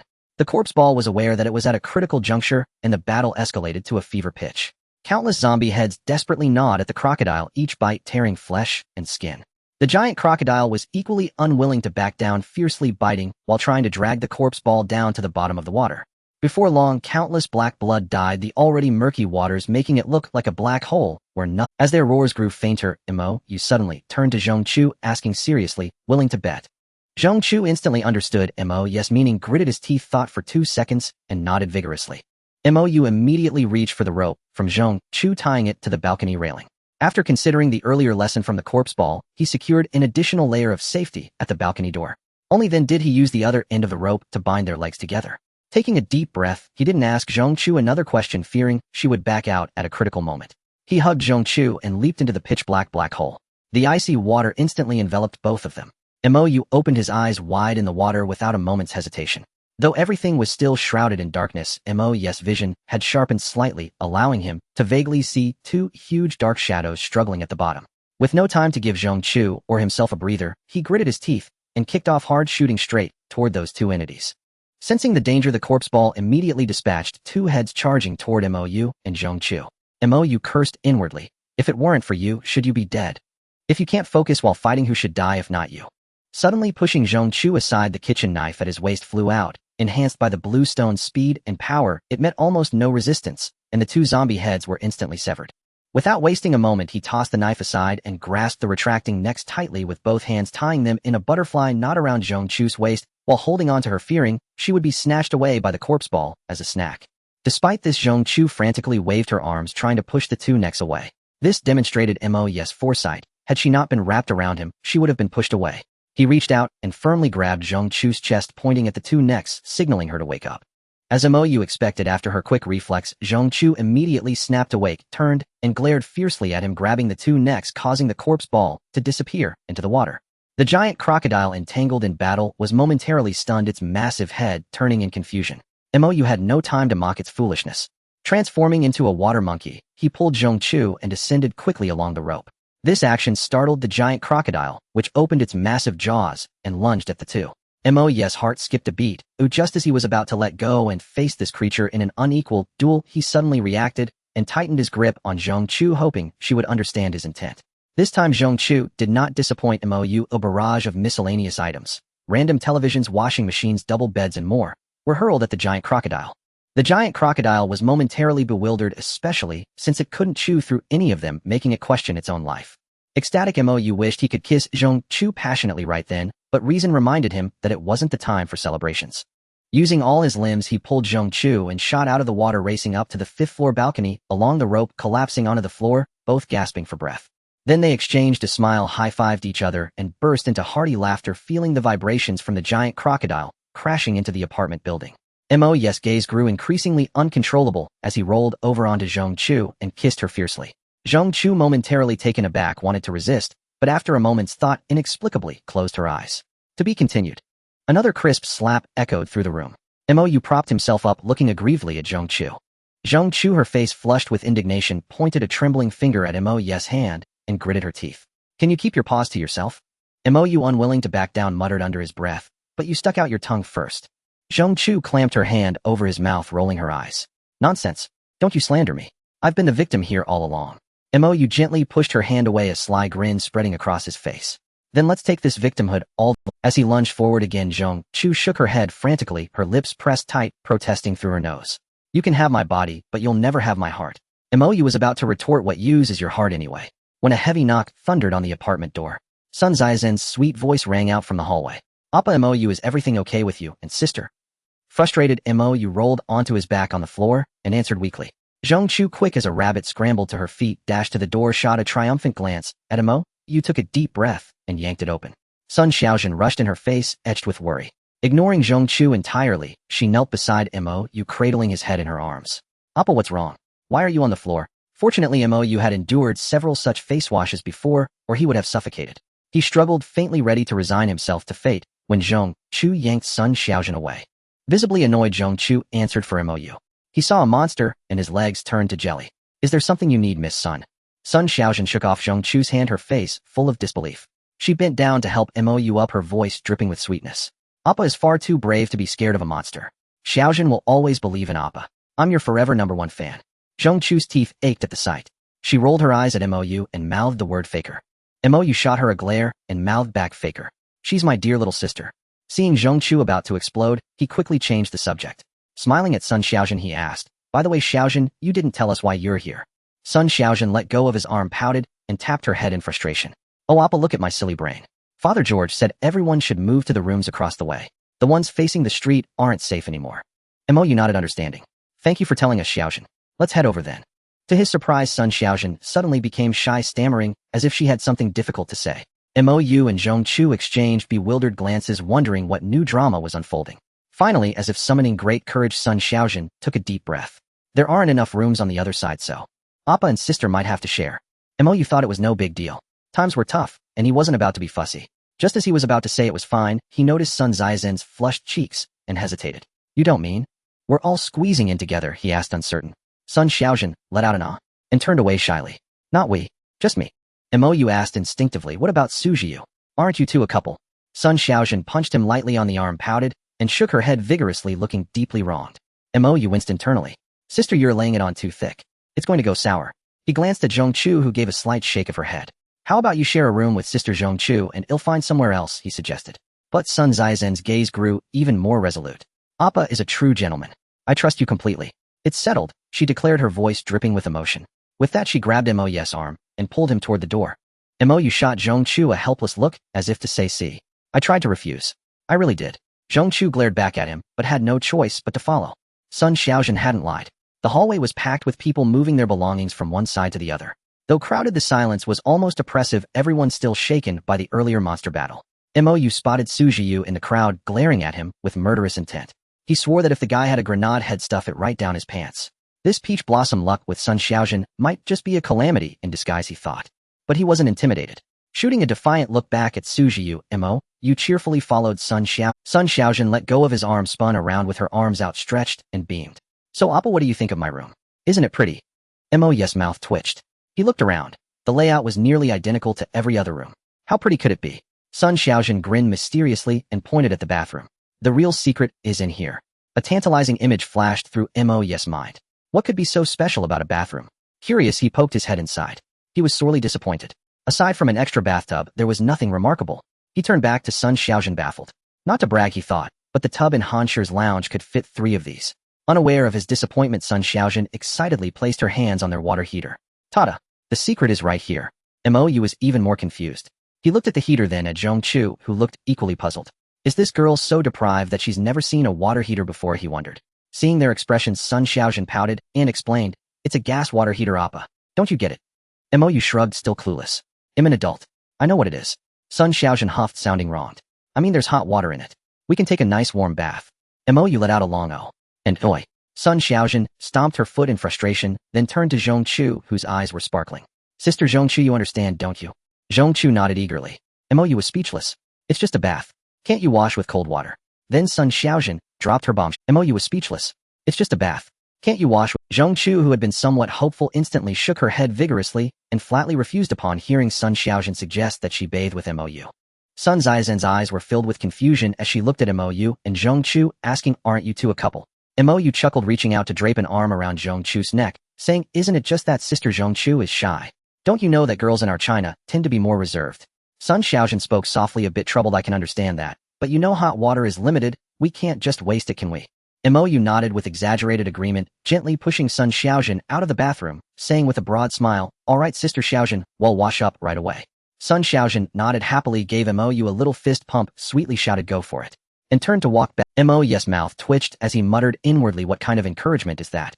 He slowly locked the bathroom door, only to see Zhongchu with her arms crossed, looking defensive, just about to speak. Mou raised a finger to his lips in a shush gesture, mouthing silently, don't make a sound. Zhongchu rolled her eyes and spat in Mou's direction, but still mouthed back, don't think I don't know what you're up to. Give it up, I'd rather die than bathe with you. Mou put on a righteous air, pointed to the small curtain beside the bathtub, and held up 4 fingers, mouthing silently, I swear on my life this is all out of necessity. In this apocalypse it doesn't hurt to be cautious. Seeing Zhongchu still hesitating, Mou ignored her and walked straight to the faucet, starting to undress. Startled, Zhongchu jumped into the bathtub and yanked the curtain shut. Mou let out a quiet laugh, muttering under his breath, it's not like I haven't seen it before, what's the big deal? He turned on the faucet and began to wash. Zhongchu peeked through a gap in the curtain at Mou. Seeing that he truly wasn't making any inappropriate moves, she wrestled with her thoughts for a moment before slowly turning on the bathtub faucet. Enveloped in a long mist warmth, Zhongchu forgot how long it had been since Shed had a proper bath. She suddenly thought that letting Mou sacrifice a bit of decency might not be so bad. She muttered to herself, by the way, when a man sells his looks, what's that profession called? A gigolo. Zhongchu gently slapped the water surface and giggled, yeah, that's it, you gigolo. Then she froze, staring at Mo Yu crouching beside the bathtub, bewildered. Didn't you swear? Mo Yu rolled his eyes, giving Zhongchu a look as if she were an idiot, his expression, saying, have you just met me? Zhongchu was about to curse in anger, but Mo Yu again pressed a finger to his lips, signaling silence. He quietly turned on the shower head to muffle the sound, then called out loudly, honey, let me scrub your back, hee. Then lowering his voice, he whispered to Zhongchu, someone's eavesdropping. Zhongchu's eyes sharpened, and she replied loudly, you pervert, stop it. Then she used her eyes to question Mo Yu. Mo Yu nodded, pointed toward the bathroom door, and held up 2 fingers, signaling 2 people. He then said lecherously in a loud voice, isn't that why you like me? Come here, give me a kiss. With that, he planted a firm kiss on Zhongchu's cheek. Zhongchu wiped her face in disgust, pointed a finger at Mo Yu's nose, and gritting her teeth in helpless fury, gave him the middle finger. Then she called out playfully, get out. Sister Xiaojun is still outside. If you don't, I'll never talk to you again. Mo Yu pretended to be reluctant and let out an "oh." He began to dress, but his ears were fixed on the door. He heard a faint sound of a door opening and closing. Mo Yu then chose the right moment to step out of the bathroom, apologizing to Sun Xiaojun as if nothing had happened. Sorry, your sister Zhongchu is a bit slow. Sun Xiaojun smiled, stood up, and pressed herself close to Mo Yu, whispering sweetly in his ear, Appa, you really are a perfect gentleman. Then she gently pushed Mo Yu away, gave him a seductive glance, and sat back down on the bed, sitting up straight. Just then Zhongchu emerged from the bathroom, drying her hair, and smiled gratefully at Sun Xiaojun. Thank you, Sister Xiaojun. You've really saved my life. Sun Xiaojun smiled shyly, and waved her hand, then stood up and headed toward the bathroom, saying as she walked, I'll take a shower too. My whole body is sore. Zhongchu made an inviting gesture. Sun Xiaojun giggled, sneakily winked at Mo Yu, and walked into the bathroom. Meanwhile, Zhongchu's smile vanished instantly. She pointed toward the balcony and walked over. When Mo Yu followed, she asked quietly, do you think it's Su Jiu or George? Mo Yu shrugged nonchalantly, whoever it is, their target is you. Zhongchu immediately bristled, glaring at Mo Yu, and demanded petulantly, why me? Mo Yu grinned mischievously and said flippantly, a one-legged toad is hard to find, but 3-legged men are everywhere. It can't be for my good looks, can it? Haven't you looked in the mirror lately? Though Mo Yu's words were crude, Zhongchu inexplicably found them satisfying. She gave him a playful punch and didn't argue further, instead continuing quietly, so what do we do? She made a throat-slitting gesture. Mo Yu gave her an admiring thumbs up, but shook his head. You're a real butcher, aren't you? We have to wait until they've opened all the blind boxes from the zombies they've killed before we make a move. Zhongchu's eyes gleamed with greed. She quietly high-fived Mo Yu, finalizing their initial plan. Sun Xiaojun emerged from the bathroom wrapped in a short towel, apologizing profusely. Appa, sister, I'm so sorry. My clothes are all wet. You don't mind, do you? Zhongchu's mouth twitched, and she shook her head slightly. Mo Yu, however, put on a look of utter infatuation, shaking his head vigorously. A flicker of triumph passed through Sun Xiaojun's eyes. She slowly walked to the bed, deliberately sat directly across from Mo Yu, and casually crossed her legs a little, asking curiously, Appa, sister, what are you looking at? Mo Yu swallowed hard, looked down in embarrassment, and waved his hand frantically. Nothing, just something I picked up a couple of days ago. It's quite strange. He held up a small blue stone and handed it to Sun Xiaojun. His ears perked up, clearly hearing Sun Xiaojun's heartbeat suddenly quicken. Her expression shifted instantly. Mo Yu understood in his heart. The 2 clues confirmed that this woman definitely recognized the object. He dared not meet Zhongchu's gaze, and continued to look at Sun Xiaojun with feigned curiosity. Sun Xiaojun swallowed hard, and exclaimed dramatically, Appa, this is so beautiful. Is it a gem? Mo Yu put on a disappointed look, took back the small blue stone, and shook his head. I don't know. But even if it's a gem, it's useless. He was about to hand it to Zhongchu. Sun Xiaojun said anxiously, I really love this blue gem. Appa, Mo Yu, could you? Mo Yu and Zhongchu exchanged a knowing glance. Mo Yu hesitated for a moment, then seeing Sun Xiaojun slightly adjust her bath towel, he quickly handed it to her, chuckling, since you like it, it's yours. A flash of ecstasy flickered in Sun Xiaojun's eyes. She stood up and planted a passionate kiss on Mo Yu, then attempted a playful headlock, but a sharp glance from Zhongchu made her stick out her tongue in apology. She lightly tapped her own head as if remembering something, and said in a sweet apologetic voice, I almost forgot to get us some food. Appa and sis, please wait a moment. With that, ignoring the risk of exposure, she dashed to the wardrobe, crouched down, grabbed a set of clothes, and ran straight into the bathroom. Is it fair? Mo Yu instinctively wanted to look down, but a sharp pinch from Zhongchu on his waist made him quickly correct himself. Not as fair as yours. That was the end of that. Zhongchu pinched even harder. It wasn't until Sun Xiaojun ran out of the room that Mo Yu forcefully pushed Zhongchu away and cursed, damn it, is it a crime to tell the truth these days? Zhongchu rolled her eyes in exasperation, walked back to the balcony, and crooked her finger at Mo Yu. Mo Yu understood and moved closer. Before Zhongchu could speak, he whispered, we need to change the plan. This target is tougher than expected. We'll have to play it safe. No moves until we're 100% sure. Zhongchu nodded in agreement and added softly, Good thing you didn't directly ask them which floors they cleared of zombies. Otherwise would have blown our cover and put ourselves in danger. Mou patted his chest proudly and grinned. We've got a bit of capital now. A single little blue stone was all it took to test them. I'm finally starting to understand the joy of being rich. Zhong Chu spat in mock disgust and said in a low voice, the priority now is to deal with that corpse ball. That'll give us a lot more confidence. Mou nodded in agreement, then looked at the apartment door with a grimace, but now we're sharing a room with Sun Xiaojun. How do we shake her off? Zhong Chu shoved him irritably. Are you a man or not? Do I have to figure everything out? Mou smirked, am I a man? If I had my way, I'd guarantee that girl wouldn't wake up until tomorrow afternoon. Zhong Chu understood his implication instantly and gave him a huge eye roll taunting. Right, aren't you the king of duck? Furious Mou grabbed the back of Zhong Chu's neck and snorted, fine, I'll give you the neglected housewife a free trial first. The term neglected housewife enraged Zhong Chu and she started flailing wildly at Mou. He retaliated and Sun Xiaojun, who had just entered with food, was stunned by the sight. Embarrassed, Mou and Zhong Chu immediately hugged each other, grinning at Sun Xiaojun. Fighting is affection, scolding is love. It's a fine tradition of our Chinese nation. Sun Xiaojun gave an awkward smile. Chinese culture is indeed profound. One lives and learns. They shared a few more awkward laughs and all sat down at the table. The meal was simple, a few rock-hard pieces of bread and some strange cereal. Mou and Zhong Chu were in perfect sync. Mou suddenly yelped, rubbing his eyes as if something was in them. Before Zhong Chu could even move, Sun Xiaojun, true to form, rushed to Mou's side, cradled his face, and gently blew on his eyes. Seizing the opportunity, Zhong Chu quickly swapped her own food with Sun Xiaojun's, using her ability to avoid making any noise. Mou recovered at just the right moment, giving Sun Xiaojun a grateful smile and subtly pointing at Zhong Chu. Sun Xiaojun gave Mou a knowing look, returned to her seat, completely unaware that her food had been switched, and began eating her cereal in small bites. Seeing them not eating, she smiled apologetically. Times are tough, Appa, and sis, please bear with it. Mou waved his hand dismissively and was about to pick up his bowl to perform. Suddenly Sun Xiaojun's eyes glazed over, lost their focus, and after a huge yawn she slid down to the floor completely still. Mou was startled and shot up. They did poison us. We're compromised, let's get out. But Zhong Chu just shook her head calmly. I don't think it's poison. Mou was baffled. Then a small bottle appeared in Zhong Chu's hand. He squinted and recognized the characters for strong sleeping pills. Even more confused, he asked, why do you have something like that? Zhong Chu's eyes darted away as she evaded, I got it from the last apartment. Seeing her expression, Mou was furious. He grabbed her neck, snarling, you were going to use this on me, weren't you, you vicious woman? Zhong Chu pried his hands off and denied it brazenly. Where's your proof? Even if I thought about it, I never actually did anything, did I? Mou found himself at a loss for words, feeling she had a point. Zhong Chu pouted, feigning grievance. Fine, let's say it was my fault. I'll split the stones with you later. Mou snorted disdainfully. Trying to use your feminine wiles on me. Well, I'll have you know it works. His face instantly broke into a lecherous grin. He scooped Zhong Chu up in his arms, leaped onto the balcony railing, and with a single hand vaulted upward to the next floor. Zhong Chu was momentarily stunned, watching the monkey-like Mou. She spat softly and wrapped her arm a dozen stories up, something Mou would never have dared to do before. But now, strengthened by the blue stone and spurred on by Zhong Chu's promises, he climbed with incredible vigor. Soon they reached the rooftop. The moment they landed, several snarling zombies charged at them.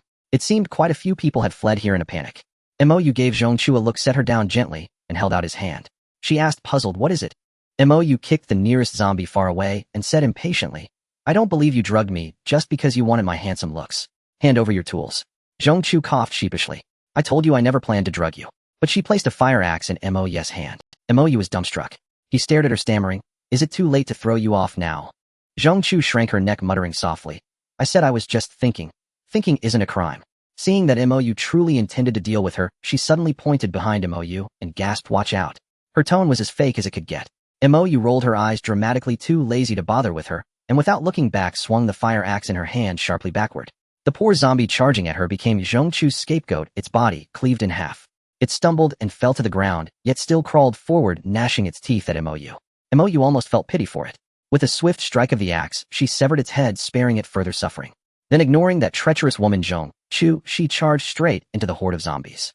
With the enhancement of the blue stone, even though she only had the useless level check skill, her speed and physical strength had improved considerably. Slaughtering these blue trash was no challenge. Before long, corpses littered the ground, yet zombies kept pouring endlessly through the rooftop door. Though the killing was exhilarating, Mou knew this couldn't go on. She fought her way to the door, kicked the leading zombie hard, sending it tumbling down the stairs. She slammed the rooftop door shut and wedged the fire axe through the handle. Turning to Zhong Chu with a smug grin, Zhong Chu promptly doused her spirits. All that flashy effort for zero results. You wanted to ask where Zhongchu picked up those tacky internet memes, but glancing at the dozen zombie corpses on the ground, she scratched her head in slight embarrassment. Then she complained bitterly. I still prefer getting something for nothing. Zhongchu scoffed with disdain, tossed another cleaver to Moyu, and jerked her chin to signal her to get to work. Moyu immediately protested, pointing at the scattered bodies. Why is it always me? Are you just a mobile backpack? Zhongchu crossed her arms and shot back nonchalantly. If you don't want to split evenly, I have no objections. I'd rather go back for my beauty sleep. Don't you know how vital rest is for a woman? Moyu instantly raised her hands in surrender and eagerly began her melon-opening spree. The allure of equal share was strong, not for the few measly blue stones, but for Zhongchu's soft and tender. The more she thought, the more motivated she became. Soon she had cracked open all the heads on the ground. Though she only found 2 stones, it didn't disappoint her. She waved at Zhongchu. Got more? Bring it on. Zhongchu did indeed have more. The zombies shed used as bait when Moyu tossed her into the water. With a wave, 7 or 8 zombies dropped from midair. Moyu nearly cursed aloud. After dodging left and right, she finally dispatched them all, then stared at Zhongchu with a face full of grievance. Zhongchu smiled sweetly and waved at her, chuckling. Just warming you up for the main course, so you won't fumble later. Moyu's mouth twitched and she raised her hands in surrender. That big thing. I can't handle it alone. Even wounded, it could finish me off easily. Zhongchu knew the terror of the corpse sphere. She pinched her chin in thought, then her eyes lit up. She crooked a finger at Moyu and whispered a few words. Moyu immediately gave her a thumbs-up, flattering. No wonder you're a ruthless capitalist. Your heart is pitch. Zhongchu spat at Moyu, took a deep breath, walked to an open space on the rooftop, gave Moyu a firm nod, and pressed her hands down. The massive corpse sphere materialized on the ground. A deafening roar erupted, shaking Moyu into a momentary daze. In a room on the 5th floor of the apartment building, a man sat bolt upright, staring at the ceiling. The next second, the roar vanished abruptly, as if someone had choked it off. The man let out a puzzled murmur, then slowly lay back down. Zhongchu, pale-faced, collapsed to the ground, gasping for air. A trace of fear lingered in her eyes, but it was overshadowed by joy. She turned to Moyu excitedly. It's working. Moyu's mouth twitched as she crouched beside her and whispered nervously. Are we really going this far? You nearly kicked the bucket just now. Zhongchu punched Moyu's calf and cursed. Fortune favors the bold. With your lazy, do-nothing attitude, when will we ever get back to the building and find Xiao Lu and the others? Moyu muttered under her breath. I'm actually not that eager to go back. Enraged, Zhongchu grabbed Moyu's leg and bit down hard, growling through clenched teeth. Say that again, and he'll tear a chunk out of you. Moyu stared at Zhongchu, petulant yet oddly endearing, and felt a dizzying confusion. She thought, is this really my elegant, dignified chairman's wife? If it were Lin Lu, it wouldn't feel out of place. Helplessly she gave in. Fine, you win. Put away your powers, and let's get to work, shall we? Hearing this, Zhongchu released her spat in disgust, and said coyly, that's more like it. She pushed Moyu to signal her to get into position, slowly stood up, and made a pressing down motion with her hands. She nodded at Moyu, who gave an okay sign. With a sharp cry, the massive corpse sphere reappeared in the open space. Moyu's gaze sharpened, her expression more serious than ever. She lunged forward, cleaver in hand, and with a single stroke chopped at a long-necked head that hadn't yet flown out. The next second, the corpse sphere vanished from the space. Zhongchu swayed, her face paling even further. Moyu tossed her the 2 blue stones shed just obtained, nodding at her. Zhongchu didn't hesitate. She shoved them all into her mouth, and her aura quickly recovered. With determination in her eyes, she pressed her hands down, and the deafening roar rose again. Moyu repeated her tactic. A flash of movement, and a zombie head soared into the air. The next second, the corpse sphere vanished completely. If the corpse sphere had a mind, it would surely file a complaint with the World Corpse Rights Organization against this despicable pair. If only 2 dogs remained in the world, it would be them, so utterly shameless.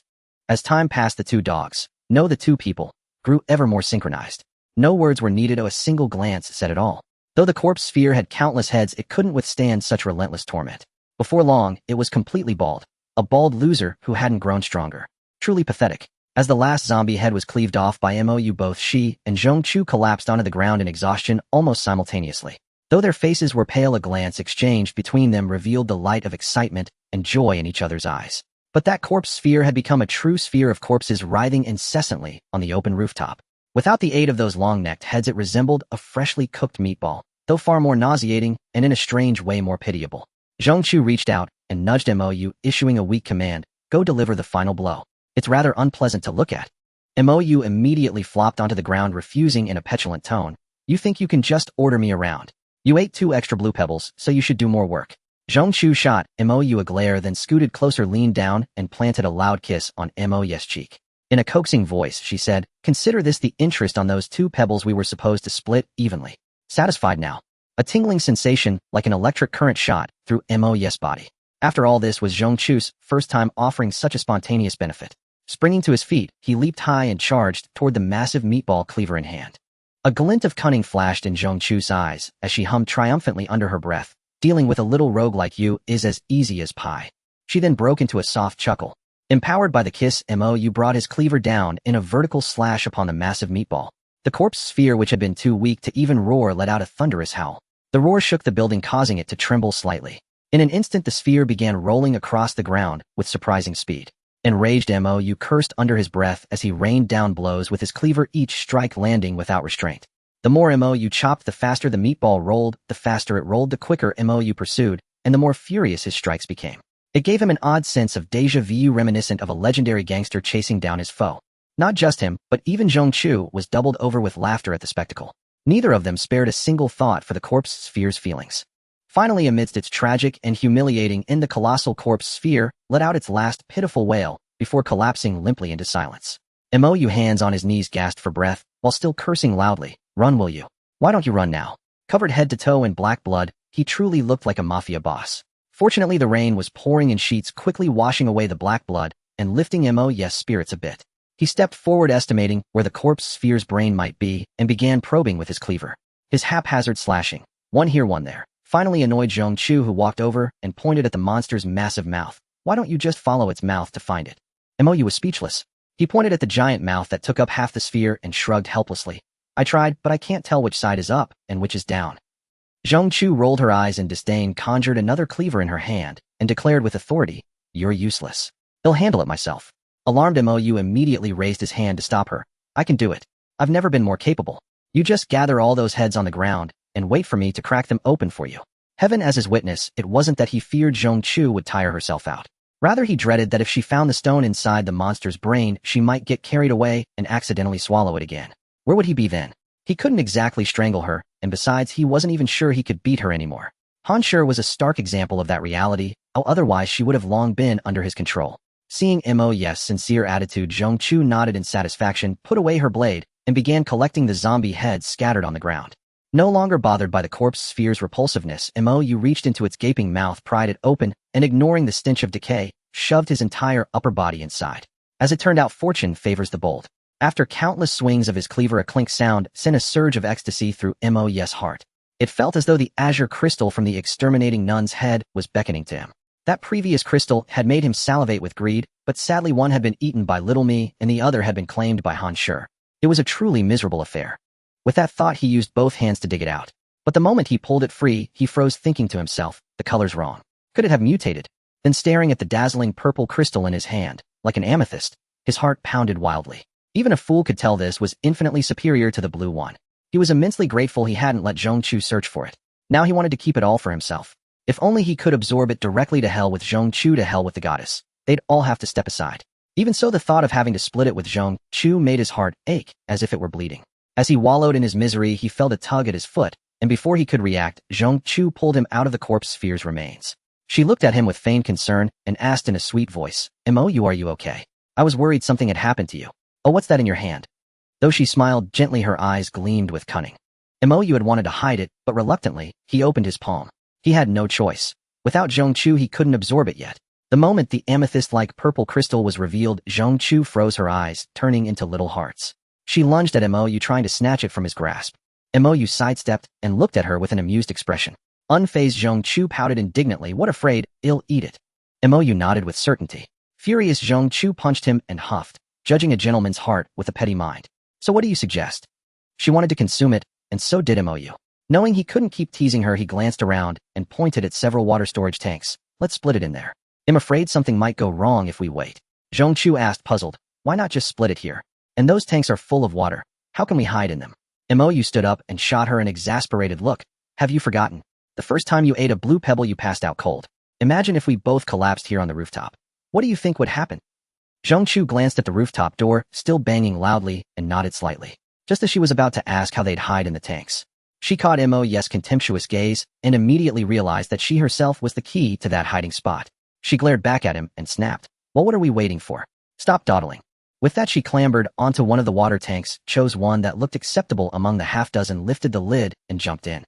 A series of actions left Mo utterly bewildered. He glanced down at the purple crystal in his hand. It seemed this thing held an irresistible allure for Zhongchu. It appeared this item would become the ultimate hard currency in the apocalypse.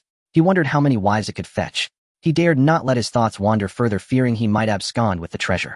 Taking 2 steps back, he leaped onto the water tank, lifted the lid, and jumped in. Once inside, he was stunned.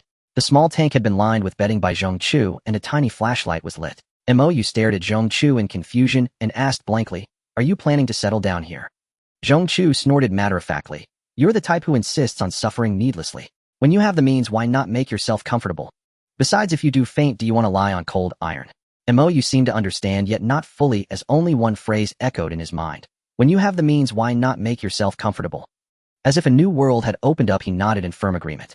Zhongchu smiled, triumphantly unaware that her words had dug a pit for herself. Then Mo took off his shirt and asked in a dazed tone, "What the hell are you doing?" Mo replied matter-of-factly, "It's wet. Taking it off feels better, isn't that what you said? Do what feels comfortable. You can take yours off too. I promise I won't peek." Zhongchu's mouth twitched as she raised a hand to refuse. "No need. You just enjoy yourself. Get the stuff out. Don't forget your little fangirl downstairs." Mo rolled his eyes and muttered, "You're just He pulled out the purple crystal, wiped it thoroughly on the blanket, and locked eyes with Zhongchu, his heart pounding wildly as he asked, "Are you ready?" "I'm coming." Zhongchu had just nodded when she felt his words carried a certain ambiguity. She wanted to scold him, but the purple crystal drew her in. She nodded firmly, "I'm ready. Bring it on." Without another word, Mo shoved the purple crystal into his mouth and lunged at Zhongchu, pulling her head toward. Unlike the faint bitterness and sweetness of the blue stone, this purple crystal was far more bitter. A surge of immense energy rushed from his mouth, through every limb and bone. His heart pounded like a drum, the sound clearly echoing in his ears. His blood seemed to boil, and his mind spun, yet he instinctively fought for the bitter energy. A clear blue mist rose from Zhongchu's body, but unlike before, it was now laced with traces of purple light. Mo watched without surprise, for he had seen this light before, on Han Shi. That meant Han Shi had already consumed a purple crystal behind his back. A little thought told him it must have come from that Maggot King, the first purple glowing monster he had ever seen. And he had seen its corpse apparently killed by Xiaomia, while cursing Han Shi's entire lineage in his mind. The blue-purple mist on Zhongchu slowly faded, and Mo could no longer taste any bitterness in his mouth. The absorption was complete. He was about to push her away, when he felt Zhongchu, as if not satisfied, reach out and pull him closer by the neck. Her earlier words, "When you have the means, why not enjoy it?" exploded in Mo's mind. In the instant, the choice between beast and worse than a beast flashed through his thoughts. He decisively chose beast. He subtly placed his hand on her slender waist, advancing step by step. Without any resistance, his confidence soared. Only then did he realize that while Zhongchu hadn't fainted, she was in a daze, instinctively competing with him for. He consoled himself with a despicable inner voice. "It's fine. No big deal. We're all adults." He gritted his teeth and steeled himself. Then he stared at Zhongchu in confusion. Much like with Lei Ting, a blue-purple mist surged from Zhongchu into Mo's body and swiftly returned. Mo paid it no mind. He looked incredulously at Zhongchu, who was staring back with wide eyes, and asked in bewilderment, "Aren't you Lin Lu's mother?" "How?" Zhongchu was completely stunned. At his question, she furrowed her brow, erupting with murderous rage. She grabbed his neck and shrieked hysterically, "I'm only 28. How could I have a 19-year-old daughter? Didn't you hear her call me stepmom?" Mo knew he was in the wrong, but he couldn't let her choke him to death. With a slight. Zhongchu's hands went limp. Mo smirked, maliciously speculating about Chairman Lin in his mind, then buried it. The storm raged, pounding each water tank with clanging sounds, especially one that wouldn't stop. A metallic crack made Mo freeze, afraid to move. He feared the iron frames supporting the tank might break from their movements. Falling would be no joke. It would be a full-blown disaster. But the next second, Mo covered Zhongchu's mouth and raised a finger to signal silence. He turned off the flashlight and pressed his ear to the tank wall, for he had heard not just the metal snapping, but also the clatter of an axe hitting the ground. That could only mean one thing: the rooftop door had been broken open. With a zombie's strength, it wasn't hard to imagine, but the absence of any zombie growls was strange. In the darkness, he felt Zhongchu's slight struggle. Mo wrote on her body, "Someone's coming up. A human." She immediately calmed down and pressed her ear to the Indeed, beyond the sound of rain hitting the rooftop, there were footsteps. Not fast, not slow. Something a raging zombie could never produce. She wrote on his chest, "What is that?" Mo wanted to ask her the same thing. He was about to write back on her body, indulging in a little advantage, when a heart-wrenching roar erupted outside. Who killed my precious?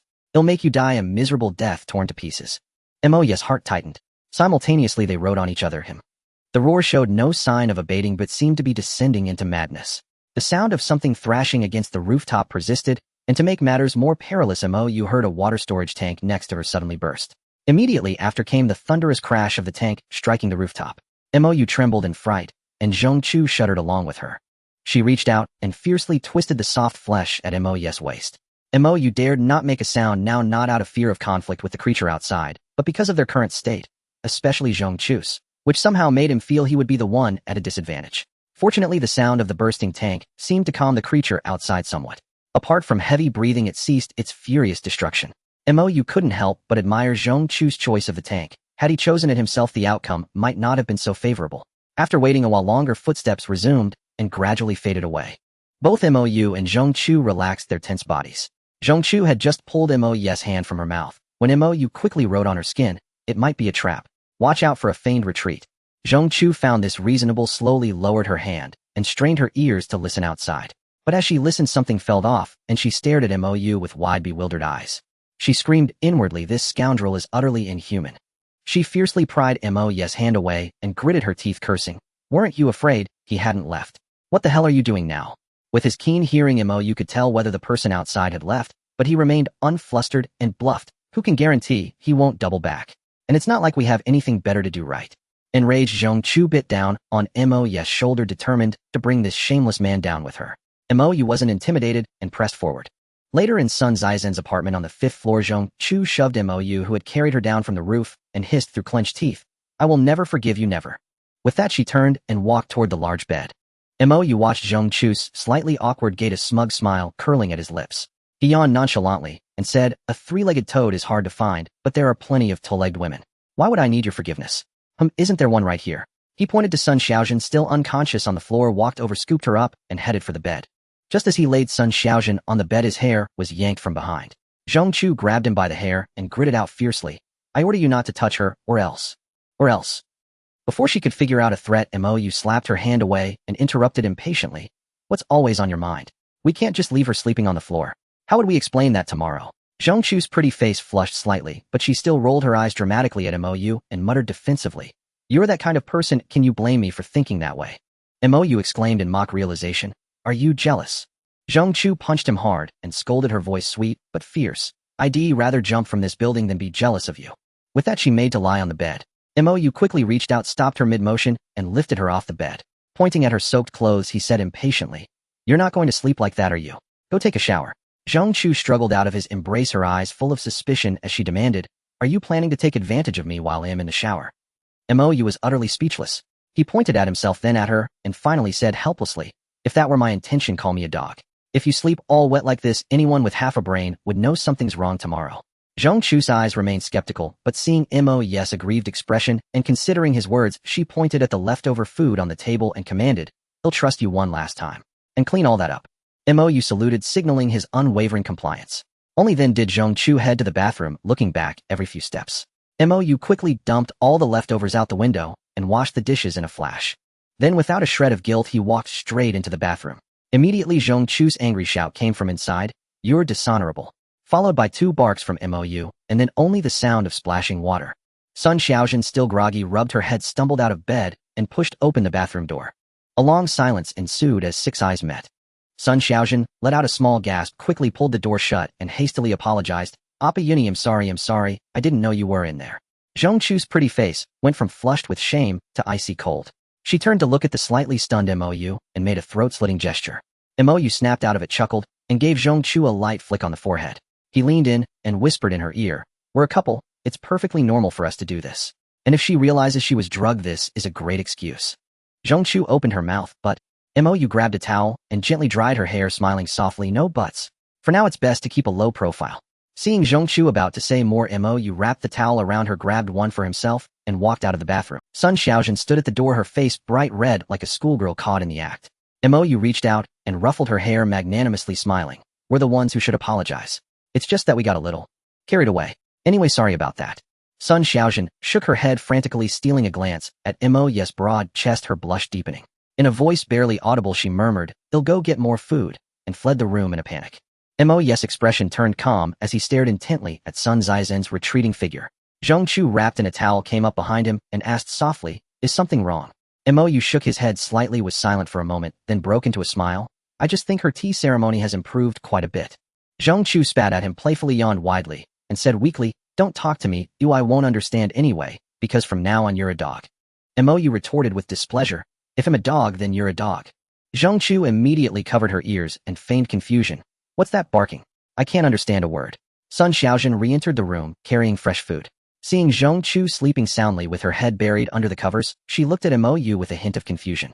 Mou yawned and said, she hasn't slept well these past few days, being on edge all the time, so I let her sleep a little longer. Sun Xiaojun cast an envious glance at Zhongchu, placed the food on the table, and smiled seductively at Mou.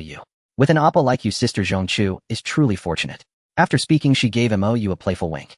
Mou smiled knowingly, realizing this woman was clearly making a double entendre. Fortunate, and its homophone implying something more intimate. Seeing Mou smile, Sun Xiaojun also gave a shy grin and asked with feigned concern, should we wake sister Zhongchu to have something to eat? As she spoke, she pushed the bowl of porridge toward Mou. Mou chuckled and replied with his own double meaning, she's already had her fill. Sun Xiaojun shot Mou a coquettish glare, as if instantly grasping his innuendo. Mou almost wanted to give her a thumbs up. Wasn't she practically the queen of innuendo? Not daring to continue the risque conversation, he directly changed the subject. With so many people, it can't be that everyone's just freeloading, right? What do we need to do? Sun Xiaojun looked somewhat disappointed that Mou had shifted topics, but she still explained, we have to gather supplies every day. The 4th to 8th floors have mostly been cleared. What's left is either higher floors or the ones below. Mou nodded in understanding. He took a sip of the porridge, then turned his head to gaze tenderly at Zhongchu on the bed. Then I'll start joining everyone to search today? Let my wife rest a bit more. Sun Xiaojun let out an exaggerated gasp. Appa Mou is such a good man. Then with a face full of adoration, she stared at Mou as if she wanted to devour him, her gaze inadvertently drifting toward his lower abdomen. This actually made Mou feel a bit elated. After all, no matter how manipulative she might be, she certainly knew how to flatter. He was just wondering whether to take a quick snack of this Korean spicy cabbage while Zhongchu slept. Suddenly a knock came at Sun Zaizen's door. Without waiting for her permission, Su Jiu walked straight in. Seeing Mou, his expression soured again. Then he stole a glance at Zhongchu sleeping on the bed before turning to Sun Xiaojun with a smile. Everyone's almost ready. Mou remained outwardly calm, sipping his porridge, but a faint, imperceptible smile curled at the corner of his mouth. He thought to himself, lost his treasure, but he's adjusted so quickly. Su Jiu, you're quite something. Indeed, yesterday he hadn't been sure, but now hearing Su Zia's voice again, he was 100% certain it was him who had been roaring on the rooftop last night. Sun Xiaojun gave a faint "oh" and turned to Mou with a gentle look. Appa, have you finished eating? Mou downed the remaining porridge in one gulp, stood up, and nodded.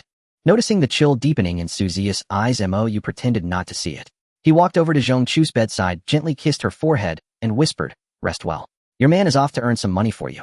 Then he lightly scratched Zhongchu's palm, signaling her to be careful and not sleep too deeply. Only then did he turn around nonchalantly to look at Sun Xiaojun and Su Jiu, gesturing for them to lead the way.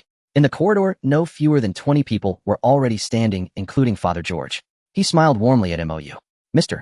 Mou, you are truly a good child of the Lord. You could have rested another day. Mou waved his hand modestly and replied with a smile, in these special times we all have to work together to survive better, right? George nodded in satisfaction, then turned to Sun Xiaojun and Su Jiu. Let's split into 2 groups. One goes downstairs, the other upstairs. Remember, supplies are secondary. Our priority is to rescue more innocent survivors. Both Sun Xiaojun and Su Jiu nodded solemnly. Just as they were about to pick their team members, Sun Xiaojun grabbed Mou's arm. Appa, Mou comes with me downstairs. Su Jiu objected flatly. Yesterday, most of the zombies from downstairs were lured upstairs, so we need more hands. Sun Xiaojun immediately grew defiant, glaring at Su Jiu through clenched teeth.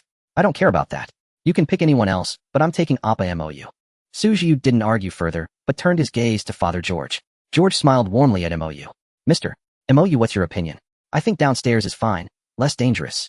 Mou found it a bit awkward having this burly man speak to him so gently. Before he could speak, Sun Xiaojun cheered, great. Appa Mou, let's go. Mou's mouth twitched as he cursed inwardly. Lady, don't you see the looks of contempt everyone's giving me? If I go down with you, I'll be hated even more. So he gently freed his arm from Sun Zaizen's grasp, turned to George, and said with a faint smile, I'll go upstairs instead. I've just arrived and picking the easy way out wouldn't be right. George patted Mou's shoulder approvingly, and said with emotion, Mr. Mou, you are truly a good child of the Lord, a real man. Mou cursed silently. If it weren't for you old bastards setting me up, I wouldn't give a damn about being the Lord. Since George had spoken, Su Jiu, afraid Sun Xiaojun would cause more trouble, quickly pointed out 15 sturdy men, then gestured to Mou and headed upstairs without another word. Mou was speechless. He raised his hand and called out, aren't you giving me any gear?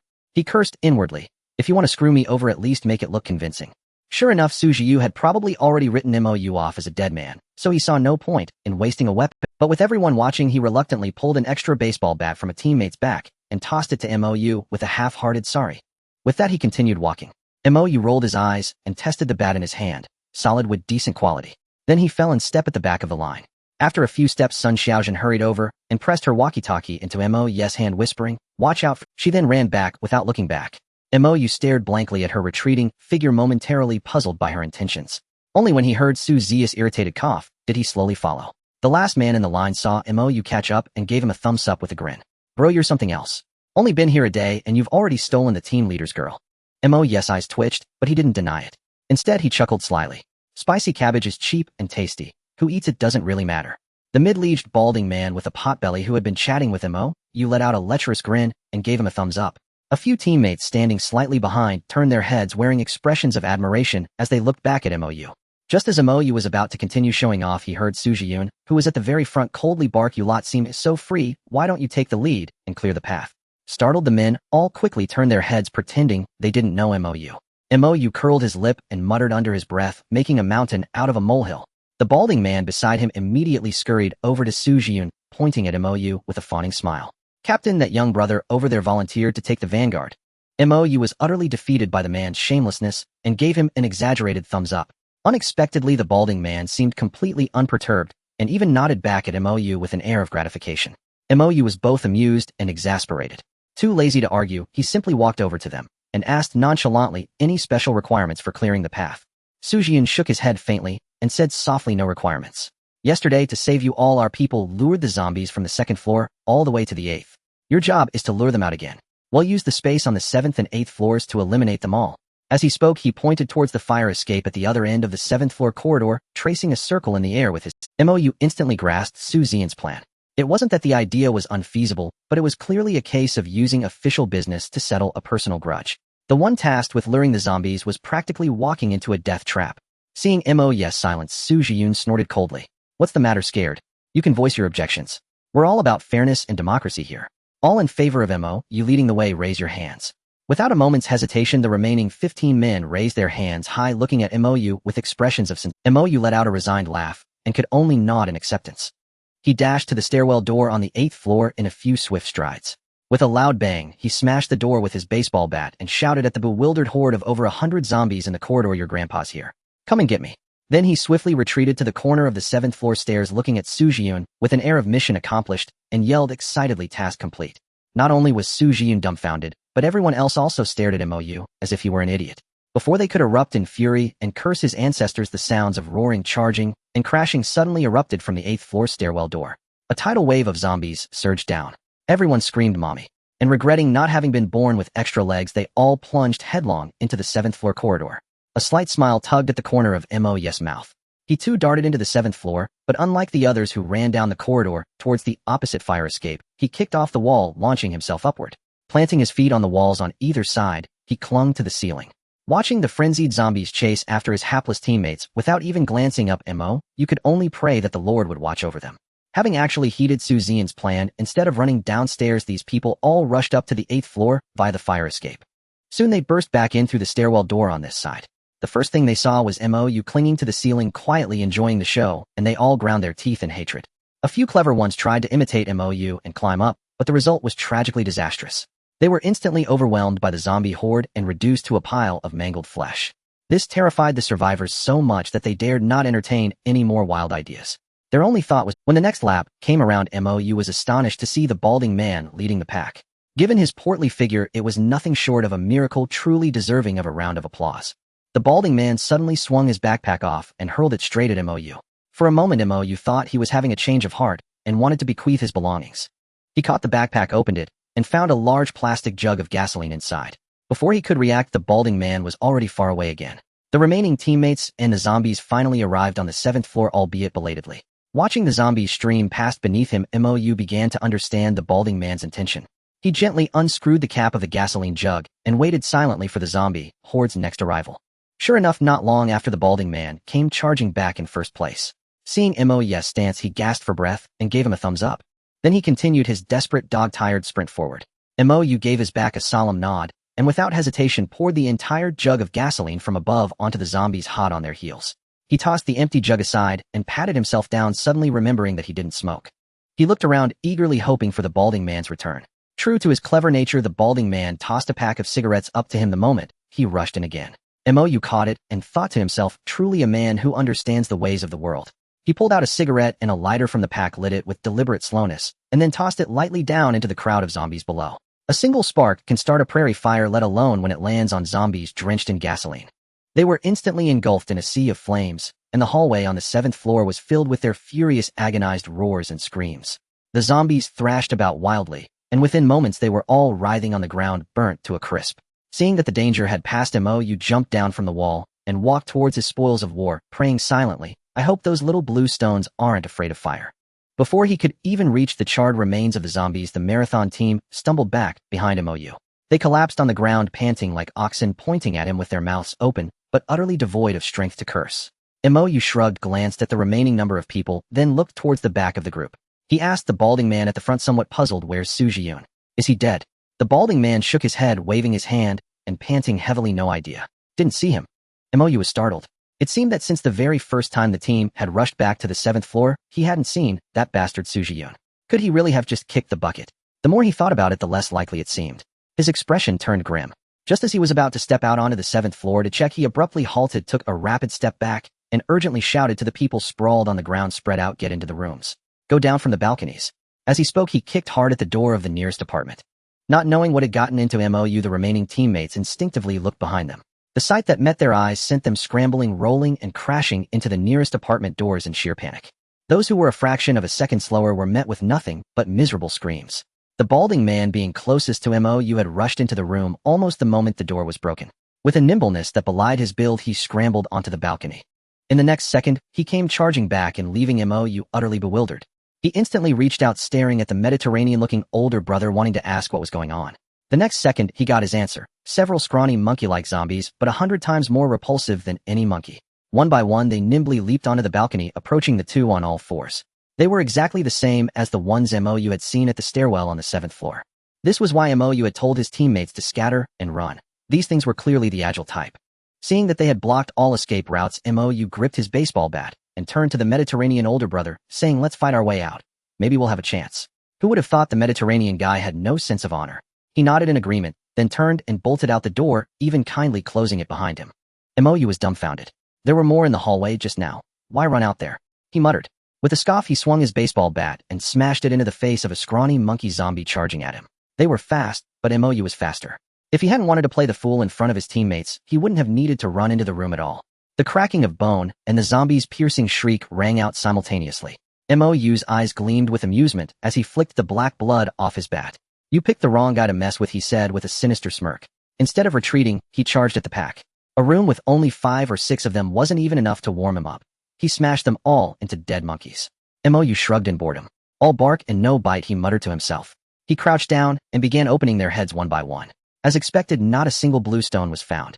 A bit disappointed, Mou turned his attention back to the apartment door. After all, there were still plenty of charred zombies out in the hallway waiting to be harvested. Before he could step out, Su Jiyu's anxious voice rang through the corridor. "Is everyone all right? Come out, everyone." Mou paused, frowned, and crept to the peephole to look into the hallway. He vaguely saw Su Jiyu standing in the corridor, drenched in blood. A few teammates sat slumped behind him, trembling all over. Mou couldn't even be bothered to criticize the guy's acting. For one thing, there were no scrawny monkey zombie corpses, and those guys were clearly terrified of Su Jiyu himself. Their eyes were practically bulging out of their sockets.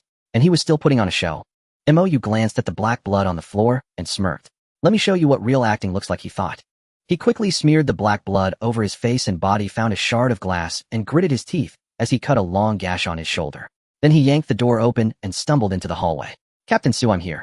He rasped, his voice weak. Su Jiyu's eyes lit up at Mou's miserable state. He hurried over and said with feigned sincerity, "Mou, you're alive. That's great." Mou wanted to roll his eyes, but he played along, nodding weakly.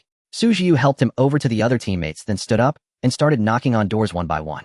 Mou turned to the Mediterranean older brother, who was stubbornly alive, and asked weakly, "Brother, you're still alive?" The Mediterranean guy frantically shook his head, his eyes fixed on Su Jiyu's back in terror. Mou was speechless. "Cat out your tongue. Talking won't kill you," he whispered. The next second, he saw blood trickling from the corner of the Mediterranean guy's mouth. His expression turned grim. He looked at the other two teammates. They too had blood smeared all over their faces and mouths. He gently pried open the Mediterranean guy's mouth, and a chill ran down his spine. The man had become a mute. His tongue was completely gone. Just as he was about to turn to Sujiu, the Mediterranean guy's head split open. A hideous monkey head burst out from inside, lunging straight for Mou's face. Disgusted, Mou threw himself backward, his baseball bat already connecting with the creature's face. With a deafening crack, the monkey head and the Mediterranean guy's head were smashed to pieces, splattering black, red, and white matter across the wall behind them. Before Mou could get up, the other two let out inhuman howls. Their bodies exploded, and two scrawny monkey zombies burst out from their corpses, lunging at Mou. Unlike the ones he had killed earlier, these two were far stronger. Their speed was on a completely different level. They were too close for Mou to swing his bat again. Instinctively, he dropped it and grabbed both zombies by the heads, squeezing with all his might. In a narrow encounter, the brave prevail. He had to rely on sheer ferocity. As the sound of two skulls cracking echoed, Mou slowly stood up, staring straight at Sujiu, who was walking toward him. Sujiu clapped his hands lightly, a playful look on his face. "You're no ordinary man," he said with a faint smile. "An ordinary person couldn't have kicked that apartment door shut, the one stuffed with 7 or 8 arms." Mou flicked the black blood off his hands, glanced at the wounds left by the zombie's claws, and instead of answering, raised his arm. "So this was your plan? Infect me?" Sujiu nodded without hesitation, grinning. "You've got a great physique. You'll make the perfect vessel for my precious." Mou thought of the corpse ball and felt a wave of nausea, but he played dumb. "You're precious. You can create Sujiu flashed a smug, twisted smile. "That's right. I can create zombies and make them do my bidding. Everyone in this building will be my slaves, including your girlfriend." "Huh." Mou subtly hid his hands behind his back, afraid the claw marks would heal. He squeezed the wounds tightly, pressing the blood out. It wasn't his first time dealing with zombie virus, so he had some experience. But his eyes glared fiercely at Sujiu, as if filled with rage and helplessness. Sujiu reveled in the sight, as if Mou were already his captive. There was no rush to spring the trap. "You like stealing other people's women, don't you?" he taunted. "Then I'll make you watch as I blow yours to pieces." Mou put on a show of impotent rage. "You're dreaming," he shouted. Sujiu chuckled. "Then I'll prove it to you. Let's start with that slut Sun Xiaojun. I'll open your eyes." With that, he reached for the walkie-talkie at his waist and spoke into it, his voice suddenly turning feeble. "Xiaojun, Mou and I are injured on the 7th floor. Come save us quickly." No sooner had the words left his mouth than his voice echoed simultaneously from Mou's pocket. The atmosphere grew somewhat awkward as Mou sheepishly pulled the walkie-talkie from his pocket and asked innocently, "Do you want me to take this down to Sun Xiaojun?" Sujiu trembled with rage, gnashing his teeth as he roared at Mou, "I've had enough. Go to hell." Clenching his fists, he bellowed again, "Come forth, my treasure." The anticipated explosion of Mou's body never occurred, leaving Sujiu momentarily stunned. Before he could figure out what was happening, Mou scrambled to his feet and bolted straight into the stairwell on the 7th floor. Sujiu reacted instantly, not giving chase directly, but instead dashing toward the fire escape in the opposite direction. "Sujiu is a monster.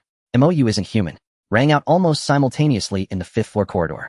Mou and Sujiu lay sprawled at opposite ends of the hallway. Chaos erupted on the 5th floor as everyone burst out of their apartment rooms, staring in horror or confusion at Mou and the other figure at the far end. Even Zhongchu, still groggy with sleep, slowly emerged from his room. Spotting Mou lying on the ground in a pitiful state, he feigned a gasp and rushed over to help him up. Before he could reach Mou, Su Ziya's hysterical shriek rang out, "Don't go near him. He's not human." Zhongchu paused, casting a look of contempt at Mou, as if to say, "Did you go out and come back this pathetic?" Mou was furious. He shot Zhongchu a glare, thinking to himself, "If you hadn't been the one slacking off as the big boss, would I be in this mess?" But out loud, he weakly cried out at Sujiu, "Who's the monster?" He killed all the team members and turned them into monkey-like zombies. The moment Mou spoke, everyone who had been about to help Sujiu up instantly recoiled several steps, staring. Sujiu, his face full of grievance, shouted to the crowd, "Everyone has seen my character over these days. Do you believe me or this newcomer?" At his words, those near Mou immediately flocked to Su Ziya's side. Several people helped him to his feet, their eyes fixed on Mou with utmost vigilance. Only Zhongchu remained by Mou's side, looking somewhat forlorn. George's warm yet authoritative voice rang out, "What exactly is going on here?" Sujiu, his voice choked with tears, sobbed, "To George, it's this guy." He wasn't satisfied with just being told to lure the zombies, so he deliberately led them out early, causing everyone to be wiped out. He's nothing but a beast in human skin, and he's already been scratched by a zombie. If you don't believe me, look at his arm. George's gaze turned piercing as he fixed his eyes on Mou, his voice cold, "Is this true, Mr. Mou?" Mou immediately cried out in protest, "I carried out the plan perfectly. I burned all the zombies on the 8th floor to death. It was this guy who created a bunch of monkey-like zombies and infected all the team members." George continued to stare icily at Mou, his voice devoid of emotion, "No one will believe what you're saying, because it's simply too absurd." At his words, everyone nodded in agreement. A faint, barely perceptible smirk of triumph curled at the corner of Su Zia's mouth as he looked at MOU. MOU smiled disdainfully, returning George's cold stare. So, what do you plan to do to me? George said flat. His eyes turned icy in an instant, and he gave a slight wave of his hand commanding kill him. Several burly men immediately charged out from behind him toward MOU. MOU quickly raised his hand, shouting, "Hold on. I have proof that what I said is true." The men halted in their tracks and turned to look at George. George raised his hand to stop them, fixing MOU with a cold stare, signaling him to produce the evidence. MOU shrugged his shoulders, then turned his head toward the stairwell door behind him, saying calmly, "The evidence is here." As the words left his mouth, the stairwell door burst open and Sun Xiaojun rushed in breathless, followed by several team members she had taken downstairs. Before George could ask, Sun Xiaojun, still panting heavily, pointed a finger at Su Jiu and shouted, "He's the monster. Not only can I prove it, but all my teammates can too." The moment Sun Zaizen's words fell, the crowd around Su Jiu scattered, staring at him in fear. Su Jiu looked at Sun Xiaojun with a face full of grievance, his voice hoarse. "Xiaojun, I know you love this man, but can you disregard the bond of life and death between us? How can you do this to everyone?" Just as Sun Xiaojun was about to speak, MOU pulled out the walkie-talkie and said with a faint smile, "Brother, this thing's been on the whole time. Everything you said was broadcast live." Su Zia's eyes narrowed, glaring at MOU with fury. Sun Xiaojun also took out her own walkie-talkie, looking at Su Jiu with heartache and sorrow, asking mournfully, "Why did you do this? How did you become like this?" Su Jiu looked at the walkie-talkie and Sun Zaizen's hand, knowing that further words were futile. He stood up calmly, wiped the bloodstains from his face, and sneered with a voice eerily composed, "I had planned to let you ignorant ants live a few more days. Since you're so eager to die, don't blame me." With that, he raised his right hand high and clenched it into a fist. The sound of shattering glass and the clamor of charging footsteps erupted from all directions. The army of skinny monkey zombies instantly surrounded the entire 5th floor, plunging the scene into chaos. Screams, cries, curses, and the sound of running feet melded into a cacophony. The more chaotic it became, the more maniacal Su Zia's laughter grew, as if he relished this atmosphere of despair. MOU watched as Su Zia's body emitted a faint blue glow. Stepping in front of Zhongchu, he said in a low voice, "His strength is far inferior to that of the corpse orb." Though Zhongchu had no idea how MOU could tell, he nodded, choosing to trust him. He handed MOU a kitchen knife, gesturing for him to go ahead. MOU curled his lip and muttered under his breath, "You really know how to play the capitalist to the fullest." Seeing Zhongchu frown again, he still took the knife and was about to step forward. But he stopped in his tracks, staring in disbelief at George, who remained standing there calm and composed. It wasn't George's unflappable demeanor that startled him, but the faint purple aura emanating from his body. MOU's heart jolted. He took a step back, grabbed Zhongchu's arm, then thought better of it, and tucked the kitchen knife into his waistband, freeing his hand to also grab Sun Xiaojun. His face full of wariness, he whispered, "The situation has changed. We need to be ready to bolt at any moment." Zhongchu looked at MOU with utter bewilderment, unable to grasp the meaning behind her words. Sun Xiaojun, however, shook off MOU's hand, tears streaming down her face as she rushed to Su Jiu and fell to her knees, crying out in a hoarse, desperate voice, "Su Jiu, you can't do this, you cannot do this, I beg you." Su Jiu gazed down at the kneeling Sun Xiaojun, his smile turning more radiant and frenzied. Pointing at her, he spoke with a sinister tone, "Don't worry, I won't kill you. You must witness with your own eyes how I ascend to the pinnacle of this world." Sun Zaizen's eyes were filled with utter despair. She collapsed limply to the floor, tears splattering against the ground. Even Zhongchu felt a pang of sympathy, turning to MOU to whisper, "Are we just going to stand by and watch?" Countless survivors were gnawed on by the emaciated zombies, instantly transforming into new ones, turning the entire corridor into a living hell. It seemed intentional that Su Jiu did not command these emaciated zombies to attack MOU, Zhongchu, George, or Sun Xiaojun. Instead, he watched them with sheer excitement, awaiting the conclusion of this bloody feast. Only after the last desperate scream abruptly ceased did Su Jiu reach out, grab Sun Xiaojun by the hair, and laugh maniacally at George. "Dear Holy Father, I wonder if you would sacrifice your own life for a believer devoted to God." George shook his head expressionlessly, parting his lips slightly to reply, "A believer returning to God's embrace is not suffering, but a divine blessing." His words left not only Su Jiu stunned, but also Zhongchu and Sun Xiaojun, who stared incredulously at this ordinarily amiable and kind priest. Su Zia's voice dropped to a low growl as he sneered, "A hypocrite playing at piety. Then I shall send you to meet your beloved God." With that, he twisted Sun Zaizen's head around, licked his lips, and chuckled wickedly. "Come now, let's see how your revered priest wails in agony." Sun Xiaojun screamed a desperate no. All the emaciated zombies surged toward George at once. Yet George showed no trace of fear on his face, merely letting out a faint sigh. He slowly raised his hand. Instantly, every emaciated zombie froze in place, as if a pause button had been pressed on time itself. MOU's heart skipped a beat. She thought to herself, if this guy has time-stopping powers, what the hell am I supposed to do? Might as well wash Zhongchu clean and offer her up as a sacrifice.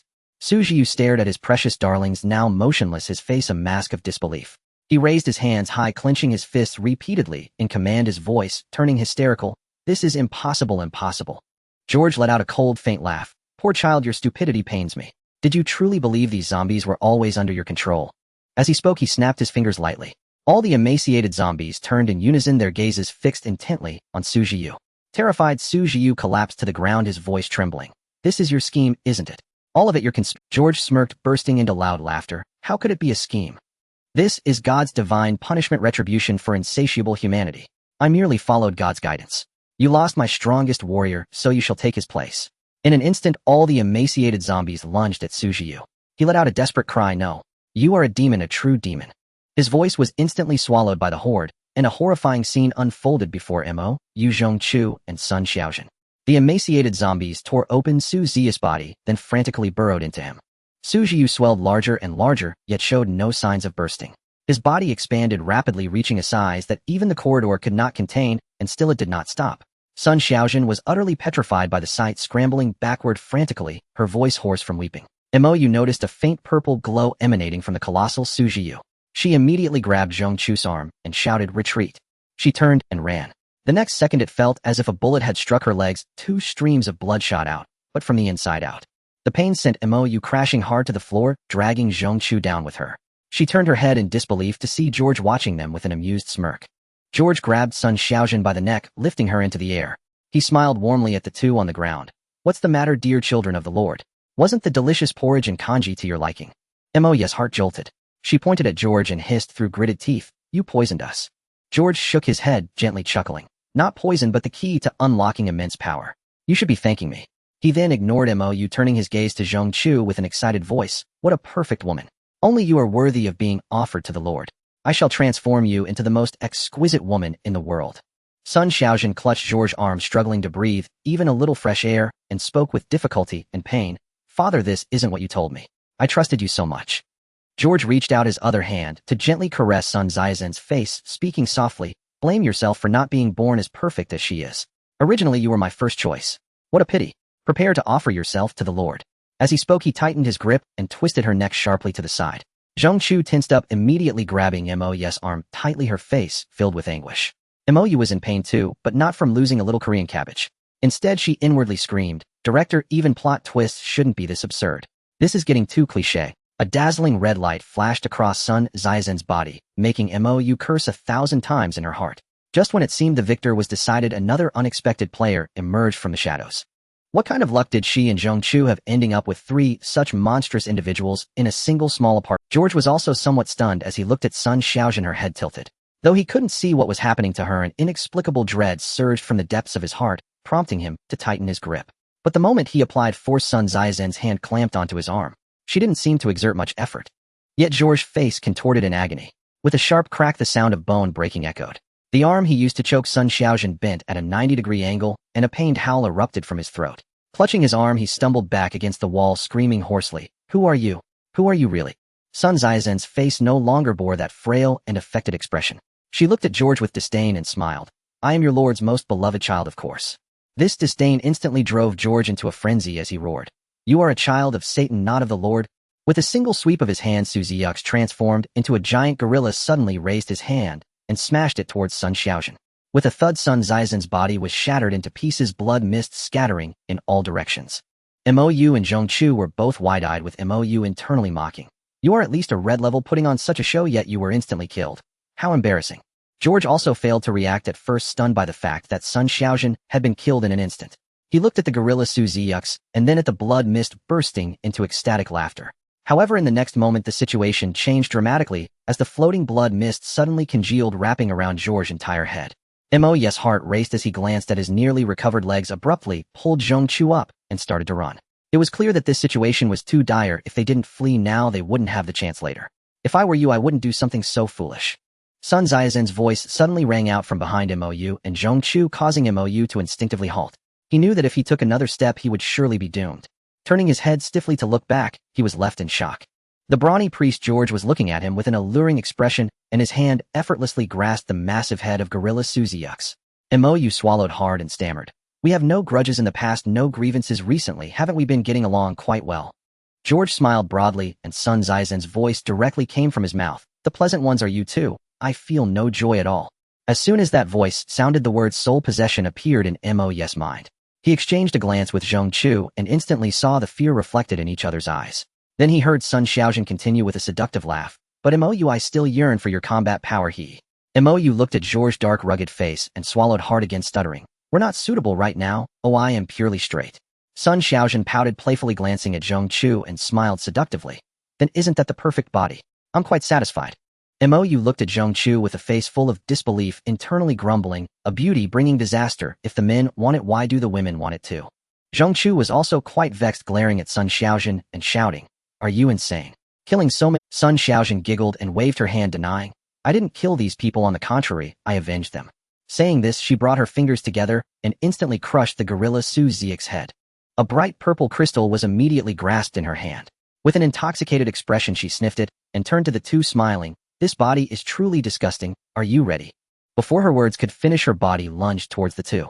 Mou shouted that it was over, but still grabbed Zhong Chu and sprinted away. Behind them came a loud crash as a massive figure unexpectedly appeared in the corridor, completely blocking it. The familiar roar instantly filled Mou's heart, with joy nearly causing him to hug Zhong Chu and kiss her fiercely. It turned out Zhong Chu had also been holding back. He didn't know when she had fished out that giant crocodile from the water. In this crucial moment, it could buy them a few seconds. Without daring to look back, he dashed out of the corridor door, intending to escape down the stairs. Zhong Chu pressed a small button, and the wall directly opposite them vanished into thin air. Mou was overjoyed, and holding Zhong Chu tightly, jumped straight out. At that moment, a massive sound of breaking air echoed behind them. While airborne, Mou instinctively turned around to see the giant crocodile hurtling towards them. It overshadowed everything like a mountain pressing down. Mou cursed, fuck. The two were already smashed into the water by the giant crocodile's enormous body. At this height, combined with the crocodile size, it would be a miracle if they didn't turn into meat paste. At the critical moment, the impact force from his body suddenly disappeared. Mou knew Zhong Chu had exerted her. No time to celebrate the temporary escape from death. His legs kicked violently in the water, as if they had motors propelling him straight back towards the apartment building. With no other choice, swimming against the current, he couldn't go far. He would definitely be caught by that monstrous Sun Shi. He could only hope that Zhong Chu would instantly understand his meaning. Not disappointing Mou, Zhong Chu, pale-faced, raised her hands above her head. The wall of the apartment building before them vanished in an instant, and the two rushed back into the building. Mou was overjoyed, following the current. Closing his eyes and gritting his teeth, he pushed forward. Wherever they went, walls disappeared one after another. Zhong Chu's face grew paler each time. Finally, after the last wall vanished, her eyes rolled back, and she fainted into Mou's arms. Mou could no longer worry about her life or death, because a tremendous noise erupted behind him. This 10-story apartment building had collapsed under their destructive force. Mou had long known this apartment was made of shoddy materials. He didn't expect it to crumble so easily. But this, not daring to show his face even for a moment, he pressed forward, transforming into a swimming fish flowing downstream. Even so, Mou still heard a scream piercing through the sky. Mou, I will definitely kill you. Terrified, Mou dared not slack off, pushing himself harder. Thankfully, with the enhancement from the crystal, otherwise, despite this, Mou swam until his legs lost feeling and finally surfaced from the water. He gasped for fresh air, then froze, looking in confusion at Zhong Chu in his arms. Her pale face had lost all color, and even her chest no longer rose and fell. Mou's heart sank as he thought, this is bad. Before he could turn around, a loud crash of breaking glass rang out, and Mou's body suddenly became weightless. Mou felt speechless, grumbling internally. Damn it, it's bad enough to be caught in the rain. It's even worse to be bullied like this. Instinctively, he twisted his body to protect Zhong Chu and plummeted downward. To be continued. Fortunately, the fall was not from a great height, and there was some water below. However, the number of zombies was rather overwhelming, all struggling and biting in the water. Upon seeing Mou and Zhong Chu descending like delicacies from the sky, they immediately surged toward the two, encircling them. If not for the fact that Zhong Chu and Mou were not intimidated by these creatures, Mou would have been at a loss for words to curse. Fortunately, a massive torrent of water came crashing down from above at that very moment. Mou seized the opportunity and lunged forward, charging straight toward an escalator. Every zombie in his path was sent flying upon impact. It was then that he realized what kind of glass he had shattered. This was clearly a shopping mall. He and Zhong Chu were now on the basement level. Whether it was luck or misfortune, the glass ceiling of the upper floor had to be broken by him. But now was not the time to ponder. The moment Mou stepped onto the escalator, he exerted force with his legs, vaulted over the handrail, and leaped onto the next floor. With no time to battle the approaching zombies, he dodged left and right, charging straight toward the higher floors. His eyes scanned for any place to take cover, and his gaze brightened when he saw that no more zombies were coming down from above. Though puzzled, MOU instantly accelerated and dashed all the way to the 4th floor. He found a sportswear store, rushed inside, held his breath, and crouched down, watching the horde of zombies pursuing him from behind. He paused, then grumbled inwardly, "Where's your professionalism? You give up halfway. That makes my escape look amateur." Despite his complaints, MOU was overjoyed that the zombies had stopped. He gently placed Zhongchu on the ground and lightly tapped her delicate face. When there was no response, he pressed his ear to her chest. Panic surged through him as he frantically pressed down on her chest, performing compressions. After a few compressions, he took a deep breath and pressed his mouth against hers. Seeing little effect, he grew desperate and tore off her top along with any gear that might obstruct her breathing. He placed one hand over her heart and struck heavily. Once, twice, 3 times. Just as MOU was on the verge of despair, a gush of water spurted from Zhongchu's mouth. Her chest began to rise and fall weakly. MOU dared not slack off. He took another deep breath and forced it into her mouth. Thinking it insufficient, he reached behind him, pulled out a cleaver, and quickly said to Zhongchu, "Wait, let me get you some blue pills." Before he could finish, a flash of wind struck from the side, so close and fast that MOU had no time to dodge. A deep gash was carved into his arm, and black blood spread rapidly from the wound. The pain made him stagger, but he gritted his teeth and instinctively swung the cleaver toward the side. To his surprise, the store was empty, no zombies or other creatures in sight. MOU's heart tightened. He cursed under his breath, "What lousy luck. I come to a random place and run into another big shot." He turned to shield Zhongchu, tensed his muscles to prevent the wound on his arm from healing, and scanned the surroundings with. Suddenly, a flash of bright red light appeared in the air. MOU wanted nothing more than to flee. Whoever wanted to protect Zhongchu could do it themselves. A red-level creature. He'd just be offering himself up as a meal. But before he could act, he froze. Aside from the red light, there was no sign of any monster. The word invisibility instantly sprang into MOU's mind. It seemed the creature realized he had noticed her as she stopped moving not far from him. MOU understood. He pretended to snap out of it, shook his head, and resumed his wary posture, though his grip on the cleaver. As expected with his movement, the red light began to creep forward again, heading straight for his back. MOU lightly patted Zhongchu as if comforting her, then cursed the creature for being dishonorable, putting on a perfect act of despair and helplessness. His efforts paid off. The wind stirred behind him again. But she was fast. MOU was faster. With his perspective hack, he couldn't afford to be slow. The moment she moved, his cleaver was already in motion. The sound of the blade cutting into bone rang out, followed by a pained shriek. MOU's heart soared. He could already see the red crystal beckoning to him. A red-level zombie, this foolish, choosing to ambush instead of fight Hedon. What a rare stroke of luck. If he let her get away, he deserved to drown himself in his own urine. With a fierce pounce like a tiger descending a mountain, he lunged straight toward the source of the red light. Caught off guard, the creature was struck by another blow from the cleaver. Unable to maintain her invisibility, a small figure tumbled to the ground. She wore a black Lolita princess dress with short black hair and a delicate baby-faced visage. There was none of the revulsion typical of zombies. Her dark eye circles and pure black lips gave her the look of a dark Lolita. Her slender figure only enhanced this dark Lolita aesthetic. Yet MOU did not hesitate. He brought the cleaver down on her back once more. After all, MOU had long since grown cold-hearted from his fish-cleaning days. He was now nothing but an emotionless machine. The dark Lolita let out another agonized cry and dragged herself toward the store entrance. A twisted smile curled on MOU's lips as he leisurely followed her, striking her back with the cleaver again. Under normal circumstances, he would have thought himself a complete pervert. But now, no matter how cute or beautiful she looked, she was still a red-level zombie. Seeing her growing weaker, MOU turned to Zhongchu, who lay on the ground, and chuckled, "Boss lady, we're in luck. With a red crystal, we won't have to fear that freak Sun Xiaojin anymore." With that, he raised the cleaver high and swung it down at the Lolita's head. The next second, his hand froze midair. He stared dumbfounded at a white Lolita who stood with arms outstretched, shielding the dark Lolita. Aside from the difference in hair length and makeup, the two looked almost identical. MOU asked in bewilderment, "You can do a Tears streaming down her face, the white Lolita stammered timidly, but firmly, "You can't hurt my..." MOU's jaw dropped. He murmured, "You're human." The white Lolita didn't answer his question, sobbing softly, "Please, don't hurt my sister. I beg you." This delicate, enticing little visage instantly struck a chord in MOU's perverse heart. A flicker of hesitant struggle crossed his face, then he kicked the white little Lolita away, gritting his teeth and cursing, "Women only slowed down my blade-drawing speed. No one can stop me from growing stronger." He raised the cleaver in his hand once more. The next second, his thigh was tightly embraced. Ignoring the pain, the white little Lolita clung to MOU, crying, "Enine is a good child. You can't hurt her, you can't." Enraged, MOU extended his arm to reveal the wound on it, retorting, "A good child who wants my life." The white little Lolita quickly shook her head, saying, "That was because I thought you were going to bully that sister. It was my idea. If you want to kill someone, kill me. I beg you, don't hurt Enine." MOU kicked the white Lolita away again and scolded irritably, "Killing you is useless. I'm not twisted to that extent." "Bah, I'm not twisted at all." With that, he raised the cleaver again. If you don't want to kill her, stop pretending. It's so fake, isn't it? Cough. A weak voice from Zhong Chu sounded behind them. Mo turned around awkwardly to face Zhong Chu, who sat up feebly and chuckled sheepishly. I'm about to do it, about to do it.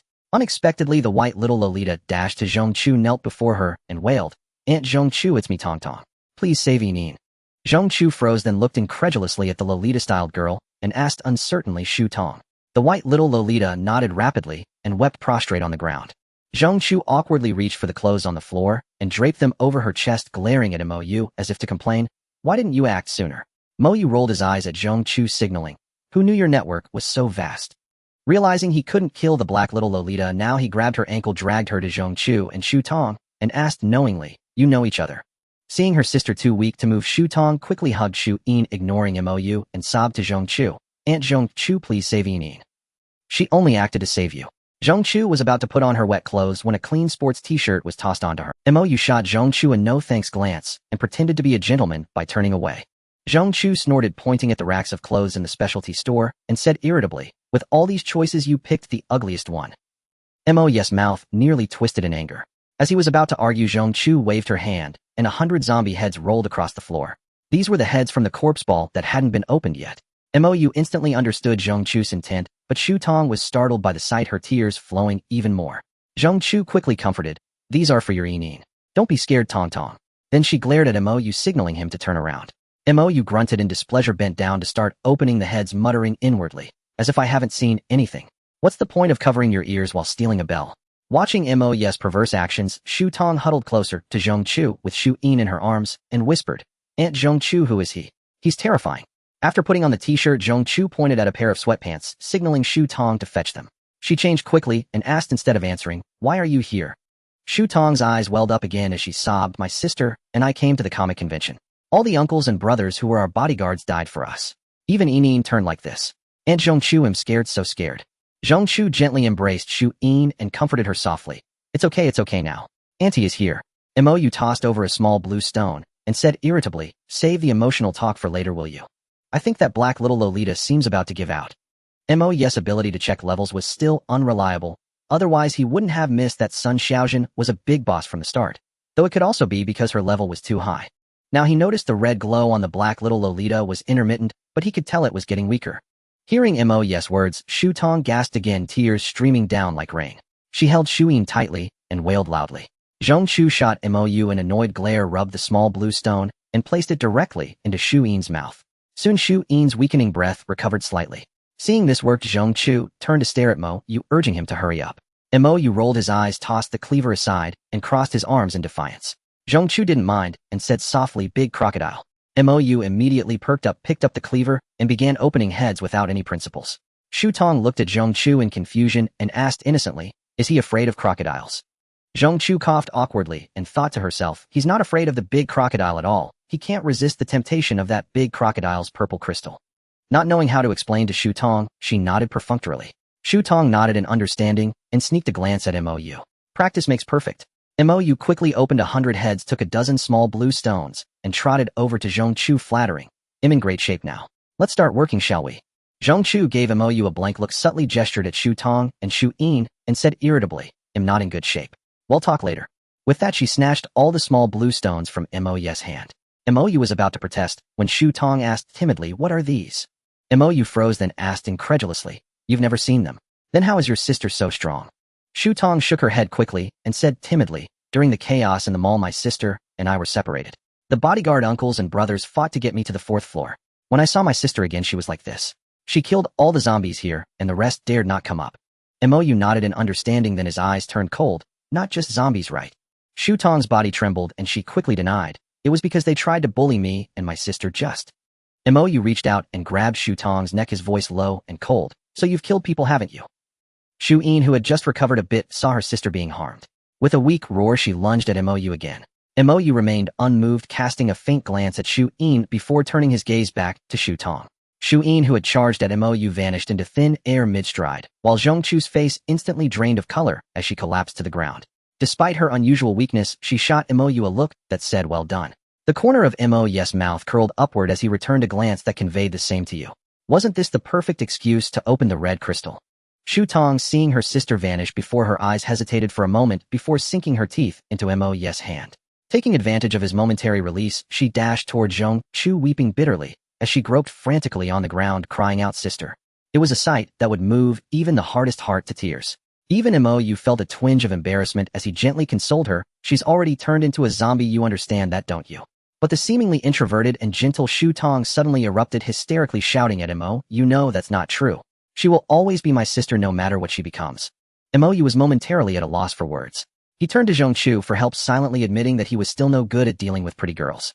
Zhong Chu rolled her eyes, faintly crouched down, and gently stroked Shu Tong's hair, whispering soothingly, "Tong, be good. We won't hurt Yin, but you saw it yourself. She tried to harm Mo and me."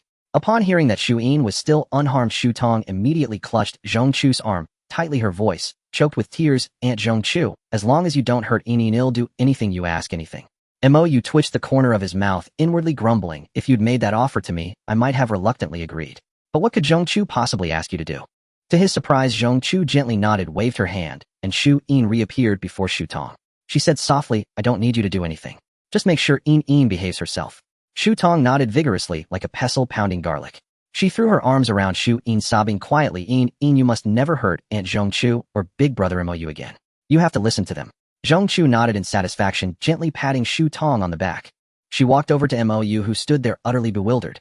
Leaning weakly against him, she whispered almost inaudibly, "I can't control her. She's too strong." Mo wrapped an arm around Zhong Chu's slender waist, instantly grasping why she had suddenly shown such mercy. He nodded lightly, took all the blue stones from Zhong Chu's hand, without splitting them evenly this time, and placed 10 of them into her mouth. Zhong Chu looked at him in disbelief, a strange glimmer flashing in her eyes. Then she gently rested her head on his shoulder, slowly closed her eyes, and soon her breathing became steady. She was clearly exhausted. A pang of sympathy stirred in Mo's heart as he carefully lifted her into his arms. Glancing at Shu Tong, who was still weeping, he asked flatly, "Where do you usually sleep?" Shu Tong, holding Shu Yin, instinctively tensed at Mo's question. But when she turned and saw him cradling the sleeping Zhong Chu, she understood his intent. Struggling to support Shu Yin, she led the way for Mo. He hadn't expected the little lowly to know how to enjoy life. Not far off was a bedding store with an opulent-looking bed placed right in the center of the shop. Shu Tong pointed timidly at the bed and murmured, "I usually sleep here." Mo nodded in approval, gently laid Zhong Chu on the bed, and tenderly covered her with a blanket. Only then did he crook a finger at Shu Tong, signaling her to follow as he strode out of the shop. Shu Tong dared not resist supporting Shu Yin as she meekly trailed behind. Mo found it amusing to see the white-clad little lowly who seemed to have used up all her courage. On a whim, he teased her, "Weren't you fierce just now? Why are you acting like a frightened quail now?" Shu Tong's face flushed bright red as she shook her head, frantically stammering, "Didn't mean to yell at you, Big Brother. I was just worried about my sister." Mo chuckled slyly, taking a step closer to her. "So how are you going to apologize to me?" he asked with a mischief. Shu Tong's face grew even redder. She shook her head weakly, her voice trembling. I can't. I really can't. I don't know how. I'd only mess things up for you, Big Brother." Mo immediately put on a righteous facade, feigning innocence. "What can't you do? What don't you know? I just asked you to say sorry. What were you thinking?" Shu Tong froze for a moment, staring at him with a dazed expression, her face so red it seemed about to steam. She murmured, just a sorry." Afraid that teasing her further might make her faint, Mo broke into a smile and turned his gaze to Shu Yin in her arms. "And you?" he asked lightly. "Will you listen to me?" Mo knew that red-level creatures had varying degrees of intelligence. Sure enough, when he looked at Shu Yin, she bared her teeth at him, her whole body radiating murderous intent. Shu Tong immediately tapped Shu Yin on the head, scolding her softly, Yin, don't be fierce. Big Brother is a good person. You have to listen to him." Shu Yin whimpered pitifully, looking at Shu Tong with a forlorn expression. Seeing her sister's stern face, she reluctantly nodded. A relieved smile finally appeared on Shu Tong's face. Mo felt like laughing as he crooked his finger at Shu Yin and commanded directly, "Come here. Let Big Brother pet your head." Shu Yin bared her teeth again, growling low at Mo. But after a flick on the forehead from Shu Tong, she obediently shuffled over to him. Mo reached out and ruffled her hair, quickly turning it into a messy bird's nest. Just as Shu Yin seemed about to lose her temper, he opened his palm, revealing a small blue stone. Shu Yin instantly calmed down. She snatched the stone and popped it into her mouth, a look of pure satisfaction spreading across her face. She no longer resisted Mo's petting. Shu Tong watched in stunned disbelief, then looked at her sister with a hint of disappointment in her lack of resolve. Oblivious to Shu Tong's gaze, Mo continued to pet Shu Yin while brainwashing her. "This isn't free, you know. It's a loan, with 10 times the interest. For every one you eat from Big Brother, you owe me 10 back. I'm only giving you such a good deal because you're cute." Whether Shu Yin understood or not, Mo linked his pinky with hers, sealing the deal as if it were a contract. Shu Tong was utterly dumbfounded by Mo's antics. She stared at him weakly, her voice trembling with timidity. Isn't it a bit too much to bully my sister like this? Hearing Shu Tong's words, Mo let out a silent hum and took out another small blue stone, saying to Shu Tong to show that I'm not bullying your little sister, your interest will be 20 times. How about that? Shu Tong rolled her eyes, a rare gesture, and pouted with dissatisfaction. I don't want that. This thing doesn't look good at all. Mo was momentarily speechless. He reached out and pinched Shu Tong's little mouth, growling fiercely, my business principle is this: I don't care whether you need it or not. I specialize in forced sales. Caught off guard, Shu Tong didn't even resist. Her eyes rolled back and she collapsed to the ground. Shu Yin immediately bared her teeth at Mo again. But the moment she saw the small blue stone, she forgot all about her sister and turned her head away, acting on the principle of out of sight, out of mind. Mo nodded in satisfaction at Shu Yin, then crouched down. With a lightning-fast slash of the cleaver in his hand, he made a small cut on Shu Tong's arm. Seeing that Shu Tong showed no reaction at all, he finally felt a little relieved. He had been scared by Sun Zaizen's tricks. Mo, you had to be cautious. If this little girl Shu Tong was also putting on an act for him, wouldn't he be the biggest fool in the world? Now, using just one small blue stone, he had confirmed that Shu Tong had truly never taken one before. This proved that her initial claim of never having seen the small blue stone was the truth. Otherwise, Mo, you wouldn't be generous enough to force her to swallow his dwindling supply of small blue stones. Ignoring her, he turned his attention back to Shu Yin. He beckoned her over and placed the remaining 3 small blue stones into her hands, instructing her seriously, now, you owe me 40. Go start working, all right? Shu Yin didn't even hear what Mo said. She opened her mouth wide and stuffed all the stones inside, a blissful expression immediately spreading across her face. The wound Mo had inflicted also began to heal visibly. If it hadn't healed, it would have been fine, but as it did, her fair, delicate skin became visible through the tatters of her black Lolita dress, directly catching Mo's eye. Mo then realized that his cutting had been remarkably artistic. The parts of her body the dress could cover were pitifully few. The sight made Mo's blood boil. He turned his head to glance at the distant Zhong Chu, then looked at Shu Tong lying on the ground. He shook his head, rapidly suppressing the mad, twisted thoughts in his mind. With a serious expression, he said to Shu Yin, don't rush to work just yet. Big brother will pick out a nice set of clothes for you first. Saying this, he rubbed his nose, which was about to spurt blood, and turned to lead the way. Shu Yin hesitated for a moment, glancing at her sister lying on the ground, then, after a moment's thought, cheerfully followed behind Mo. The entire 4th floor of the mall was mainly clothing and home goods. Mo had a clear goal and walked straight into the big-name store he had often heard about. It had to be said, you get what you pay for. The clothes in this store looked high-end at a glance. Mo picked up a professional skirt suit in the style of a modern urban white-collar woman and began to fantasize in his mind about how Shu Yin would look wearing it. When he turned around, he was utterly stunned. Shu Yin had somehow already stripped herself completely naked and was tilting her head, looking at Mo with an expression of innocent naivety. Mo's nosebleed immediately spurted out. He had thought Shu Yin was just a little girl, but she had given him such a shock. He really wanted to call Lin Lu over to see what a true baby face big really meant. Lin Lu's self-satisfied petite figure usually earned a sigh of admiration, but now there was simply no comparison. Mo truly felt ashamed of his own lack of worldly experience back then. Fearing that one more glance might drive him to do something that would outrage both heaven and man, Mo grabbed the clothes and threw them over Shu Yin's body. He turned away, holding his nose, and spoke in a muffled voice, from now on, never strip off your clothes without a word. People with principles like mine are rare these days, you know. No sooner had he spoken than his eyes widened again. To his surprise, Shu Yin still hadn't put on the clothes. Instead, she hugged the professional skirt suit, walked right up to Mo, and held it up lightly before his eyes. Mo was stunned. He asked uncertainly, you want me to dress you? Are you sure? Shu Yin nodded firmly, looking at Mo with an expression of innocent naivety. Mo suddenly felt that his own thoughts were extremely filthy. His expression then turned exceptionally sacred. He reached out to take the clothes from Shu Yin's hands and said solemnly, helping others has always been my way, Mo's consistent style. As he spoke, he looked at the stockings in his hands with some difficulty, trying to figure out how to put them on Shu Yin. Just then he heard Shu Tong scream from behind, what do you think you're doing? Let go of my sister. Mo's expression immediately turned awkward. He turned to look at Shu Tong and asked weakly, if I said I was just trying to be helpful, would you believe me? Rubbing his sore calf, Mo limped out of the brand name store. Apparently Shu Tong hadn't believed his heartfelt words. Still, what comforted Mo was that Shu Tong at the very least hadn't scratched his face all over. He stole another glance at the sleeping Zhong Chu in the distance, and finally breathed a true sigh of relief. If Zhong Chu had seen that, a scratched-up face would have been the least of his worries. He was about to pat his chest in relief when he suddenly realized something and muttered in annoyance, she's not my wife, so why the hell am I scared of her? Never mind helping others, even if I went all the way, I'd still. Before he could finish his sentence, he stood frozen on the spot. 2 fresh and refined beauties had appeared right before him. Shu Tong had not only changed Shu Yin's clothes, but had also changed her own. Jeans paired with a short pure white blouse and a simple ponytail casually tied behind her head. Her youthful aura was simply unbeatable. As for Shu-in, she was still wearing the outfit Mo had chosen: black stockings, a black suit skirt, and a short jacket. It was the epitome of a mature, seductive style, a Lolita face with a grown-up's flair. Just thinking about it was enough to make one's blood boil, let alone seeing it in person. He swallowed hard and thought to himself, I wonder if I can still hold out. Seeing Mo's increasingly perverted gaze, Shu Tong stepped in front of Shu-in, pretending to glare fiercely at Mo. But after thinking for a long time, she couldn't come up with a single threatening word. Mo saw her struggling and gave a faint smile. He waved his hand at Shu-in and commanded, don't forget my interest. Go now, alright. Oh, and with your sisters added, it's 60 stones. Shu-in immediately raised both her little hands, trying to figure out how much 60 actually was. Mo helplessly slapped his forehead and said weakly, anyway, it's a whole lot. Just go find them first. This Shu-in could understand. Her figure flickered and she vanished from the spot instantly. This time, Mo hadn't even seen a red flash.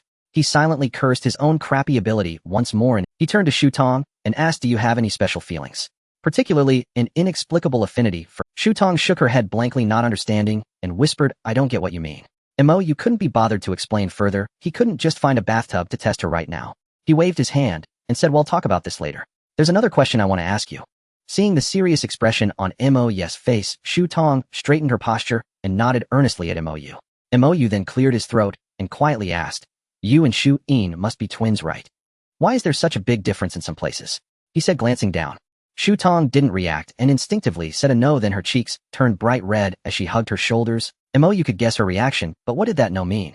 After thinking for a long time without coming up with anything, he decided to stop overthinking and followed Shu Tong, who had her head down like a quail.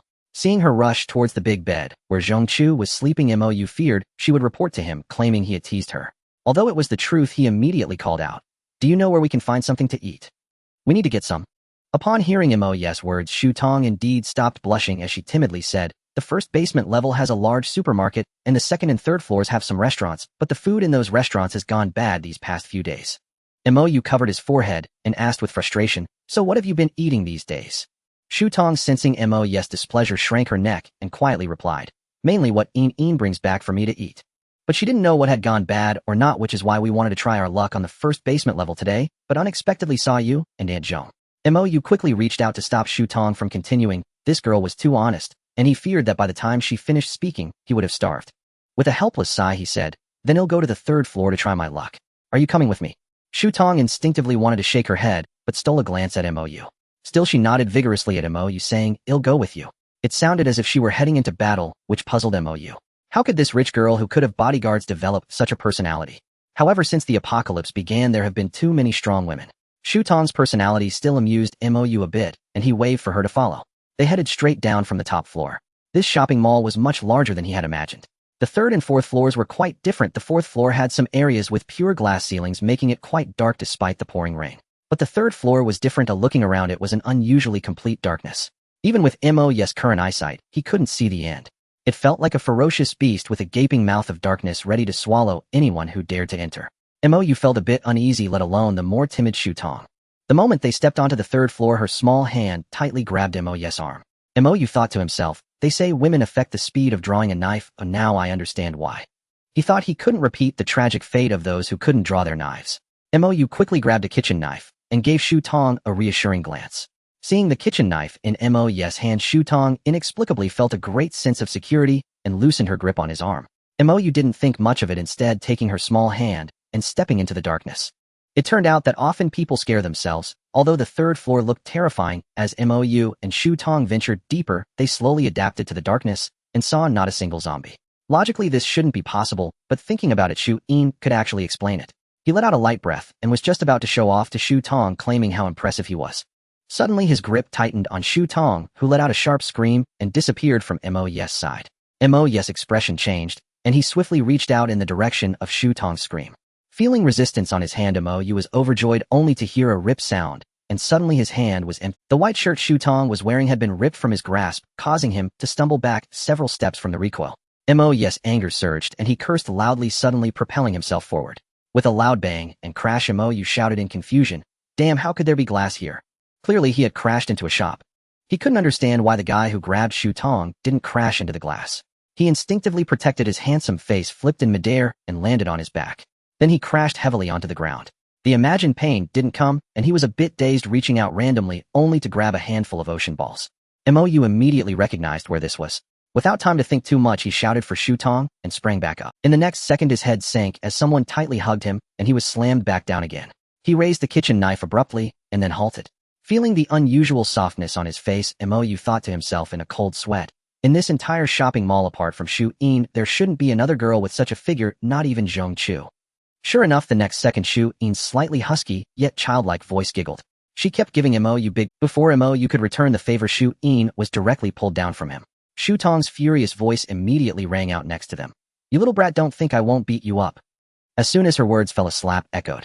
Mou sat up wanting to mediate, but was stunned as yet another little benefit caught his eye. Don't ask why it's called little benefit, it's just because Shu Tong only had this much. Thinking of the white shirt he had just ripped off, Mou, hiding his strength, pretended to see nothing in the darkness, and asked Shu Tong, with feigned concern, "Shu Tong, are you hurt?" Shu Tong, who was hitting Shu In's bottom, heard Mou speak, and suddenly remembered there was a big man here. Instinctively, she covered her chest, and looked at Mou with a flushed face. Seeing that it was pitch black and nothing could be seen, she sighed in relief and stuttered, "No, I was just startled by Mou thought to himself, with your assets it's probably impossible to be startled. He then cast a malicious glance. Shu Tong inexplicably felt a chill on her body and tightened her arms softly, saying to Mou, "Shall we head back?" Before she could finish her sentence, countless ocean balls fell directly on her head. Shu Tong was startled, and she heard Shu In's giggling again, clearly wanting to play with her sister. Furious, Shu Tong put down her arms and grabbed the ocean balls nearby to retaliate. Mou truly wanted to give Shu In a big thumbs up. She was indeed a good child, very nice. To be continued. Not only was Shu Tong inferior to her younger sister in cup size, but her strength was also worlds apart. In no time, she was forced into a retreat by Shu In, verbally conceding defeat repeatedly. Mou felt a twinge of disappointment. Small as they were still lovely, weren't they? If she gave up, what was he supposed to watch? Instinctively, he reached for a few ocean balls to help Shu Tong, but then his eyes lit up. A particularly wicked idea flashed into his mind. After a difficult deliberation, Mou still cracked a mischievous grin, tiptoed, and made his way directly to the path Shu Tong was bound to retreat through. Crouching slightly, he opened his mouth wide and thought to himself, this is what they call waiting for the rabbit by the stump, right? The rabbit being a little white bunny. In the darkness, Shu Tong had no idea a bottomless abyss lay ahead of her. As she retreated, her body stumbled. Instinctively, she turned and tried to brace herself with her hands, only to find herself embracing a head. Before she could even cry out in shock, her body stiffened, her mind went blank, and she let out a soft, instinctive moan. Mou hadn't expected to hit the bullseye so perfectly either. Surprised, he unconsciously closed his mouth for a moment. He clearly felt Shu Tong's body stiffen, and then a sharp pain shot through his scalp as she yanked his hair. But it was of little consequence. Mou felt no guilt. After all, he was clearly the victim. Just as he was gloating over the exceeding success of his plan, a gust of wind whistled past his ear. Mou thought it was Shu In coming to protect her sister. Instinctively, he wrapped his arm around Shu Tong's slender waist and fell backward. He saw his own kitchen knife fly straight past him, and Shu Tong into the darkness, followed by a shattering sound, its landing place unknown. Mou shuddered in fright and whipped his head around to look at Shu In, wondering why she would try to kill him. He saw Shu In looking back with a hint of surprise, ocean balls in her hand. Clearly, she couldn't have thrown the knife. A chill ran down Mou's spine as he suddenly heard movement from the rooftop. He instinctively looked up, his expression shifting drastically. He immediately rolled Shu Tong and himself on the ground. Countless iron pipes and steel bars plunged into the very spot they had just occupied. Had they been a second or two later, they would have been skewered like candied hawthorns. Before he could even curse, the whoosh of projectiles filled the air once more. Mou's eyes sharpened, and he shouted to Shu In, "Kill it." Even though at that moment he had no idea who the enemy was. While commanding Shu In, he held Shu Tong and crashed through the glass wall again, dashing toward the third-floor exit. Many hands make light work. Zhong Chu's ability should be able to restrain this creature. Thinking this, his feet never stopped. The steel bars and pipes overhead also didn't relent, chasing Mou's steps and nailing themselves into the floor without pause. The sound was so close, the force so immense, that cold sweat broke out on Mou's forehead. He shouted as he ran, "Shu In, what the hell are you doing? Kill her." To his surprise, Shu In appeared beside him in the next instant. Following Mou's pace, she looked at him with a confused expression, as if she couldn't understand whom he wanted her to kill. Mou was furious. Gritting his teeth and panting heavily, he roared, "Are you stupid? Kill whoever's doing this." Her confusion only deepened. She stopped, casually swatted away the incoming steel bars, and tilted her head in a dazed manner, gazing into the darkness of the third floor. Mou took the chance to catch his breath. He also stopped and turned around, wanting to see what kind of thing was so relentless. In the pitch-black darkness, nothing pursued them. Only the various iron pipes and steel bars embedded in the floor. The sight made Mou's scalp tingle, and he felt a surge of insane envy. This ability is amazing, absolutely top-notch. Then he snapped back to reality and turned abruptly to look at Shu Tong, whom he had slung over his shoulder. Her pale, delicate face was streaked with tears. He asked incredulously, "Was that you?" Shu Tong was startled and was about to shake her head slightly when she felt Mou give her a hard squeeze. The steel bars and pipes on the floor surged toward them again. Mou, terrified, shoved Shu Tong in front of him and roared, "Calm down, calm down." Sure enough, the metallic objects clattered to the ground a short distance from Shu Tong. Mou instantly confirmed and understood the ability Shu Tong had awakened.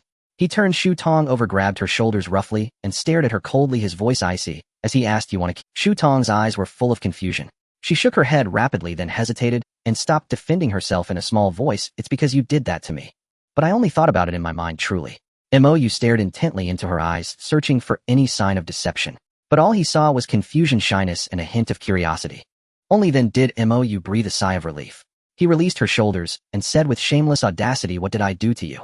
I was standing right here. It seems like you were the one who threw yourself at me, right? If it weren't for me, you would have fallen flat on your face." Shu Tong was so furious that she instinctively put her hands on her hips, ready to argue with him. But then she froze, slowly looking down at her completely exposed upper body. With a scream of awe, she crouched down abruptly.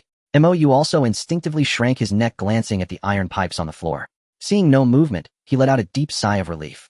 He reached out and patted Shu Tong on the head, consoling her with a smile. "Even though you don't have any, there's no need to be so insecure." This infuriated Shu Tong, who was usually gentle-tempered, in a shouting, "Go to hell." Mou, the unsung hero, turned and walked upstairs with a chuckle, calling out to Shu In along the way, "Come on, let your sister wallow in her inferiority complex alone." Shu In nodded happily. Her body vanished on the spot, and the next second she appeared on Mou's back. She extended her little hand in front of his face, and 3 small blue stones materialized before his eyes. Mou hadn't expected Shu In to be so efficient. He ruffled her hair affectionately, took 2 stones, and pointed to the remaining one, saying with a beaming smile, "This is your reward. Remember, you still owe me 70 now, got it?" Shu In, oblivious to any trick, nuzzled affectionately against Mou's neck and popped the small blue stone. Mou hummed contentedly and was about to ruffle her hair again when Shu Tong's weak voice came from beside him, "Can you please not bully my little sister?" Mou turned to look at Shu Tong, who was hugging her arms. Seeing her revert to her timid, quail-like demeanor, he grinned and retorted, "If I don't bully her, should I bully you instead?" Shu Tong's face flushed. She was about to lower her head and run away, but after a moment's thought, she looked up and nodded firmly at Mou. This caught Mou off guard. He gave an awkward laugh and said, "I was joking. Don't you dare tell Zhongchu." Shu Tong shook her head rapidly, then nodded just as fast, but her gaze grew increasingly resolute. With resolve firming in his eyes, Shu Tong suddenly released his grip, shut his eyes, and whispered through clenched teeth, "Come on." Mou gazed at Shu Tong, who seemed ready for a martyr's sacrifice, and opened his mouth, uncertain how to explain that he wasn't so shameless as she imagined. Zhongchu's voice rang coldly from behind. "Did I miss something while I was asleep?" Shu Tong, startled like a frightened rabbit, darted around Mou and fled. Mou shuddered, turned stiffly, and pointed at his head, swearing to Zhongchu, "I swear I can explain this. Really, I can." Zhongchu rolled her eyes dramatically, her voice still icy. "What did you do? Why explain to me? Who am I to you?" 3 questions in a row left Mou bewildered for a moment, but he quickly recovered, exhaled in relief, and waved his hand with a laugh. "You scared me half to death. Why didn't you say so earlier?" Before he could finish, Shuin vanished behind him, and a massive bed materialized overhead, crashing straight down onto Mou's head. It slammed him to the ground, and he looked up at Zhongchu with a pitiful expression. She clapped her hands lightly and exclaimed with feigned surprise, "Where did this bed come from?" With that, she turned and walked away. Mou fumed, inwardly cursing. Who else? But you could be so absurd. He turned to see Shuin crouching beside him, staring with curiosity, and gave her a sharp rap on the head, grumbling, "You traitor. Get back to work and pay off your debt, or I'll sell you off." Shuin waved her hands frantically and vanished before him, as if truly afraid he might sell her. Mou, savoring his first taste of being a creditor, rolled over and shoved the bed aside. Humming a tune, he headed upstairs. Shu Tong had already changed clothes thanks to the mall's convenience, and stood before Zhongchu like a chastened schoolchild at a loss. At the sight of Mou's return, she flinched instinctively. Zhongchu shot him a glare, tossed him a few packs of instant noodles, and said curtly, "Got it." Mou knew that if he said no, something might come crashing down on his head. Besides, Zhongchu held the reins on Big Croc, so he dared not offend this wealthy patroness. He saluted her and scurried out of the bedding store. But once outside, he was stumped. No electricity, no gas. How was he supposed to cook this stuff? Looking up, he spotted a high-end solid wood furniture shop. His eyes lit up, and he dashed inside, only to be stunned by the prices of the luxury pieces. These weren't just furniture, they cost more than a house. But their fate was sealed. Mou kicked several tables apart, gathered the raw materials, and ran back out. He piled them up in an open space, only to realize he had no fire source. It was then he truly grasped how modern society had rendered people so helpless. He muttered under his breath, "If I could conjure fire with a snap, would I be worrying about this?" Mimicking a cool finger snap from a game, he clicked his fingers and called out theatrically, "Has your flame faded away?" The next second, he froze, staring at his finger in disbelief. He rubbed his eyes vigorously, wondering, "Am I seeing?" He snapped a few more times, but nothing happened.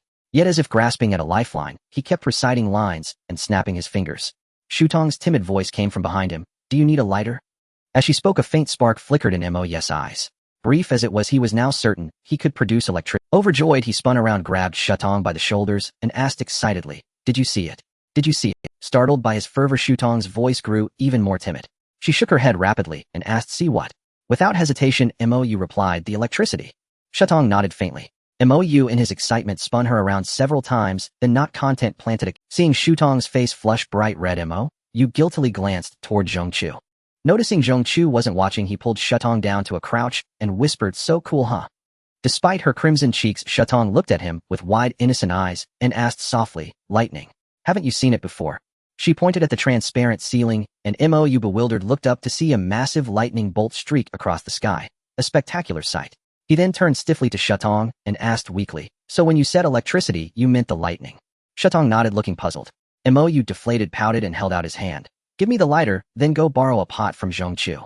Shutong couldn't fathom why Mo's excitement had fizzled, but she handed him the lighter and ran off to Zhongchu. Mo snapped his fingers twice more, in vain, the sparks gone. Disappointed, he used the lighter to ignite the fire. Glancing at the lighter, he murmured, "Did Lei Ting infect me with electricity? Could Zhongchu's spatial ability also be contagious?" Instinctively, he clenched his hand, then opened it, his eyes widening. The lighter that had been resting in his palm had vanished without a trace.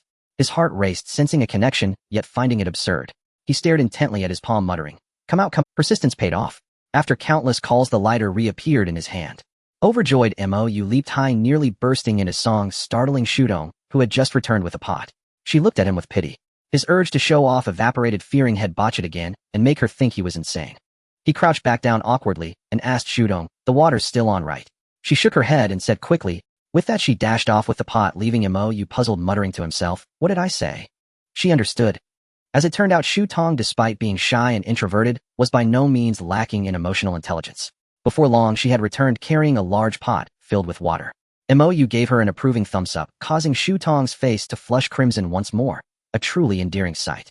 Mo smiled knowingly and waved his hand, saying, "Leave the rest to me." With that, he stood up and gathered a few steel pipes and some wire to fashion a simple stove. Shutong's eyes sparkled with eagerness as she parted her lips slightly. Mo instantly caught on, recalling the young girl's extraordinary ability. He winked at her and asked with a chuckle, "Want to give it a try?" Shutong nodded gently. Seeing Mo's nod of approval, a hint of a smile crept across her face. She extended her small hand and stared intently at the steel pipes. The next moment, the steel pipes clashed together with a series of bangs, and in no time a simple stove stood perfectly assembled on the ground. Shutong collapsed to the ground, her face pale, but her expression was one of pure exhilaration. The corner of Mo's mouth twitched as he grumbled inwardly. "You weren't this weak when you were trying to kill me earlier, were you?" He knew that Shutong's earlier actions had probably been unintentional, as she hadn't yet realized she could control them. Reaching out to pat Shutong's head in praise, Mo placed the simple stove over the fire and set the pot. Perhaps it had been a long time since Shutong had eaten anything warm. As the aroma of instant noodles wafted from the pot, her face was filled with anticipation. Finding it somewhat amusing, Mo casually asked, "You haven't had instant noodles before, have you?" Shutong's face flushed again as she stammered, "I have. Maybe I have. Instant noodles must mean noodles that are very convenient, right?" Seeing her flustered state, Mo's heart ached once more. He cursed himself silently. Why did I have to open my mouth? Another heart-wrenching day. Noticing the pained look on Mo's face, Shutong asked timidly, "Should I have eaten them or not?" Mo clutched his chest, looking utterly defeated, and replied, "It's better if you just don't say anything." Shutong responded with a pitiful soft "oh." Just then Zhongchu's voice came from behind them. "You two seem to be getting along quite harmoniously now." Shutong sprang up like a startled rabbit, frantically waving her hands in denial. No, absolutely not." Somewhat exasperated, Mo looked at Shutong, then turned to Zhongchu and asked, "Why do I get the feeling she's acting like a mistress caught by the wife?" His words made Shutong's ears turn crimson. She kept waving her hands, but couldn't manage a single word of it. Zhongchu gave Mo a kick out of annoyance, then pulled Shutong back down to a crouch. She rolled her eyes at Mo and huffed, "That's just Tong's nature. Stop teasing her. If Enin hadn't changed. That little girl is no more docile than a deer. You'd have your hands full. And then there's Trailing off as something crossed her mind, Zhong Chu glanced at Shu Tong and changed the subject, asking directly, "Is this the mall your father gave you?" Shu Tong had been feeling a bit melancholy from Zhong Chu's earlier words, but at the question, she nodded gently. This sent another pang of envy through Mou. Giving a mall as a gift. How can the gap in fatherly love be this vast? He thought. He reached out to stop Zhong Chu from asking further, and said weakly, "If you two are going to flaunt your wealth, could you please consider the wage slave standing here? Do you mind not disturbing my cooking?"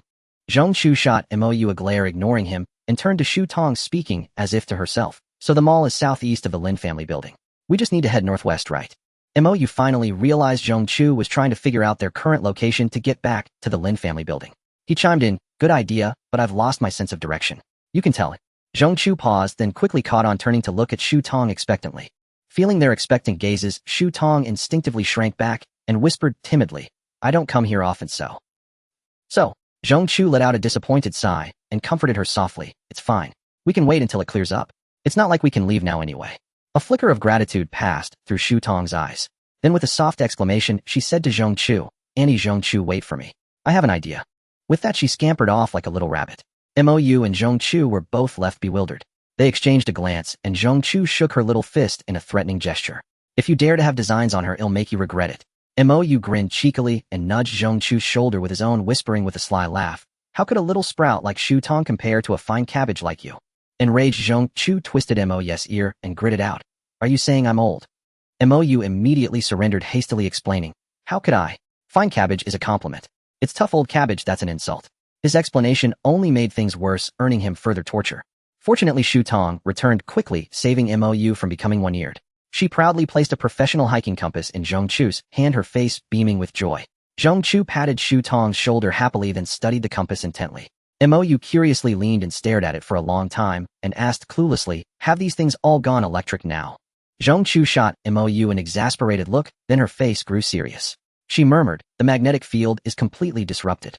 No wonder rescue teams haven't come in." The corner of Mou's mouth twitched as he weakly retorted, "The army hasn't come in because the rain is too heavy. I saw helicopters in the sky on the first day." Zhong Chu snorted, "Don't talk about things you don't understand. Magnetic field disturbances mainly affect communications and a helicopter's autopilot, making takeoff dangerous. It doesn't mean helicopters can't fly at all." Mou gave Zhong Chu a thumbs up in praise, but still asked weakly, "How do you know all this?" Unexpectedly, Shu Tong answered for her, "Auntie Zhong Chu has a pilot's license herself. Lin Lu told me." Mou was taken aback and asked casually, "You know Lin Lu too?" Shu Tong nodded quickly. "We've been classmates since we were kids. If it weren't for Yin Yin and—" Before Shu Tong could finish, Zhong Chu huffed, "Have you both lost your minds? Weren't we just talking about something important?" Shu Tong immediately fell silent, looking at Mou with a pitiful expression, as if his teasing were to blame for her. Mou stretched lazily, let out an ah, and waved his hand dismissively at Zhong Chu. "The rain hasn't even stopped yet, why worry so much? The most important thing right now is to eat." Shu Yin, the chosen wage slave, had yet to return as she toiled to pay off the interest. Mou and the others were not worried. While Shu Yin might not excel in other abilities, her skill at stealth and escape was unparalleled. Had it not been for Mou's chance glimpse through her invisibility and her obsession with ambushes, she would not have fallen into the pitiable fate of a wage slave. Zhong Chu and Shu Tong, having eaten their fill, lay back on the large bed and drifted into a deep sleep. Only Mou remained unusually excited, his mind consumed by thoughts of his impending greatness. It was inevitable. Both Lei Ting's lightning and Zhong Chu's spatial abilities were enviable powers. The thought of possessing both sent a thrilling shiver down his spine. This was why Mou dared not broach the subject with Zhong Chu directly. If she asked how he had come to master Lei Ting's skills, how could he possibly explain? Of course, it was still uncertain if the ability was transmitted in that manner. There was only one way to confirm it. He couldn't help but cast a glance at the sleeping Shu Tong. After a moment's thought, he felt it was too inhumane, and his mind fell into a dilemma. Thinking thus, he gradually drifted off to sleep. This sleep was deep and dreamless. Mou couldn't recall if he had slept at all since the apocalypse began. When he finally opened his eyes, the blinding sunlight made him feel disoriented, unsure of his whereabouts. It was only when he saw Shu Yin crouching beside him, staring with wide eyes, that Mou came to his senses. Gently rising, he ruffled her little head and asked with a smile back, "Already? Did you work hard?" Shu Yin nodded rapidly, then pulled a handful of small blue stones from her pocket, presenting them to Mou. With Mou's eyes widened in surprise at the little girl's efficiency. He pulled her close and planted a kiss on her head just as he was about to praise her. Shu Tong appeared as if from nowhere, yanking Shu Yin away and eyeing Mou suspiciously, as if he were having come into sudden wealth. Mou was in high spirits. Ignoring Shu Tong's attitude, he took a blue stone from Shu Yin and waved it at Shu Tong with a grin. Come on, give me a kiss, and he'll give you one. Shu Tong's face flushed crimson. She spat lightly and muttered, I don't want it. You enjoying the tease pressed on. Really? This is a treasure. I wouldn't give it to just anyone. Shu Tong shook her head vehemently. You casually tossed the stone to Shu Yin, chuckling, little Yin, give big brother a smile. Shu Yin grinned foolishly, then quickly popped the stone into her mouth, her face beaming with bliss. You was about to tempt Shu Tong further. The blue stones in his hand vanished instantly. Bewildered, You turned to look at Zhong Chu behind him. Zhong Chu flashed him a brilliant smile, then immediately turned solemn. All right, I smiled. They're all mine now. You was indignant. He leaped to his feet, pointing at Zhong Chu's nose, yet unable to utter a word. Zhong Chu rolled her eyes, walked over, and asked softly, even if I gave them back, could you absorb them? You immediately calmed down and gave her a thumbs up. Knowing the balance of a carrot and a stick, Zhong Chu added quietly, in a bit I'll split the big crocodile with you. You perked up, instantly asking with a sly grin, and what might the boss lady have in mind? Zhong Chu pointed at the transparent, sealing a smile playing on her lips. The storm has passed. We're finally going back. Now we need to clear out everything useful from the mall. The words apocalypse stockpiling flashed through Mo's mind. Wasn't this the privilege of a protagonist in a satisfying story? He asked with a mix of envy and doubt, can your capacity handle it? Zhong Chu rolled her eyes. Whether it's useful or not is for me to decide. Besides, haven't we still got that purple crystal to consume? Mou was left speechless, raising both hands in a thumbs up. Then he subtly pointed at Shu Yin, giving Zhong Chu a meaningful look, signaling her to bring out the big crocodile. Zhong Chu understood the big crocodile was a tough nut. With no water around, using the same method she and Mou had used on the corpse ball would take ages. She nodded, walked out of the bedding store, found an empty space, and gave Mou a look. With both hands, she pressed down. A colossal crocodile-like zombie materialized in the open area. Before Mou could instruct Shu Yin to act, he froze. The big crocodile lay belly up, utterly motionless, clearly dead. Such was Sun Zaizen's power, a single lethal strike, terrifying in its efficiency. Swallowing hard, Mou turned to the stunned Shu Tong and the curious Shu Yin. Check if the water on the first basement level has receded. If so, eliminate all the zombies down there. Our main priority is gathering food. Seeing Shu Tong still dazed, he walked over, gave her a gentle knock on the head, and repeated his orders. Shu Tong nodded vigorously, took Shu Yin's hand, and dashed downstairs. Only then did Mou return to the big crocodile's corpse. He asked Zhong Chu for another cleaver, and set to work returning to his old trade. This super aberrant zombie did not disappoint. A glistening purple crystal was unearthed from its skull. It was noticeably brighter than the one from the corpse ball, perhaps the difference between wild and domesticated. Fearing Zhong Chu might confiscate it without warning, he clutched it tightly, and asked nervously, you did say would split it? Zhong Chu shot him a disdainful glance, gestured for him to dispose of the big crocodile, and walked back to the bedding. Mou was ecstatic. He eagerly dragged the big crocodile's carcass to the far end of the floor, washed off the blood and the purple crystal in the restroom, and then sprinted back to the store. Seeing Mou's frantic state, Zhong Chu snorted contemptuously. I'm not as shameless as you. They'll keep my— Before she could finish, Mou tackled her, silencing her with a kiss. The bitter taste flooded their senses, and her wide eyes slowly softened into a squint. At the same time, at the entrance of the store, two pairs of wide eyes opened in shock. Shu Tong never expected that being dragged back by her sister's prank would lead to such an explosive live scene. Her mind went blank, and reason told her to flee immediately. But her legs seemed not her own, rooted to the ground. Meanwhile, the little zombie Shu Yin showed no self-awareness at all, staring wide-eyed with great interest. She didn't notice her sister was about to turn red-hot and faint. Not until she saw Mou's hands becoming restless and Aunt Zhong Chu's clothes growing fewer. Shu Tong finally lost control and plopped down on the ground, letting out an instinctive cry. Zhong Chu, who had lost herself for a moment, snapped awake, struggling to push Mou's head away and instantly looking toward the door. Mou, however, paid no attention to his surroundings. Seeing Zhong Chu look toward the door, he instinctively glanced that way too, then hurriedly lowered his head again. Zhong Chu covered his mouth and asked in confusion, did you hear something just now? It sounded like Shu Tong's scream. Mou paused, then looked seriously toward the door again, his expression gradually growing stern. Shu Tong, sitting there nervously, gripped her sister's arm, not daring to move an inch. She felt Mou staring intently at her. The more she looked, the more frightened she became, tears almost spilling from her eyes. Then she heard Zhong Chu's coquettish whimper, her voice twisted with shyness, you bastard, are you even human? Then a scene Shu Tong would never forget for the rest of her life unfolded before her eyes. Her little mouth gaped open to its fullest extent. She quickly covered her mouth, not daring to make a sound. Mou had no idea he was being live-streamed. After all, he never expected Shu Yin's invisibility ability could carry someone else. Instantly, he exerted all his abilities, vowing to test the possibility of transmission. Anyway, it wasn't. This made Shu Tong's heart race wildly again, her mind suddenly filled with knowledge she had never imagined before. After forgetting to breathe for so long she nearly passed out, Shu Tong's mind suddenly conceived a wild idea. The more she thought about it, the more feasible it seemed, and she turned to look at the phone she had carelessly left in the shop. She gently tugged at Shu Yin and inched over. Though the distance wasn't long, Shu Tong inexplicably felt more exhausted than Zheng Chu, whose voice was already hoarse from shouting. Fortunately, she managed to grab the phone without Mou or Zheng Chu noticing anything amiss. Shu Tong tried to calm her racing heart, checked that the phone still had power, opened the video recording function, and aimed it directly at Mou and Zheng Chu. To capture their faces clearly, she even shifted positions several times. But as she filmed, her focus began to drift, veering straight into the territory of adult films. When Shu Tong finally came to her senses, not just her face, but her entire body was flushed red, nearly steaming. Her last shred of reason told her that if she didn't leave now, she would surely be caught. She tightly gripped her sister Shu Yin's hand, intending to drag her away. But Shu Yin, unpredictable as ever, grabbed Shu Tong's wrist instead and instantly appeared beside the large bed. As if possessed, she reached out and slapped Mo's bottom hard. Then, as if celebrating a successful prank, she hugged Shu Tong and dashed out of the shop in an instant. She might have been thrilled, but she nearly scared Mou into a physiological breakdown. His body stiffened abruptly, and he immediately turned to look behind him. A flash of red light flickered past, and Mou instantly understood what was going on. Before he could curse, Zheng Chu's gentle, weak voice asked, "Isn't it?" Mou's anger flared. He reached out and covered Zheng Chu's mouth, cutting off her words, and said firmly, "Don't challenge my authority. I'm known as the..." Zheng Chu softly spat, and the remaining sounds turned into something else entirely. On the escalator to the basement level, Shu Tong sat panting heavily, while one hand kept tapping Shu Yin. As she tapped, she scolded in a sweet, angry voice, "Are you stupid? Are you stupid?" Shu Yin wasn't upset at all. She grinned as if she had done something praiseworthy. Shu Tong was speechless. She pointed to the basement level and said irritably, "Stop grinning like an idiot. Get to work." Shu Yin nodded heavily and vanished before Shu Tong's eyes, causing Shu Tong's little fist to miss and almost making her fall down the stairs. She muttered a few complaints under her breath. She secretly glanced behind her, and her cheeks flushed crimson again. Cradling her chin in her hands, her gaze grew distant as she murmured softly, "Is it really that good?" Instantly, her pretty face turned even redder.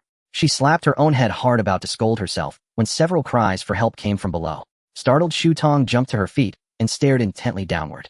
Soon, several people splashed through the water, desperately running toward her. Behind them, several zombies were in hot pursuit. Before Shu Tong could figure out where they came from, the zombies behind them all fell silently into the water one by one. Shu Tong instantly realized that Shu Yin must have acted. She was about to warn the people, but they had already run up the escalator. Seeing Shu Tong standing still, they paused briefly, quickly realized she was human, and shouted at her, "Run, run. Don't block the way." As they shouted, they reached Shu Tong's side. Just as they were about to pull her along, Shu Tong pointed behind them. They instinctively turned and saw no zombies. They all collapsed onto the escalator, gasping for air, looking like they had just escaped death. After a long while, they caught their breath and turned their gaze to Shu Tong. Her face flushed again, and she instinctively stepped back, asking timidly, "Who are you? How did you get here?" When no one answered for a while, she mustered her courage and looked at them again. She found them all staring blankly at her, their eyes wide open. Shu Tong gasped and stepped back several more paces. This snapped them out of their daze. They exchanged glances, and a man in his 30s smiled at Shu Tong and said, "We're residents of the neighborhood next to the mall. The rain stopped, so we thought we'd try our luck here. We didn't expect there would be so few zombies in the mall, but so many on this basement level." Shu Tong nodded in understanding, blushing as she said in a small voice, "I'm sorry, but please leave. This mall belongs..." Hearing this, they were all taken aback. They exchanged glances again. A young man with dyed yellow hair cracked his neck and sneered, "Your mall. I could say it's mine too. Come sleep with me." Startled, Shu Tong stumbled back several steps before colliding with a broad chest. Before she could react, Mo's languid voice sounded lazily, "She's not wrong. This really is her family." The yellow-haired man, having cast a wary glance behind Mou, breathed a quiet sigh of relief, then looked at Mou with disdain and continued arrogantly, "And who the hell are you? I'm warning you, stay away from my woman." Mou was taken aback, then looked at the yellow-haired man with a hint of admiration. He gently pushed Shu Tong forward and said with extreme calm, "She's yours. Come and get her." The yellow-haired man, bold as ever, reached out to grab Shu Tong's hand. The middle-aged man who had spoken earlier stepped forward to block him, then turned to Mou with a friendly tone, "Brother, we mean no harm. We're just looking for supplies. There's plenty here. No need for conflict, right?" Mou nodded, and just as the middle-aged man began to smile, Mou said flatly, "There's plenty, sure. But what's that got to do with you?" He then looked at the man as if he were an idiot. The middle-aged man froze. The yellow-haired man whom he had been restraining erupted in anger, pushing him aside and cursing, "Boss, this guy's a naive fool who's never been taught a lesson.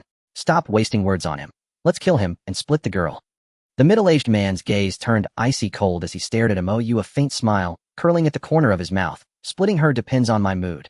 With that, he tore off his shirt, revealing a body covered in tattoos and several long scars. A clear sign of It was a stark contrast to his earlier friendly demeanor.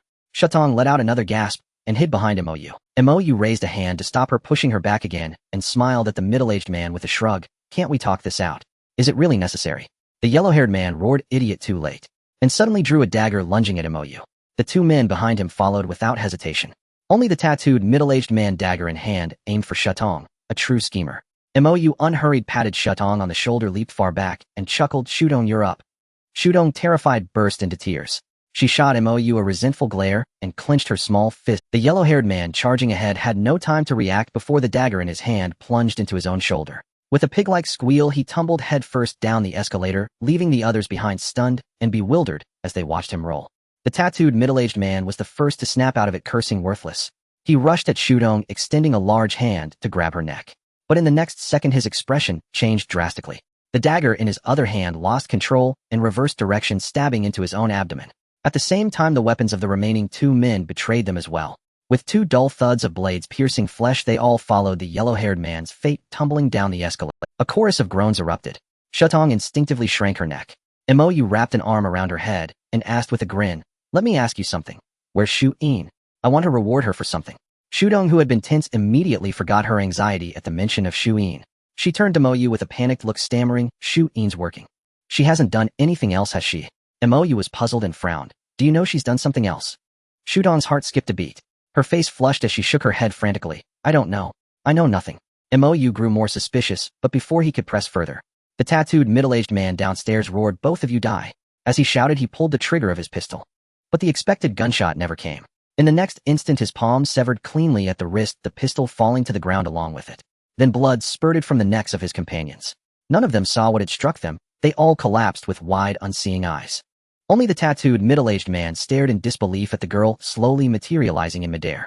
He then looked up at the other girl on the escalator and finally understood, muttering, so they're twins. Those were his last words. Blood gushed from his neck, blinding him, and he crashed heavily to the ground. Mo poked his head out from behind Shutong, a lingering fear in his voice as he cursed, damn it, how does everyone have a gun? Isn't that just bullying? Shutong turned stiffly to face Mo, who had used her as a human shield. Her lips trembled as she started to speak, but Mo shamelessly added, bullets are metal too. No way they'd hit you. Want to test it later? Shutong nearly spat blood, but her upbringing kept her from uttering harsh words. Finally, she managed to choke out, Mo, you're such a jerk. With tears flooding her eyes, she turned and ran upstairs without looking back. Mo shrugged and called after her, go get Aunt Zhongchu. Tell her we need to speed things up.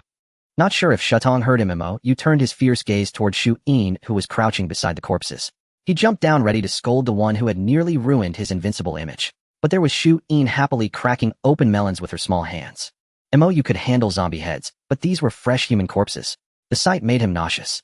He kicked Shu-in in the backside and snapped, they've got nothing. Get back to work. Shu-in, who had been cheerful, pouted at Mo. Yes, kick her face, full of grievance.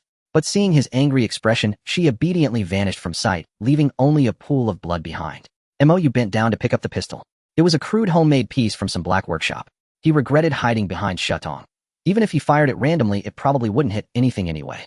Wasting his heroic image for nothing, he aimed at the tattooed man's head and pulled the trigger. A loud bang followed, and the pistol exploded in his hand, leaving his face blackened. At the entrance of a bedding boutique on the 4th floor, Shutong gaped in astonishment, staring blankly into the store. Clothes were strewn about haphazardly, and Zhongchu lay sprawled across the large bed. Her mind went completely blank, and for a moment, she didn't know whether she should enter. Recalling Mo's shameless nature, she shuddered at the thought of what he might do to her if she failed his assigned task, and a chill ran down her spine. Her gaze hardened with resolve as she took a deep breath, clenched her small fists, and silently cheered herself on. Tiptoeing silently into the shop, she picked up the discarded clothes one by one, placing them on the bedside, then pulled the blanket over Zhongchu gently. After checking for any oversight, she let out a long sigh of relief. Suddenly, she realized she felt like a maidservant from ancient times. Pouting involuntarily, she lightly tapped Zhongchu's cheek. Zhongchu jolted awake, sitting up abruptly. She saw Shutong staring at her with wide eyes. Confused, she looked down and gasped, quickly pulling the blanket over herself, her voice muffled. Tung, Annie was too tired and fell asleep. Shutong quickly caught on and nodded rapidly. Annie, Zhongchu, you were just exhausted. If Brother Mo, you hadn't asked me to wake you, I wouldn't have disturbed you. At the mention of that shameless name, Zhongchu's anger flared, and she gritted her teeth. Where is that bastard? Seeing the fury in Zhongchu's eyes, Shutong shrank back and whispered, someone came to the mall. Brother Mo, you said we need to speed up. Before Shutong could finish, Zhongchu's gaze sharpened. She sprang up and hurriedly dressed herself, ignoring Shutong's presence. Shutong was stunned again, involuntarily glancing down at her own chest with a hint of inferiority. She muttered defiantly, am still young, I'll grow. Zhongchu let out a puzzled huh? and asked absently what's big what's. Shu Tong's face flushed crimson, and she shook her head frantically. Zhong Chu paid no more attention to the timid little beauty, dressed swiftly, and dragged her downstairs. The water on the entire basement level had receded to just above ankle depth. Zhong Chu's expression grew even graver as her gaze fixed on the pitch-black supermarket area. Shu Tong's head darted around as she asked where's brother Mou. Zhong Chu snorted forget him, he's just a youth. As she spoke she pulled Shu Tong forward. Hearing this, Shu Tong recalled the scene she had witnessed earlier and silently thought useless. Then how did you end up passed out, Annie? Zhong Chu, startled by her own thought, her face turned bright red again. Zhong Chu, puzzled by Shu Tong's sudden shyness, pointed at the shelves ahead and said softly, let's gather as many useful items as possible. We need to hurry. Shu Tong, still dazed, asked reflexively, why do you and brother Mo, you both think we're running out of time? Only 4 people have come and the water outside hasn't even fully receded yet. Zhong Chu smiled faintly at her innocent face and ruffled her hair. That's because you don't know how cutthroat US Chinese can be. Shu Tong still didn't quite understand, but seeing Zhong Chu already busy, she knew it wasn't time for endless questions. She squared her shoulders and raised both hands high. A screeching sound of metal scraping against the floor erupted. Zhong Chu froze as all the shelves suddenly converged and collided toward the center. Zombies lurking among the shelves and in the shadows erupted into chaos, their roars and howls filling the air. Shu Tong's face turned ashen, and she collapsed into the water with a thud. Zhong Chu rushed to her side, pulled her up, and popped a small blue stone into her mouth, praising her Tong Yur. Then she placed several more small blue stones in Shu Tong's hand and instructed, eat one if you feel weak. Remember, you're the best. With that, she dashed toward the pile of shelves in the center. Shu Tong felt a surge of adrenaline, finally able to contribute, and shouted, Inin, come out and work. She raised her small hand again. If Mou were there, he would have given Zhong Chu 2 thumbs up for her masterful manipulation. Truly a born capitalist dog. As for Mou, he had just finished scrubbing his handsome face clean. He had no idea how much low-quality gunpowder was in that shotgun, but he had used countless tubes of high-end facial cleanser to barely wash it off. Fuming, he almost went back to kick that stupid tattooed man a few more times. He stormed out of the restroom, only to stop short. The sign sports equipment on the second floor caught his eye. Yes, spirits lifted instantly, and he darted over without hesitation. After days of using nothing but cleavers and fire axes, he felt severely lacking in style, utterly unbecoming of his dashing persona. Before he even reached the storefront, a grin spread across his face that he couldn't suppress. A gleaming silver compound bow hung right in the center of the display, impossibly cool and explosively striking. Without a second thought, Mou grabbed it and cradled it in his arms, gazing at it with infatuation, murmuring narcissistically, I knew it, you were made for me. Realizing how cheesy that sounded, he cleared his throat to cover his embarrassment and turned to search for matching arrows. Seeing several large quivers, joy surged within him. It suddenly dawned on him that he had been so eager to show off downstairs that he hadn't tested his spatial ability again. Otherwise, hadn't all his and Zhong Chu's efforts been in vain? With that thought, he placed his hand on a quiver and focused his mind. The large quiver vanished instantly. Ecstatic, Mou touched several more, and as each disappeared, his grin nearly reached the back of his head. But then he froze. The last quiver refused to vanish. His lips twitched as he muttered incredulously, could it? Refusing to accept it, he summoned one quiver out and tried again with the same one. It was indeed full, packed to the brim with no room for even a single arrow. Comparing his storage to Zhong Chu's, Mou's face fell, and he cried out in frustration, I knew it, knockoffs are never any good. Before he could continue to lament his wretched fate, he looked in confusion at the slightly trembling ground, and then his gaze suddenly became focused. He abruptly stood up, grabbed his compound bow, slung the quiver over his shoulder, and rushed out of the shop, peering down. The sheer number of zombies caused them all to tremble slightly. There was no need to ask why there were so many zombies. The few brainless individuals among them were the answer. In particular, one woman, perhaps the slowest runner, kept shouting and screaming, which only excited the zombies. Upon seeing that she had some beauty, Mou's heart flooded with sympathy. He swiftly nocked an arrow and shot it out fiercely. It struck true, and the woman with the slight charm fell instantly devoured by the horde. Mou stuck out his tongue and whispered an apology. He was about to nock another arrow to rescue the pitiful survivor. However, they were startled by the sudden cold arrow and instinctively paused for a moment. In that instant, they were all overwhelmed by the zombie horde. Mou didn't expect that one arrow could cause such devastation.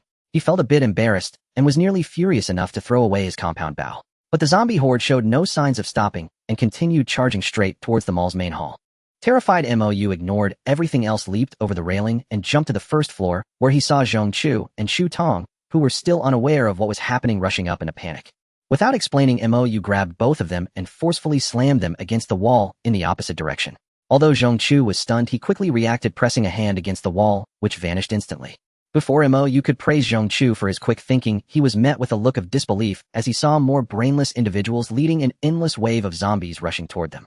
Mo couldn't care less about cursing. He pulled the two of them and dashed sideways, suddenly finding the time to shout. What the hell are you doing here, your fathers? Or your mothers? Why are you all here? The entire mall was completely surrounded by the zombie horde with Mo and the others right at the center, all the zombies. Mo let out a mournful cry, but didn't want to give up. He tugged at Zhong Chu, indicating something on the ground. Zhong Chu instantly understood, squatted down and pressed against the ground, but nothing happened. He stood up pale-faced and shook his head at Mo. Mo felt despair and took down his compound bow, saying to the two girls, I can't help you much, how about I give each of you an arrow? Both Zhong Chu and Shu Tong shot him a fierce glare, clearly not satisfied with Mo's suggestion. Mo felt helpless. With such a number of zombies, even gods couldn't escape. He knocked an arrow and shot without aiming, piercing through several zombies, but it had no effect. They truly found themselves in a dire situation, surrounded by danger. He cast a helpless glance at the two girls, hoping they would reconsider his earlier suggestion. To his surprise, Shu Tong was fixated on the compound bow in his hand. Mo reached to hand it to her, thinking since the child liked it, there was no need to let her down as they were about to die. But Shu Tong did not take it. Instead, she suddenly raised her hand, causing all the arrows in the quiver on Mo's back to shoot up into the air. They flew directly forward, and whether they were fleeing humans or pursuing zombies, many fell instantly. Mo's eyes lit up, and he pressed down on the ground, causing all the quivers he had just filled to crash down. Zhong Chu was momentarily stunned, looking at Mo with disbelief. But he quickly pushed it aside, raising his hand to block the disarray of shelves and supplies at the gap he had just created, preventing them from being attacked from both sides. With his eyes fixed on the advancing horde, he raised his hand high. They were all filled with fighting spirit, making Mo feel a surge of blood boiling. He grabbed his signature kitchen knife and shouted, killing one is not a loss, killing two is a win, let's fight these beasts. He charged into the zombie horde. He entered quickly, but returned just as fast, scrambling back awkwardly. He glanced awkwardly at Zhong Chu and Shu Tong, feeling embarrassed. The two girls instantly realized that Mo had probably intended to escape alone just now. Shu Tong looked aggrieved while Zhong Chu angrily kicked Mo. Mo immediately raised his hands, shouting that he was wronged, and charged back again. Shu Tong, no longer fearing friendly fire, unleashed all the arrows from the ground quiver, creating a rain of arrows toward the front. Zhong Chu also pulled all the zombies close to the two into the space. The three miraculously withstood the assault of the zombie horde. However, both Zhong Chu and Shu Tong knew this was only temporary. Once they ran out of strength, it would be their turn to fall into the mouths of the dead.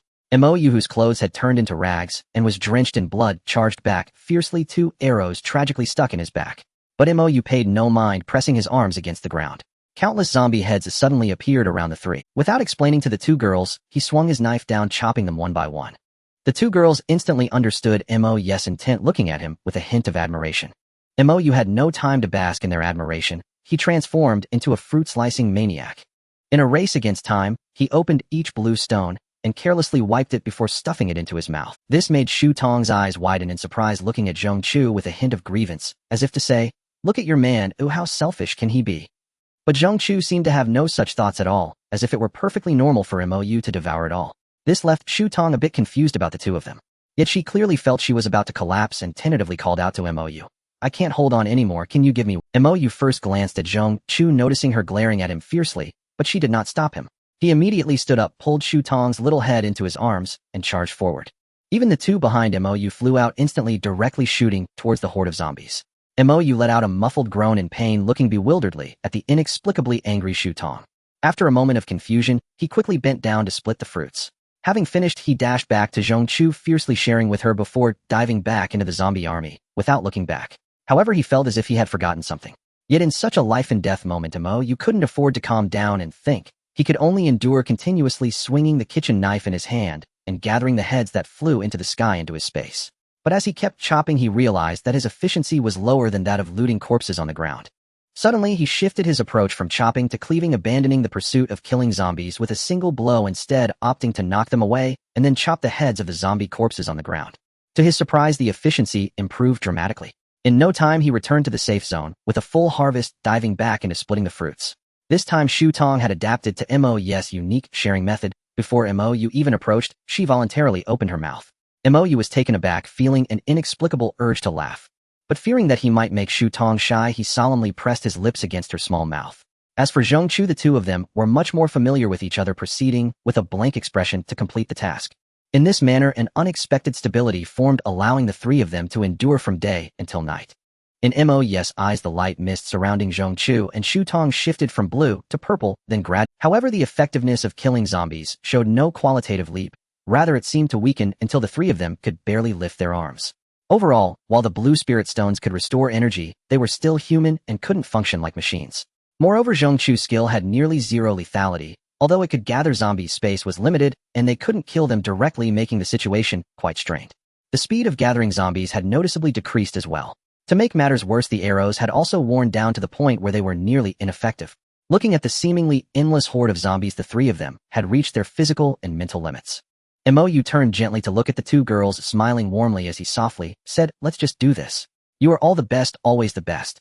Shu Tong was already in tears, unable to speak, while Zhongchu's eyes were also misty with tears, but she still smiled softly at Mou and said, "You are the best too, even though."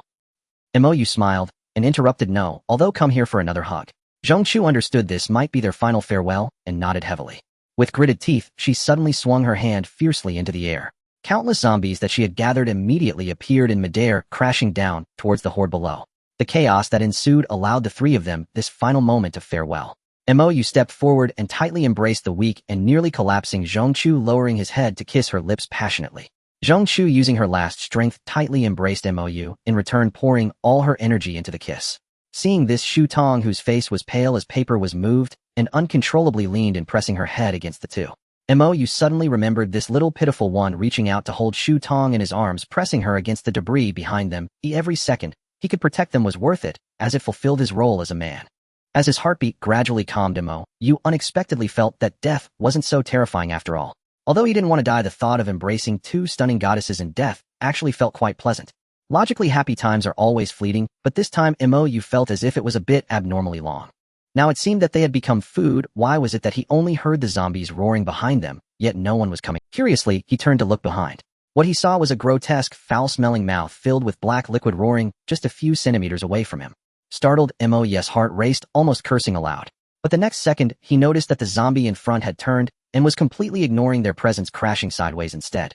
Mou was instantly bewildered, instinctively turning to look at Zhongchu and Shu Tong, but found nothing. He could feel the touch in his hands, yet there was nothing in front of him. He couldn't even see his own hands. In his heart, he shouted, "What the hell?" Suddenly, a familiar raspy voice came from beside him. It was Shu Yin, who began to giggle softly. Only then did Mou realize that there seemed to be a third person holding him. He squinted to see a familiar bright red color and suddenly remembered what he had initially forgotten. He cursed inwardly, "Damn, how could I forget this lady completely? Mou, are you not the fool?" Who is the fool? Thinking about it, with Shu Yin's low-level red status, the ending for them wouldn't be any better. But he never expected Shu Yin to have such a miraculous ability, and not only could she turn invisible, but she could also make others invisible. What a divine skill, and a rather lewd one at that. Zhongchu and Shu Tong also sensed the change in circumstances, tightening their grip on Mou. This made Mou realize that the zombies, having lost their target, didn't disperse. Instead, they started to wander around. Hiding like this wasn't a solution. He directed his gaze towards the shelves in front of them, which were piled high all the way to the second floor of the mall, and his eyes lit up. He first wrote on Zhongchu's body, "Hold on to Shu Yin and Shu Tong tightly. I'll help you climb up." After writing several times, Zhongchu finally understood and squeezed Mou's palm. Taking a deep breath, Mou squatted down, directly lifting the three girls, and began to move upwards slowly along the debris. After half an hour, they had only moved up half a meter, while Shu Yin's skill was flickering, clearly unable to laugh. Mou gritted his teeth, grabbed something in front of him, without caring what it was, and was about to throw it far away, hoping to divert the zombies' attention. Suddenly, a thunderous explosion echoed not far behind them. Following that, flames erupted into the sky, illuminating half the heavens in crimson, with countless fireballs flying everywhere. After a brief silence, the horde of zombies instantly rushed towards the direction of the explosion, causing the ground to tremble slightly. To be continued. Mou, regardless of which kind-hearted angelic sister or brother it was, seized the opportunity to hoist the others onto her shoulders and scramble to the very top of the debris pile, using both hands and feet. She pressed herself against the outer wall of the mall's second floor and collapsed onto the floor. Shu Yin's divine skill instantly lost its effect, and the three women also tumbled to the ground. Though all were exceptionally disheveled, they exchanged glances and smiled, their eyes brimming with the relief of survival. Mou then turned her head toward the direction of the explosion, wanting to see what kind of thing had unleashed such tremendous force. Before she could make it out, a sudden roar sounded overhead, and Mou instantly grasped the situation. A helicopter appeared at ultra-low altitude directly above the explosion. The rattling sound of machine gun fire erupted immediately, clearly a military helicopter. It circled the blazing area, firing as it went, seemingly trying to prevent the zombie horde from converging on the inferno. Shu Tong's face lit up with joy. She grabbed Zhongchu's arm tightly and exclaimed excitedly, "Rescue is here. We're saved." Zhongchu sighed faintly and shook her head gently. They won't come for us. The one that exploded earlier was clearly also a helicopter. They're here to rescue their comrades. Shu Tong's expression froze. Unwilling to accept it, she turned to look at Mo, seeking confirmation. Mo shrugged nonchalantly and said with a faint smile, what good are 1 or 2 helicopters? Especially since they've already lost one. They can barely save themselves. As she spoke, she pointed toward the blazing area. The zombies showed no fear of the rain of bullets or the raging flames. Almost without pause, they swarmed and engulfed the place. The rescue helicopter circled twice more, apparently accepting reality, then turned its nose and ascended. Shu Tong let out a disappointed sigh. Mo was about to reach out to comfort her when her eyes suddenly widened in shock. A discarded car soared straight up from the ground, striking with lethal precision and smashing the helicopter's tail rotor. The helicopter instantly turned into a massive spinning top in the sky, wobbling and tilting dangerously, nearly plunging straight into the ground. But the pilot's skill was evidently top-notch. After several dives, he miraculously prevented the helicopter from crashing outright. The aircraft, with an awkward flight posture, charged straight toward them all. Mo was dumbfounded for a moment, then suddenly snapped back to reality. She grabbed Zhongchu's arm and yelled, "Run!" Zhongchu shuddered and pressed both hands against the wall behind. The group tumbled backward into the mall. Fortunately, the drop wasn't high and they landed on the second floor. Mo, ignoring everything else, grabbed one person in each hand and sprinted forward, gritting her teeth. As for Shu In, Mo felt no concern at all. Not being dragged along by her was already a sign of her own. They had barely taken 2 steps when a tremendous crash shook the entire mall violently. Mo's heart sank, and she thought, damn, we're finished. She only had time to glance back and saw the massive helicopter smash through the mall's huge glass curtain wall, hurtling straight toward the 3rd floor above them. Mo shouted, "What a joke." Instinctively, she tried to shield Zhongchu and Shu Tong beneath her to avoid the shockwave from the impending explosion. Though she knew it was a fool's dream, she couldn't just wait to die. But before she could act, the helicopter's impact speed, then it crashed heavily into the mall's 3rd floor. The screeching sound of friction was endless, but there was no sign of. Mo's heart surged with joy. Just as she was about to pull the 2 women and flee, Shu Tong suddenly coughed up a mouthful of blood and collapsed limply to the ground. Mo instantly understood why the helicopter had inexplicably paused earlier. She picked up Shu Tong and pressed her hand directly over her heart. Shu Tong's eyes were tightly shut, her face drained of all color.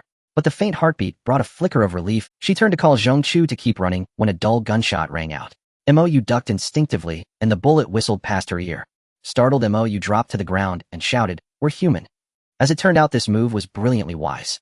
Heavy footsteps instantly surrounded the 3 of them. Mo barely lifted her head to look.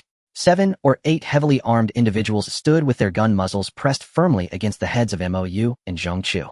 Though pale with fear, Zhongchu was no stranger to high-stakes situations. She steadied her voice and demanded, "Is this how you treat survivors?" The group ignored her entirely. A cold, stern female voice commanded, "Check if this man is infected." No sooner had the words been spoken than Mo was yanked up, patted down thoroughly, and declared, "No wounds found." The cold female voice let out a puzzled hush, staring at Mo with disbelief. Mo finally got a look at her, or rather not much of a look. She was fully armed, wearing a ballistic helmet and a black mask. All Mo could discern was that her eyes were large and bright, and that she was definitely a woman. Just as Mo was about to ask what she meant, the woman turned and waved her hand, commanding, 3 minutes, evacuate this place. With that, she turned and strode forward. Before Mo could figure out what was happening, a young man's voice spoke beside her, "Need help." He gestured toward Shu Tong in Mo's arms. Mo shook her head firmly. The man nodded and said, "Keep up. Fall behind and you die." Then he hurried after the team ahead. Mo and Zhongchu exchanged a glance, nodded simultaneously, and broke into a run. To Mo's surprise, these people didn't take the stairs. Their swift actions showed her what true professionalism meant. They quickly found a window. Some broke it open, others tied ropes. In less than half a minute, the leading woman had slid. The remaining few didn't hesitate, either grabbing the rope and jumping down. They made good on their word not to help. Mo didn't mind. She handed Shu Tong to Zhongchu and said, "Jump on my signal." Then she grabbed the rope and vaulted out the window. Zhongchu instantly understood Mo's intent. She counted 3 seconds silently, then tossed Shu Tong out the window. She herself leaped onto the sill, staring down intently. She saw Mo catch Shu Tong gracefully and wave for her to follow. Zhongchu glanced back at the surging zombie horde and suddenly understood why these people hadn't used the main entrance. Admiration welled up within her. Without a moment's hesitation, she jumped down. The moment Zhongchu landed, a deafening crash erupted behind them. The entire ground trembled violently. Zhongchu leaped from Mo's arms and turned around in disbelief. The colossal shopping mall was beginning to collapse slowly. Terrified, she spun her head to look at Mo. Mo, equally stunned, stared at the black-clad woman holding a remote control, finally grasping the true meaning of fall behind and die. Before they could recover from the shock, the woman barked, "Scatter and take cover. No unauthorized actions before dawn. Assemble at my signal." With a sharp wave of her hand, the male soldiers snapped crisp military salutes and dashed into the surround. Without hesitation, the woman chose a direction and strode off virtually, ignoring Mou and the others. Mou, not one to be melodramatic, picked up Shu Tong, exchanged a glance with Zhong Chu, and followed directly behind her. Among this group, it was clear that the woman was the strongest. Not following her would be sheer stupidity. True to expectations, the woman didn't let Mou down. Wielding a strange arm-length military saber, she cut through everything in her path, carving a bloody route through the converging horde of zombies. She darted into a narrow alley and spotted a shop with its door ajar. She slipped inside instantly. Mou and Zhong Chu followed without a second thought. They caught sight of the woman pulling her saber from a zombie's head. Without pausing, she turned and slammed the shop door shut. Pressing her ear to the door, she listened for a long moment before exhaling in relief. She slumped to the floor, looked up at Mou, you still holding Shu Tong, and grinned. Didn't expect you to have such stamina. Mou's mouth twitched. He found a relatively clean spot, set Shu Tong down, gently checked her breathing, then turned to the fully armed woman. If our stamina were poor, would you have stopped to save us? The woman didn't hide the truth. She shook her head calmly. Honestly, I never intended to rescue you in the first place.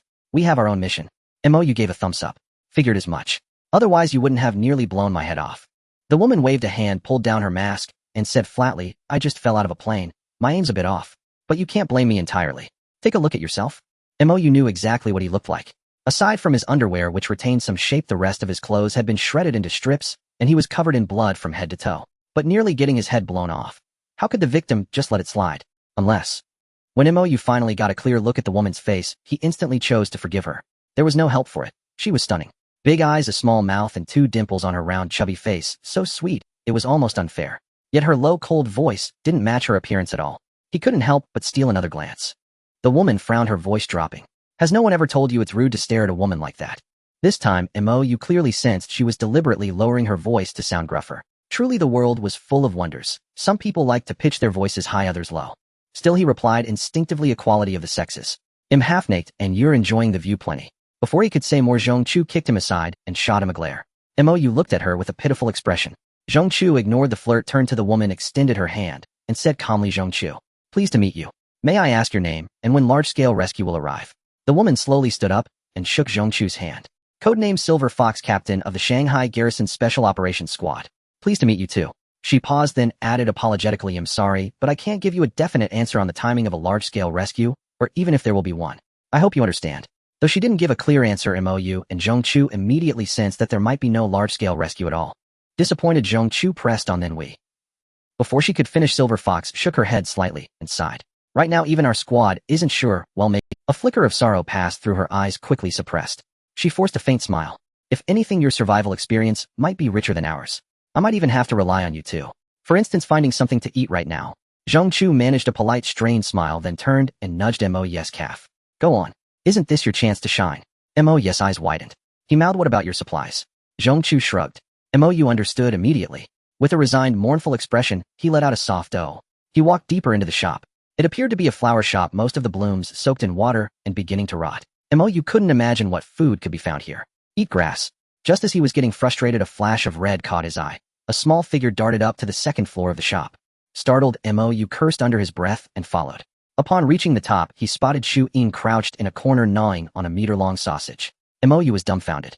He pulled Shu Yin out and glared at the sausage in her arms. All you think about is eating. I almost forgot to settle accounts with you. Why didn't you come to our rescue during the day? Shu Yin hugged the sausage protectively, tilting her head as she slowly processed his words. A delighted smile spread across her face. She shoved the sausage into Mou's arms and took off the small backpack slung over her shoulder.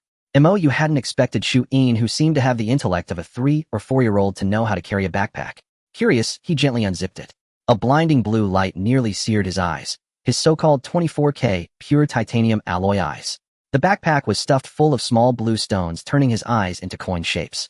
In disbelief, he pinched his own cheek, then hugged his little workhorse, tightly planting a big kiss on Shu Yin's cheek. Shu Yin, without a hint of reluctance, cheerfully handed the backpack to Mou, a triumphant gleam in her eyes, as if to say, see, I'm no longer in debt. Mou promptly rapped her on the head with a knuckle, then scooped a handful of small blue stones from the backpack and stuffed them into Shu Yin's mouth unilaterally, declaring, get back to work. This barely covers the interest. Shu Yin's eyes widened as she raised her little finger in protest, but Mou, refusing to give her a chance, shoved her toward the window, tossed her out, and yelled, go Pikachu. As Shu Yin cast a pitiful glance, Mou slammed the window shut. From below, Zhong Chu's annoyed voice rang out, what are you howling about? Mo quickly stashed the backpack full of treasures and dashed downstairs, hurling the large ham he carried into Zhongchu's arms. Startled, Zhongchu instinctively dodged, thinking Mo had thrown a human leg. The silver fox behind her caught it, instead staring at Mo in disbelief. "How did you manage that?" she murmured. Mo flashed a smug, mysterious smile, refusing to answer, exuding an air of self-satisfaction. Zhongchu snorted, eyeing the obvious bite marks on the ham's packaging. Understanding dawned, and she shot Mo a contemptuous glare. She muttered under her breath, "I'll report you for child labor." Mo stuck out his tongue unfazed and headed downstairs, saying, "The bedroom's upstairs. I'll take Shu Tong up first." Without waiting for Zhongchu's reply, he scooped up Shu Tong and returned upstairs. Zhongchu, suspicious of Mo's secretive behavior, nodded politely to the silver fox and quietly followed. The silver fox shrugged at the trio's odd antics, then focused her attention on the enormous ham. Unaware of his tail, Mo quickly laid Shu Tong on the bed, pulled out the backpack, counted 10 blue stones, and gently pried open Shu Tong's mouth. After a moment's thought, he popped them into his own mouth, instead muttering, "I'm afraid you'll choke." Silence means consent, right? Shu Tong, unconscious with closed eyes, couldn't possibly speak. Feeling justified, Mo lowered his head, but before he could touch her lips, his ear was yanked painfully. Zhongchu's face was frosty as she glared at him through gritted teeth. "I knew you were up to no good. Are you Startled, Mo nearly swallowed the blue stones. In a split second, he grabbed Zhongchu's head and pressed his lips to her open mouth. Zhongchu reacted on instinct, releasing his ear and wrapping her arms around his neck. But after a brief response, she came to her senses, shoved him away, and furiously wiped her lips, her eyes blazing. Unfazed, Mo even looked aggrieved. "I was trying to save Shu Tong. I had no ulterior motives." Zhongchu wouldn't believe him if her life depended on it, her gaze still smoldering. Yet she quickly snatched the backpack from his hands, and her eyes turned into coin-shaped gleams at the sight of the blue stones. Her voice trembling, she asked, "Did Een bring these back?" At Mo yes nod, she glanced around excitedly. "Then what are we waiting for? Have her keep working." Mo was speechless, pointing at her. "Didn't you just say you'd report me for child labor?" Zhongchu switched to a capitalist's tune without shame.Een's 19, hardly a minor. In this world, it's all about working till you drop. Mo gave her a thumbs up in mock approval, then grabbed a few blue stones and stuffed them into Shu Tong's mouth, shamelessly adding, "I already sent her out. Waiting for you would have been too late." Zhongchu chuckled, taking several stones herself to feed Shu Tong. "You're so stingy. Tong's growing, she needs more for the benefits," she taunted. Together they cast meaningful glances at Shu Tong's modest chest. Mo, however, looked further, eyeing Zhongchu's figure. He grabbed a handful of stones and said seriously, "Boss, I think you could use some enhancement too." Before Zhongchu could react, he popped them into his mouth and pinned her onto the bed. Zhongchu tried to resist, but with Mo constantly recharging her mouth, she couldn't bear to waste it and gently closed her eyes. The silver fox was savoring a slice of ham when she noticed the sounds from upstairs growing strange. Curious, she stood up and crept up the stairs, but after 2 steps, she recognized the noise. Her cheeks flushed, she spat softly and hurried back down, muttering, "How shameless. Isn't there a little girl up there?" That little girl, however, was far redder in the face as she regained consciousness and slowly opened her eyes. What met her gaze was an intimate scene, so close it was like an extreme close-up. If this were a paid show, Shu Tong would be a VIP, almost a participant. Thankfully, it wasn't her first time witnessing this, or she wouldn't have held back a scream. She squeezed her eyes shut and clenched her fists tightly, silently praying this is a hallucination, it has to be. But her prayers fell on deaf ears as the relentless sounds reminded her she had woken too early. As the sounds persisted, Shu Tong grew numb, and a wild thought crossed her mind. If they can be so brazen, why can't the idea startled even herself, yet her eyes betrayed her, cracking open a slit. Her face, burning, her gaze involuntarily traveled upward, only to lock onto Mo, staring right at. Her mouth flew open in shock, but Mo clamped a hand over it. She feared had lost control and would target her next, but he pointed frantically at Zhongchu, who was buried under the covers. Shu Tong nodded rapidly, signaling she wouldn't scream. Mo released her and mouthed, "Don't say a word. This would be social suicide." Actually, Shu Tong wished the ground would swallow her whole, right, then utterly mortified beyond redemption. Mo wasn't much better off, caught between embarrassment and the need to maintain a facade of composure. This only deepened the awkwardness, trapping them in a bizarre cycle of mutual embarrassment. Inwardly, he exclaimed, "Live streaming really is a rookie's game, isn't it?" Wondering if asking Shu Tong for a streaming gift might ease the tension. As they stared at each other, watching Shu Tong's cheeks flush an even deeper crimson, Mo was struck by the wild thought of kissing her right then. How thrilling would that be? The moment the thought crossed his mind, his lips met hers. Shu Tong's eyes trembled violently, as she never expected Mo to pull such a shameless stunt. She was frozen on the spot, which only emboldened Mo. His hand crept forward, stealthily reaching out. But this time he had gone too far. It snapped Shu Tong's fragile nerves, her eyes rolled back, and she collapsed on. Startled, Zhongchu whipped her head around, staring at Shu Tong in alarm. Mo instantly channeled his inner actor, gently patting Shu Tong's cheek and softly calling Shudong, "Are you awake?" Seeing no response, he turned to Zhong Chu feigning a shaken expression and stuck out his tongue, just as he prepared to resume his project. Zhong Chu shoved him away, disgusted, pointing at his body. "Can't you go wash up first?" She snapped. Mo rolled his eyes, spreading his hands. "How the hell should I know if there's water in this place?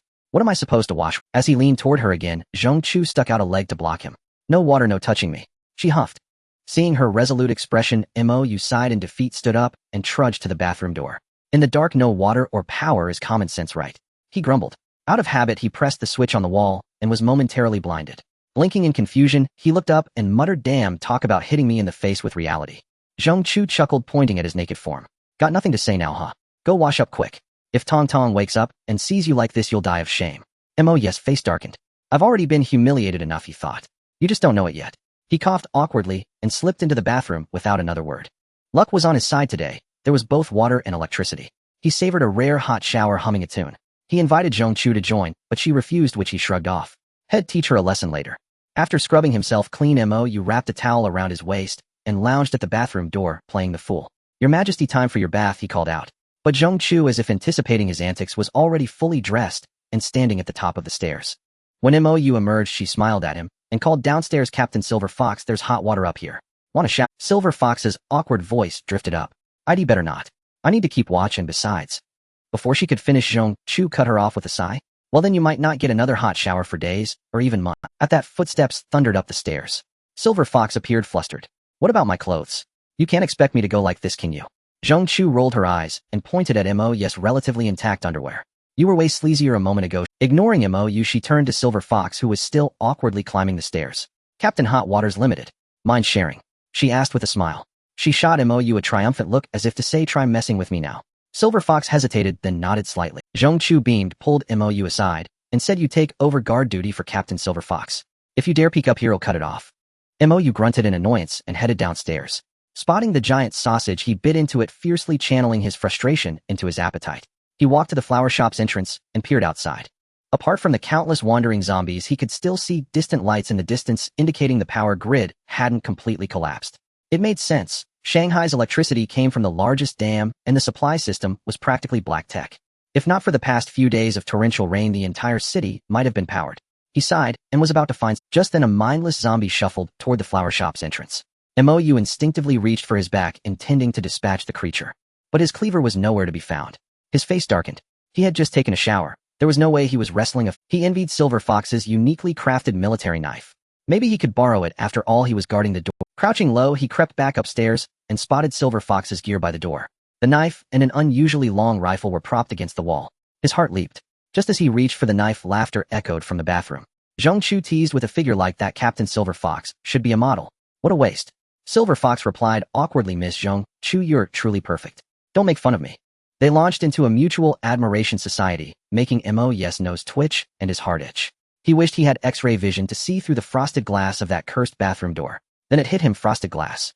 A sly grin spread across his face. He recalled a trick he'd seen online, sticking tape on frosted glass to make it transparent. No sooner thought than done. He'd spotted packing tape downstairs earlier. This had to be fate.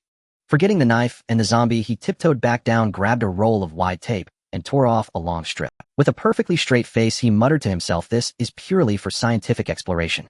No ulterior motives." Having convinced himself, he darted back upstairs. Never had he been so cautious, tiptoeing softly toward the frosted glass door of the bathroom, silently inhaling, holding his breath as he gently pressed the tape onto the glass. Instantly, a clear little window appeared before Mo's eyes. Before he could suppress the ecstasy of proving science, the window behind him suddenly shattered with a loud crack. Then a gust of fierce wind rushed straight toward the back of Mo's head. Startled, Mo jerked his head to the side, and the frosted glass before him shattered into pieces. The exquisite sight Mo had been yearning for now lay bare and unobstructed before his eyes. Inside, Zhong Chu and Silver Fox were stunned, gaping in shock. Before Mo could marvel at nature's bounty, a long, red, enormous tongue coiled around Silver Fox and hurtled toward Mo. Mo instinctively reached out to embrace Silver Fox and fell backward. But then his hand slipped and Silver Fox slid away, clearly because her body was covered in shower gel. Without time to curse, Mo rolled on the ground, pressed his hand on Silver Fox's gear, and instantly sprang up again, lunging straight toward her. Silver Fox also began to react, quickly steadying herself as she kicked her foot against the windowsill. With both hands, she grabbed the massive tongue and pulled back with all her might. But she clearly underestimated the strength of the tongue's owner, The next moment, she was yanked out of the window by the MOU's lunge missed, but without getting up he lunged again, diving straight out of the window and grabbing hold of Silver Fox's thigh midair. Afraid of slipping again, he used both hands and feet scrambling up in an instant to wrap his arms around Silver Fox's neck. Before he could catch his breath, both of them were flung into the sky by the enormous tongue. MOU seized the chance to see what the owner of the tongue really was. The word toad immediately sprang into his mind. Though called a toad, this creature was far more disgusting and much larger, the size of half a small building. It crouched on the neighboring rooftop, its mouth wide open, waiting for MOU and Silver Fox to fall into its gaping maw. Terrified, MOU didn't hesitate to summon Silver Fox's strange military knife from his space and began hacking fiercely at the enormous tongue. Unexpectedly, the knife was absurdly sharp. The massive tongue, as wide as a person, was severed halfway with a single slash. A tremendous howl of agony followed, and MOU felt a sudden loss of gravity as he and Silver Fox crashed heavily onto the rooftop. As luck would have it, or perhaps because the toad loathed MOU, he ended up at the bottom. A mouthful of blood sprayed directly onto Silver Fox's face. Ignoring the searing pain in his organs, MOU quickly waved his hand, shoving Silver Fox's long rifle into her grasp. He swiftly rolled over, driving the military knife deep into the massive tongue and pinning it firmly to the rooftop without pause. Silver Fox reacted with lightning speed. Though baffled by where MOU had produced her rifle, she knelt, braced the stock against her shoulder, and pulled the trigger. Her eyes brimmed with confidence. With a single shot, one of the giant toad's eyeballs exploded. Another earth-shattering scream rang out. Without any pause, Zhong-Chu fired again, and the toad's other eye burst into a spray of black blood. MOU suddenly felt the force on his hands intensify. He pressed down with all his body weight. The entire enormous tongue, ignoring the pain, jerked backward, spewing black blood that drenched MOU's head and face, and even splattered Silver Fox beside him. Yet Silver Fox remained eerily calm, not even blinking as she kept pulling the trigger. Each bullet entered through the toad's eye socket until the magazine ran dry. Only then did she lower the gun, staring intently at the giant creature. MOU watched dumbfounded and murmured weakly it was dead by the 18th shot. Silver Fox nodded slightly and let out a deep breath. Suddenly she froze, staring blankly at MOU. Puzzled, MOU glanced down at himself and was instantly mortified. He was about to explain that he had been wearing a towel earlier. Then he too froze and looked up at Silver Fox. His mouth fell open. Silver Fox let out a shriek and crouched down, curling into a ball.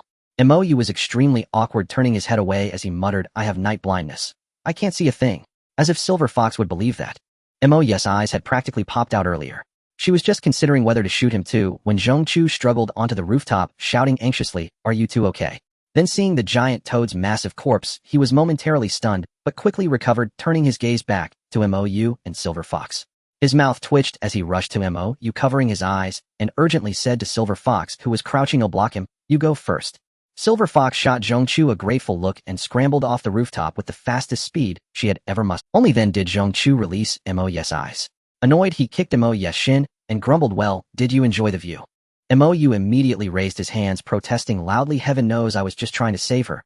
I had no other." Zhong-Chu rolled his eyes, pointed at MOU's nose, and asked with a contemptuous look, "Then why were you standing at the bed?" MOU was struck dumb.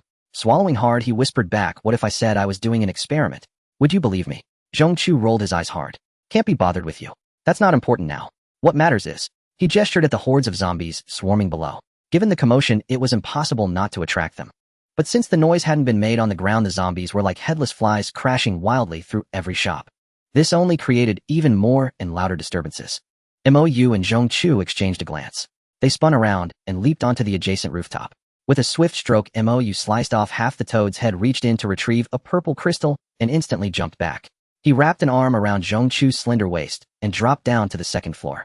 Urgently, he said to Silver Fox, who was now fully dressed, "We can't stay here. We need to leave now." Silver Fox had regained her composure, her face cold and stern as she nodded, her gaze fixed on the military knife in MOU's hand. Without a word, he tossed it back to her and rushed toward Shu Tong, who was on the bed. The next moment, chaos erupted downstairs. MOU remained unflustered, turning to glance at Zhong-Chu and giving a slight nod. With a resounding slap on the still soundly sleeping Shu Tong's tender rear, she sprang up from the bed, instantly catching sight of MOU, completely unclad, and instinctively cried out, "No, no, I'm still too young, I can't handle it."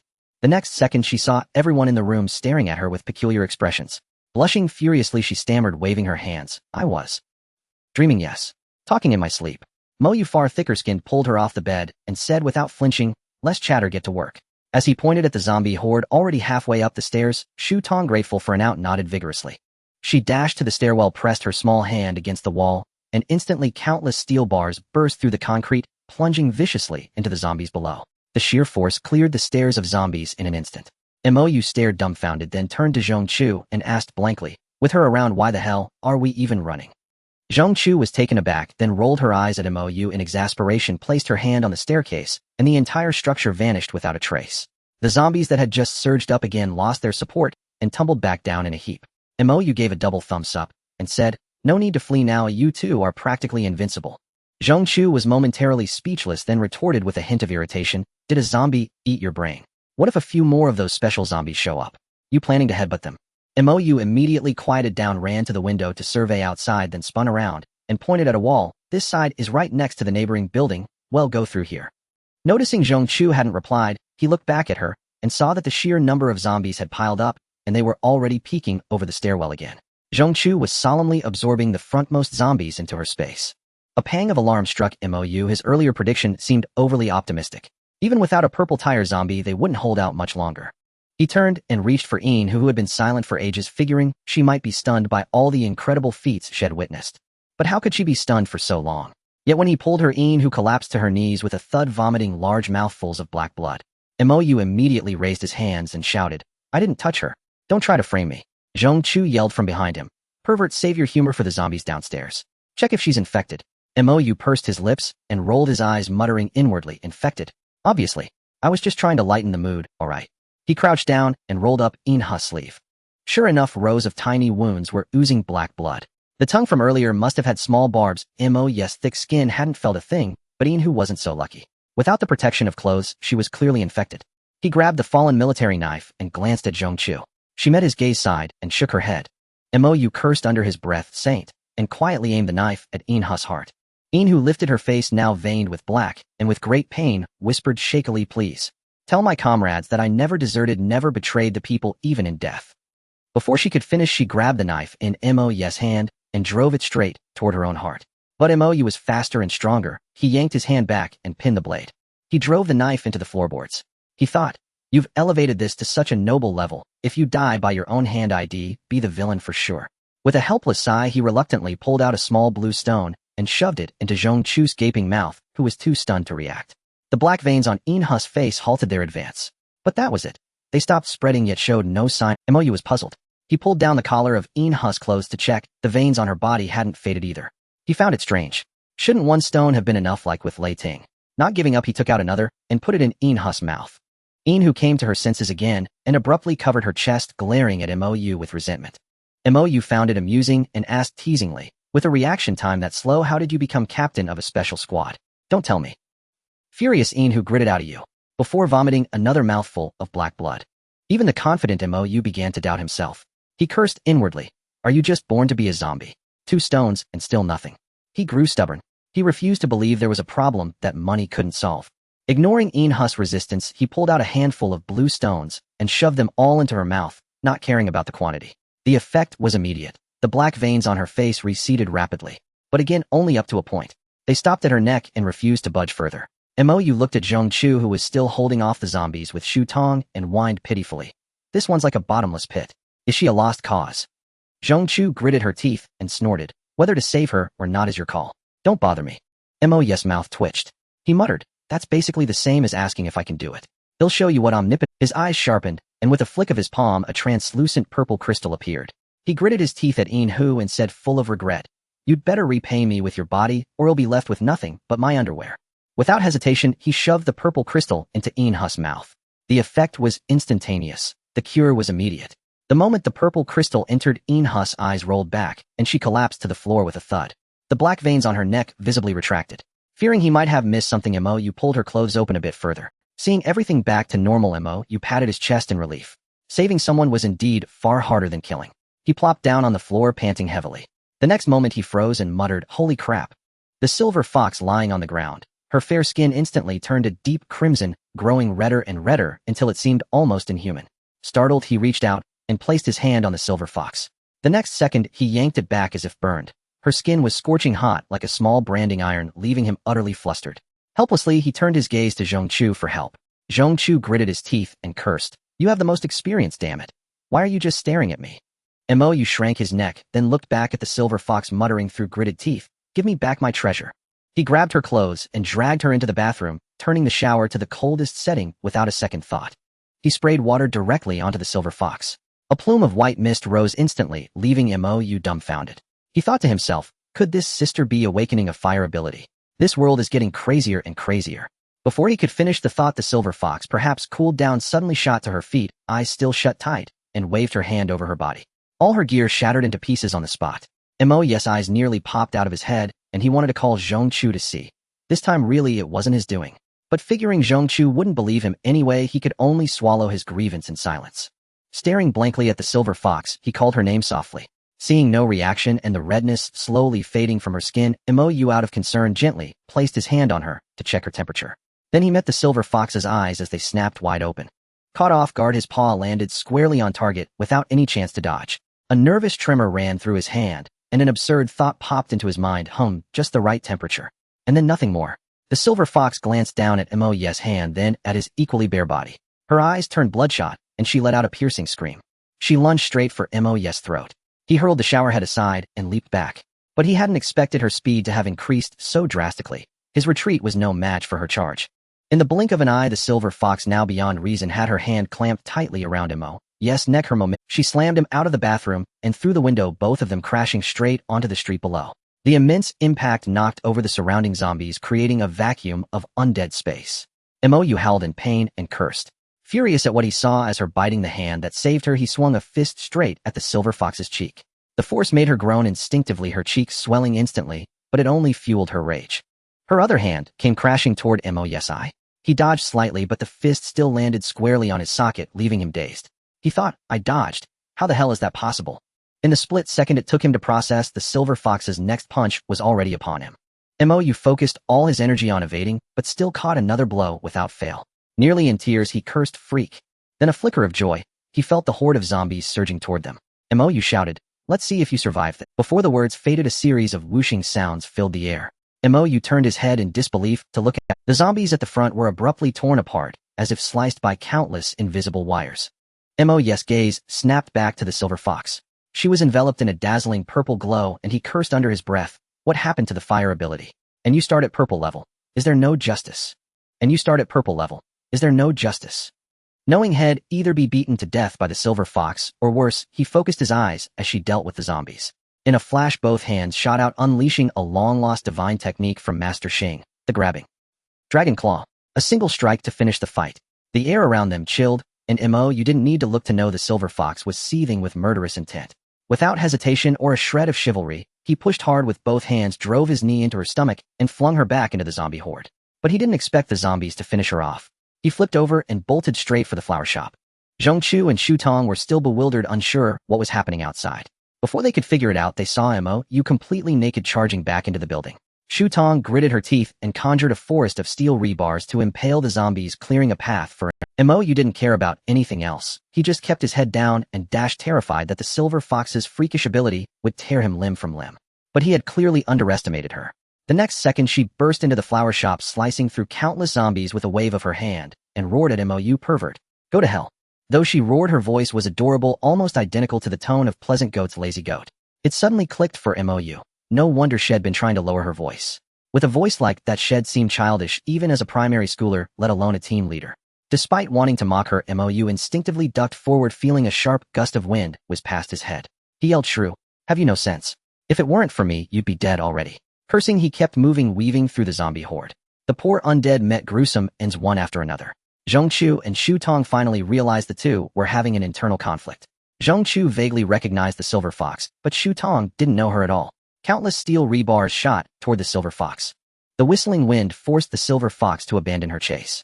She waved her hand, and the rebars midair shattered into several pieces. But that only made things worse. The fragments flew faster and multiplied. The silver fox had to roar and brace, both hands in front of her. Countless steel fragments hung suspended in the air, trembling slightly, creating a bizarre stalemate. Mo had no time to enjoy the live-action spectacle. He scrambled up to the second floor, grabbed Zhongchu's hand, and urged, "Let's get out of here. This woman's gone crazy." Zhongchu rolled his eyes at Mo, then grabbed Shu Tong's hand, and said quickly, "Go." The moment she was distracted, the suspended steel fragments shot out in all directions. They blasted all four walls of the small building's first floor into rubble. Smoke billowed all around, and MOU and Zhongchu cursed holy crap. Almost simultaneously, the ground beneath their feet gave way, collapsing entirely as they plummeted. Zhongchu let out a sharp cry, thrusting her hand abruptly against the ceiling above. The massive roof vanished in an instant, sparing MOU and the other two from the same fate as the silver fox who was buried alive. Overjoyed, MOU nearly dropped to his knees before Zhongchu. Shu Tong, breaking character, shouted, "Anti-Zhongchu, I love you to bits." Zhongchu's face was slightly pale, yet a flicker of pride gleamed in her eyes. But she quickly turned to MOU, demanding angrily, "What did you do?" MOU immediately raised his hands, pouting pitifully, "I didn't do anything, I swear on my honor." Knowing MOU all too well, she could tell he was clearly guilty. She gave his shin a vicious kick and gritted her teeth. "If I believe you, I'd be a complete fool. Spill it now." Before she could finish, the rubble before them shuddered violently. A colossal tornado burst forth from the ground, then dissipated instantly, revealing the silver fox standing amidst it. The silver fox's hair stirred without wind, her eyes brimming with murderous intent as she fixed them on MOU. In the most adorable voice, she uttered the iciest words, "MOU, I want you dead." MOU looked utterly innocent as he called out to her, "Sis, where's the logic? I've been trying to save you all along." The silver fox snorted coldly. Twin miniature tornadoes materialized in her hands as she snarled, "Then go reason with the king of hell." With that, she flung her arms. Zhongchu and Shu Tong both stepped in front of MOU, raising their palms. MOU was both touched and frustrated. This daily humiliation was driving him to the brink. How did it feel like he was living off women? The next moment, an even more infuriating scene unfolded. The oncoming hurricane vanished in an instant, and the gnashing silver fox, without even a grunt, collapsed straight onto the rubble, motionless. MOU, Zhongchu, and Shu Tong were all stunned. Shu Yin, wielding a massive iron rod, appeared behind the silver fox, stomping on her body and reaching out a tiny hand toward her head. The three of them shouted almost in unison, "Stop!" Shu Yin's fingers had already touched the back of the silver fox's head, but she paused, looking at them in confusion. MOU waved his hand helplessly, "There's no stone, she's a person." Shu Yin's face fell with disappointment, vanishing instantly, only to throw herself into MOU's arms the next second. She gave him a big bear hug. MOU was caught off guard, his body betraying him. Hard to hide when he wasn't wearing a stitch of clothing. Zhongchu and Shu Tong suddenly remembered MOU's naked state, spat in embarrassment, and pulled Shu Yin away. Shu Tong's face flushed crimson as she gave Shu Yin a sharp rap on the head, then turned away, unable to look at MOU. She inwardly scolded herself for not noticing something was off all this time. Zhongchu was about to kick MOU when the ground began to tremble faintly. Something massive was approaching. Their faces changed, instantly realizing this was no place for flirtation. MOU grabbed Zhongchu's shoulder and said sternly, "You go first, I'll lure these beasts away." Seeing Zhongchu about to protest, MOU quickly added, "Don't worry, I'm tough-skinned. They can't touch me. Wait for me in that skyscraper, I'll be back before dawn. And I can't bear to leave these treasures behind either." He pointed to a dark towering building in the distance, then at the ground littered with zombie corpses. Zhongchu knew this wasn't the time for sentiment, nodding quickly, but her gaze lingered on the motionless silver fox. MOU snorted coldly, "Leave her to fend for herself. Hurry, or it'll be too late." Then he glanced at Shu Yin and commanded, "Protect your sister, and Annie Zhongchu, or I'll spank you when I get back." He nodded firmly at Shu Tong. Zhongchu and Shu Tong both said, "We'll wait for you," and dragged Shu Yin into the darkness. MOU watched the three women disappear into the shadows, his serious expression vanishing. He cracked his neck and grumbled, "Better not get married. Want to do something, and you have to make up excuses? Such a hassle." He glanced at the silver fox's combat knife, rifle, and tactical backpack at his feet, then stowed them away in his space. In a flash, he was beside the unconscious silver fox, hoisting her onto his shoulder and sprinting in the opposite direction from the women. As he ran, a high-explosive grenade appeared in his palm, the very reason had taken the silver fox's backpack. This thing was a perfect monster lure. He pulled the pin and tossed it into a two-story building. The next moment, a deafening explosion shattered all the surrounding windows. Even MOU was startled, sticking out his tongue and thinking, "That's insane." He threw another grenade, then another, setting the entire street ablaze. Zhongchu and Shu Tong, running frantically, gradually slowed down. They turned to look at the blazing sky, eyes glistening, and clenched their small fists tightly. In a dim room, the silver fox slowly opened her eyes, her head throbbing as if it would split. Instinctively, she tried to raise a hand to touch it. Then she froze, looking down in disbelief. She was suspended in the middle of the room in a humiliating position. Her face twisted in shock as she struggled instinctively. A familiar voice rang out, "Want to see what's below you?" The silver fox looked down instinctively. Her own combat knife lay upside down beneath her, the blade pointing upward, gleaming with cold light. Her fingers, which had been about to move, froze. She lifted her head with effort toward the voice. There sat MOU, still in his shameless state, lounging on a large sofa, watching her with leisurely amusement. Fury surged within her, and she hissed through clenched teeth, "You sick pervert, you filthy bastard. What do you want? Let me down." MOU let out a scoff, saying calmly, "You can beg me, but not in that voice. Use that cute one." It's much. The silver fox spat at him, enraged. Don't you dare. You know who I am. Do you realize what you're doing? Mo shrugged, nonchalantly walked over to her and slapped her across the face. When you wanted to kill me, did you think about who you were? Do you have any idea how wronged I feel? The silver fox's eyes turned fierce, locking onto Mo. If you've got the guts, kill me now. Otherwise I'll kill you. Mo let out a cold laugh, pointed at the military knife on the ground, and made a please help yourself gesture to Silver Fox with a smirk. A glint of resolve flashed in Silver Fox's eyes as she cursed, I'll haunt you even as a ghost. Mo interrupted nonchalantly, I seem to recall you still have a mission. Silver Fox was taken aback. The next moment her body spun in midair before she could react. A sharp groan of pain escaped her, followed by a look of fury and disbelief as tears welled in her eyes. She turned her head to gaze at Mo, who now stood behind her. Mo was slightly surprised, uncertain, as he met Silver Fox's tearful, resentful gaze. Then realization dawned, and a twisted grin crept across his face. He chuckled wickedly. Consider yourself lucky to die without regrets. Otherwise wouldn't you be at a loss? As Silver Fox opened her mouth to curse Mo, mischievously tugged the rope, binding her, eliciting another pained groan from her. Mo immediately leaned close to her ear and whispered, Mo, you don't usually hold grudges. I settle them on the spot. Before Silver Fox could retort, a dazzling purple light erupted from Silver Fox's body, then swiftly surged into Mo's form. It cycled through him and rapidly returned to Silver Fox, forming a loop. Morning sunlight bathed Silver Fox's face, her delicate features adorned with trembling eyelashes, as she slowly opened her eyes. The pristine white ceiling and matching quilt left Silver Fox disoriented, unsure of her whereabouts. She instinctively sat up and stretched luxuriously, the blanket slipping off to reveal her fair skin untouched by the sun's rays. Noticing red marks on her skin, she was bewildered. Turning her head, she saw a familiar figure lying beside her. A flood of memories surged into her mind, every detail vividly replaying in her thoughts. Rage gradually kindled in her eyes. Without a second thought, she reached out and grabbed the neck of that shameless scoundrel, Mo the pervert. She vowed to avenge her honor. Unexpectedly, Mo didn't dodge at all, allowing Silver Fox to easily seize his throat. But before she could relish her triumph, Mo yawned lazily, extended his arm from under the blanket, and aimed a flare gun. This left Silver Fox thinking he had lost his mind, staring at him as if he were an idiot. Mo calmly opened his eyes, looking at Silver Fox with indifference, and said with a faint smile, if I fire this, how long do you think your team will take to get here?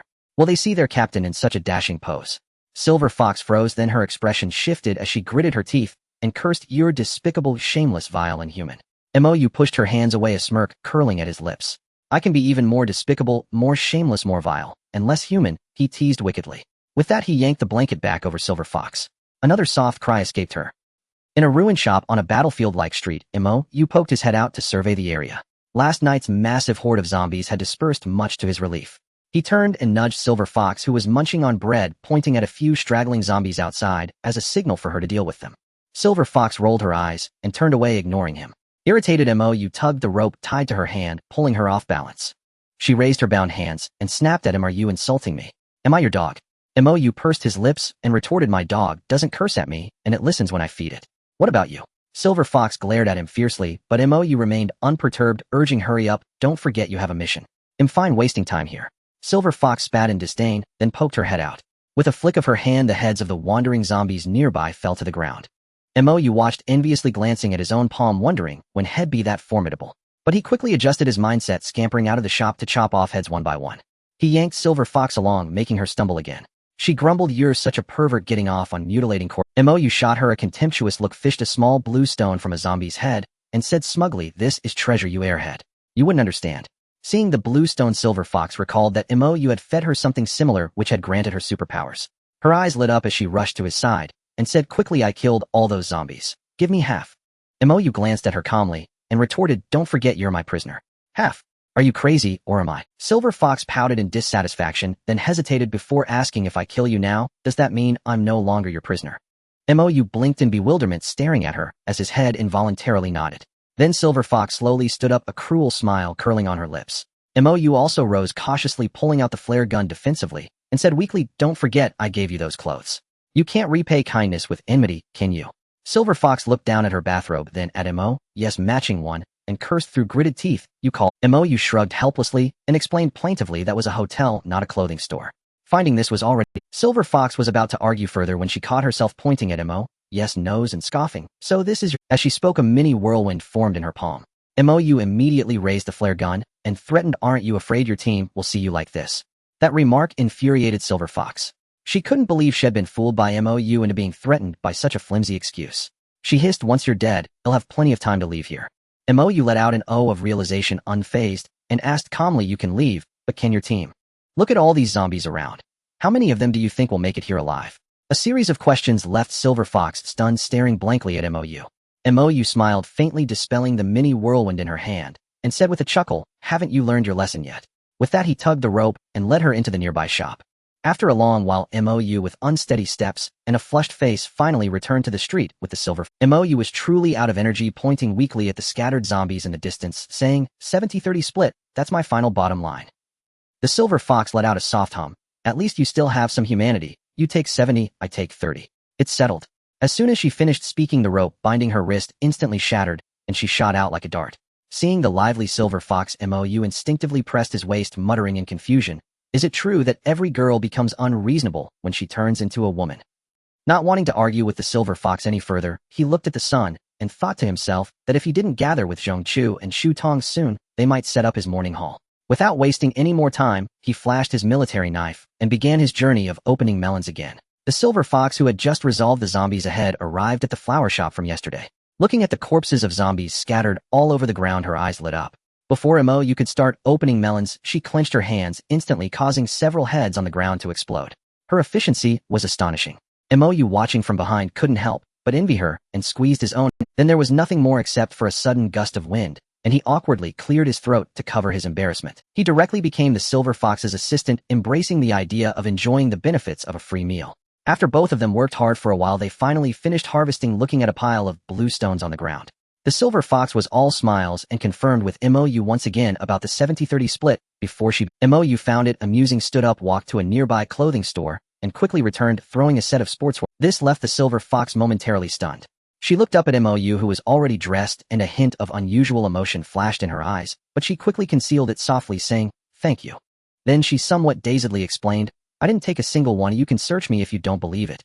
MOU chuckled silently, bending down to casually grab a handful of blue stones, smiling faintly. "All right, this will count as mine. The rest is for you. Perhaps we'll meet again." The Silver Fox was taken aback and uncertainly asked, "You're leaving?" MOU smirked and pretended to be horrified, saying, "You want to ask me to help you complete your task, will you?" The Silver Fox immediately huffed in annoyance. "Who asked you to help? Just seeing you annoys me. Ooh, just scram." MOU chuckled and turned to leave, but after taking a couple of steps, he immediately turned back. The Silver Fox's expression of disappointment eased, and MOU squatted down to hug her tightly, whispering in her ear, "Try to stay alive." Then, without looking back, he disappeared from the Silver Fox's sight. The Silver Fox looked at the high pile of blue stones on the ground, and then at the tactical backpack and long rifle left by MOU, murmuring, "You scoundrel, did you take my military knife?" Her eyes instantly turned moist, but soon became cold and fierce as she pulled out a signal gun from the tactical backpack. MOU had already run quite far, only then glancing back with a guilty conscience, seeing that the Silver Fox hadn't come after him. He patted his chest hard, exhaling a breath, secretly thinking, "Fortunately, my acting skills are superb, otherwise I would have left something behind."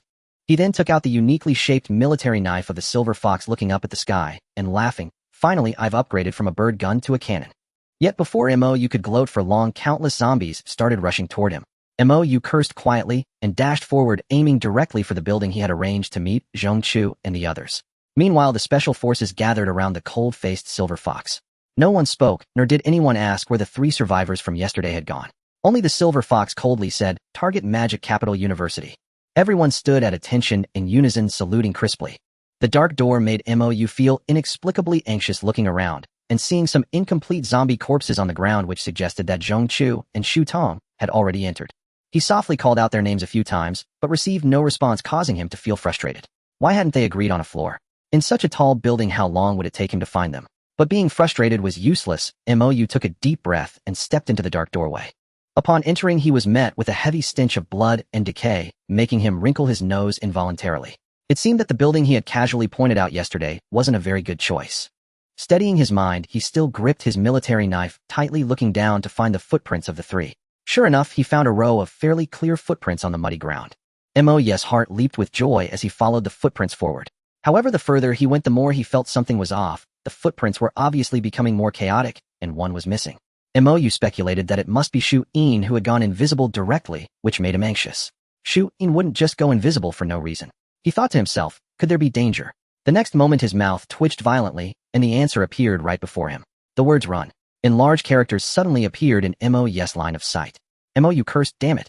His calves tightened, and his body slammed onto the floor, then quickly got pulled into the dark. Mo felt exhausted, his legs were already weak, and now this happened.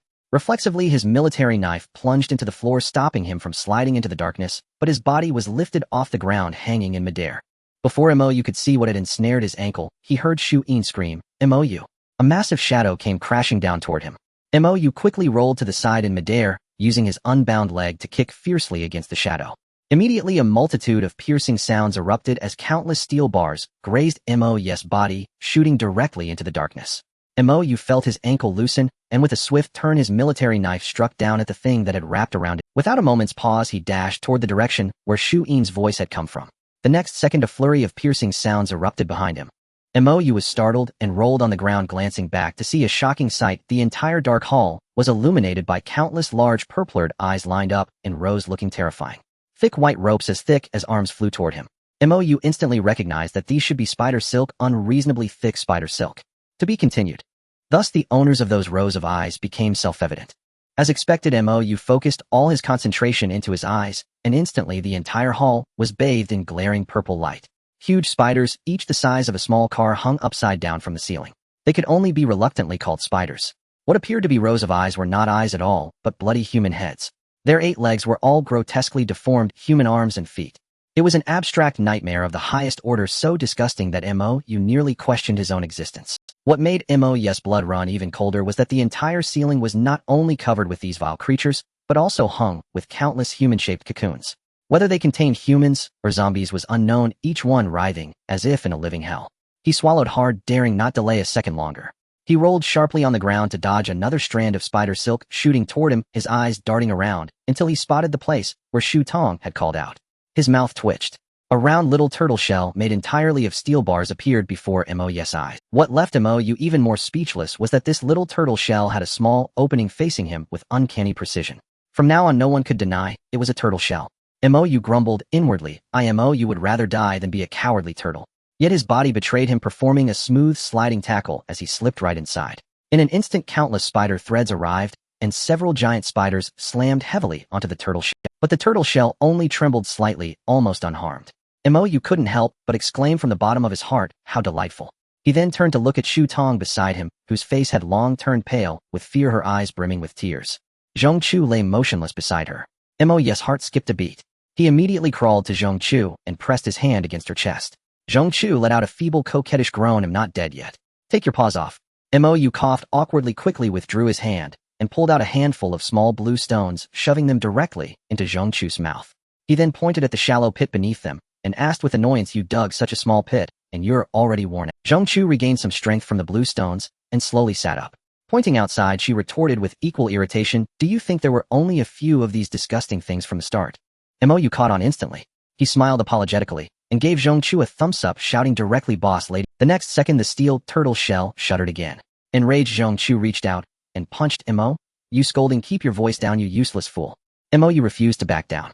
He reached out and pinched Zhong Chu's lips shut, saying cockily, woman, let me show you what a real man is. Leave those little trash outside to me. With that, he smugly ruffled Shu Tong's hair before sticking both hands out of the turtle shell and shouting outward, hey, ugly freaks, your grandpa is here. As he shouted, he even curled his finger in a taunt. Instantly, his wrist tightened with immense force, yanking him forward until he slammed against the inner wall of the turtle shell. He blurted out a curse. Mo quickly adjusted his stance, braced his legs against the inner wall, and with a fierce roar, he forcibly pulled his arm back inside. Zhong Chu and Shu Tong watched in stunned disbelief. Shu Tong asked with innocent confusion, brother Mo, are you trying to have a tug-of-war with it? Frustrated, Mo shot her a glare. His eyes sharpened, and his other hand pressed firmly onto the spider's silk. With a crackling sound and a flash of electricity, a miserable screech echoed from outside, followed by the heavy thud of a massive object hitting the ground. The pull on Mo's wrist vanished instantly. Overjoyed, he thought, it works. He cut the silk off his wrist and thrust his arm out again, repeating the classic line, your grandpa is here. Then the cycle repeated, tug-of-war, a flash of lightning, and a perfect finish. Zhong Chu and Shu Tong watched with mouths agape at Mo's miraculous operation. Mo grew somewhat addicted to the process, rediscovering the thrill he had felt when using Zhong Chu as bait. But though fishing was enjoyable, it was too physically draining. After only a few rounds, Mo could clearly feel his electricity running low. He popped a few blue stones into his mouth and glanced at Zhong Chu. Zhong Chu rolled her eyes, turned her head away with a haughty air, and pretended not to understand Mo's meaning. Mo scoffed, inwardly grumbling, "Without you butcher Zhong, I can't get my pork." He reached out, grabbed Shu Tong by the neck, pulled her little head close, and pressed his lips directly against hers. Instantly his body surged with renewed strength. Releasing Shu Tong, he resumed his fishing. Shu Tong was dumbfounded. She looked at Zhong Chu, then at Mo, her face flushing bright red. Zhong Chu gritted her teeth in fury and kicked Mo's backside hard. Mo didn't mind. Soon he turned back, stuffed a few more blue stones into his mouth, and looked at Zhong Chu with a provocative gleam. Zhong Chu tried to turn away again, but Mo without hesitation beckoned Shu Tong with his finger. Shu Tong, blushing, leaned her little head toward him again. Furious, Zhong Chu pulled Shu Tong back and muttered, "You're just a kid, don't you know any restraint?" Then she cupped Mo's face and kissed him directly.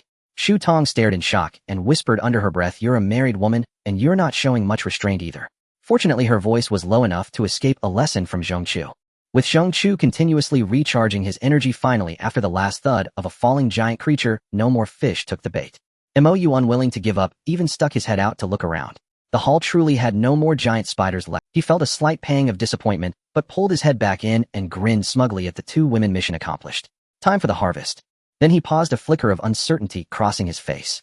Why do I feel like I've forgotten something again? Zhong Chu and Shu Tong, who had just begun to smile, also froze. The three exchanged glances and shouted in unison, "Shu-in." With a thunderous crash, the entire building trembled. Mo instinctively looked outside and saw a red light like a cannonball smash through the hall's ceiling and slam heavily onto the floor. Before Mo could see clearly, Shu Tong cried out in alarm. Immediately after, another deafening crash came from the ceiling. An abnormally massive behemoth burst through the ceiling and plummeted straight toward the ground. The sky was suffused with a crimson glow, causing Mo to gasp in astonishment. He cursed inwardly, "What the hell kind of place is this?"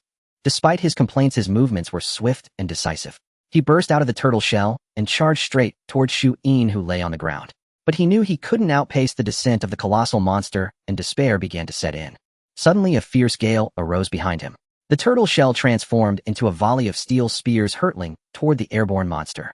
A series of dull thuds echoed through the air.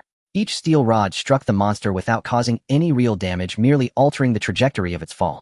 Mo was astounded, but even that slight deviation was enough for him. With a flicker of movement, Mo grabbed Shu-in, who lay unconscious, and rolled to the side. In his hand, he clutched a handful of small blue stones, which he promptly stuffed into Shu-in's mouth. Without a moment's hesitation, he hurled Shu-in toward Zhong Chu and Shu Tong, shouting, "Run!" Underground. Then he twisted his body, dodging a massive whoosh projectile. A limb as thick as a tree trunk slammed into the spot where Mo had just been kicking up a cloud of dust. Enraged, Mo let out a roar, and the shattered stones and debris on the ground began to swirl. In an instant, the entire hall was shrouded in dust.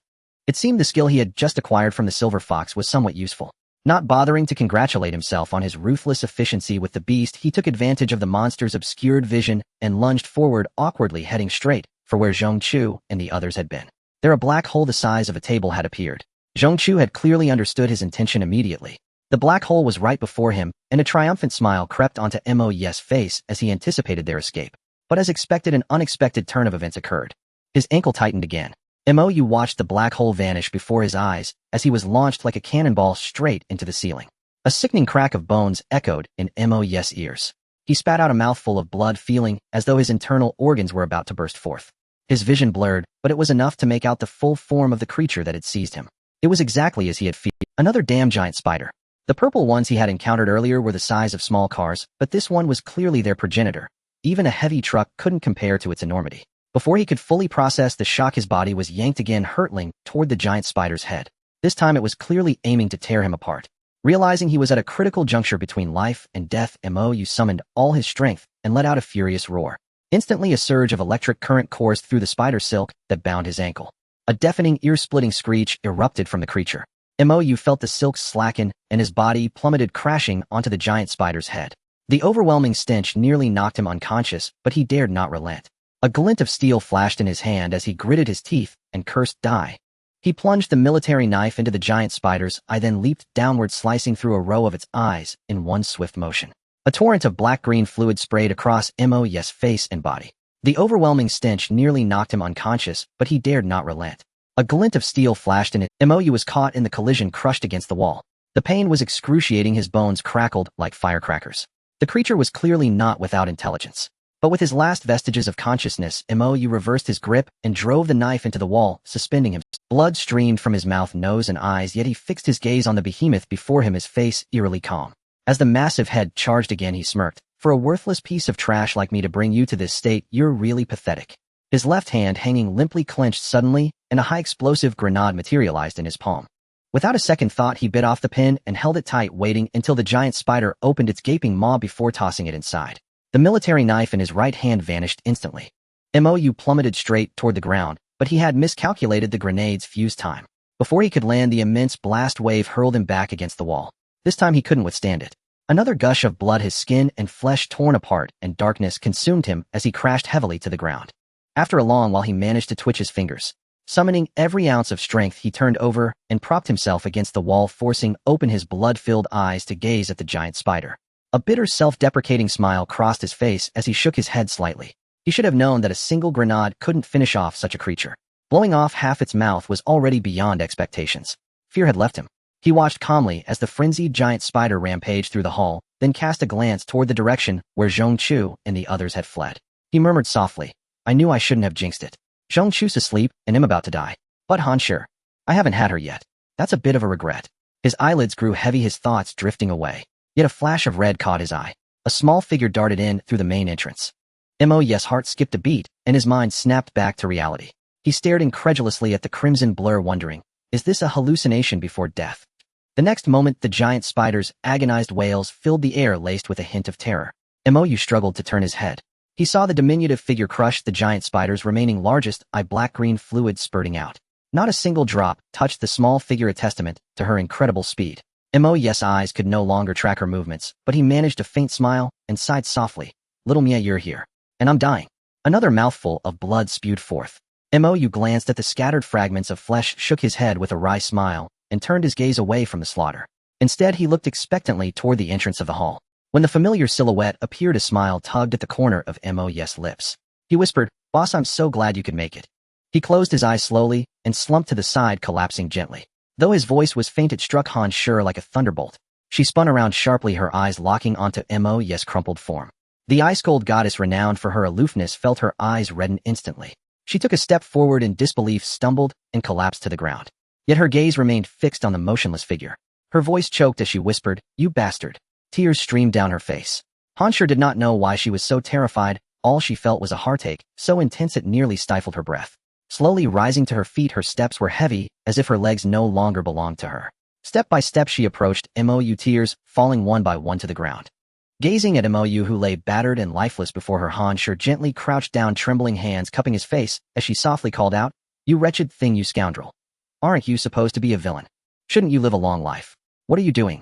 As she spoke, she gently cradled his head against her chest, her whole body trembling violently, in despair, silent tears streaming down like rain. Startled Xiao Mia, who had just reached her side, shuddered, tears instantly flowing. Timidly, she let out a soft cry and handed a dazzlingly bright red crystal to Han Shi. Like a drowning person clutching at the last straw, Han Shi abruptly lifted her head, snatched the red crystal from Xiao Mia's hand, and shoved it straight into Mou's mouth. But after 2 attempts, it fell out again. Without a moment's hesitation, Han Shi pressed her lips fiercely against Mou. A bitter metallic taste instantly flooded her mouth. Han Shi suppressed her instinct to snatch it away, pushing it relentlessly into Mou's mouth. As time passed, Mou showed no sign of stirring. Finally, utterly disheartened, Han Shi slowly pulled her lips away, resting her head lightly against Mou's chest, sobbing softly. Then, losing all control, her body began to tremble violently. Xiao Mia, infected by the sorrow, gently wrapped her arms around Mou's head, tears falling in steady drops. 2 faint thuds reached Han Shi's ears.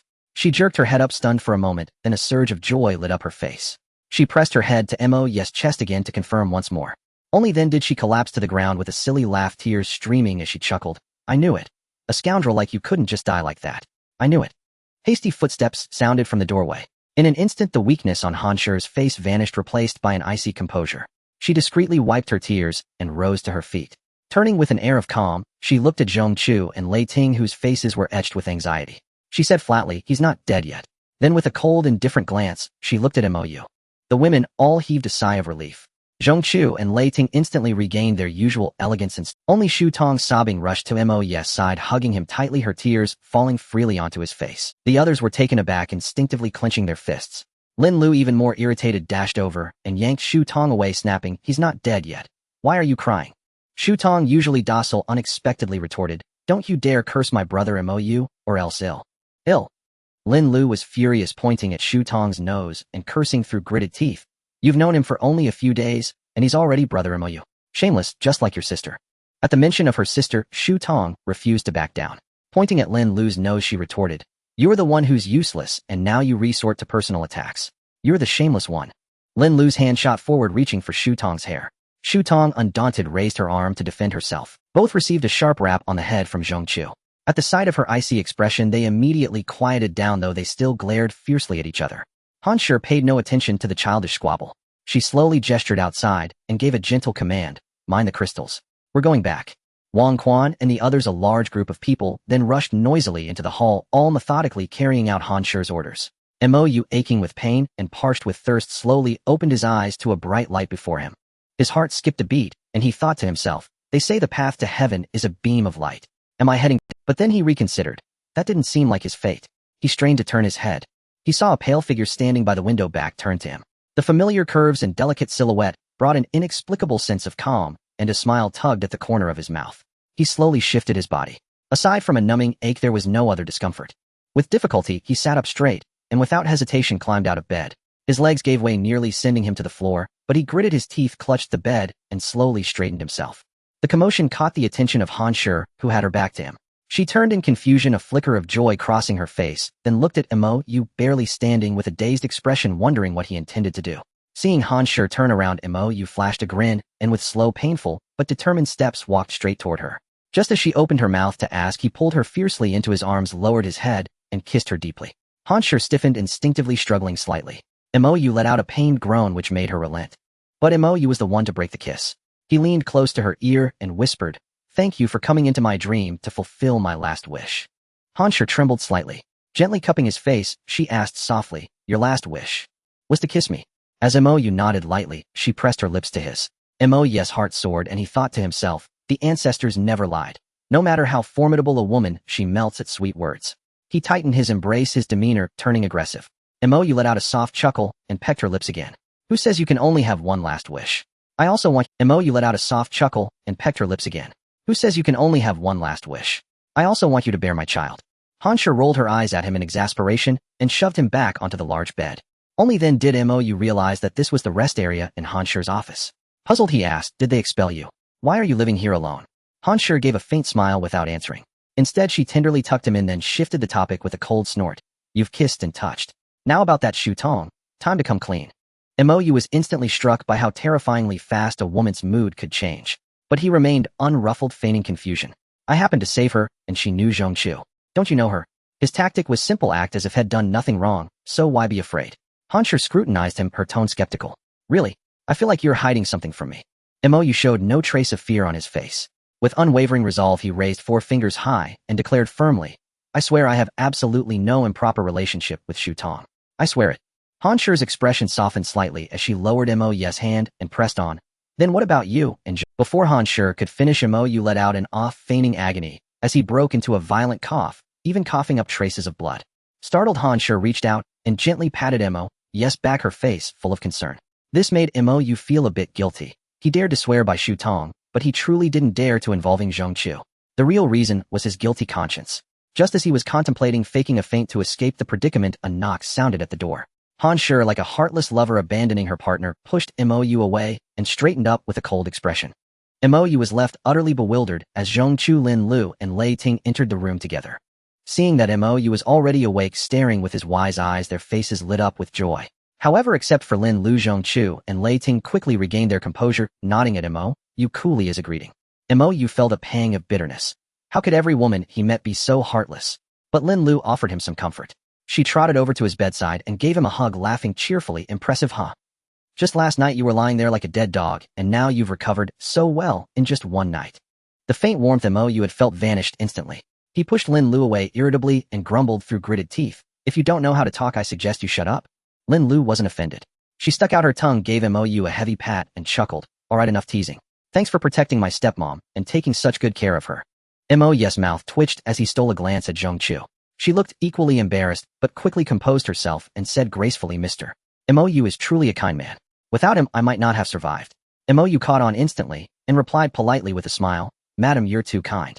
Protecting a woman is a duty any man should gladly fulfill." Their overly formal exchange left Han Shi, Lei Ting, and Lin Lu feeling puzzled, though they couldn't pinpoint why. Alarmed by the risk of exposure, you quickly changed the subject and asked, "Are Shu Tong and Shu Yin all right? Why haven't I seen them?" Before Zhongchu could answer, Lin Lu snorted in displeasure, grabbed Mo's arm and whined, "I don't get along with those Shu sisters, so don't bother with them." You looked at Lin Lu in confusion, but Zhongchu pulled her away and said softly, "Yin was seriously injured and hasn't woken up yet. Tong Tong is taking care of her.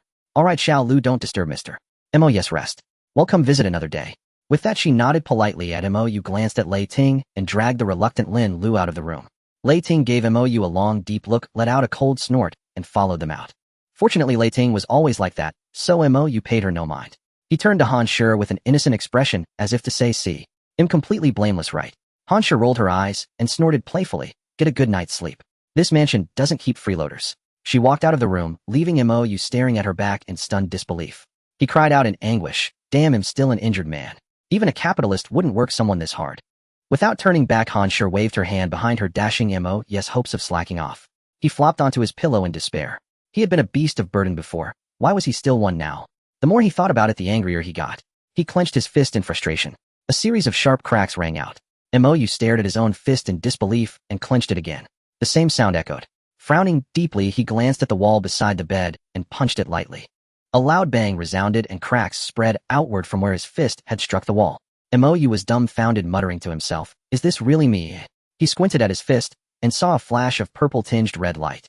His heart raced as he realized why he had recovered so quickly. It was clearly because of the red crystal he had consumed. A smile filled his eyes as he glanced at the door, recalling Han Shi's faintly cold face. Then his ears twitched and his smile deepened. He quickly shut his eyes and lay back down, pretending to sleep. Soon the sound of stealthy footsteps followed. He initially thought Han Shi had made a surprise return, but the footsteps didn't match hers. Curious about who might be trying to take advantage of him, he sensed someone creeping to his bedside. Just as he was about to open his eyes and startle them, he felt a warmth on his cheek, followed by the click of a camera shutter. Furious, You blurted out, "Lin Lu, mind." Then he saw Shu Tong staring at him with wide, startled eyes, her face flushed as she stammered, Lin Lu." You reacted quickly and said irritably, "Lin Lu was just here playing tricks. I thought it was her again." Doing. He touched his cheek and looked suspiciously at Shu Tong, who was holding her phone.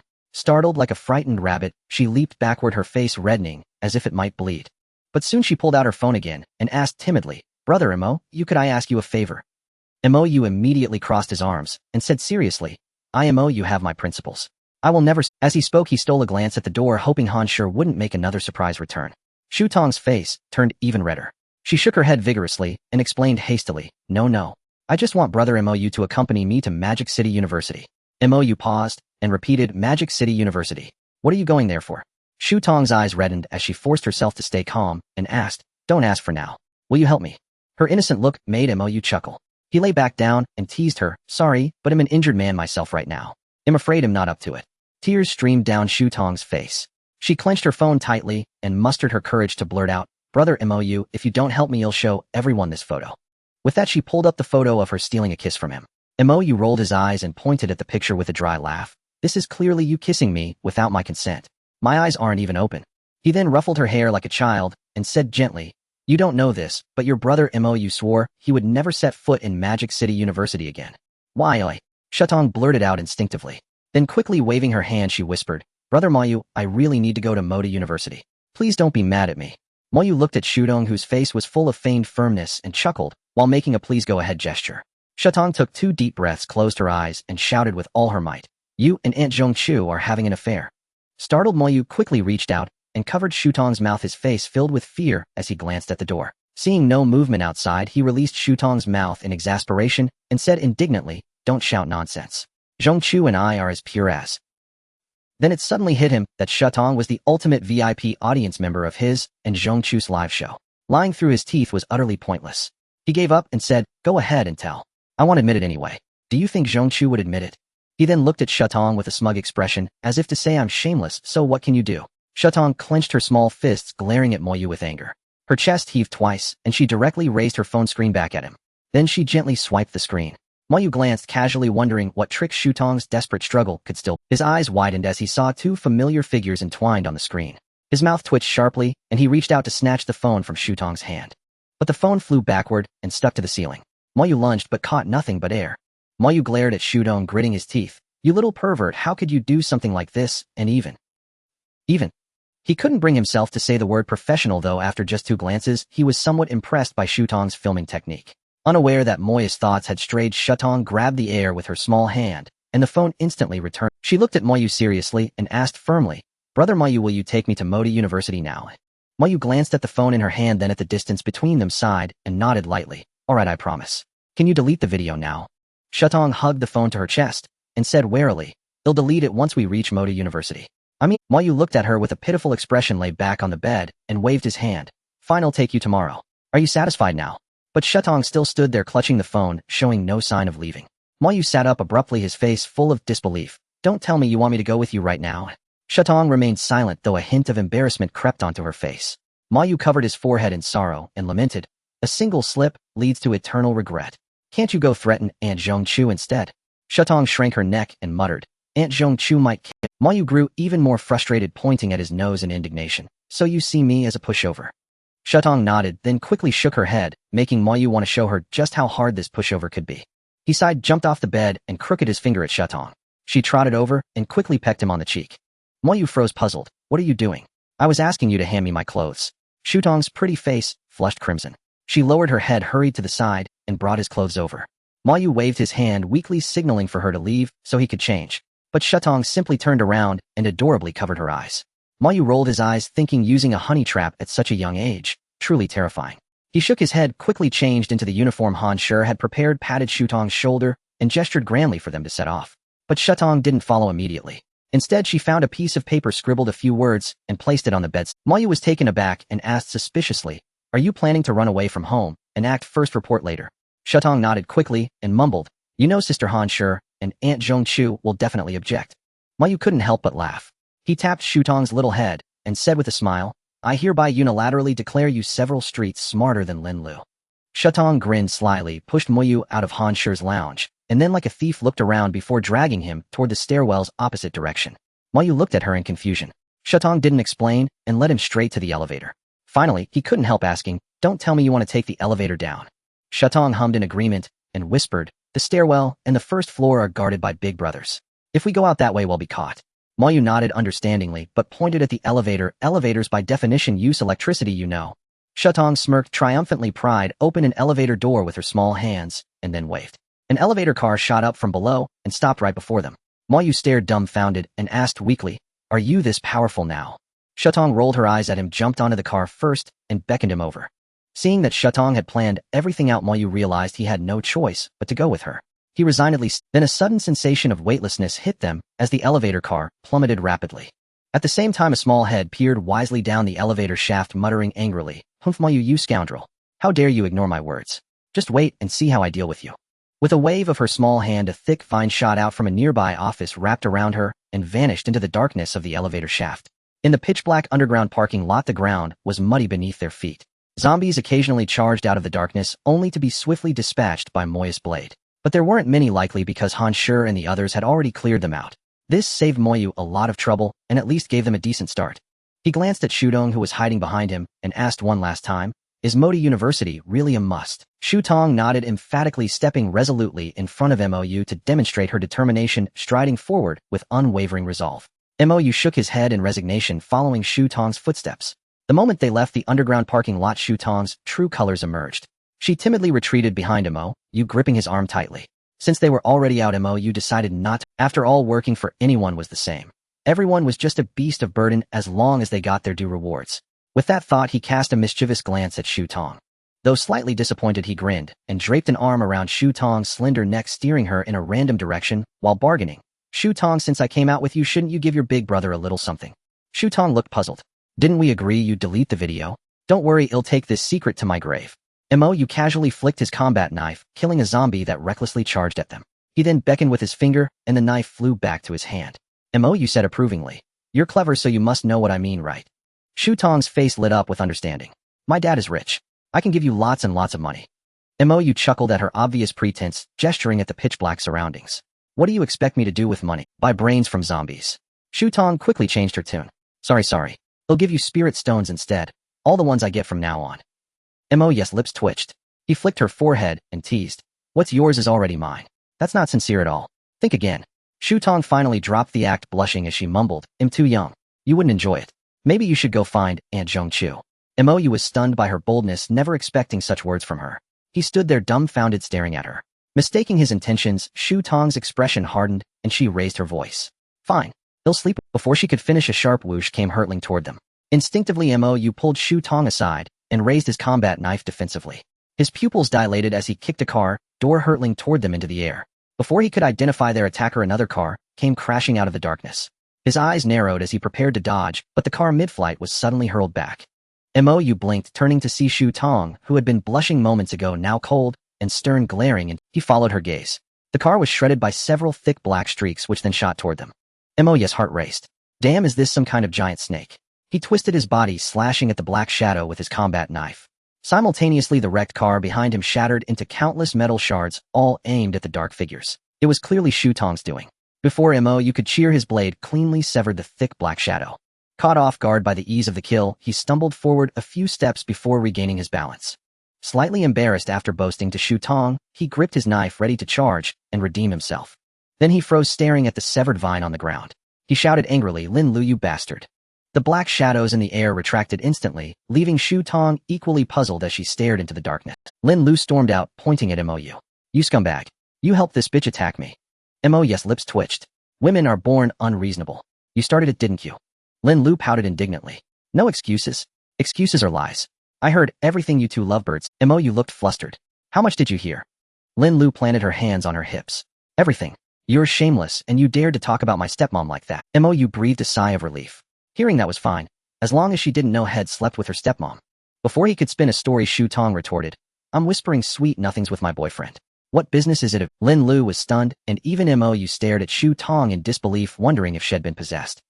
But seeing her clenched fists and red ears, he knew how much courage it took for her to say that. He glanced at the fuming Lin Lu, thinking these two have some serious history. Deciding not to intervene, he watched. Lin Lu snapped, "Fine. All you sisters are shameless stealing men." Mo's excitement grew. Shu Yin was involved too. Shu Tong's eyes blazed at the mention of her sister. "You're the one who can't keep a man. Why drag my sister into this? And who stole whom? Don't slander me." Lin Lu roared, "They'll show you what I'm capable of." A massive vine erupted from the ground, crashing towards Shu Tong.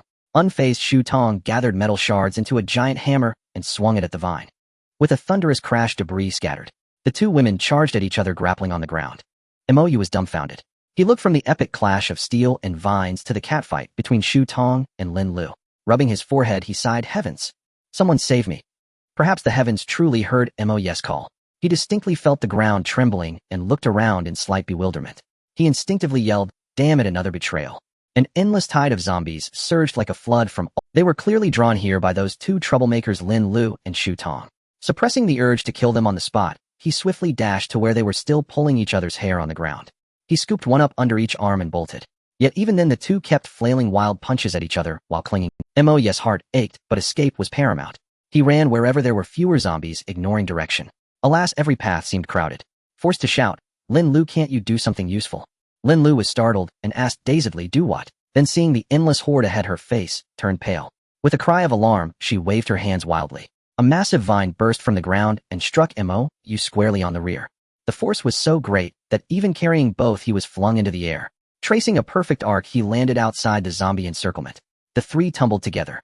Mo's tears nearly fell from sheer fury. Ignoring escape, he gave Lin Lu a hard knock on the head. Rubbing her head, she protested indignantly, "So was that useful or not?" "Useful my ass." Before he could finish, the zombie horde turned and charged at them again. Gritting his teeth, Mo endured the searing pain in his rear, grabbed Shu Tong, and shouted to Lin Lu, "Keep being useful. Goodbye." He sprinted off. Terrified, Lin Lu burst into tears, scrambled up, and leaped onto his back, clinging tightly to his neck, sobbing, I'm sorry. Mo couldn't abandon her. Those few pounds of flesh wouldn't buy much time. He cursed through clenched teeth, shut up. Carrying one and bearing another on his back, he charged ahead. But the zombies seemed fixated on them, relentlessly pursuing without pause. What frustrated Mo more was that the pursuers only grew in number. The most infuriating moment came when Lin Lu, seeing the zombies close and blurted, Mo, ditch this woman and well, run faster. Before Mo could retort, Shu Tong shot back. I'd throw away a big flirt like you before my boyfriend. You can't resist other people's men. They bickered across Mo again. He was so weary he wanted to sit down and give up, but the thought of being done in by these two was too humiliating. He fumed. Can't you use that energy on the zombies behind us? Lin Lu hearing this gritted her teeth at Shu Tong. Fine, let's compete. With a sharp cry, countless finger-thick vines erupted from the ground behind them, impaling the leading zombies and tossing them skyward. The zombie advance halted. Mo's jaw nearly dropped. He stopped, set the girls down, and blurted, "If I'd known you were this powerful, why the hell was I running?" Before he could recover from the shock, abandoned cars by the street shot into the air and rained down like hail on the zombies behind the vines, smashing a huge swath. And that wasn't all. The crushed cars exploded, sending sharp fragments flying, mowing down another large group. The vines weren't to be outdone. They bent like scorpion tails and stabbed rapidly at the surrounding zombies. Mou rubbed his eyes in disbelief, then was consumed by envy. Comparing his own skills to theirs, he lost count of how many times he nearly cried that night.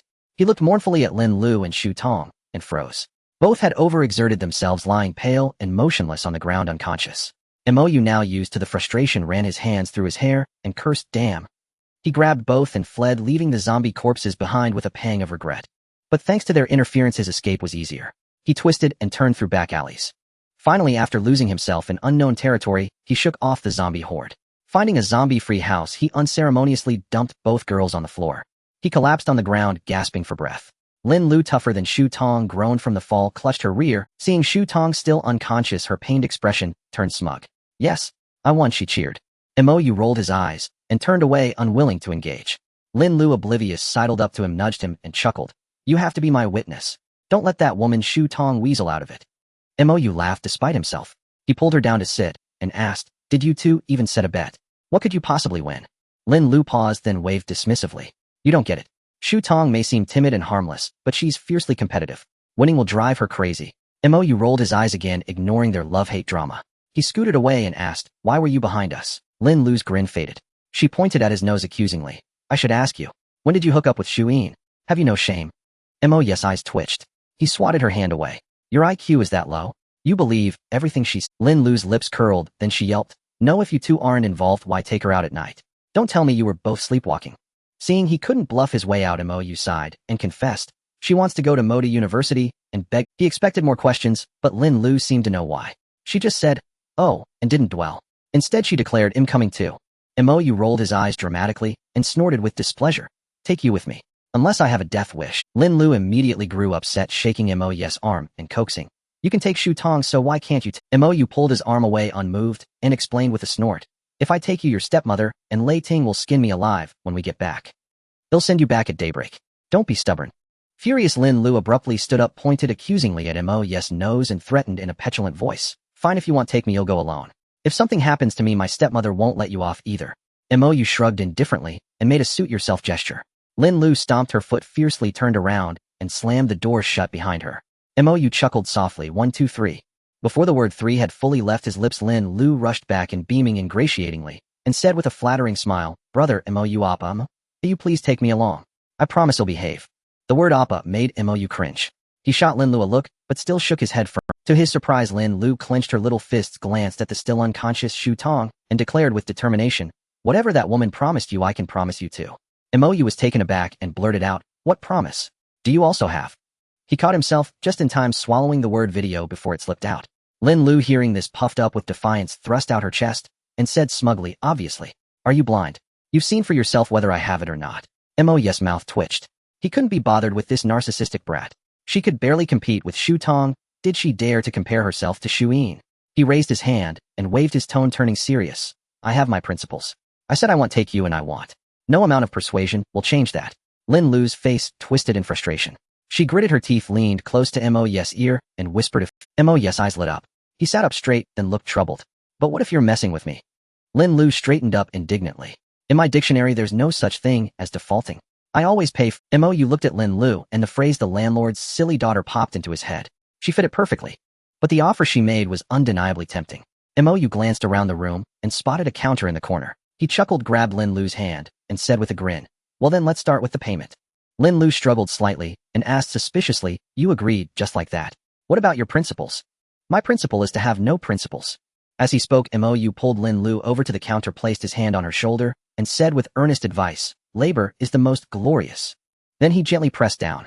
Shu Tong let out a soft moan, sat up, looked around, and called out, "Brother Mou." From the corner came Mou's slightly trembling voice in response. She turned to look and saw him standing oddly behind a counter, his expression strange. Shu Tong stood up quickly and asked anxiously, Brother Mo, are you hurt? Let me see. Mo hastily stopped her. No, it's just, my leg is a bit numb. Shu Tong murmured and glanced around and asked curiously, where's that girl? Relieved that Shu Tong hadn't come closer, Mo let out a quiet breath, glanced down involuntarily, and made up a lie. Lin Lu said she was hungry and went out to find food. Shu Tong snorted, looking for food. She's probably sneaking a bite somewhere. Mo's mouth twitched, and he discreetly looked down again, thinking, Shu Tong, if you're not a prophet, it's a loss to the world of prophecy. Seeing Shu Tong about to come his way again, Mo nodded vigorously and said quickly, You're absolutely right. Lin Lu is that unreliable. Are you hungry? They'll go find you something to eat too. Shu Tong waved her hands hastily. Brother, Mo, you rest. They'll go find it. Then like a little rabbit, she dashed out the door. Mo breathed a sigh of relief. The tactic of advancing to retreat had worked. Once Shu Tong was out of the room, he yanked Lin Lu up and demanded through gritted teeth, Did you do that on purpose? Lin Lu wiped her mouth, suppressing a smirk, but denied it. How could I? I'm just inexperienced. Mo rolled his eyes and gave a sly grin. Then let me teach you properly. The campfire flickered. Shu Tong returned to the room, carrying several large bags of food. Seeing Mo and Lin Lu sitting far apart, she gave a petulant humph, dropped the food on the floor, plopped down beside Mo, and said smugly, See, I told you she didn't bring anything back. Mo nodded in agreement, and said with a suppressed laugh, Yeah, and it's obvious she already ate. Lin Lu shot up angrily and slurred, You bastard, don't make me expose everything. Shu Tong looked at Lin Lu in confusion and asked, Expose what? And why is your tongue like that? Seeing Shu Tong adding fuel to the fire, Mo quickly tossed a bag of snacks to Lin Lu with an apologetic smile and said cheerfully, All right, let's eat something first, then get a good night's sleep. We'll set off at dawn. To his surprise, Shu Tong blurted out, No. Mo jumped in surprise and looked at her blankly. What's wrong? The eating or the sleeping? Shu Tong pouted and said sheepishly, Brother Mo, can we leave now? I'm really in a hurry. Mo frowned at Lin Lu and mouthed, Does she have a boyfriend at school? Lin Lu rolled her eyes, pursed her lips, and said loudly without lowering her voice, Anyway, it's somewhat annoying. Mo let out an enlightened oh and nodded to Lin Lu. So you two are love rivals. No wonder you bicker every time you meet. Enraged, Lin Lu stood up and kicked Mo, cursing angrily, Love rival my ass. Have you forgotten what you just? Terrified, Mo quickly covered Lin Lu's mouth and said with an awkward laugh, Fine, well, leave now. Shu Tong looked suspiciously at the struggling Lin Lu and the obviously guilty Mo, feeling that the two had done something unspeakable.